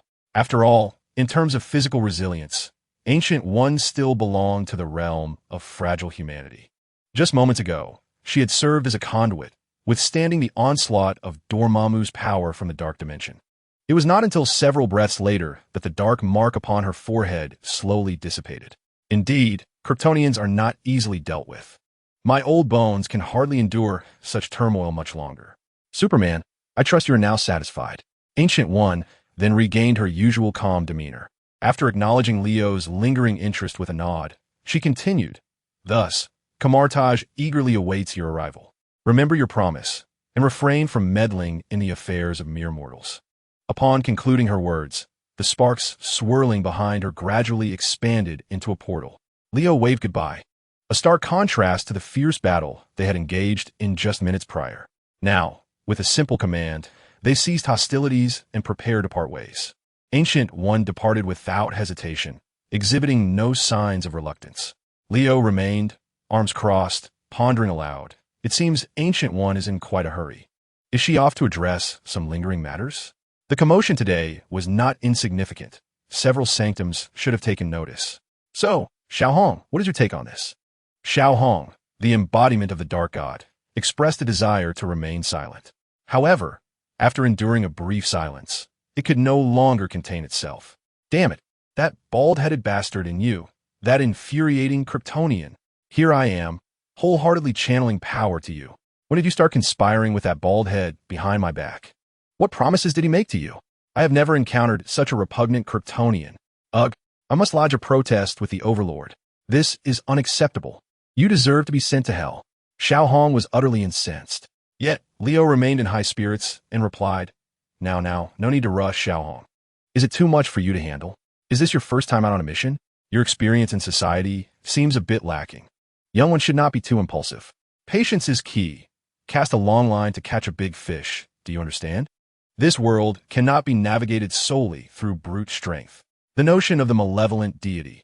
Do not refer to me as Little Red. The battle on Capitol Hill has officially concluded. This day shall be etched in the annals of history. Once more, Superman has rescued America from the clutches of evil.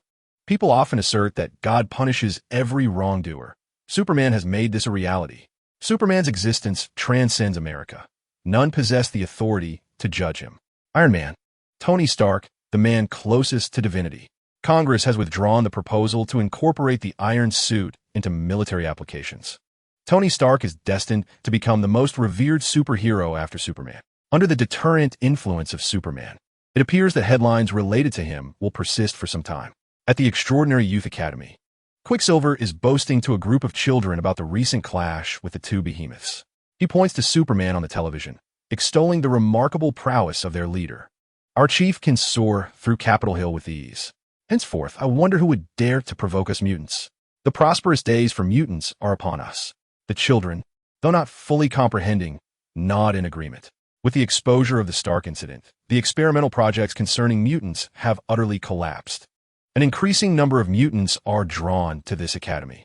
Although certain official entities have attempted to make inquiries, Quicksilver boldly retorts, Crabs do not possess flesh. You wish to investigate our academy? Suspect we harbor dangerous individuals? I recommend you stroll down Washington Street and discover who truly holds power. Be cautious not to provoke those best left untouched, lest you find yourself facing dire consequences on Capitol Hill. Consequently, no one dared to trouble them further. The SHIELD has officially established contact with the Extraordinary Youth Academy. With SHIELD's endorsement, no one else would dare to lay claim to the Academy. Previously, the Academy had only ties to the underworld. Now it has secured connections to legitimate authority. How did this engagement transpire? Superman, accompanied by his assistant Wanda, visited SHIELD at the invitation of Nick Fury. They engaged in profound discussions regarding the rights of mutants in America, ultimately reaching a mutually satisfactory resolution.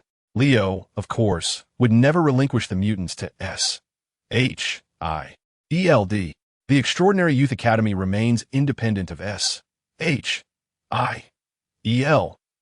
jurisdiction. Furthermore, he now serves as SHIELD's superhero consultant in his capacity as Superman. He can oversee any matters that arise. For the time being, SHIELD's covert operations remain cautious. This is undoubtedly a win-win scenario, for with the inclusion of Superman, Nick Fury's voice has grown more authoritative in international councils, and his posture has become notably more assertive. Meanwhile, the Avengers were officially established. The members included Iron Man, Spider-Man, Spider-Woman, Black Widow, Hawkeye, and a still somewhat unstable Hulk as a provisional member. Superman remained independent of the alliance, appearing occasionally as a consultant. Days of tranquility were rare, and Leo's university life began.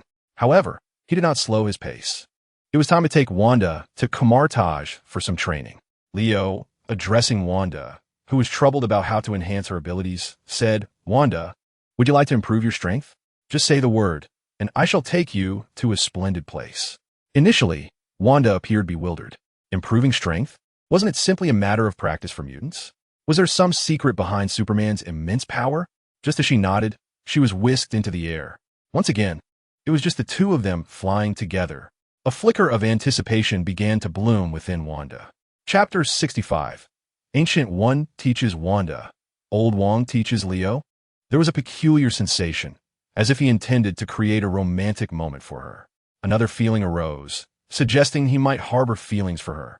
When Leo soared with Wanda over 10,000 kilometers, landing in the Himalayas, Wanda suddenly realized that Superman had not brought her here to admire the snowy scenery. Moreover, once the biological stance was removed, Wanda felt like a shivering jester in the cold wind. A jester? The kind with green hair? She suddenly envisioned herself with green-tinted locks. Perhaps blue or red would also suffice. Apologies for not reminding you to dress warmly before we left, Leo said. But if you learn quickly, you might not even need me to fly you back. Observing Wanda's discomfort, he expanded the biological stance to shield her from the wind and snow, providing warmth. Yet, Wanda felt an icy chill within her. Her expression was blank, tinged with despair. Was it because of her lack of charm? But she distinctly remembered that Superman liked those who took initiative. No, it had to be around here. Could it be that Kamar Taj had some sort of shielding enchantment? Leo muttered to himself. Wanda was left bewildered, filled with questions. What was Kamar Taj? A tourist attraction? Regardless, taking advantage of their solitude, she resolved to take some initiative. Of course, she couldn't go overboard like last time. How about we fly a bit longer? From a sky. We can see further, Wanda suggested. Just as she prepared to reach out, a portal, bursting with sparks, opened behind them. Wanda nearly jumped in fright, almost being thrown off by a chaotic shockwave. The Ancient One emerged from the portal, and this time, she barely cast a glance at Leo. Instead, her gaze was fixed in astonishment upon Wanda, as if she were a natural vessel of chaos. The most primordial forces of creation and destruction, of life and death, seemed to unfold before me. I could almost envision her tumultuous future, yet it was not within my purview to intervene. The Ancient One regarded Wanda as one might admire a sculpted masterpiece. In contrast, Wanda felt a chill of trepidation under the bald sorceress's scrutinizing stare. With an air of vigilance, she inquired, "Who is this person? What does she mean by all this? We haven't come here just to seek her out, have we?" At that moment, Leo interjected to introduce Wanda, stating, "This is the Supreme Sorceress, the Ancient One. You know from Capitol Hill a few days ago, right?" Wanda's eyes widened in disbelief. "What? You mean that malevolent figure?" Ignoring Wanda's astonishment, Leo turned to the Ancient One and said, "This is my companion, Wanda. She is also the person I mentioned you should reserve a spot for." Quite the surprise, wouldn't you say? The Ancient One nodded slightly, yet her gaze remained fixed upon Wanda, leaving one to wonder what thoughts occupied her mind. After a brief pause of around 10 seconds, she finally spoke. "Well then, follow me, new apprentices of Kamar Taj." Leo stepped through the portal behind the Ancient One, while Wanda stood frozen in shock, exclaiming, "Wait, apprentices in magic? What is going on?"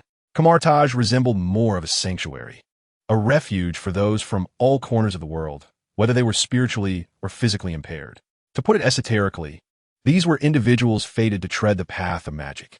On this occasion, Leo did not don his superhero attire, and thus the assembled sorcerers merely perceived him and Wanda as newcomers. Once inside, the Ancient One began to formally elucidate the origins of this magical sanctum. Wanda was taken aback, struggling to comprehend, and exclaimed, "What? Magic? Are you saying this place was established thousands of years ago? You all study magic while simultaneously safeguarding the stability of various dimensions? Wait, why am I here? Do you intend for me to learn magic?" Leo patted Wanda's shoulder reassuringly. "Wanda, trust me. This will not be detrimental to you. The truth will eventually reveal itself. Why not embrace it now?" Leo then resolved to grant time for these two individuals. The Ancient One would surely guide Wanda through the mystical realm as she had with Strange, providing her a profound experience of the so-called magical world, one that would undoubtedly upend her worldview. As for Leo, he would not enjoy such privileges, for now. Wanda was the focus of their attention. Wanda gazed at Leo with a hint of resentment. Yet, ultimately, she placed her trust in him. Having arrived at this juncture, retreat was not an option. As Wanda commenced her first lesson in magic, Leo found himself exploring Kamar Taj, embodying the essence of a mere tourist. All around him, the others donned similar robes, which, though referred to as robes, were strikingly formidable in appearance, designed for close combat. Was this truly the manifestation of a melee mage trained by the Ancient One? "Hey, are you new here? Why are you still wearing that outfit? Since you've come here, you must adhere to the rules." A round-faced, portly man suddenly appeared behind Leo. Leo glanced at him twice and quickly deduced his identity. He was undoubtedly Old Wong, the librarian from the adjacent library. Well, the Ancient One is currently instructing my companions, so I'm momentarily unoccupied. Perhaps you could guide me? May I inquire how to address you, esteemed mage? Leo responded politely to Old Wong. Old Wong scrutinized Leo from head to toe, pondering whether this young man was perhaps someone of significance. Although uncertain of Leo's background, he noted the lad's courteous demeanor and felt inclined to assist. My surname is Wong. You may simply call me Wong.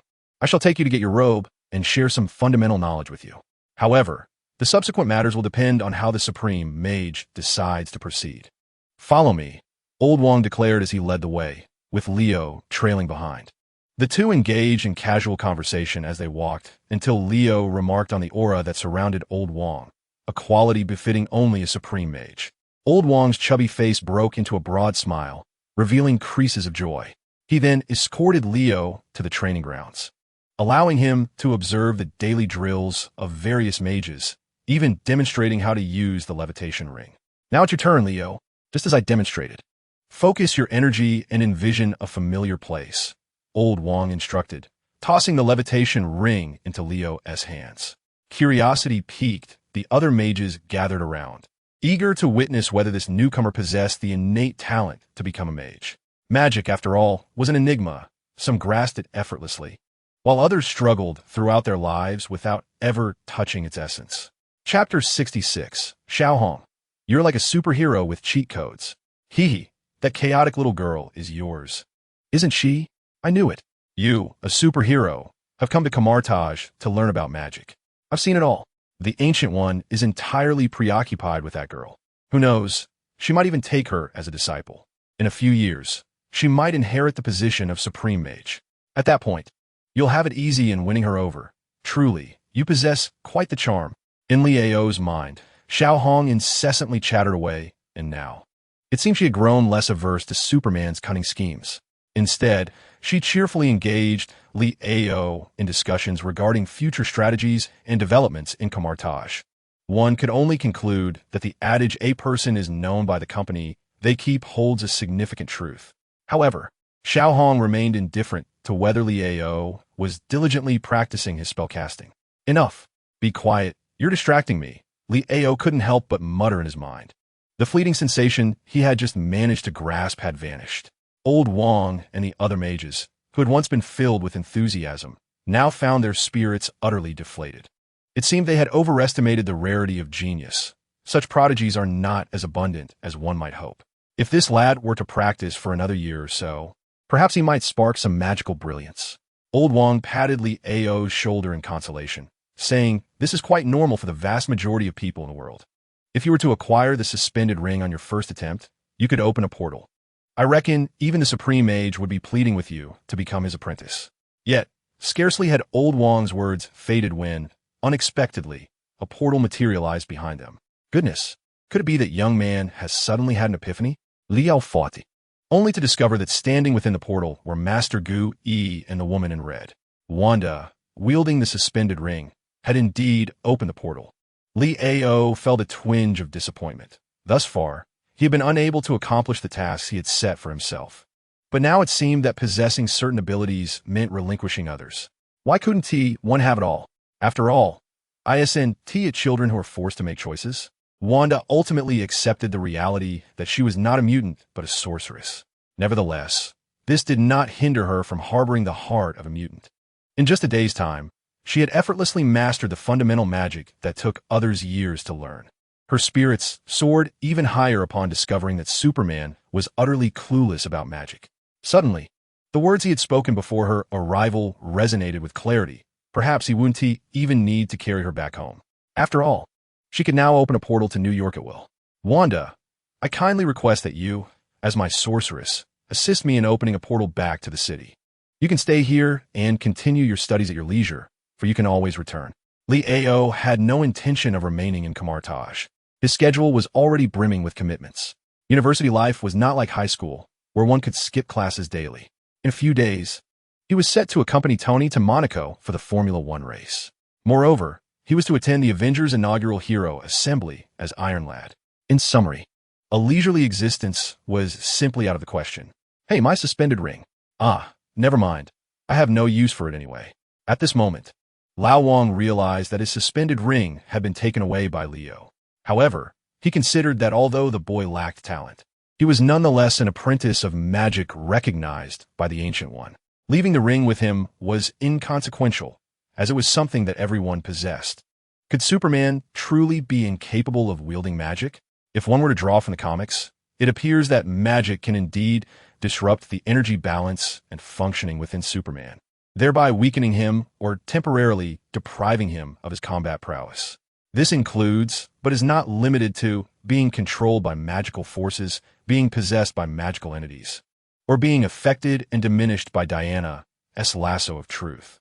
Yet, there have also been instances where Superman directly absorbed magical solar radiation. Thus, Leo began to formulate some hypotheses regarding magic and Superman, contemplating the notion that the energy operational systems of magic might conflict with Superman's inherent energy framework. Are you still reluctant to abandon the use of magic? He mused. It turns out you weren't merely pretending back in Kamar Taj. I had thought otherwise. Well then, would you care for a small piece of advice from the great and noble thought of the Dark God? Xiao Hong gently suggested. Suddenly, Leo was struck by an epiphany. The Dark God, Surturak, was regarded by sorcerers as a magical entity imbued with boundless crimson power. Sorcerers could even communicate with the crimson dimension to wield spells like Surturak as Crimson Bind. This raised an intriguing question. If crimson power is indeed magic, why does it have an effect on Superman? Should Leo's earlier theory hold true, wouldn't the crimson power interfere with Superman's own abilities? Then he heard Xiao Hong's voice in his mind. That is the greatness of the Crimson Sovereign. Magic? It is merely a unidirectional definition imposed by those sorcerers upon the crimson power. Sorcerers require magic, and the Sovereign grants them magic. Kryptonians seek strength, and the Sovereign bestows upon them strength. Regardless of the form of energy, it ultimately exists in its primal state. But then again, you likely wouldn't grasp it. If you could understand how the rules function, Xiao Hong would have to kneel and address you as Sovereign Master. Rules and the essence of laws. Leo felt a sense of profound enlightenment, albeit with some lingering confusion. I've never found you this useful before, Xiao Hong. I must express my gratitude. Hearing the word gratitude from Leo, Xiao Hong would have been elated had it possessed a physical form. It would surely be soaring high with joy. However, Leo continued, May I trouble you for one more thing? I have a bold idea. All right, Xiao Hong thought. I knew this fellow would undoubtedly harbor some dubious intentions. This would be an unprecedented endeavor for Superman. Leo slipped the suspended ring onto his finger, preparing to cast a spell. Then, Xiao Hong began to operate under Leo's control. Constructing an unprecedented energy operations system upon his physical form, Leo sought to relocate the conflict that resided within his body to the outside. A series of deep crimson magical patterns, imbued with the essence of rule, began to unfurl across his arms and torso. This was Leo's audacious concept, essentially a means of transcending limitations. How utterly shameless it was for one who had already attained superhuman status to contemplate such a notion. The workload of Xiao Hong, the diligent worker, escalated dramatically. Once again, it voiced a stern protest to Leo, yet to no avail. The energy system governed by magical rules commenced its operation. Leo indeed felt a sense of physical discomfort, accompanied by a burning sensation upon his skin. Nonetheless, a portal representing magic gradually unfolded before him. Chapter 67. The risk of overstepping boundaries. It may seem simple, yet it is not entirely devoid of complexity. One must not perceive magic merely as magic, nor confine their vision to a narrow understanding of its realm. The essence of the myriad laws converging into one lies in the mastery of rules, allowing the manifestation of power in any form or shape. For instance, when describing the death of one of the four primordial deities in the Marvel Universe, one would employ terms such as rules to articulate its power, rather than categorizing death as a form of magic. The use of magic in a superhuman form may appear somewhat incongruous. Ultimately, it is merely an application of the otherworldly energy entity, the malevolent god Ceterak, wielding the power of rules. Mastery of magic is not Leo's ultimate goal. It serves merely as a method and a means. This endeavor holds profound significance for the enhancement of Leo's future abilities. After all, if one cannot grasp the very essence of rules, how could they ever hope to transcend them? The opening of this portal signified that Leo had acquired an alternative path to explore, a means to ascend to a higher cosmic echelon beyond mere mental prowess. Stepping into the portal he had created, he found himself directly at the pinnacle of the Empire State Building. Glancing downward, he confirmed that he was indeed in New York. He then initiated another portal, though he found himself on the rooftop of Midtown High School. Just as he contemplated descending, he spotted Peter, the young rascal, ascending the stairs hand in hand with a girl. Never mind. It is best not to interrupt his romantic pursuits. I wonder if he has changed girlfriends? Leo opened yet another portal, this time finding himself in the men's restroom. Rest assured, he was not a pervert. Before opening the portal, he had at least used his ability to glance through, but it seemed he had inadvertently heightened the peculiarity of the situation. In any case, he managed to exit the restroom without incident. Lau, what are you doing here? He was suddenly recognized by someone. A young man approached with enthusiasm and inquired, "Aren't you attending university at Empire State?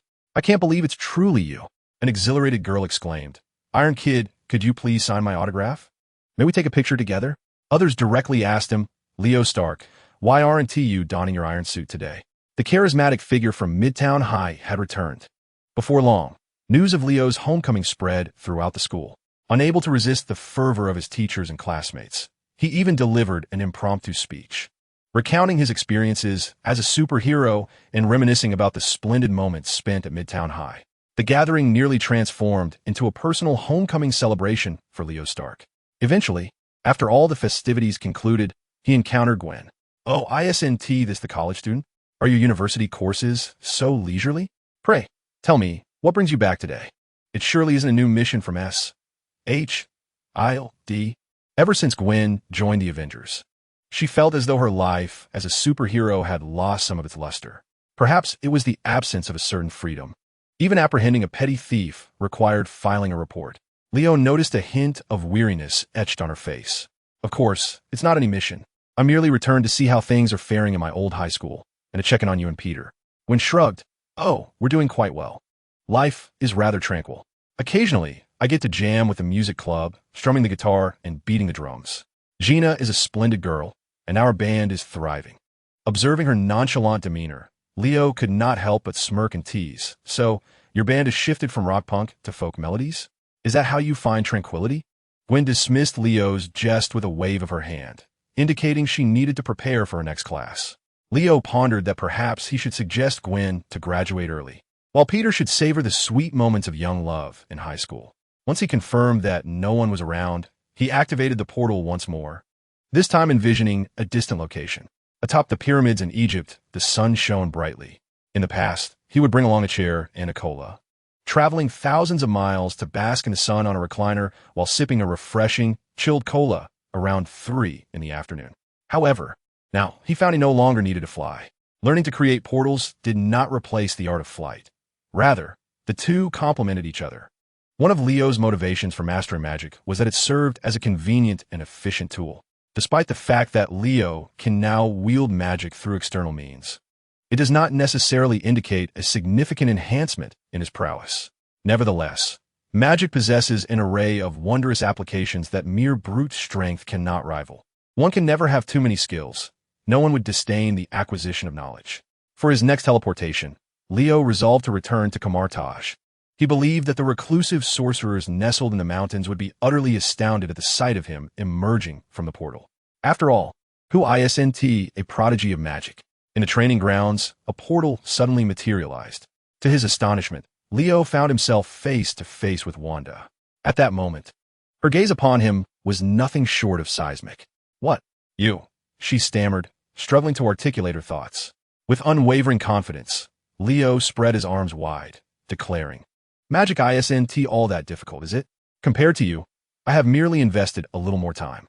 With a bit of practice, Wanda, however, did not finish her sentence. Instead, she approached Leo, extending her hands towards him. This gesture reminded Leo of a previous instance when Wanda, under the influence of a mental enchantment, had behaved rather intimately with him. "What are you doing? You haven't gone and lost your mind while learning magic, have you?" "Yet," Wanda tentatively inquired, "a few days ago, you were the one who brought me to Kamartaj, right?" Leo nodded. "What's the matter? Why do you ask? Have you lost your memory?" Wanda pressed further. "Or did you fly me here?" At this moment, Leo began to grasp the crux of the issue. The problem did not lie with Wanda, but rather with himself. The energy disturbances caused by Superman's use of magic interfered with his biological signature. In simpler terms, Leo had been adversely affected by his external enhancements. The biological signature he employed to obscure his identity had faltered while he was utilizing magic. Leo Stark, Iron Boy, 16 years old, high school student. Your other identity happens to be Superman. For reasons unknown, Wanda's expression gradually lost its luster, her demeanor turning somewhat despondent. She murmured to herself, I can't believe I'm involved with a 16-year-old high school student. Ha. Leo felt compelled to clarify. Ahem. I'm 17 now. I'm a university student. The silver lining was that only Wanda was privy to this revelation. The unfortunate news was that Wanda seemed to be somewhat broken. Chapter 68. The Green Goblin and the Electric Lockman together by the gods. Ashit, Agamotto, and Hogarth. Kamartaj has, in a mere few days, produced two astonishing magical prodigies. What kind of arcane power could possibly give rise to these two remarkable individuals? Is it any wonder that we are deemed a sanctum of magic? Kamartaj has truly struck gold. Ha. Setting aside the inherently chaotic nature of this individual. One must wonder what sort of arcane elixir he has ingested to achieve such remarkable progress in just a few short days. Even old Wong is taken aback. Truly, we reside in an era teeming with prodigious talent. Surrounding the major arena is a throng of spectators, while at the center, two figures stand, Leo and Wanda, preparing to engage in a display of magical prowess. Wanda coolly asserts, let us be clear this time. We shall fight solely with magic. As befits a mage, Leo raises an eyebrow. Are you referring to a melee mage or a ranged one?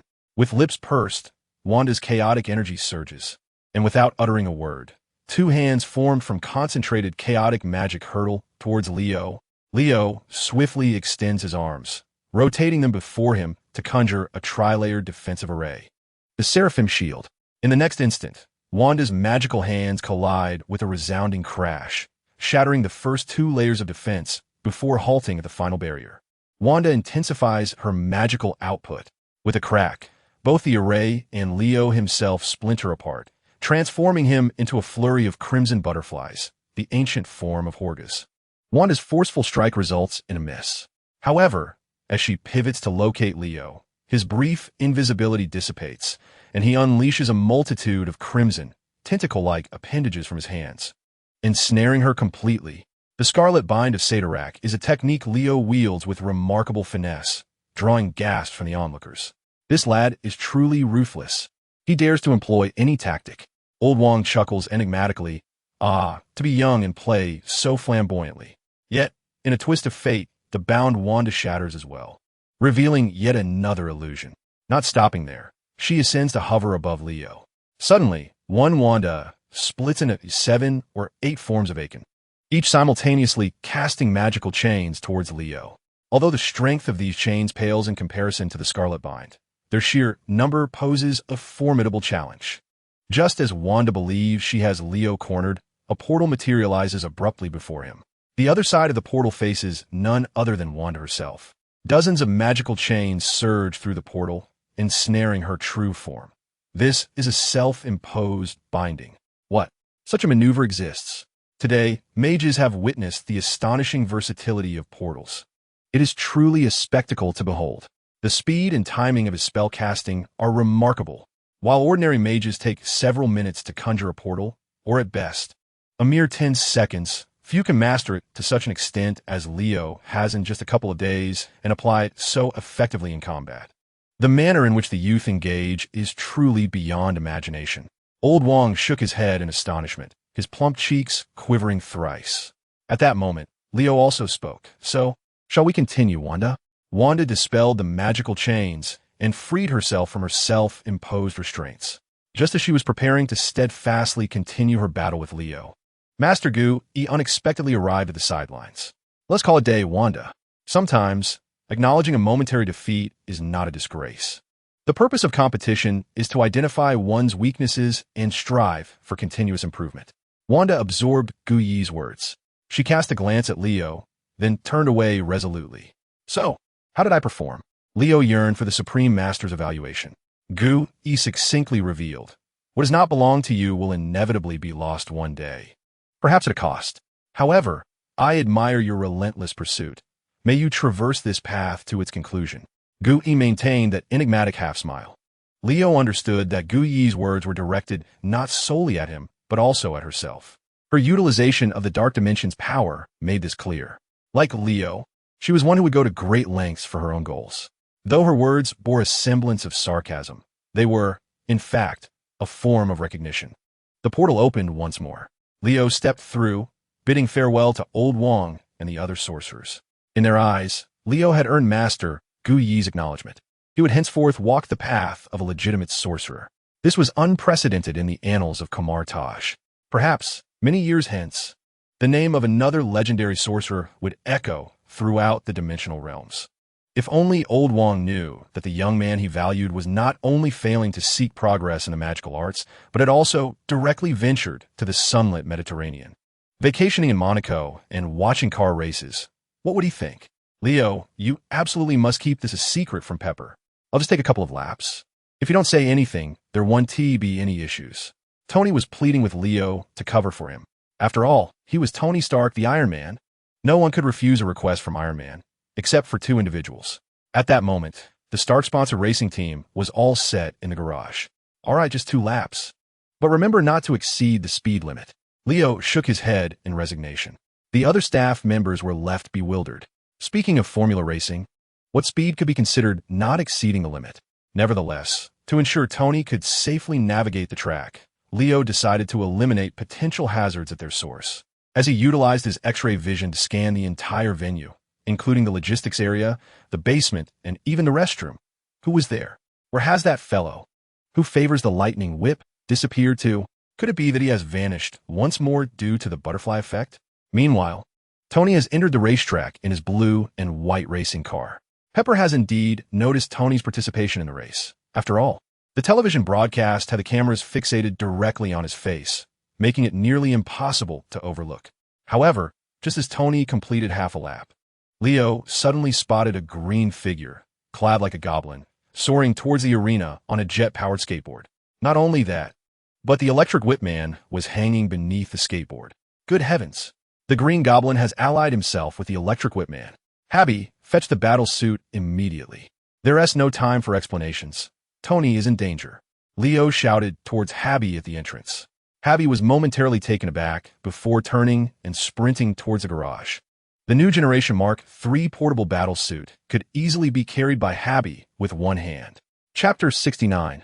The Marvel of Technology. Mr. Goblin. The Mark III portable battle suit, while sacrificing some defensive and offensive capabilities, has been compacted into a single suitcase. The time taken to don a suit and be fully equipped is less than 20 seconds. At this moment, the spectators in the stands have also noticed the anomaly in the sky. Hey, what is that thing? A dual glider? What on earth? Is this a special performance for today? But the race is not yet concluded, just as everyone gawked in confusion at the sky. The Green Goblin released the electric whip man, who plummeted from about 10 meters and landed squarely in the middle of the racetrack. This version of the electric whip man could be described as a plus-enhanced variant. His equipment was far from the rudimentary gear depicted in the films. It seems there is a reason he and the Green Goblin are working together. Osborn has undoubtedly invested significantly in him. The Green Goblin approaching Tony Stark with the electric whip man is no coincidence. It is a premeditated assault.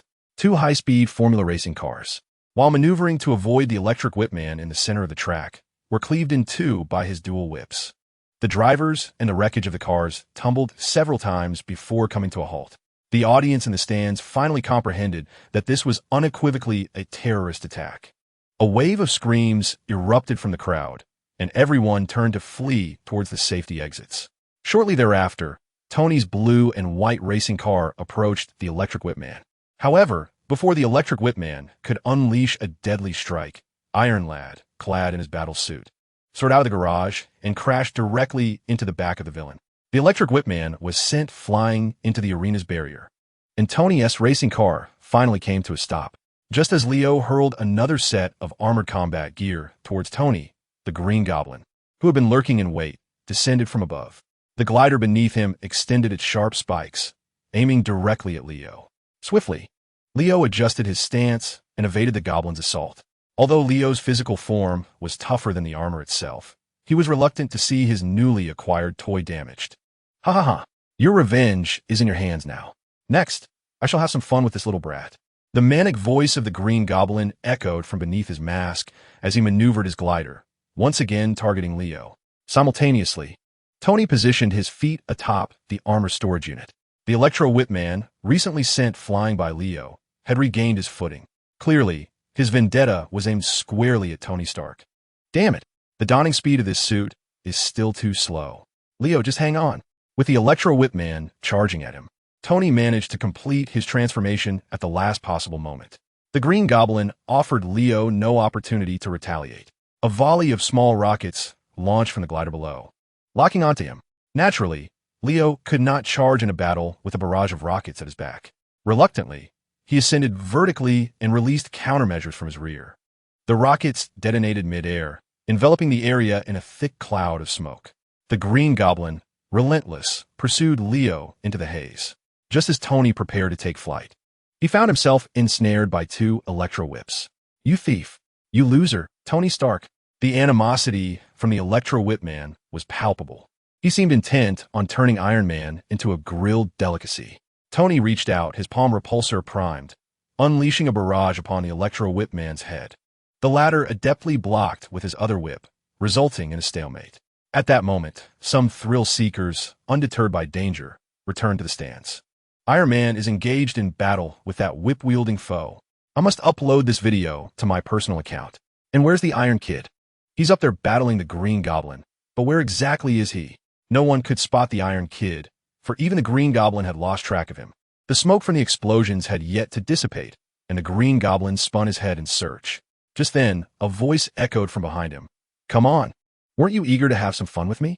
As the Green Goblin whirled around, he realized he had left the Monaco racetrack and found himself above the ocean. Surveying his surroundings from the glider, he was astonished to see multiple silhouettes of Iron Kid hovering above him. In a fleeting moment, Norman Osborn began to doubt whether he was merely experiencing hallucinations due to an excessive dosage of the drug. Previously, the Lizard Man incident nearly led to the dissolution of Oscorp. The company suffered significant damage, with stock prices plummeting, resulting in the suspension of a particular genetic research project.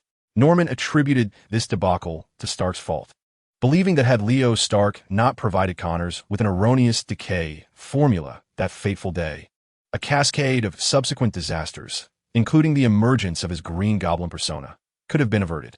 Thus, Norman fixated on Stark as his object of vengeance, particularly targeting Leo Stark. However, the Green Goblin found himself somewhat bewildered. What was this advanced technology? Had Stark amassed such wealth that he could produce an army of Iron Men? The Akin form seemed to grant each replica a physical presence, allowing the wearer of the armor to wield magic, akin to enchanting the suit itself. In any case, this at least demonstrated that the titanium alloy was an excellent conduit for magical energy. Yet soon after, the Green Goblin was besieged by a swarm of Iron Men, receiving a barrage of blows. Dazed and infuriated, he shouted, "Damn it! All of you perish!" Driven to madness, he activated the self-destruct mechanism of his glider. With a resounding explosion, the Green Goblin's glider took several of the Iron Men with it. However, what left him baffled was that, post-explosion, nothing remained but the debris of the glider. No, this cannot be an illusion. Leo Stark, come out. The humiliated Green Goblin could only thrash impotently at the water's surface in rage. Leo, having exited his cloaked state, floated above with his arms crossed, teasingly observing the goblin submerged below.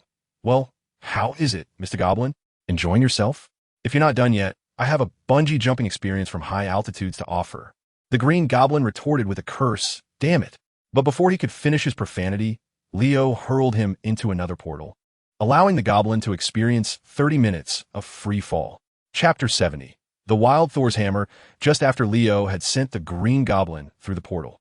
He heard Tony's voice crackling through the communicator. Leo, where are you now? Do you need me to come for support? The Iron Man armor could display vital signs in real time, so Tony was aware that Leo was not in any imminent danger. Leo replied, No need for that. I've already dealt with that flying goblin. How are things on your end? Is that electro guy difficult to handle? Tony responded, Of course, it's going smoothly here. Bang, bang, whoosh. The communicator crackled with a cacophony of sounds. "Give me a moment, and I shall resolve this immediately." On the racetrack, Tony gripped the electric whip, winding it around himself repeatedly. Though this action scorched his pristine battle suit with sparks, the advantage was that the whip could no longer be wielded against him. At that moment, the whip-wielding adversary had become the one on the defensive. Tony closed the distance, swinging his iron fist directly at his opponent's face.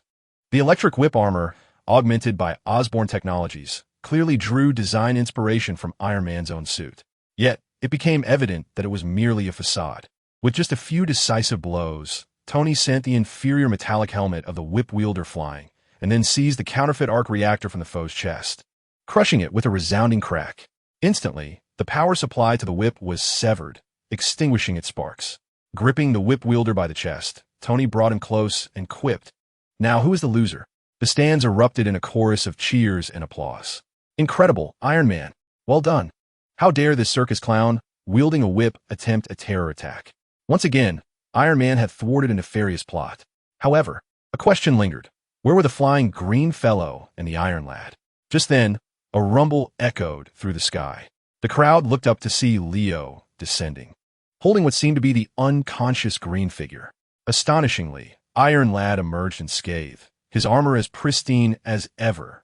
In the stands, a man of color fervently recorded with his phone, seemingly live-streaming the event. "Did you see that? Although we missed the thrilling aerial battle of Iron Lad. This proves my hypothesis correct. Iron Lad is indeed stronger than his father. There is no doubt that this individual understood the dynamics of viewership. Pitting the two superheroes against each other instantly elevated the live stream's excitement. Fans on both sides began to engage in a heated exchange in the comments. It's clear to anyone with eyes that the Flying Goblin is merely a soft target. Soft targets should naturally be dealt with by the weaker party. Wasn't the whip wielder formidable? Did you not notice that contraption on his chest, reminiscent of Iron Man's? Please, how could the skills of aerial combat be compared to ground warfare? Try using a tank against an aircraft. What? The arc reactor was stolen by the whip wielder? That is Stark Industries' most crucial technological achievement. The implications of Stark Technologies' potential theft sent ripples of concern through the audience. Could this mean a dip in stock prices? Unexpectedly, as the comments spiraled into chaos, a more shocking revelation awaited them. Leo tossed the Green Goblin at Tony's feet. Then he addressed Tony, saying, "This fellow seems to harbor a deep grudge against us. Has Stark offended someone again?" Tony's splendid vacation had thus been squandered, and his brand-new Mark III had suffered significant damage, leaving him with a tempest of frustration. The individuals we have wronged, it seems, are indeed too numerous to count. I am quite eager to discover whether this lunatic is, in fact, Norman Osborn. As he spoke, Tony yanked off the Green Goblin's helmet, only to be astounded by the identity concealed beneath it. Meanwhile, spectators captured this moment on camera. What's that guy? Wasn't he on television just yesterday? Isn't he the chairman of Osborne Industries? In these times, it appears that super-rich individuals indulge in such antics. Yet this character, instead of becoming a superhero, has chosen to embody a supervillain. The competition among major corporations, as one might presume, entails meticulously planned business maneuvers and the safeguarding of professional legal teams. In reality, it often involves the bosses of both sides rolling up their sleeves to engage in a brutal showdown. Curse it, I should never have invested in Osborne stocks. This is disastrous. The news regarding Norman Osborn exploded across the nation. Subsequently, this corporate director may face a prison sentence lasting decades. When Harry Osborn witnessed this scene on television, he nearly collapsed, as Stark and his son were greeted with flowers and applause. A twisted malice began to fester in his heart. Some might even express sympathy for Harry's tragic background and circumstances, believing he has simply drawn the short straw and thus resorted to extremes. In some universes, he could even become friends with Peter Parker. But then what? Employing underhanded methods to steal MJ away, while stabbing his best friend in the back, or perhaps directly causing Gwen's demise. Regardless, Harry Osborn has inevitably become the second Green Goblin, just as Peter Parker is destined to become Spider-Man in countless universes. So what does this have to do with Leo? He holds no interest in the tumultuous relationship between the young Green Goblin and Spider-Man. Furthermore, had Tony not been present today, he might have acted more ruthlessly. Otherwise, The old Green Goblin would have already sunk to the depths of the Mediterranean Sea. Soon after, SHIELD took over the case. Norman Osborn and Ivan Vanko were escorted back to their homeland. The Monaco affair was conclusively over. Following this, the first Avengers Heroic Assembly officially commenced. All the expected attendees were present, and Leo even conjured an impressive magical entity in the form of Icon to participate. Among those present, apart from Wanda casting him a few incredulous glances, no one else noticed anything amiss between the two. The meeting itself lacked any noteworthy highlights. Represented by Nick Fury, SHIELD,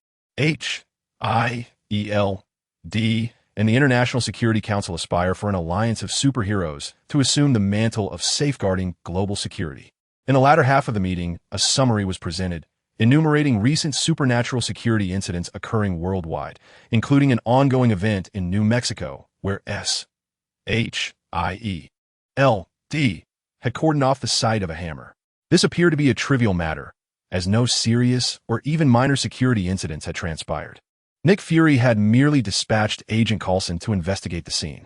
3 days elapsed, and the unclaimed hammer remained embedded in its place, impervious to any attempts at movement. The surrounding ground had even been excavated to a depth exceeding 1 meter. Thor, the god of thunder, had yet to make an appearance. A week passed without reports of any vagrant daring to infiltrate the secured area in an attempt to steal the hammer.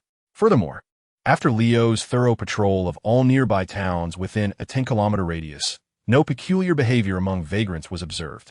Thor remained elusive. As nearly 2 weeks went by, Leo sought out astrophysicist Jane Foster, confirming that she had indeed not encountered any wild man on the night the hammer appeared. Nor was there any indication of harboring such a figure.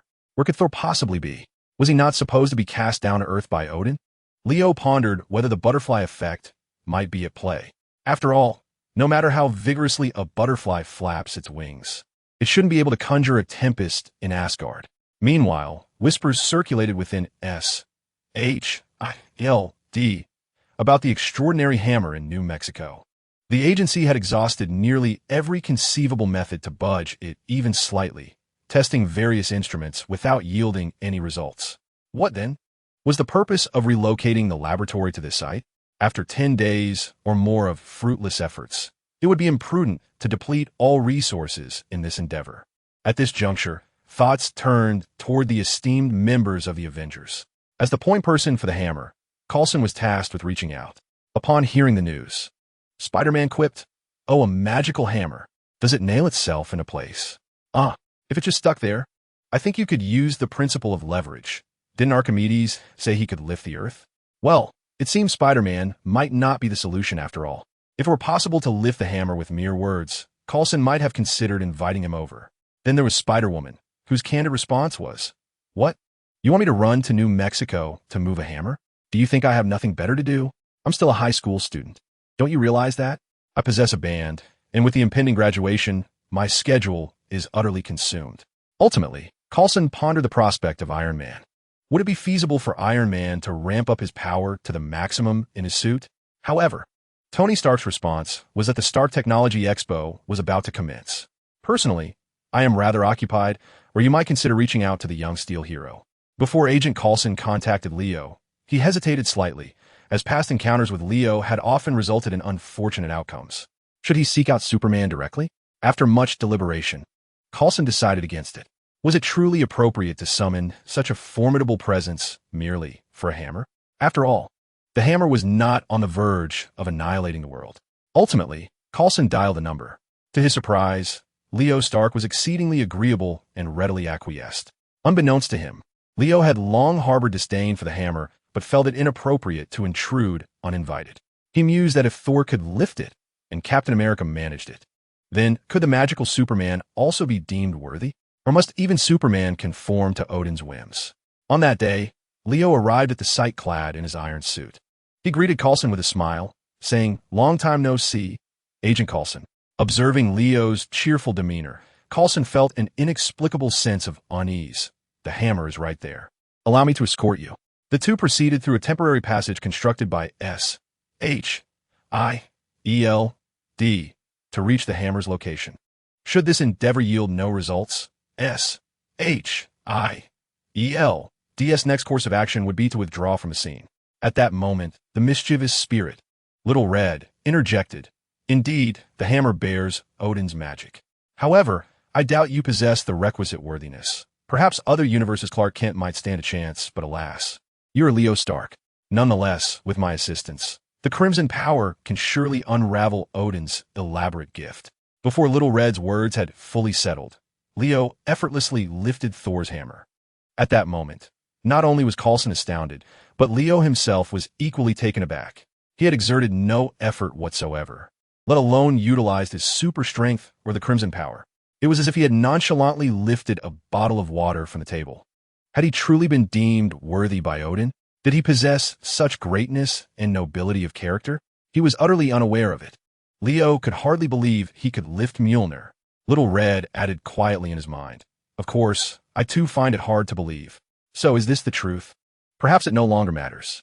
As the next moment unfolded, a radiant column of energy descended from the heavens, enveloping Leo entirely within its luminous embrace. Not far away, Coulson was knocked to the ground by the force of this energy, shielding his eyes from the blinding light. He barely had time to call out a name before the beam extinguished, taking Leo Stark with it into oblivion. Curse it, I knew bringing him here would spell trouble. Tony Stark wouldn't go so far as to kill me, would he? Where's Superman? Yes, Superman. Could you lend a hand?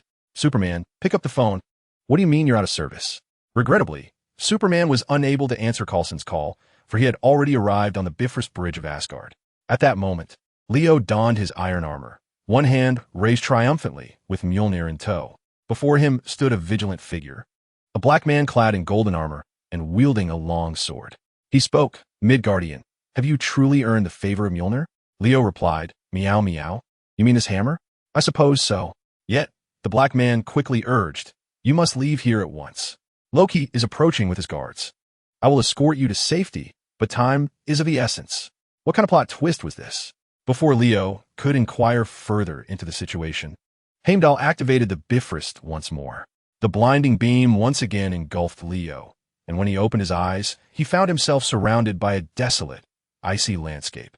Before Leo could utter a word, Little Red began a protest. Is this truly the safe place he mentioned? The realm of the frost giants, Jotunheim. I suspect Heimdall is intentionally making this difficult for you. Chapter 72. The Devoted Son. Did Thor kill Odin? Thor's place of exile is not Earth. Without Mjolnir, casting Thor into such a place raises my suspicions about Odin's intentions regarding his son's survival. Little Red, open a portal. We must leave. Leo twirled Mjolnir in his hand, clearly disregarding Heimdall's previous words. He was not about to seek Thor and lose face in the process. Was he dragged here merely to labor in the shadows? However, Little Red posed a dilemma. Do you really think all frost giants are just brawny fools devoid of intellect? Leo shook his head. Why do you say that? Little Red replied.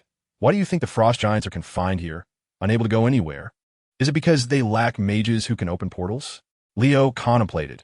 Are you suggesting this is a forbidden zone for teleportation? Indeed. We must wait for that old fool to reopen the Bifrost. Leo had considered this notion, albeit briefly, soaring through the skies in a manner reminiscent of Superman.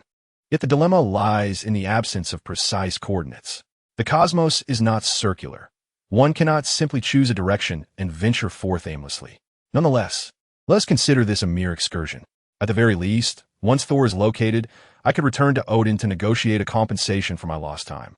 In this way, Asgard would owe me a considerable favor, rendering the endeavor rather worthwhile. As Leo pondered his gains and losses, he imagined the mighty Mjolnir crashing to the ground, expressing its disdain for having misjudged its wielder. However, the enchanted hammer remained silent, devoid of any discontent. Subsequently, Leo secured Mjolnir at his waist and ascended into the heavens, initiating a steady cruising mode.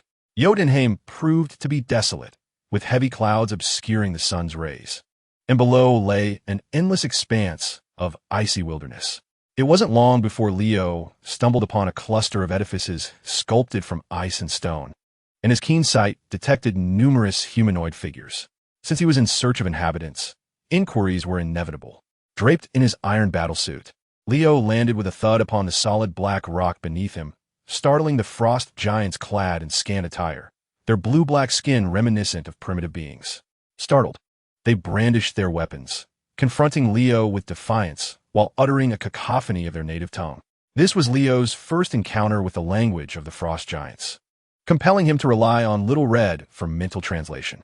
They perceived him as a denizen of Asgard, believing he had come to wage war against them. Furthermore, they harbored considerable animosity towards the wielder of the hammer he bore. As Little Red served as the translator, the frost giants lunged at Leo, necessitating no personal intervention on his part. His battle suit autonomously engaged in combat under Jarvis's supervision. A combination of repulsor blasts and iron fists swiftly dispatched these formidable, yet ultimately feeble giants. Intrigued, Little Red remarked that the frost giants exhibited commendable bravery in battle, suggesting they might serve well as cannon fodder for the Crimson.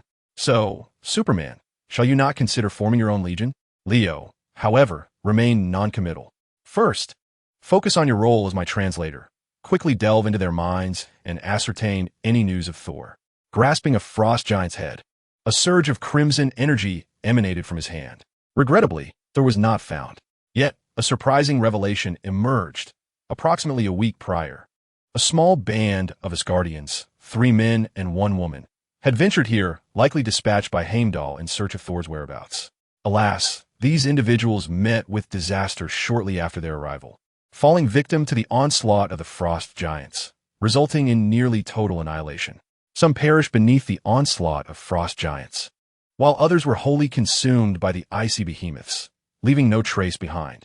Only that woman ultimately leapt into a crevice in the ice, her fate now shrouded in uncertainty. Viewed in this light, it is evident that these individuals possessed considerable strength. On Earth, they would surely be regarded as heroes of great renown. Yet, they faced an army of frost giants numbering in the hundreds and thousands, and thus, they may be deemed to have died valiantly in battle, perhaps destined to find their souls in the halls of Valhalla. From the head of a frost giant, the location of that fierce confrontation was ascertained. Soaring once more into the sky clad in his iron suit, Leo soon arrived at the site. The scene was chaotic, littered with shattered remnants of frost giants. Various Arctic beasts were feasting upon their remains. Switching to X-ray vision, he floated above, searching for any signs of life. Then he detected a peculiar entity, its temperature markedly higher than the surrounding environment and other creatures. Superman's eyes, of course, possessed the ability for thermal imaging. Do not hide. I did not expect Asgardians to fear death and cower in battle.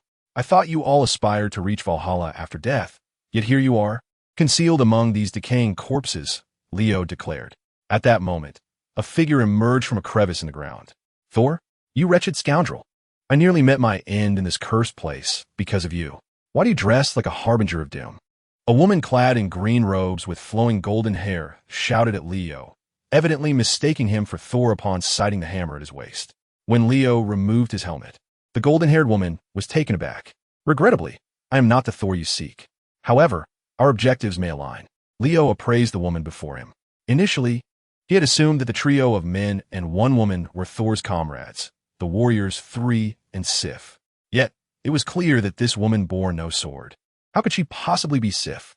The golden-haired woman scrutinized Leo, then shifted her demeanor, inquiring, You are not Thor. Then from whence do you hail? I do not believe I have ever encountered you in Asgard. Nevertheless, I am in dire need of a warrior to clear the way for me. At that instant, a warning sounded in Leo's mind. Be cautious. This woman is attempting to cast a charm upon you. It would be wise to avoid her touch. Heeding the alert, Leo swiftly employed countermeasures. Consequently, the Asgardian sorceress, who had been casting her enchantment upon him, found herself ensnared by her own magic. A look of struggle flickered across her features, but within moments, she surrendered her resistance. Master, Amora heeds your command. It appears that the decision to study magic was indeed a fortuitous one. This was his first departure from Earth, and he encountered an adversary specifically exploiting his vulnerabilities. Leo then inquired, Amora, is it? Pray, enlighten your master about the events transpiring in Asgard. Has Thor truly been exiled here? Amora had already become obedient to Leo's words. However, her subsequent statement left him astounded. The god of thunder, Thor, has slain Father Odin. Chapter 73. Iron god of thunder, Labor. The filial son, All-Satyr, has killed Odin? Such news seemed utterly preposterous. Yet, According to Amora's account, the Asgardians presently hold this belief. Leo suspected that this was likely another scheme orchestrated by Loki. But was Odin truly dead, or merely feigning death? The answer to this conundrum could only be revealed through Leo's personal journey to Asgard. What led to your banishment here? He further queried. Was it that scoundrel Heimdall who deceived you into laboring for naught? Amora responded. After Loki ascended to the throne of the gods, I attempted to ensnare him with enchantments. However, I inadvertently bewitched a projection, infuriating Loki, who subsequently exiled me here, promising my return upon discovering Thor's whereabouts. Indeed, it is fitting of you, the enchantress of Asgard. Every male would desire claim you, Leo remarked. As for the 3 valiant warriors who accompanied her to this realm, it was evident they had been ensnared by her charms. What was your original plan? How did you come to confront the frost giants head-on? Leo continued his inquiries. Amora answered truthfully. We initially intended to infiltrate the frost giant's temple and steal the ice crystal, which would enable us to connect with all of Jotunheim and locate Thor. Unfortunately, we were ultimately discovered. The ice crystal? Shouldn't that be housed within Odin's treasury? Leo pondered. Well, Odin's treasury is rumored to contain artifacts like the Infinity Gauntlet. Who can discern which items are genuine and which are mere illusions? Shall we then pay a visit to the Frost Giant King, Laufey? He proposed. Come, Amora, guide me to the Frost Giant's temple. With the enchantress leading the way, Leo soared towards the Frost Giant's sanctuary. Meanwhile, in Midgard, one of the 9 realms, the S.H.I.E.L.D. convened for a second assembly of heroes. Tony Stark nearly clashed with Nick Fury during the meeting, exclaiming furiously, "Where's Leo? How can he simply vanish without a trace? Did he truly get taken away by that cumbersome hammer? And you dare claim that hammer belongs to the Norse Tales god of thunder? Are you jesting with me?" The brooding figure of the egg-headed individual interjected. That is not a Nordic fairy tale. It is a myth. We have reason to suspect that it may indeed pertain to the legendary deities. At this moment, Peter, the Spider-Man, exclaimed in astonishment, "Wait. Are you suggesting that the hammer is the weapon of the thunder god? Just like Arthur's sword in the stone, which no one could draw." Yet, Leo effortlessly lifted it and was subsequently whisked away by a beam of light from the heavens. I understand now. It must be Valhalla. The All-Father Odin has set his sights on Leo and taken him to Valhalla. Suddenly, a sharp slap from Gwen interrupted Peter's musings. Valhalla is a realm for the deceased. Are you wishing doom upon Leo? She retorted. Moreover, since S.H.I.E.L.D. suspect a connection to this myth, why not consult a shaman capable of communicating with the divine?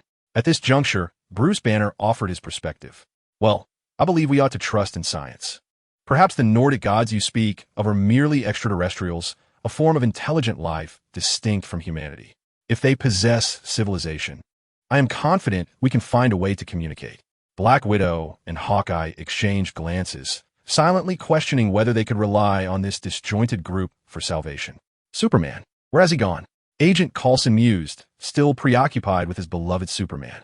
All eyes turned toward him, especially Iron Man, whose intense gaze made Coulson break into a sweat. At that moment, Wanda Maximoff, the Scarlet Witch who had consistently represented Superman at these gatherings, could no longer remain seated. Superman, I cannot explain. Perhaps we should wait for his return to discuss it further. In any case, I believe you need not overly worry about his safety. With that, she left behind a few disjointed remarks and opened a portal, departing the scene. After all, she was not a member of the League, merely a representative of Superman's advisory council. The people of Earth were in a state of urgency. However, Leo was far from anxious. He and Amora had infiltrated the Frost Giant's throne. At that moment, the Frost Giant King, Laufey, was seated upon his frozen throne. The Giant King? Laufey. Frankly, I believe Thor is more suited for that position, Leo remarked, his opening line always brimming with unexpected audacity. Laufey glared down with fiery eyes at the uninvited guest before him. Are the Asgardians truly this foolish and arrogant? Do you think Thor could conquer Jotunheim and claim my throne? And who do you think you are to speak here? The Frost Temple was surrounded by tens of thousands of Frost subjects. He could not fathom what kind of arrogant and ignorant individual would dare to intrude upon his sanctum and confront him. If Thor were to stand here and utter such words, there might be a semblance of persuasion. Yet, despite the presence of Mjolnir in the hands of this individual, He was no Thor. Ah, Frost Lord, how is it that a being of ice possesses such fury? I come with no ill intentions. Merely seeking to borrow your precious box, Leo stated, clarifying that he did not wish for conflict. However, could the Frost Lord's treasure be so easily lent? Lofi had painstakingly reclaimed the box from the Asgardians. There was no way he would relinquish it now. And what if I refuse? Are you, Asgardian, planning to emulate Odin and seize it by force? You must first possess Odin's prowess to even consider such a thing. Lofi gestured, and the surrounding frost giants closed in. Then it seems there is nothing left to discuss, Leo replied. I sincerely hope you can withstand a bit of force. With that, he unsheathed Mjolnir from his side. With a thunderous crash, lightning struck, and the iron armor adorning Leo was soon enveloped in a myriad of arcane lightning patterns. This was the might of the Iron Thunder God. With a crackle, Leo summoned the lightning, which leapt from Mjolnir, bouncing between several frost giants, instantly shattering them into fragments of ice. Following this, Leo hurled the hammer, which circled around him. The encroaching frost giants were methodically crushed into debris. After 2 rotations, Mjolnir returned to Leo's grasp. Lofi watched in astonishment. Could even Thor possess such formidable strength? Chapter 74. In my BGM, I am a god. Jarvis, play the music immigrant song. In my BGM, no one can defeat me. Leo commanded the AI, Jarvis. What is immigrant song? It is, of course, the exclusive BGM of the Thunder God. Jarvis responded, understood.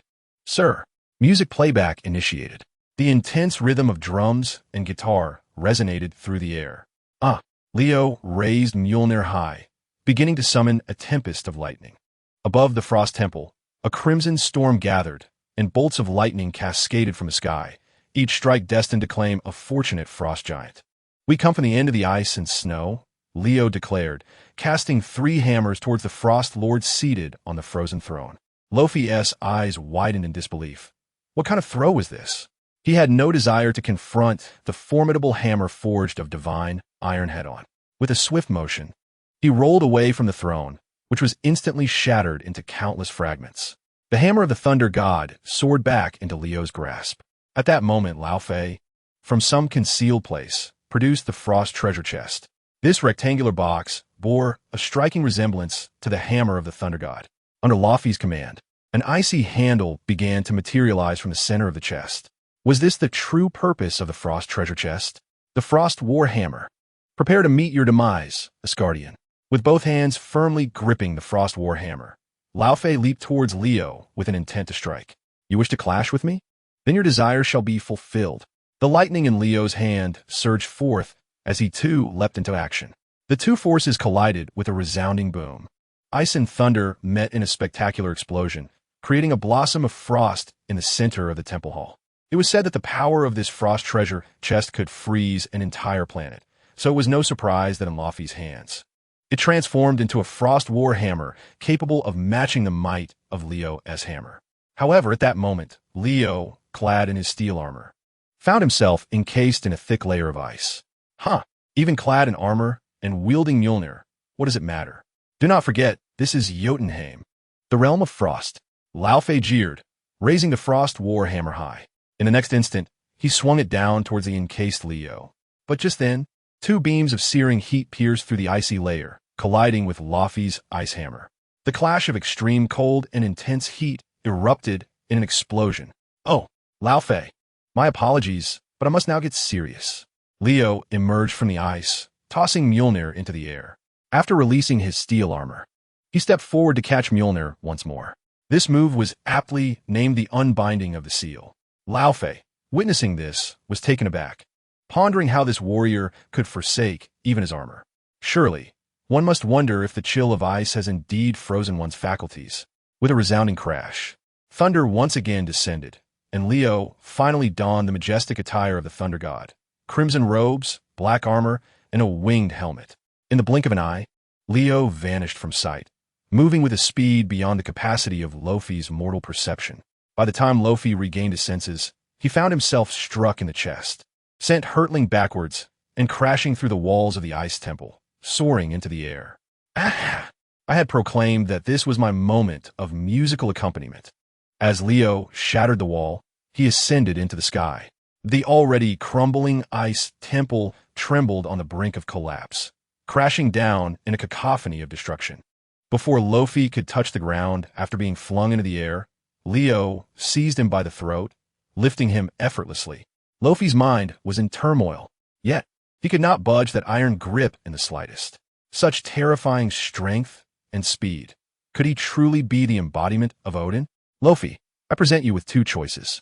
You may acknowledge me as your new king before your subjects, and in return, you shall serve as my vassals and army, under my protection throughout the 9 realms.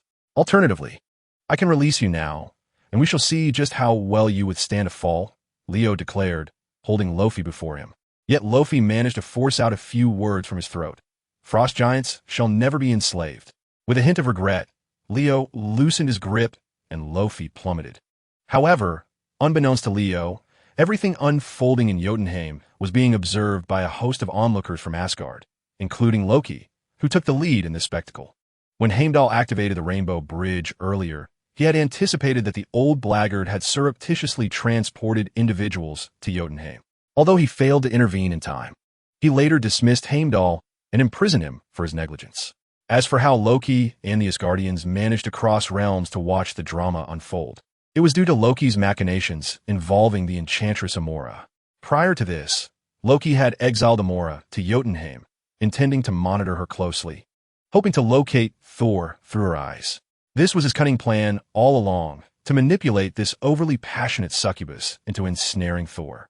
In the meantime, he gathered his courtiers to witness the spectacle, eager to demonstrate how he could toy with his beloved brother. Was this not the joy of being the God King? Surely, in the dull confines of Asgard, there could be no greater amusement. Indeed, the intrigue escalated. Amora and the 3 valiant warriors from the Celestial Palace nearly faced annihilation. Consequently, Loki incurred significant losses in his wagers. However, just as Loki and the other gods were betting on how many days Amora had left, the armored figure wielding Mjolnir appeared before her. Good heavens! Could it be Thor? Damn it. Had we known, we should have cast him into the underworld. Thor? Is he once again planning to assault the Celestial Palace? How did he manage to locate Mjolnir and reclaim his powers? Was that hammer not cast into the mortal realm? Yet, fortunately, Loki and the gods merely experienced a moment of panic. This fellow is not Thor, but merely a hapless individual who fortuitously stumbled upon Mjolnir and was subsequently dispatched to Jotunheim by Heimdall. Indeed, this unfortunate soul surprisingly withstood Amora's enchantments. It seems this unfortunate fellow possesses some merit. Ultimately, he became deranged, donning flying armor and whisking Amora away to Lofi's Frost Temple. Has this Midgardian lost his senses? Hurry! Those wishing to place bets should do so without delay. I wager this man will undoubtedly be transformed into an ice sculpture by Laufey. I bet he will turn into icy debris. You have no idea how much Laufey detests that hammer. Chapter 75. A shocking revelation for Asgard and Loki. What? He can wield Thor's hammer. Even I cannot. So how could a Midgardian possibly be worthy? Now even Thor lacks that power. Why should I be any different? The God King Loki began to rage, leaving others speechless and trembling in fear. No one dared to engage, lest Loki's displeasure cast them into Jotunheim. However, it must be said, all were astonished by this audacious mortal who dared to invade the Frost Temple. To lift Thor's hammer signifies his acceptance by Odin. Does this not imply that, in comparison to Loki, this individual is more deserving of the Asgardian throne? Yet who would dare voice their dissent? Instead, many hastened to serve as Loki's sycophants. Surely, is the divine armor that grants him such capabilities. Otherwise, a mere mortal could never wield Mjolnir. I thought this armor looked familiar. I distinctly recall seeing it in Asgard's treasury. Ah, now that you mention it, I remember, when the Allfather Odin traversed the 9 realms. He indeed donned such divine armor. Thus, it is not the mortal who is worthy, but the armor itself. I recall the name of this armor, the Destroyer. This despicable thief has audaciously stolen the treasure belonging to our king, and wears it, truly shameless. In both the mortal realm and the celestial palace, jesters are eternally present. Loki reclined upon an opulent chair adorned with gold and silver, receiving grapes from a servant of the celestial palace, squinting thoughtfully. He is certainly not foolish. The Destroyer armor is currently housed in the treasury. It is nothing less than a humanoid puppet for warfare. To wear it? I cannot fathom how this group of fools could conceive such an idea. However, returning to the matter at hand, might it be possible for one to wield Mjolnir if they could acquire the battle armor of this mortal? Such an endeavor could undoubtedly benefit his dominion over Asgard. Yet, before the courtiers could continue their praises of the new god King Loki, Leo swiftly dispelled the seal. Not only did he lift Mjolnir with his own flesh, but he also transformed into the god of thunder. Loki, on the verge of swallowing a grape, found himself spraying it across the room, landing squarely atop the head of a certain Mediterranean minister. The assembled dignitaries nearly fainted, momentarily believing that Thor had regained his powers. A new god of thunder. Some among them were already drenched in sweat, fearing he might follow in Thor's footsteps. No one dared utter the blasphemous thought aloud. This situation, however, was not without explanation. At that moment, a jester hastily interjected, claiming he must be a descendant of the priest Odin, left behind in Midgard. Instantly, all eyes turned toward the quick-tongued fellow. Indeed, this explanation was rather splendid. It elucidated why Mjolnir had inexplicably appeared in Midgard, why this mortal possessed the right to lift it, and why Heimdall had brought him back from the earthly realm. All of it now made perfect sense. Yet, upon hearing this rationale, Loki's complexion shifted to a hue even greener than his attire. Are you implying that this mortal also has the right to inherit the throne? Loki inquired, his smile lacking warmth. The jester finally grasped the meaning of stepping on a horse's hoof while attempting to flatter. No, that was not my intention. Please allow me to clarify. I meant to say that you are the true king of Asgard. Loki waved his hand dismissively, irritation evident on his face. Toss this treasonous fool into the sea of Jotunheim. No, cast him into Helheim. Helheim? A chilling silence enveloped the room. Is that truly a place for any mortal? Being cast there is akin to a death sentence. In comparison, Jotunheim seems a veritable amusement park of snow and ice. No, please, grant me another chance. I have bled for Asgard. I have served the priest Odin. You cannot treat me thus. Loki, you foul scoundrel. You scheming usurper. Loki waved his hand dismissively at his ear. Very well, let us see if this new god of thunder can indeed wield the power. Just as everyone's attention shifted back to Jotunheim, they beheld the frost giant king Laufey descending from skies. Subsequently, he shattered upon impact like a collapsing ice temple. Laufey was far too fragile. The mighty king of the frost giants met his demise in such a manner. Laufey is dead. This may not be an ill-fated occurrence for Asgard. Regardless, the significant threat to Asgard has been eradicated, warranting a grand celebration. After all, the Rainbow Bridge remains under our control. The advantage lies with us. The ministers jestingly remarked that this was akin to a clash between the clam and the snipe. With Asgard emerging victorious, they endeavored to downplay the colossal potential threat posed by the new thunder god. Yet, none could decipher the shifting emotions etched upon Loki's visage. His progenitor, Laufey, had perished, although the bond between them was tenuous at best. Nevertheless, the courtiers began to prepare for festivities. For no one understands the art of feasting quite like Asgard. The frost giants have been sealed away by Odin for millennia, leaving their race in a state of barbaric survival, akin to a vast primitive tribe. Now that their chieftain had succumbed, the morale of the people had dissipated. Leo cast Laufey's icebound treasure to Amora, yet she dared not accept the artifact emanating with boundless icy power, fearing she would be frozen solid with a mere misstep. Ultimately, under Amora's guidance, Leo connected with the icebound treasure through his own magic, channeling its frigid essence into the very veins of Jotunheim. This act was akin to unveiling a map of the entire realm.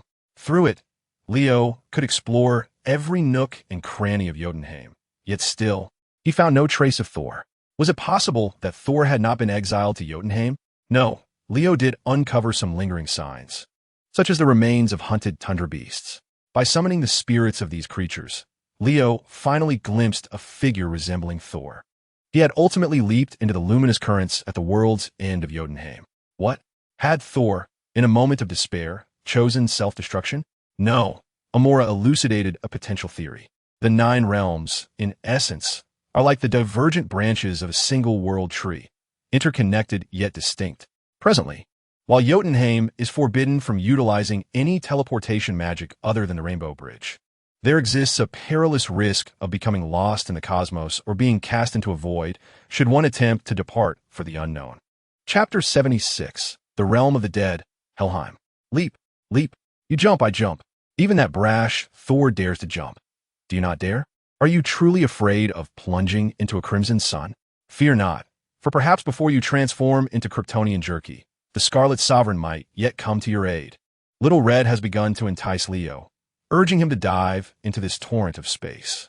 In truth, Leo had considered that both Thor and Loki had fallen from the Rainbow Bridge more than once, yet they emerged unscathed, did they not? Furthermore, statistically speaking, there are not many places in this universe capable of bringing about the immediate demise of a Kryptonian, unless by sheer coincidence. Oh no, by misfortune, Leo believed he was highly likely to remain unscathed. Beside him, the enchanting sorceress Amora was deeply ensnared in her own beguilement. Therefore, with her not particularly sharp intellect, she was quite eager to plunge into the depths of love with Leo. As for Little Red, it had no standing to suggest, if you jump, I'll jump too. At this moment, Amora was the true prize for Leo. Leo, I warned you, dog author, not to change my name. Look at this. I've turned into a dog. Dog author. At this point, all I can do is perform a dramatic bow to the audience, spinning around in a 720-degree flight. Boom. No splashes erupted from the torrent of space. He jumped. I told you he would jump. Come on. Hand over your treasures. Loki exclaimed excitedly, pounding the table. This gamble had allowed him to recoup all his previous losses. The others were expressions of deep regret, lamenting their poor choices. Was he seeking death? Why must he jump? Even if he couldn't find Thor, wouldn't it be better to remain in Jotunheim as a local sovereign? With Amora, a temptress of unparalleled allure, at his side. Wouldn't that be more delightful than our own fates? Ha ha ha. That's fine. We can still watch the spectacle. Observing the debauched behavior and frivolous words of the celestial deities, Loki suddenly wondered if Asgard would inevitably fall into his hands one day. Yet, the prophecy clearly stated that Thor would unleash the fire giant Surtur, bringing about Ragnarok for Asgard. He was supposed to be Asgard's savior. Thor was the true enemy of the gods. After all, the chaotic currents of space were indeed quite unbearable. Even Leo, this Kryptonian, felt dizzy. Amora, in a fit of nausea, retched profusely and then, with dazed eyes, asked Leo if she was pregnant. The benevolent Leo chose not to engage with someone in such a befuddled state. Instead, he inquired, which realm of the 9 worlds were they currently in? Amora smiled and replied, Master, we have arrived in Helheim. It seems we are well on our way to the underworld. Leo's lips twitched. It appeared the shadow he had just seen passing through the wall was indeed a specter. So where should he go next in search of Thor's whereabouts? The icebox would not serve its purpose of revealing the map in Helheim. Leo could only use it as a secondary warhammer. Based on his experiences in Jotunheim, Leo believed the most straightforward approach was to converse with the overseer. If conversation was possible, he would engage. If not, he would fight. Regardless, he was certain of eventual gains. Just as Leo and Amora prepared to ascend into the skies, he suddenly heard someone shouting, Damn it, why won't these deadheads end?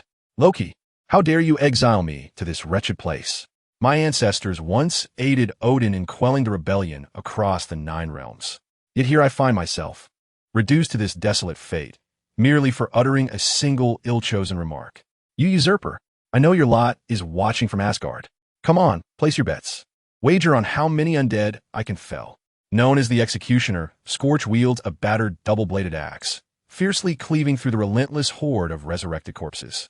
Just as despair grips him and exhaustion sets in, a thunderous crash resounds as 2 war hammers, one crackling with lightning, the other shimmering with frost, plummets from the heavens, striking the ground with great force. The undead creatures are either charred to ashen remains by the lightning or frozen into ice fragments scattered about. As Scorch gazes skyward in that moment, tears nearly spill from his eyes.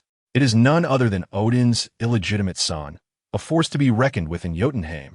Scorch exclaims in awe, the true heir of Asgard, the will of the great Odin, the glory of the 9 realms, the master of thunder, the conqueror of frost.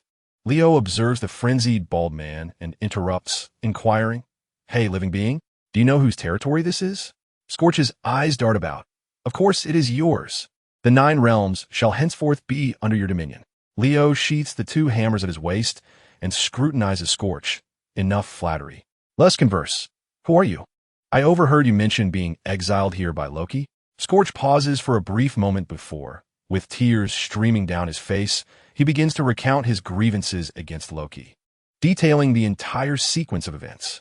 You see, those scoundrels in Asgard, along with Loki, are merely spectators. They treat us as mere entertainment for their wagers. I was only defending you when that tyrant Loki cast me into this forsaken place. To Leo's surprise, Scorch speaks only good of him. Hearing this, Leo furrows his brow and presses further. Oh, are you suggesting they can monitor the 9 realms from Asgard? By what means? At that moment, Scorch's gaze shifts to Amora. Leo immediately realizes that he had failed to thoroughly inspect her when they first met. However, it is not too late. He channels the crimson energy into Amora. In the next instant, a translucent green raven bursts forth from above her head.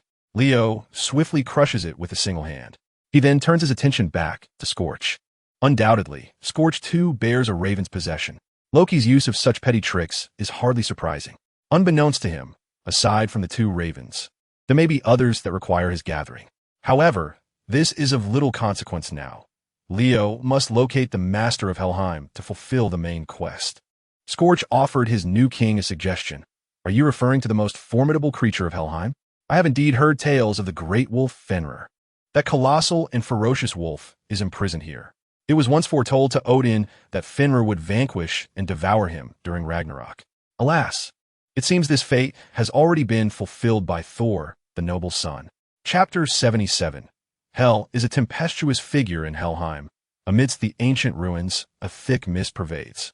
Countless souls appear to be moving in unison toward a singular direction.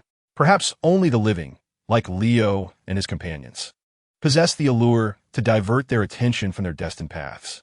Is this an instinctual yearning of death for life? Indeed, we 3 are quite the chaotic force. The legendary Helheim is scarcely more than this. Loki, I know you are watching us. Do not tell me you have lost your trousers in the process. Ha ha ha. Scorch gestured rudely at what seemed to be a raven among the crumbling walls, then placed 1 foot upon the head of a colossal guardian of the underworld. This guardian towered even above the frost giants, bearing a stone pillar thicker than 5 Scorches bound together. Yet, more bizarrely, this entity could vanish like a specter at will, only to re-emerge unexpectedly and strike down with its mighty club. Had this encounter occurred mere minutes prior, Scorch would have willingly leaped into the river of the dead to end his own existence. But now, he was following the savior of Asgard, the embodiment of Odin's will. Wielding the power of the thunder god, these seemingly formidable, indeed genuinely powerful, undead beings, under the might of our leader's 2 Frost Thunder war hammers, all are mere fragile beings, shattering upon contact. Alas, we are invincible in battle. Fenrir, where art thou? Come forth and meet your demise. My great axe has long been eager for blood. Scorch raised his battered axe high above his head and unleashed a warrior's taunt. Amora rolled her eyes at this jester, about to silence him when boom, the river of the dead surged beneath the bridge, and a massive shadow erupted from the water's surface. Scorch was instantly paralyzed with fear, nearly collapsing to the ground. Fenrir? The black wolf's form dripped with the dark green waters of the river of the dead. Its haunting emerald eyes gazed down upon the Asgardian who had called its name, struggling to recall the scent of these beings. For the love of the divine, it cannot intend to devour me. Fenrir opened his enormous maw toward Scorch, but in the next moment, he halted in place, his jagged teeth continuously gnashing. Scorch found himself splattered with the wolf's drool. For Leo had seized the tail of the colossal beast. He couldn't help but offer a few words of commendation. Well done, Baldhead. I never imagined you'd prove so useful in a critical moment. Scorch scrambled backward, hastily wiping the foul, viscous saliva from his face. Surely, Fenrir's tail was not something that could be grasped by just anyone. Like most wild beasts, upon having its tail seized, it retaliated with a vicious bite. Creak! Leo raised his left hand and thrust the frost-forged war hammer into the beast's mouth. Then, with his right hand, he swung Mjolnir down upon the wolf's head. The great wolf Fenrir let out a monstrous howl. A bolt of lightning scorched its fur, sending smoke billowing, while the icy grip within its mouth pierced to the very bone. Fenrir was fully acquainted with the sensation of being caught in an icy inferno. However, This furious beast did not retreat. Rather, it lunged ferociously at Leo. In the next moment, Leo brought both hammers crashing down upon Fenrir's skull. Yet Fenrir, even at the peril of having its head crushed, sank its fangs into Leo. Within the steel armor, Leo distinctly heard the alarm indicating his armor had been breached. Indeed, Fenrir possessed the same undead attributes. Immediately thereafter, Leo relinquished his hammers and thrust both hands deep into Fenrir's gaping maw. Creak! He forcibly pried open the beast's immense jaws, and with a sudden twist, this scene left Scorch in stunned disbelief. This was the very wolf spoken of in legends. The one capable of slaying Odin at Ragnarok, and yet now it was being brutally subdued. With a hammer, he is the thunder god. Without it, he becomes a warrior? What, then, is the purpose of this ferocious beast? I cannot even communicate with it, let alone extract answers to my questions. Leo cast the now motionless Fenrir onto the ground, his interest waning. Just then, a voice emerged from Fenrir's corpse. Living beings should not tread here. You have awakened the slumbering dead. You shall become offerings to death. Boom! Leo unleashed a searing ray, obliterating Fenrir's body into fragments. I detest riddlers, he declared. No, those who speak in riddles are equally loathsome. As he surveyed the scattered remains, Fenrir's shattered form began to writhe and coalesce, ultimately transforming into a woman. It has been ages since anyone disturbed my slumber. Has Odin, that old fool, finally made a resolute decision? The woman, with disheveled hair, resembled a ghost. Her gaze then fell upon Mjolnir, hanging from Leo's waist. Allow me to conjecture. Odin is on the brink of demise, is he not? He is but a flickering candle in the wind, which is why he has dispatched you here to eliminate any future threats, correct? Huh, is he truly so afraid of me? If Leo as perception serves him well, then this must be the goddess of death, Hela. Of course, merely the goddess of death in the 9 realms. Thus, Leo spoke. How unfortunate. You have entirely misjudged the situation. I have encountered many facets of Odin, and I possess no interest in your chaotic demeanor. I have come here solely in search of someone. Have you seen Thor? No. Then any other living soul will suffice. Upon hearing this, Hela furrowed her brow, narrowing her eyes as she began to scrutinize this peculiar individual. Rather than responding to Leo's inquiry, she spoke to herself. It appears Odin has concealed the truth exceptionally well. This world has long been devoid of the voice of death. Let it commence with you. Become my loyal servants and fulfill the unfinished business between Odin and myself. Before Hela's words could fully settle, Leo realized they were fundamentally misaligned, unable to communicate effectively. Hela was solely fixated on vengeance and the conquest of the 9 realms. To her, Leo and his companions were likely mere trifles, easily dispatched. After all, she could effortlessly crush the hammer of the thunder god and bathe Asgard in blood. Perhaps only Odin at his peak could hope to subdue her. Whoosh! A sound sliced through the air as Hela hurled a metallic spike towards Leo. Yet, in an instant, he caught it deftly, halting it mere inches from his nose. At that moment, a flicker of intrigue glimmered in Hela's eyes. An Asgardian? He could catch her blade with his bare hands? Chapter 78. Thor seeks to retrieve the skull of the fire giant. What an amusing yet foolish individual. Do you not kneel before me? Given your remarkable abilities, I shall reveal to you my identity. I am Hela, the first progeny of Odin, sovereign of the Asgardian legions, and the primary heir to the throne, the goddess of death. Now, I demand your reverence. Hela stood with her hands on her hips, exuding an air of invincibility as she addressed Leo. What a votaf! Just how many illegitimate children does Odin have? Another first-in-line heir has emerged. Scorch clasped his bald head in disbelief. This revelation was evidently even more shocking than the previous spectacle of flesh transforming into a woman. However, at this moment, Leo, nonchalantly holding the blade hurled by Hela, was casually grooming his nails. If mere rhetoric could secure victory, then what need would there be for fists? As Leo spoke, he deftly tossed the blade back. Hela raised her hand, and another blade was launched forth. The 2 blades clashed mid-air, sparking a shower of light. At last, Hela's patience began to wane entirely. She extended her hands, sweeping her long, flowing hair back with a graceful motion. In the blink of an eye, she had styled her hair into a fashion reminiscent of the Blade Queen, seamlessly slipping into a state of combat readiness. As Hela raised her hand, a multitude of razor-sharp blades coalesced beside her, aimed directly at Leo. With a sudden bend of his knees, Leo accelerated, delivering a powerful punch toward the oncoming blades. The air trembled as the blades shattered into fragments upon impact. Witnessing the spectacle, Hela's pupils constricted slightly. In the next instant, a colossal blade, akin to a rock pillar, erupted from the ground, propelling Leo into the air. However, before a trace of disdain could grace Hela's lips, Leo unleashed a second punch. Defying the odds, nearly 100-meter-high blade was similarly obliterated. This time, a hint of gravity settled on Hela's expression. More giant blades followed, shooting into the air to momentarily halt Leo's seemingly unstoppable onslaught. Yet before she could relax, Leo's figure appeared beside her, catching her off guard. "Did you think I would bother with those trifles? Too slow. I can easily evade any of your attacks." With a resounding thud, Leo struck, sending Hela hurtling back, crashing through successive rock walls until she lay amidst the ruins. Almost instantly, Leo hovered above her. "Now who should kneel?" he taunted. "Goddess of death, I can offer you the chance to submit." However, a flicker of rage crossed Hela's face as she slammed her hands onto the ground. In an instant, countless black metallic blades erupted from the earth, piercing skyward. Within mere seconds, the area transformed into a thicket of thorns.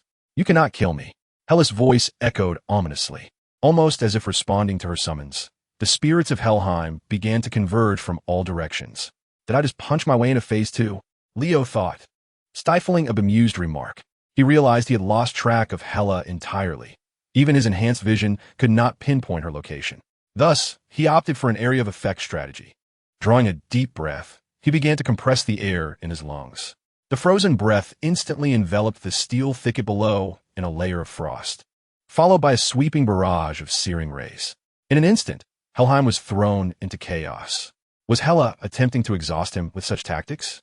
Leo found himself at a loss regarding Hela's next move. Perhaps it was time to employ a different approach to conclude this encounter. His gaze fell upon the frost vault in his hand. If he could detonate this artifact, what transformation would Helheim undergo? At this moment, high atop the world tree, in Asgard, the courtiers of the celestial palace were engulfed in an eerie silence. Who is this goddess of death? Can anyone tell me that these are merely the ramblings of a deranged woman? What exactly are you all afraid of? Speak up. Why are you all standing there in shock? Had it not been for Loki's keen perception of the fear etched on their faces, he would have never believed such madness and absurdity. The lives of the Asgardians are sufficiently long, and there are always those who have accompanied the All-Father Odin through the arduous campaign across the 9 realms. Yet now, the jester's words about an illegitimate son have turned out to be true? No, that woman is even the so-called first in line. She ranks above Thor, possessing even greater legitimacy. What then does that make him, the one who was merely reclaimed? Loki suddenly felt the soft cushion beneath him begin to heat up. Perhaps he should consider preparing an escape route? Or perhaps he could rely on that mortal. As Loki pondered, the courtiers of the celestial palace gasped in astonishment. Hela was not his match after all. He had slain Laufey, and now even Hela could not contend with him? This is impossible. You do not comprehend the source of Hela's power. As long as Asgard endures, Hela remains the goddess of death. Initially, even Odin could only cast her away to that place. Mortals may eventually exhaust their strength, but Asgard is eternal. Just as the Asgardians were in a state of anxious trepidation, and Helheim was in chaos, in the fiery realm of Muspelheim, one of the 9 realms, Thor found himself shackled and imprisoned in a cage. He was engaged in conversation with a skeletal cellmate seated opposite him. "Brother, you have no idea how magnificent I once was. I traversed the 9 realms, do you understand? I fought valiantly in battles without ever tasting defeat. Comprehend that? Do you know the worth of the title god of thunder? Although I have temporarily lost it now, I shall ultimately prove my worth." As he continued speaking, Thor recounted the injustice of being wrongfully accused of patricide, an ordeal that led to his imprisonment and the scorn of the Asgardians. He even lost the right to wield Mjolnir because of it. However, Thor was not one to succumb easily to fate. He felt compelled to find a way to prove himself. Unfortunately, Thor was not a detective. He preferred to resolve issues with brute strength rather than intellect. According to prophecy, the fire giants would bring about Ragnarok for Asgard. What if he could eliminate the fire giants at their source? Although this would not absolve him of the guilt of Odin's death, it would undoubtedly demonstrate his loyalty to Asgard. Perhaps it could even grant him the opportunity to uncover the truth. Even if it did not, Thor was already prepared to lay down his life for Asgard along the way. If I could return the severed head of the flame giant to Asgard, it would be nothing short of splendid. Chapter 79. The Twilight of the Gods? The Annihilation of the Nine Realms. The flame giant, Surtur, the sovereign of this realm of fire. Yet, contrary to the prophecies, it did not tower over 1,000 meters or possess the divine powers capable of obliterating Asgard. Rather, the flame giant now resembled a decrepit elder, standing no taller than 3 meters, emaciated and hunched upon its throne of lava. Nevertheless, Thor had become its captive. Suspended by long chains in midair, he dangled before Surtur. At that moment, the face of the elemental creature, constructed of magma and stones, still portrayed a vivid expression. Thor, the renowned god of thunder, who had brought about Odin's demise. I have long contemplated the pleasure of slaying you myself, followed by the destruction of all Asgard. Regrettably, such a delightful endeavor has already progressed halfway. Surtur spoke leisurely, with a hint of mockery in his tone directed at Thor. Now suspended horizontally in the air, Thor's body could not help but spin. Apologies, that was not my doing. Do continue. Enlighten me on the nature of the twilight of the gods. Surtur leaned back upon his throne, resting his fiery chin upon his hand, and spoke in a raspy, exhausted voice. The twilight of the gods shall be initiated by me. In that moment, I shall be bathed in eternal flame, towering like a mountain, and I will pierce the sky with my flaming sword. It was then that Thor, rather impolitely, interrupted him. I beg your pardon, but did I just hear you mention eternal flame? On what grounds do you believe you can obtain it? And what is this crown you speak of? Why would burning a crown render you larger than a house? Surtur furrowed his fiery brow, clenching his fist and striking the armrest of his throne. I shall be as mighty as a mountain, taller than even the highest peak of Asgard. My crown, the very one upon my head, is the source of my power. With the eternal flame, I shall bring about destruction. Once again, Thor interrupted, a hint of surprise in his voice. I always assumed that what adorned your head was merely your naturally coarse brow. Now I understand. If I were to take your crown, you would cease to be a threat, correct? Surtur offered no response. Instead, he grasped his flaming sword and descended step by step from his throne. His raspy laughter echoed. The twilight of the gods has commenced, and we are both destined to endure the torment of the flames.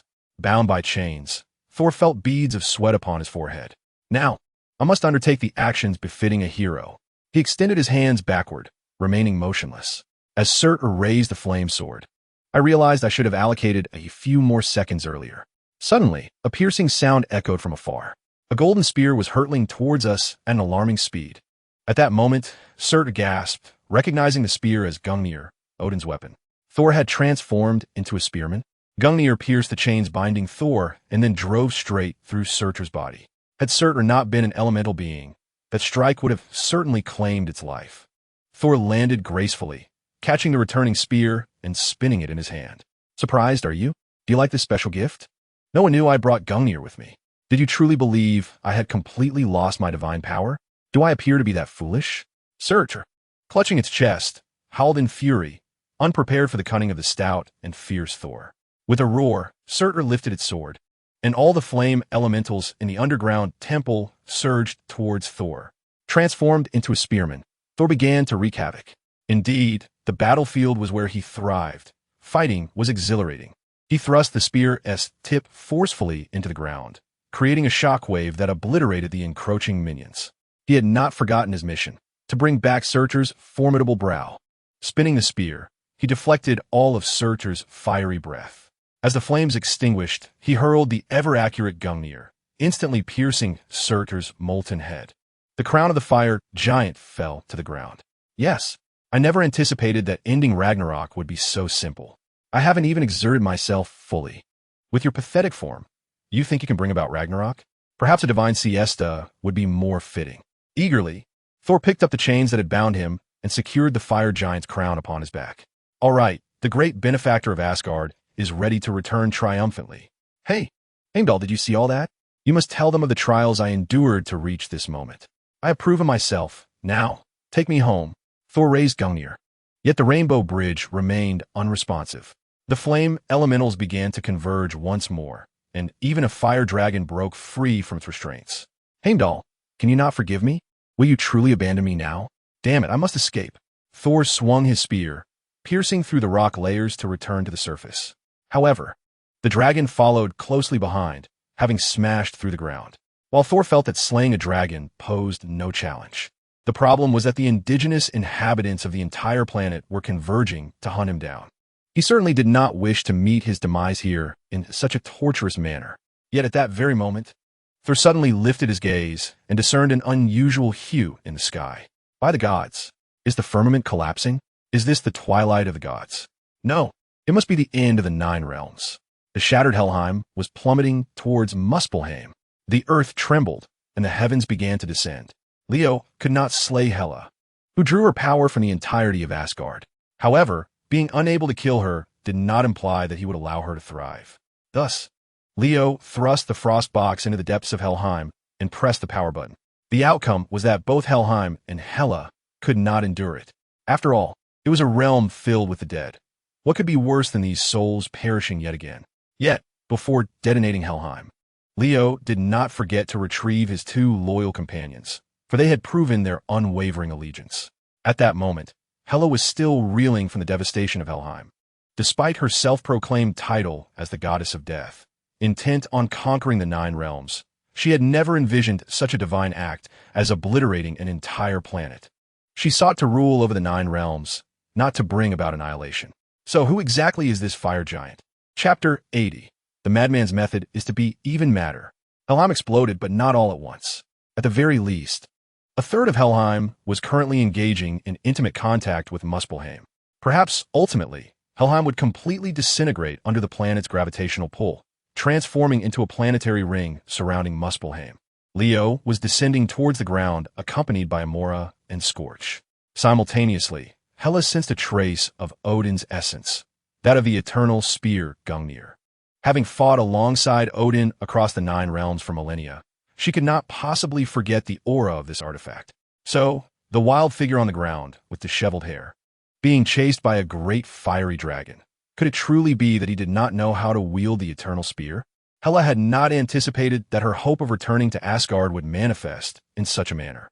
It was as if, just when she was drowsy, a pillow had been placed beside her head. Hela concentrated and summoned a colossal blade, plummeting from the sky, and with a resounding crack, impaled the great dragon into the ground. Thor, panting heavily, turned his head in astonishment. Was it raining blades? Hela did not even glance back, nor did she concern herself with the dragon still struggling for life beneath her, for her singular focus was the eternal spear. Thor, observing this enigmatic woman who had appeared out of nowhere, brandished 2 long swords that had seemingly materialized in her hands. Her demeanor suggested that she bore ill intent. Hey, that move you just used to slay the dragon was truly impressive. Are you sent by Asgard to capture me? Yet I distinctly called for Heimdall to halt. There is no need for you to unsheath your sword. Thor extended his hand, attempting to elucidate the situation. He had entirely forgotten when he had provoked this madwoman. Surrender, Gungnir. Perhaps I might spare your life. Hela maintained her haughty demeanor, frequently demanding submission, just as Thor was about to reason with her. Both turned their heads towards the source of a thunderous roar. Hela's countenance immediately shifted to one of disgust and fury. Damn it, it's him again. This lunatic is still alive. I must leave this place. As she spoke, Hela swung her sword towards Thor, her sole desire being to seize the eternal spear. A lunatic? To provoke this woman into calling someone a madman, one must be extraordinarily deranged. Thor raised his spear to parry Hela's assault, all the while pondering the absurdity of the situation. Could it be that the apocalyptic meteor shower in the sky was orchestrated by these 2? Who the hell are you? What does your departure have to do with my spear? Thor felt the woman's power was alarmingly formidable. It seemed that he might not endure many more exchanges. Hela struck with 2 blades, compelling Thor to relinquish his spear, only to be sent flying by a swift kick. In the next moment, Hela raised Gungnir, sneering, of course. I shall return to Asgard with it. You fool, did Odin only teach you how to wield a hammer? The next instant, a bewildered Thor looked up to see a familiar column of colorful light descending from the heavens. However, just as Hela was about to be whisked away by the light, a figure hurtled towards her, colliding with her forcefully. Leo arrived just in time to thwart Hela. Dazed from the impact, Hela rolled on the ground several times before regaining her senses. A flicker of fear now graced her eyes as Gungnir had been wrested from her grasp. How could my Mjolnir be with you? Who are you? What on earth is happening? Thor felt utterly bewildered, unable to comprehend how he had encountered these two seemingly unhinged individuals in this place. Leo scrutinized the disheveled figure before him, resembling a homeless man from Los Angeles. Before finally speaking, "You are the renowned Thor of Asgard, aren't you? I've been searching high and low for you." Upon hearing this, Thor felt a wave of dread wash over him, gazing at the man wielding the eternal spear and bearing the god of thunder's hammer at his side.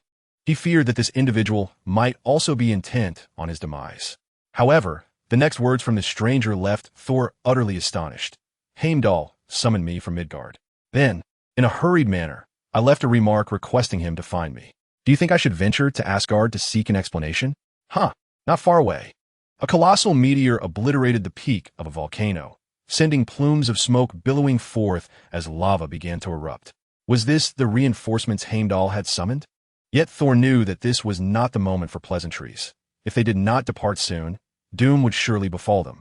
Indeed, I too wished to confront Heimdall for clarity. I had been calling for him for quite some time, yet he remained utterly silent. Thus, if we wished to return. Thor and Leo directed their gaze towards the eternal spear. They had just witnessed Heimdall summon the Rainbow Bridge with it. Following this, Leo casually tossed Gungnir to Thor, saying, "Come on, take us back." Thor was taken aback that the spear was so readily returned to him. But what was he to do?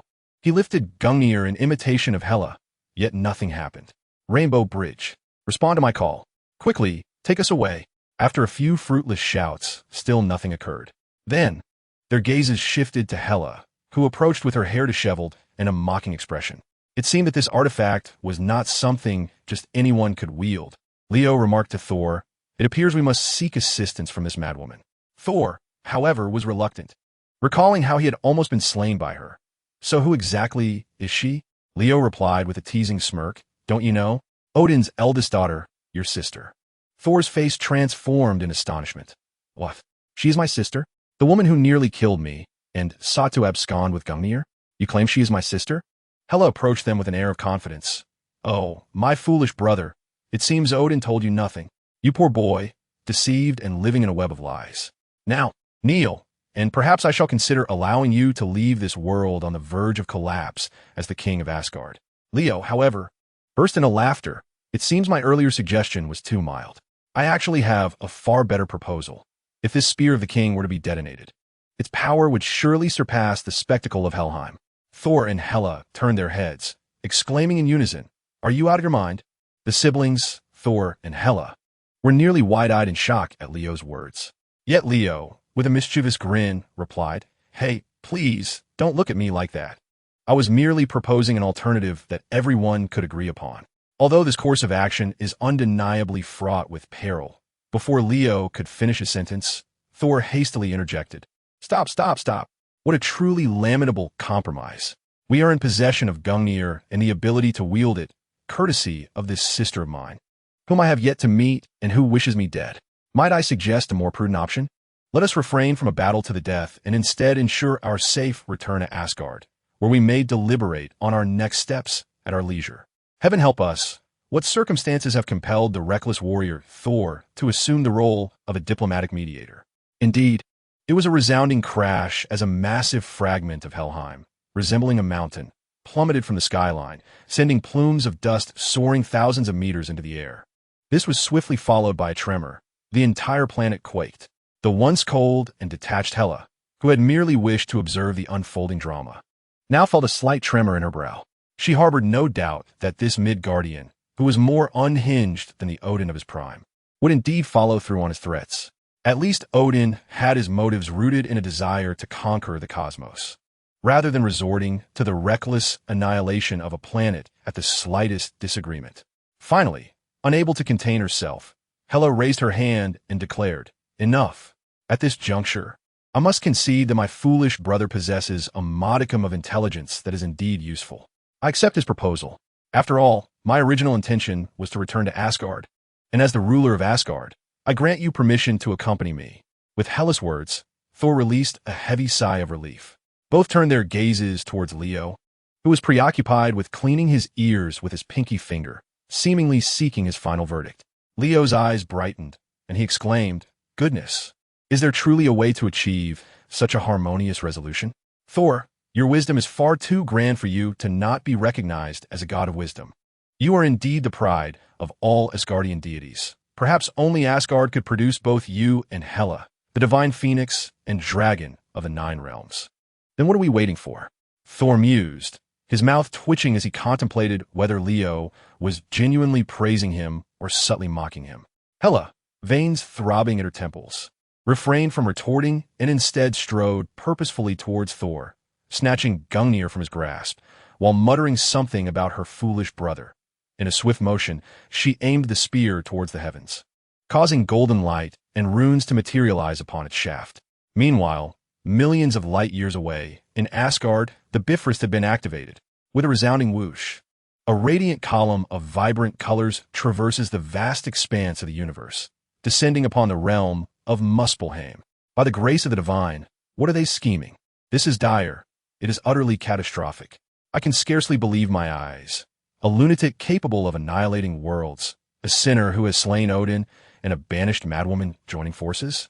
Oh, my sovereign, Asgard is in peril. They are approaching. Flee at once. One god of slaughter is already more than enough to bear. Now we face three. This is indeed the twilight of the gods. Within the celestial palace of Asgard, the courtiers encircling Loki are frantically pacing in disarray. Even Loki, seated upon the throne, wears a pallid expression. He presses his lips together, then suddenly slams the staff he holds into the ground. The echo reverberates throughout the palace. Silence. Cease your clamor. You inept fools who can achieve nothing but ruin. The denizens of the Nine Realms should witness the true countenance of those who dare to call themselves gods. Have you no shame? Just three individuals, and you allow the mighty gods of Asgard to falter before the fight? What fate do you intend for Asgard? What dignity remains for the king of gods? How would the All-Father feel in his heart? The warriors of Asgard have always perished on the battlefield. Loki, flushed with rage, berates his courtiers. One and all, they dare not lift their heads. Indeed, centuries ago, they followed Odin into battle across the Nine Realms, basking in glory. Yet, it is precisely this era of stability that has afforded these once great warriors the pleasures of mortal indulgence. In the celestial palace, there is an endless supply of exquisite wine and ceaseless revelry. Even the sharpest spear, if left unattended for too long, will rust. Even the longest-lived Asgardians will eventually age. So, let us not delude ourselves. Even the All-Father Odin is not immune to time. Deliver my command. Bring forth the destroyer. Today I, Loki, shall stand with Asgard in its hour of need. His voice rings with conviction, and his gaze reveals a steadfast resolve. For a fleeting moment, the courtiers perceive a glimmer of Odin's essence within him. The once turbulent spirits are momentarily calmed. Perhaps there might yet be a turning point in this affair. Indeed, even in its current state, Asgard can still muster a formidable army, not to mention the treasures of the Nine Realms that lie within its vaults. How can they claim to lack the strength to fight? Furthermore, this current king of gods, Loki, does not appear to be one to shy away from battle. Fight? What nonsense is this? Thor, you have left me with nothing but despair. Even the destroyer will merely delay the inevitable. Curse it all. I believe it is time for me to flee. Even if Thor does not intend to take my life, those two madmen, monsters indeed, could prove to be unpredictable. Perhaps no one would anticipate this. Presently, the resolute figure of Loki, with a gaze so steadfast it could earn him a place in Valhalla, is already contemplating his escape. Meanwhile, in Asgard, a formidable army is gathering, and the destroyer has been activated. At the far end of Asgard, the Bifrost Bridge sparkles with light. As an exuberant Thor raises Surtur's crown, exclaiming, "Behold, Asgard! We have finally returned." But wait, where are they? Heimdall? Hogun? Vandal? Very well. I suppose they must be secretly preparing a surprise for me.